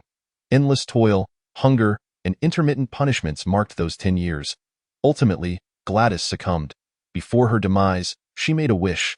God, if you truly pity the suffering, please help my brother. Let him rise again and live with pride. Zhou Wei sighed. She had taken over Gladys' body and felt no guilt about it. This was beyond her control, if within her means. She would grant Gladys her final wish. Zhou Wei rose and tentatively took a few steps. Her body felt entirely normal, showing no signs of discomfort. It appeared that during the system's adjustments, her legs had been healed. She touched the mark on her forehead. The character for slave remained evident as she traced this peculiar scar. A chill coursed through her. She sensed a faint power lingering at the mark, likely the prevalent magical energy of this planet. Unable to bear the mark upon her face any longer, Zhou Wei harnessed her spiritual energy to seize that faint power and tugged at it fiercely. She intended to extract it from her body, but the force was so weak that before she could fully remove it, it dissipated. Without that power, the mark on her forehead became nothing more than a simple scar. Zhou Wei utilized her spiritual energy to heal and erase the scar, and after a short while, her forehead returned to a smooth state. This small magical seal had imprisoned countless slaves across the planet for generations, rendering them devoid of dignity, rights, and hope. Most slaves were valued less than the lowest-tier magical beasts. If anyone were to discover that Zhou Wei had managed to dissolve the slave seal in mere minutes, one could only imagine the tempest it would unleash upon this world. Zhou Wei did not dwell on such thoughts. She recognized her current priorities: to cultivate, fulfill world tasks, and, additionally, assist Gladys' brother in light of her small wish. From her spatial storage, Zhou Wei retrieved a beautiful pink princess gown, a remnant from her days as a princess long ago. Though it was fitting for a girl, it appeared oversized for Gladys' frail form. Zhou Wei then produced a pair of scissors from her storage and trimmed the gown before donning it herself. After checking her reflection in a small mirror from her spatial storage, she felt satisfied. Although she remained short, slender, and dark, she looked neat and tidy, a semblance of a normal person at last. Gladys, Gladys, at that moment. A familiar voice echoed from outside, laden with profound sorrow and despair. Drawing from her prior memories, Zhou Wei recognized it as Gladys' brother. A lean, dark youth rushed in, clutching a tattered bowl, 20 years of age. With golden hair and blue eyes, he was strikingly handsome, though a long scar marred his face. Running from the corner of his right eye to his mouth, he too bore the mark of a slave on his forehead. This was Gladys' brother. Pirouis that instant, Pruis' eyes were bloodshot, and he called out eagerly, "Gladys, brother has brought you." His voice faltered as he beheld Zhou Wei in that fleeting moment. He failed to recognize the face that he had grown so accustomed to, the one with which he had shared a life of reliance. She is so pure, with no mark upon her forehead. Price's excited expression faltered. He carefully placed the bowl on the ground and, with a thud, knelt before her, saying, "My lord, a humble slave is not worthy to stand before others without permission." Zhou Wei waved his hand, lifting Price's body with spiritual energy. Price gazed at Zhou Wei in astonishment. Zhou Wei inquired, "Do you still recognize this face?" Price, puzzled, contemplated how this lord intended to punish him. He obediently scrutinized Zhou Wei's eyes, nose, and mouth. Suddenly, his eyes widened in realization, and he exclaimed, "Gladys, you?" Price stumbled back a step, warily asking, "Who are you?" Zhou Wei replied, "You should see that this body belongs to Gladys." Price gritted his teeth, his expression agitated. "Are you a necromancer?" Zhou Wei was taken aback. A necromancer? Although Gladys was aware of certain matters in this world, her knowledge was limited. Zhou Wei found no recollection of this term. A necromancer, by definition, dealt with the dead. Price knelt once more, pleading, "Noble magician, I beg you to spare my sister. Her body is frail. If your magnificent magic requires a vessel, please use mine instead." Zhou Wei shook her head, stating, "I am not a necromancer. You must understand, Gladys is already dead." Indeed, Gladys perished in her brother's embrace. In her final moments, she had lost consciousness, murmuring, "Brother, meat." Since the age of 5, Gladys had not tasted meat. Even the coarsest black bread was beyond her reach. After she breathed her last, Price wept and fled. Zhou Wei glanced at the broken bowl on the ground, presumably the soup Price had scavenged. Price choked back a sob, affirming, "Yes, noble magician." Zhou Wei regarded him, simply declaring her intent. "My name is Zhou Wei. Gladys is deceased, and her body is now mine. You are a good brother, and Gladys was a good sister. I will repay you for using her body." Price calmed himself, asking, "Noble magician, do you wish to purchase me?" Zhou Wei had never considered such a notion. "Stand up," she commanded. "Yes, noble magician." Price rose. Zhou Wei corrected him. "Just call me my lord." Zhou Wei understood this was a common expression in this world, though she felt somewhat unaccustomed to it. "Yes, my lord." Zhou Wei stepped closer, extending her hand towards his forehead. She grimaced. He was too short, and she had to raise her hand to reach him. Price, understanding, bowed his head. In the next moment, Price trembled in shock. His slave brand was gone. Chapter 115. Adapting to the world. The slave brand, akin to a scar, was etched into every slave's heart, stripping them of the courage to resist. The origin of the slave brand is now lost to history. It is known that since the dawn of slavery in this world, the brand has existed. Bards claim this magical mark was created as divine punishment for humanity's sins, while magical archives state it was invented by a great deity of magic. This deity, deeply versed in magical circles, was also a master alchemist and a sage of unparalleled wisdom. Drawing from all his knowledge, he created the slave brand, which requires only a small amount of magical energy to permanently designate an individual as a slave. More terrifyingly, it condemns all descendants of slaves to bear this magical mark from birth, generation after generation. This is a magical brand far crueler than a beast contract. It is a mark that only the imperial family, the direct line of kingdoms, and the rulers of principalities are entitled to wield. For all humans on the continent, this mark is seldom used but frequently encountered. In Price's understanding, only the imperial family, the direct line of kingdoms, and the rulers of principalities could remove the slave brand, as it required the original mark's power. However, how could those lofty figures possibly concern themselves with a humble slave? Their entourages were filled with various nobles, leaving no chance for slaves to approach them. Hence, no one could dispel the magical brand. Price had never heard of a magician capable of breaking this magical seal. What was he experiencing now? Zhou Wei erased the magical power from Price's forehead, then used her energy to remove the slave character and scar from his face. Zhou Wei smiled. "All done?" Price trembled as he touched his face. Zhou Wei noticed that Price bore many scars, and his clothing was in tatters. She intended to keep him close. She could assist him, and he could aid her. Zhou Wei was still unfamiliar with this world, and Price likely had more knowledge. He could serve as a temporary guide, introducing it to her. Yet, Zhou Wei's spatial storage contained neither the currency of this world nor clothing for Price. According to Gladys's memories, slaves could not possess currency. Thus, did she intend to take this wild-looking Price out into the streets? Zhou Wei retrieved a simple t-shirt and jeans from her spatial storage, handing them to Price, saying, "Put these on." Price accepted the clothes and immediately knelt again. "My lord, I am grateful. I shall be indebted to you for life." Zhou Wei nodded and turned away. "Just put on the clothes first."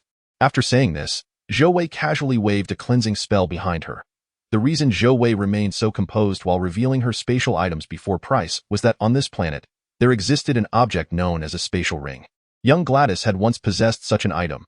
Moments later, Price's melodious voice reached her. "My lord, I am dressed." Zhou Wei turned to see a handsome young man clad in tight clothing. Price's figure was slender, yet his laborer's physique was muscular. The sight of a lean, muscular man in a thin, form-fitting outfit appeared both alluring and peculiar. Zhou Wei observed his appearance, shaking her head and saying, "This is a woman's clothing. I have no men's attire." Price, however, remained unfazed, his face still brimming with gratitude as he replied, "My lord, as a slave, I have never had the opportunity to wear complete clothing. This is already wonderful." Zhou Wei looked at him, her expression tinged with sympathy. He had endured much hardship, she said, From today onward, you are no longer a slave. You need not kneel before me any longer. Yet Price knelt once more.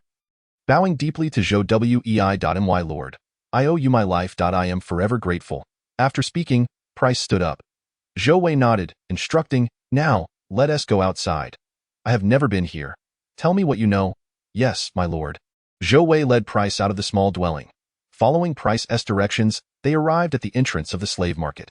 Along the way, they encountered several slaves, prospective buyers, and individuals from the market. No one impeded their progress, and none recognized Zhou Wei or Price. A few slave traders even inquired if Zhou Wei needed recommendations for good slaves.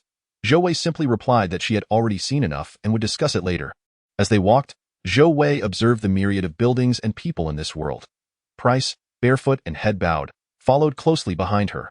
The architecture appeared somewhat crude, and the most distinctive feature of the people was their colorful hair and eyes. Zhou Wei realized she had not seen a single human with black hair and black eyes. Upon exiting the slave market, they found themselves on a bustling street. Lined with eateries, clothing shops, general stores, blacksmiths, and wand shops, the street was alive with activity. Wizards in magical robes, warriors wielding great swords, coy maidens veiling their faces, and adventurous souls clad revealingly populated the thoroughfare. Alongside many ordinary folk, an exotic air enveloped them. Price, have you ever heard of humans with black hair and black eyes? Zhou Wei inquired. A flash of surprise crossed Price's eyes. Such a question was likely beyond the realm of a typical inhabitant of the human continent. This lord could mystically dispel the slave brand and use light-like magic to erase scars from her body, yet lacked knowledge of a universally acknowledged fact on this continent. Could it be that this lord hailed from a power beyond the world? Price quickly dismissed this notion. A being from another world was merely an unverified legend. Perhaps this lord was simply a great magician studying magic in a desolate place, with his head bowed. Price honestly replied, my lord, black hair and black eyes are the hallmark of the demon race. The human continent has not seen the demon race for tens of thousands of years. Zhou Wei nodded. And in Greta's memories, there had never been a human with black hair and black eyes. Zhou Wei then pondered her most pressing concern. Price, I have some silver. Where can I exchange it for currency? Although Price had been trapped in the slave market, he had actively sought information from the outside world. He replied, my lady, the simplest way is to visit a grocery store to sell it. If you possess a substantial amount of materials, you could also sell them at some magical shops. Wizards require various materials, so those establishments will buy and sell them as well. Zhou Wei inquired, Price, how much does an average person spend in a year? Price felt increasingly certain of his previous estimation. After a moment's thought, he answered, around 25 gold coins, my lady. Zhou Wei nodded and asked, do you know where the nearest magical shop is? Price affirmed, yes, my lady, I know, please lead me there. Soon, Zhou Wei and Price found themselves inside a magical grocery store. It was a moderately sized shop filled with a myriad of magical goods. Only two individuals were present, a portly shopkeeper with a bushy beard and a hired attendant. As soon as Zhou Wei entered, the shopkeeper recognized her as a distinguished lady, with her attendant following closely behind. The jovial shopkeeper approached her with a broad smile and inquired, esteemed miss, how may I assist you? Greta's shop has everything you could desire. Zhou Wei directly stated her intention. I wish to sell some materials. The shopkeeper's enthusiasm waned slightly, yet he remained courteous. Certainly, Greta's shop accepts all magical materials. May I inquire what you wish to sell? Zhou Wei produced a silver ingot from her spatial pocket and stated. Silver. The shopkeeper's demeanor shifted. Customers possessing spatial magical items were typically affluent.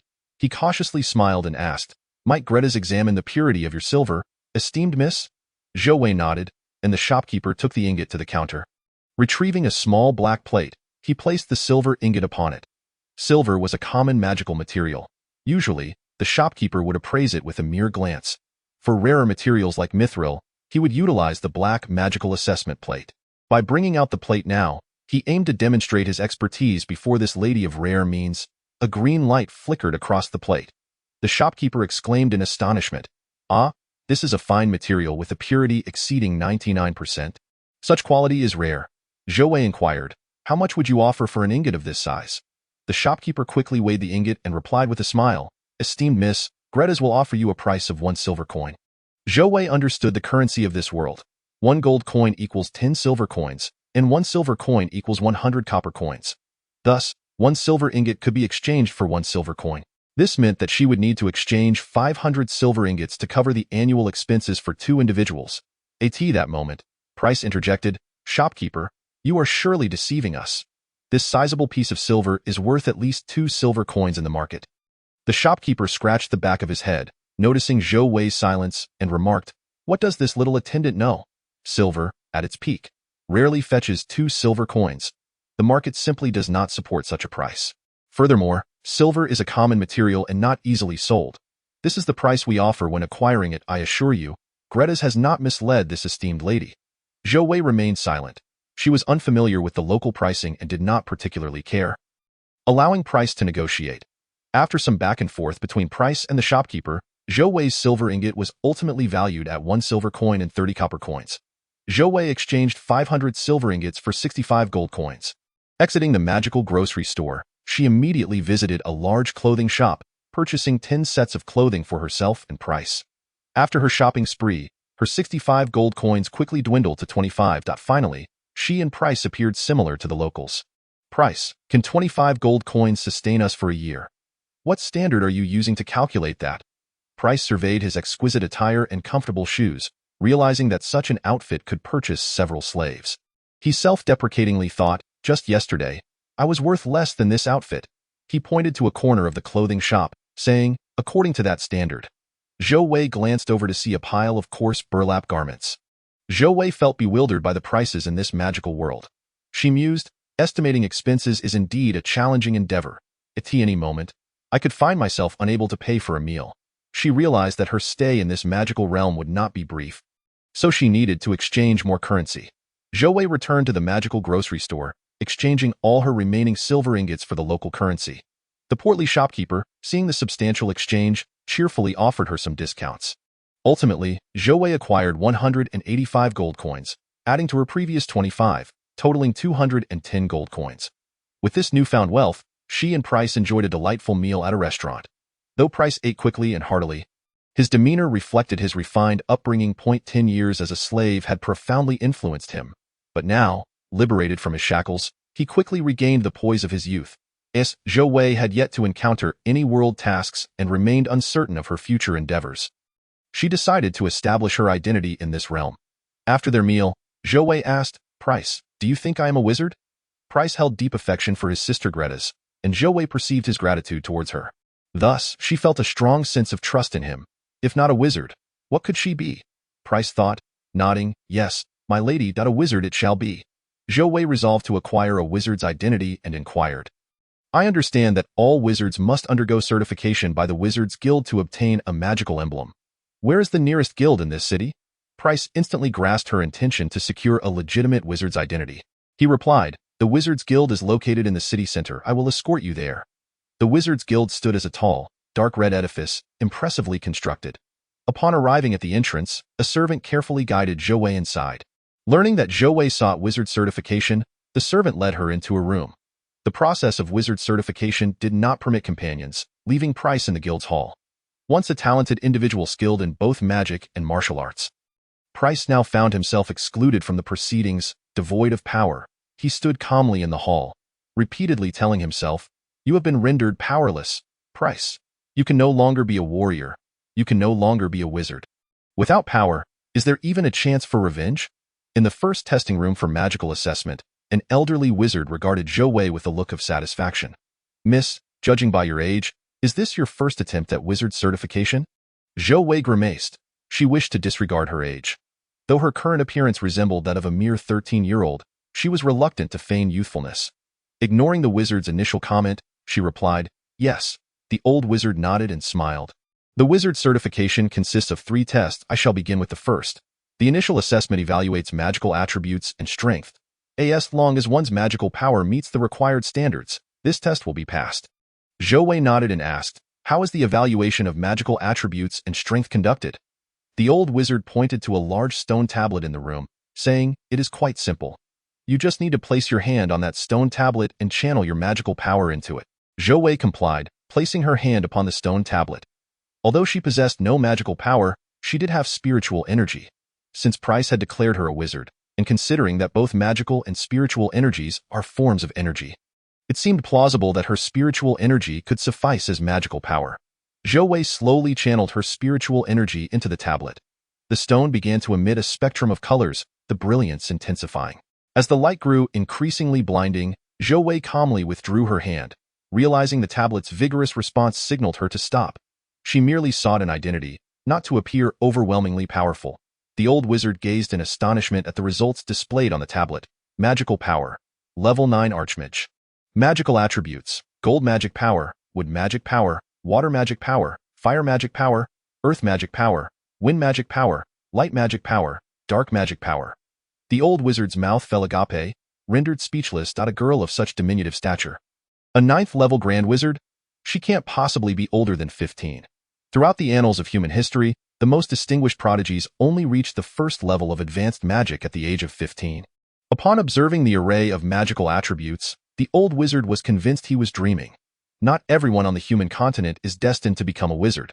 Countless individuals lack the innate talent for magic. Those graced with magical aptitude typically possess only one attribute. Some fortunate souls may wield 2 or 3. Achieving 4 magical attributes is considered extraordinary, and such instances usually entail a primary attribute accompanied by derivative ones, such as water magic and ice magic. What he was witnessing now was the presence of all primary magical attributes, and yet, the display of magical attributes was not yet complete. The stone tablet could only reveal so many characters. Beyond that was unnecessary. Ultimately, a single black character emerged. Black. What does that imply? Surely it cannot signify dark magic power. The coexistence of light magic power and dark magic power within the same individual. Could they still be deemed human? The old wizard slowly closed his gaping mouth and addressed Zhou Wei, saying, "My dear wizard, I regret to inform you that this stone tablet is malfunctioning. We must employ an alternative method." Zhou Wei nodded, realizing that perhaps she had channeled too much aura. She needed to channel less this time. The old wizard then produced a stone roughly the size of a fist. He had resolved to regard the earlier incident as a mere jest. "Miss Wizard, please test with this stone first. It is simpler and will only measure magical powered AS for your magical attributes. I believe you are already aware. Since she was here for the wizard certification, she must have been instructed by her teacher. Those who have studied and practiced magic naturally know their magical attributes." Zhou Wei nodded and declared her most cherished spell. "I am of the wind attribute." The old wizard nodded in satisfaction. "Very well. Please try again." Zhou Wei placed her hand upon the stone. This time, the stone revealed, Level 8 Intermediate Wizard. The old wizard could no longer contain his excitement, exclaiming, "Oh my, I, Grape, have encountered such a superlative genius. Dear lady, you have passed." There is no more resounding affirmation than this.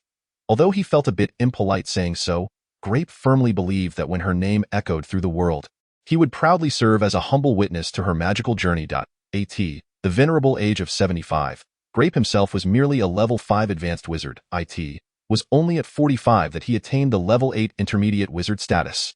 The talent of this young lady was nothing short of earth-shattering. It had been ages since the Empire had seen such an extraordinarily gifted child.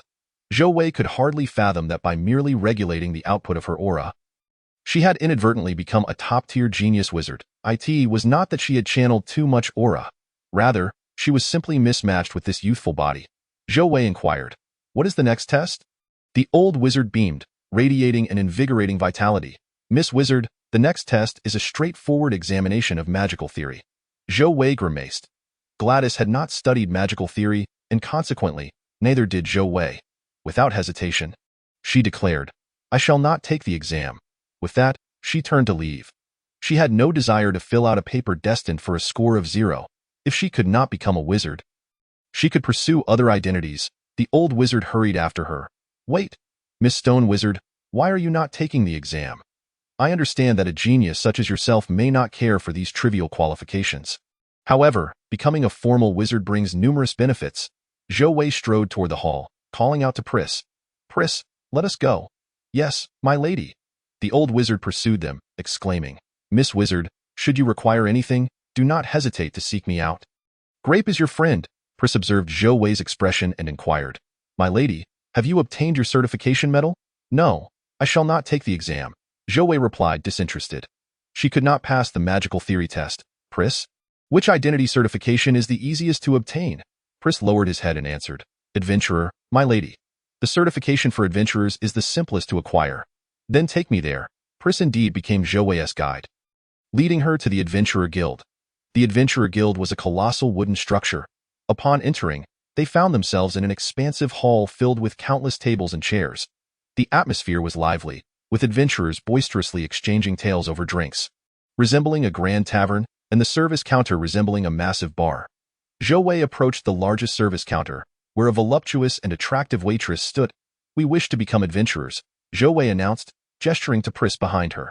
The waitress flashed a charming smile and retrieved 2 forms from the counter, placing them before Zhou Wei. "Of course, my dear.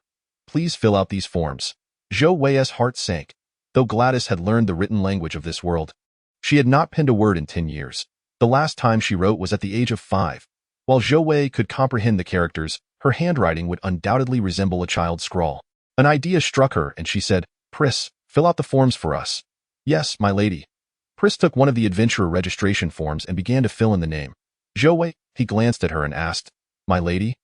"What about the details?" Zhou Wei replied. "You write whatever is simplest." Pris nodded and swiftly concocted a straightforward identity for her. After filling out both forms, he returned them to the waitress. She casually scanned the papers and exclaimed softly, "One lady and one attendant, both without magical power. What business do you have as adventurers?" She merely contemplated this internally, for it was not her place to judge. She handed Zhou Wei a round token and another to Pris. These tokens were slightly larger than silver coins, inscribed with Adventurer Guild. Upon receiving her token, the waitress declared, "Esteemed lady, you are now a level 1 adventurer." She gestured to the largest wall in the hall. "You may accept F-level tasks, as well as E-level and D-level tasks. The specifics are listed on the wall. If you wish to take on a task, you may come to me." Zhou Wei nodded, her curiosity piqued as she examined the task board. Should she take on a task for fun? Chapter 117. Magical Beast Core. Zhou Wei surveyed the task board, contemplating her options. Ultimately, she decided against undertaking any tasks. She merely required an identity and had no intention of truly living as an adventurer. If she needed funds, she still had some gold ingots in her spatial pouch. Having secured an identity, Zhou Wei sought a quiet place to focus on honing her spells. "Let us depart," she instructed Pris. Yet, Pris remained rooted to the spot, seemingly reluctant to let her go. He lowered his head, as if to persuade her. "My lady, the Adventurer Guild has basic requirements for adventurers. Level 1 adventurers must complete an F-level task within 1 year. Level 2 adventurers must complete an E-level task within 1 year, and so forth. I just read this on the form. Oh. Zhou Wei acknowledged. "Very well, Pris, go accept 2 tasks. We shall complete them today." Yes, Pris took on the 2 simplest tasks, delivering letters. The tasks were straightforward and offered minimal rewards, 2 copper coins and 1 adventurer point per delivery. Both tasks originated from households adjacent to the Adventurer Guild, destined for friends in the same city.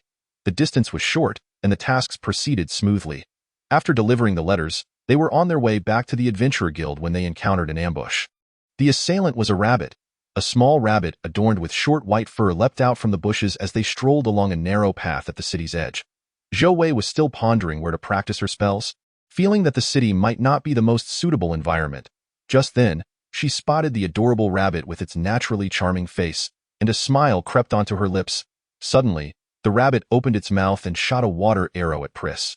His eyes widened in shock, and he instinctively jumped back. The rabbit, realizing its attack had missed, quickly bounded away, propelling itself over a meter with a powerful kick. In the next moment, the little rabbit trembled in Zhou Wei's grasp, eliciting a question from him, reminiscent of their previous encounter. Pris had been grazed on his left foot by a water arrow, leaving a tear in his trousers and a thin line of blood on his leg. Zhou Wei paid little heed to Pris's minor injury. My lord, this is a magical beast. A water-type magical beast, likely of the 1st rank, Pris declared. "Magical beast?" Zhou Wei responded, confusion evident on his face. This concept was absent from Gladys's memories. "Indeed, my lord. The 1st rank is the weakest, followed by 2nd and 3rd ranks. The most valuable aspect of a magical beast is the magic core within its body. Would you like to extract its magic core?" Pris had grown accustomed to Zhou Wei's ignorance in his eyes. Zhou Wei was a mysterious mage who lacked knowledge of much of the world's common sense. At times, Zhou Wei's bewilderment about the world reminded Pris of his innocent sister Gladys. Pris, however, harbored no fondness for anyone occupying his sister's body. Yet circumstances dictated otherwise. Over the past decade, Pris had learned that any individual in this world could influence the lives and dignity of them both. In regard to his sister's body, Pris felt helpless, just as he had countless times regarding the world's persecution of them. Nonetheless, he was grateful to Zhou Wei for lifting the slave seal, offering him a new lease on life and hope. Thus, Pris was willing to assist Zhou Wei to the best of his ability. Having captured the magical beast, the first thought for any human on the continent would be to extract its magic core for profit. Zhou Wei handed the beast to Pris and retrieved a high-quality fruit knife from her spatial pouch. Pris, extract the magic core for me to see, she instructed. Pris nodded and, without hesitation, set to work. The rabbit thrashed violently, but Pris easily made an incision. He was taken aback by the knife's exceptional quality. Its sharpness surpassed that of an ordinary sword. Could it have been crafted by an alchemy master? Ignoring the rabbit's desperate struggles, Pris methodically opened its body, quietly inquiring, "My lord, your knife is remarkable. Why not forge it into a sword? Such fine material seems wasted on a mere knife. A sword crafted from this would befit a warrior." "This knife was not made by me. Besides, I already possess a sword." Zhou Wei replied. "Ah, so your sword must be an even finer blade," Pris remarked, observing Zhou Wei's downcast gaze. He noted that she often kept her head lowered. Had Pris grown accustomed to servitude? No, that couldn't be right. A slave would be expected to kneel. This man, however, merely bowed his head. Indeed, it was quite pitiful for a grown man to bleed due to a rabbit. "Do you have any interest in training?" Zhou Wei asked. Pris's expression shifted, a bitter tone lacing his words. "My lord, Pris has been rendered incapable. I can no longer cultivate magic or combat energy." Zhou Wei tilted her head, disregarding his forlorn expression. "Where are you incapacitated? Your physique appears no different from that of a normal person." Pris's face grew even more despondent. He could not fathom why Zhou Wei would pose such a question when she herself was a mage. "Nevertheless," he answered, "My lord, ordinary individuals cannot cultivate magic or combat energy. Those who can have a unique essence within their minds. The source of my cultivation has been shattered." "Oh," Zhou Wei replied, seemingly unfazed. "To her, magic and combat energy were mere trifles. No matter, there are alternatives." She produced a book titled Jade Flute Sword Technique from her spatial pouch, waving it before Pris. "I will teach you this." Pris gazed at the book, bewildered. "My lord, what is this?" Zhou Wei's eyes widened in shock. In her previous world, this was a coveted tome. Yet here it was an obscure volume. Martial arts. "This is a martial arts manual." Pris glanced back at Zhou Wei. "My lord, I am unfamiliar with martial arts, but I understand that it must also be a means of cultivation. However, I cannot read the characters in this book." Zhou Wei felt a pang of frustration. Language barriers. The martial arts manual had been overlooked. "My lord, it is done," Pris announced, presenting Zhou Wei with a blue orb the size of a marble. Zhou Wei returned the martial arts manual to her spatial pouch and, casting a cleaning spell on the blue orb, exclaimed in surprise. Pris observed Zhou Wei as she held the first-rank water magic core, contemplating the mysterious force that had lifted his slave seal. The light magic that healed his scars, and the cleaning magic that had just been employed. Surely, the power of this Zhou Wei is immeasurable. Remaining by her side not only allows for gratitude, but perhaps even an opportunity for retribution. Pris thought, a smile creeping onto his face. "My lord, do you sense the magical energy within the core? This water magic core contains water magic power. Many magical experiments and artifacts utilize magic cores, making them perpetually in demand." Yet Zhou Wei's astonishment lay elsewhere. She marveled at the faint aura emanating from the small orb, a weak yet vibrant essence imbued with numerous impurities. Zhou Wei could not resist tightening her grip on the small sphere. This world was brimming with spiritual energy. Aside from the abundant energy permeating the atmosphere, it was astonishing that something could autonomously generate such energy. If only the magical energy within this core were a tad purer and more abundant. She could absorb it, significantly enhancing her cultivation speed. Zhou Wei turned to Pris, her expression earnest. "Pris, do you possess any orbs of superior quality?" Seeing Zhou Wei's serious demeanor, Pris replied, "Indeed. There are many places where they are sold. This is a first-rank core, but there are second and third ranks, many options. Though they are more expensive, we should return immediately." Zhou Wei and Pris proceeded to the Adventurers Guild to submit their quest. After consulting with Zhou Wei, Pris promptly sold the rabbit's magic core and carcass to the guild. Zhou Wei insisted that Pris keep the proceeds. Pris nodded, gratefully accepting the coins. When Zhou Wei suggested that Pris also retain the fruit knife, gratitude once again illuminated his face. The city where Zhou Wei resided was a small town in the heart of the empire, named Set City. Set City was modest in size, and the largest magical goods store was located on the same street as the Mage Guild. Zhou Wei and Pris meandered their way back to this street and entered the magical goods store, where numerous elegantly dressed individuals milled about, mages, alchemists, and nobles alike. Upon seeing Zhou Wei approach, a clerk courteously remarked, "If the young lady wishes to make a purchase, please proceed to the front desk." The store was bustling, resembling a supermarket. Zhou Wei nodded and perused the items. She spotted various wares adorned with magic cores, including a finely crafted staff embedded with a red magic core the size of a ping-pong ball. Zhou Wei's heart raced upon noting the price. A superb 4th-rank staff, tagged at 2,099 gold coins. "Quite exorbitant, my lord. The magic cores are over here." Pris pointed to the right. Following his gesture, Zhou Wei approached a row of wooden shelves lined with countless magic cores in a spectrum of colors and sizes. A glance revealed that 1st-rank magic cores were priced between 7 silver coins and 1 gold coin, while 2nd-rank cores ranged from 8 to 11 gold coins. 3rd-rank cores commanded prices from 82 to 120 gold coins. 4th-rank cores were listed between 900 and 1,200 gold coins, and 5th-rank cores exceeded 10,000 gold coins. There were no 6th-rank cores on the shelves. Zhou Wei picked up a 3rd-rank core, assessing it silently. It lacked sufficient spiritual energy. She then grasped a 4th-rank core. "This is it." Absorbing the energy from a 4th-rank core would expedite my cultivation compared to meditative practices, albeit by a slight margin. Testing a 5th-rank core, she found its energy more abundant and its impurities fewer. The clerk, noticing Zhou Wei with a 5th-rank core in hand, quickly abandoned his prior customer and approached her, bowing respectfully. "Esteemed lady, are you interested in purchasing this magic core?" Zhou Wei calmly returned the 5th-rank core to its place on the shelf.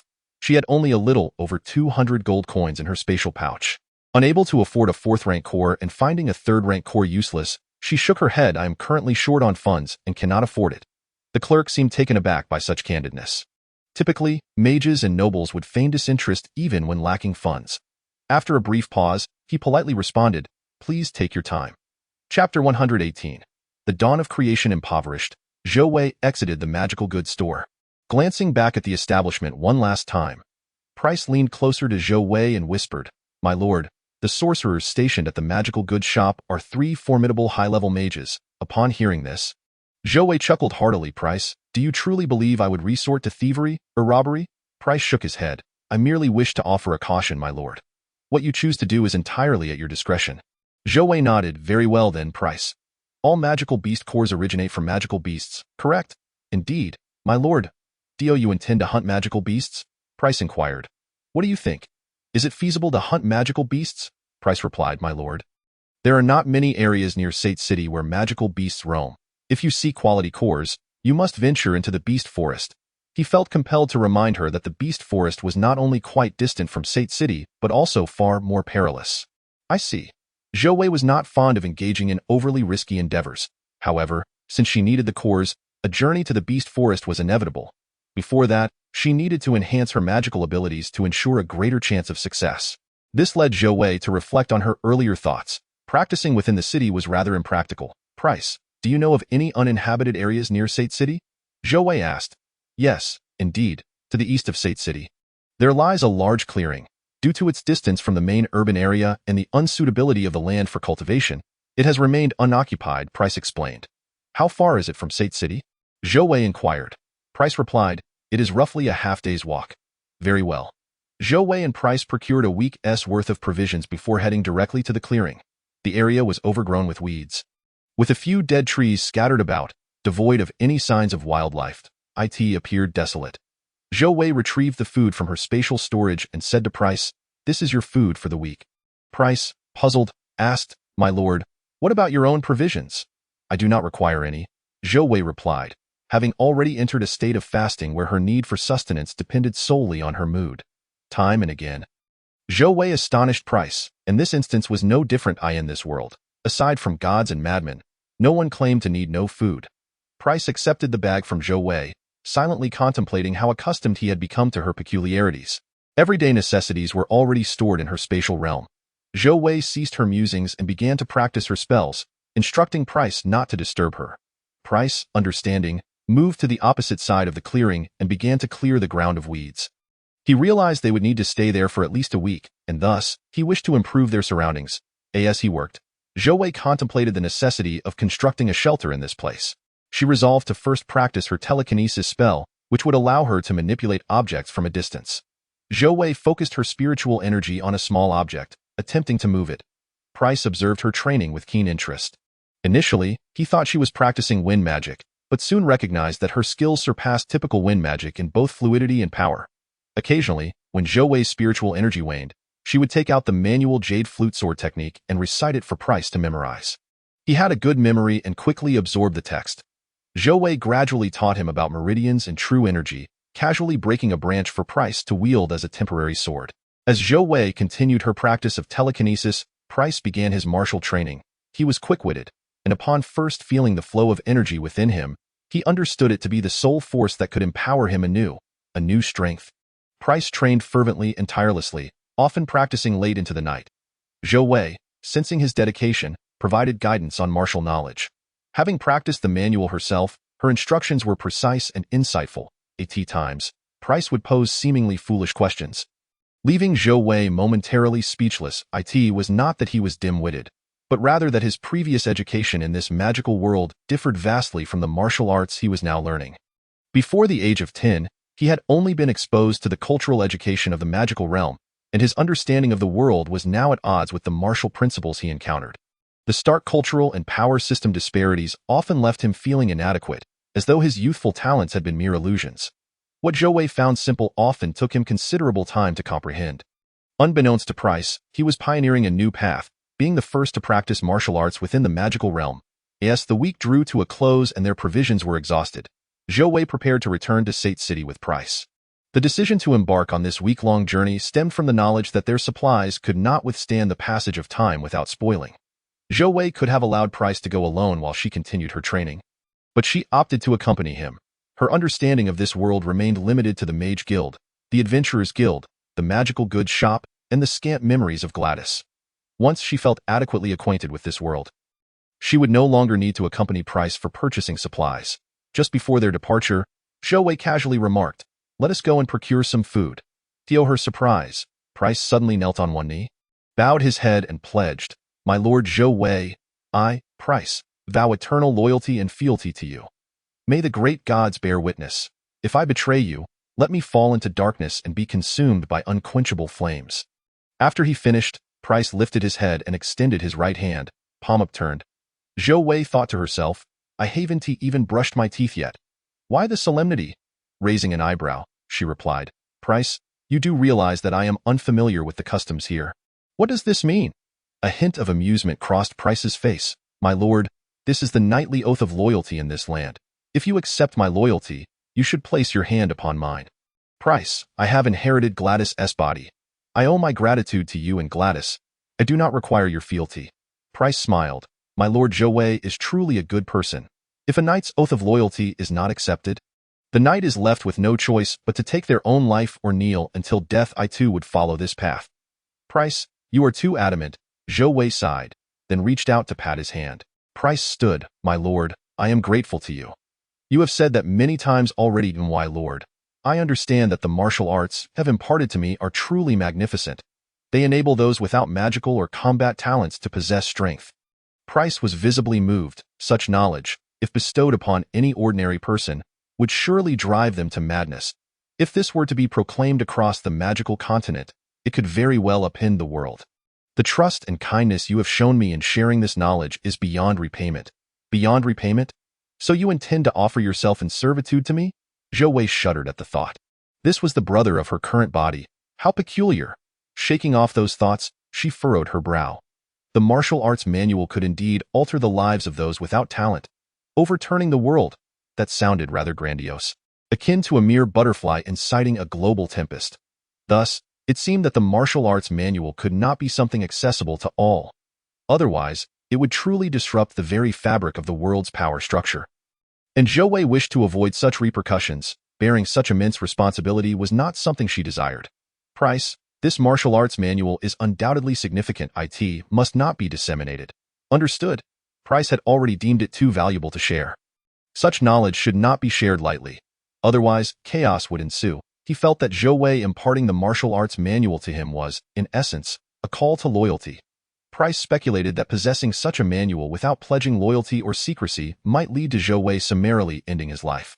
"My lord, I swear on my life that I shall never disclose this to anyone." Zhou Wei nodded, recalling the words of Elder Qinjiu from her previous world. He had remarked that with her capabilities, she could establish her own sect. Zhou Wei resolved that if she ever wished to impart the martial arts manual in the future, it would necessitate taking on a disciple. This knowledge should remain her unique martial art, shared only with her own students. As for Price, she dismissed the idea. After all, he was her brother in this body, and it felt rather odd to take him as a disciple. Upon their return to Sate City, they procured another week's worth of food, placing it in Zhou Wei's spatial storage. Zhou Wei suggested, "Price, I already possess a sword. You require one for your training. Let us go buy you a sword." Very well. Since the oath of loyalty was made, Price had already considered himself to be in service to Zhou Wei. "Where shall we go to purchase it?" Zhou Wei asked. "Lead the way." Price nodded as he walked, saying, "My lord, I have discovered that martial arts manuals and magical energies are entirely distinct. One cannot enhance combat prowess with wands and enchanted swords. A mere ordinary iron sword will suffice." He led Zhou Wei to a modest blacksmith's shop, where a burly man with a red beard was busy at work. Price explained their purpose.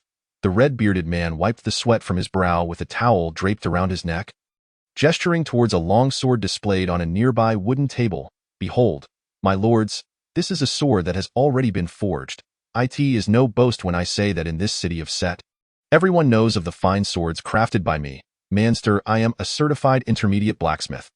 Though I cannot enchant, many of the excellent swords I have forged have been taken by esteemed wizards and transformed into magnificent enchanted blades." Price ran his fingers along the sword on the table and inquired, "How much for this sword?" Master broke into a wide grin, exclaiming, "An excellent choice. Master does not haggle. This sword is priced at 22 gold coins." Price paused, aware that Master was quoting a fair price, yet he found himself lacking the funds. Dignity, he realized, was a luxury one could not afford when powerless. Naturally, he took the sword and turned to Zhou Wei, saying, "My lord, I wish to purchase this sword." Zhou Wei nodded and made the payment. Having procured food and the sword, the two were ready to depart. At that moment, a middle-aged woman in tattered clothing, dragging a 12 or 13-year-old boy, knelt before Master, pleading, "My lord, Master, I implore you, take my son. Let him serve you as a squire or a servant." Master furrowed his thick brows, responding, "No, if I grant your request, others will come to plead as well, and I will be overwhelmed. I have no time for such matters. Besides, your son is so small, with arms as slender as a girl's. What work can he possibly do?" "My son can do anything," the middle-aged woman insisted, giving her son a firm pat. The young boy shouted, "Yes, please accept me, Lord Master." Their desperate pleas were met with an unwavering refusal. Zhou Wei observed the scene and casually asked, "Price, is this a common occurrence?" Price nodded, "My lord, such instances happen frequently. Whether blacksmiths, tailors, carpenters, cooks, or hunters, anyone with a skill is considered respectable. Many, however, lack any trade and endure a life of hardship. Master is well regarded, and many come to seek his favor." "A skill?" Zhou Wei pondered, then asked, "So, these children have no opportunity for education?" Price nodded matter-of-factly. "Literacy is perpetually confined to the nobility, the affluent, and wealthy merchants. Even Master had no chance for schooling. So this world harbors not only a class of slaves, but also a multitude of illiterates." Zhou Wei felt her understanding of this realm deepen significantly. Just then, she heard a familiar system notification echo in her mind. Zhou Wei received a world mission from the deity of the magical realm, spread culture.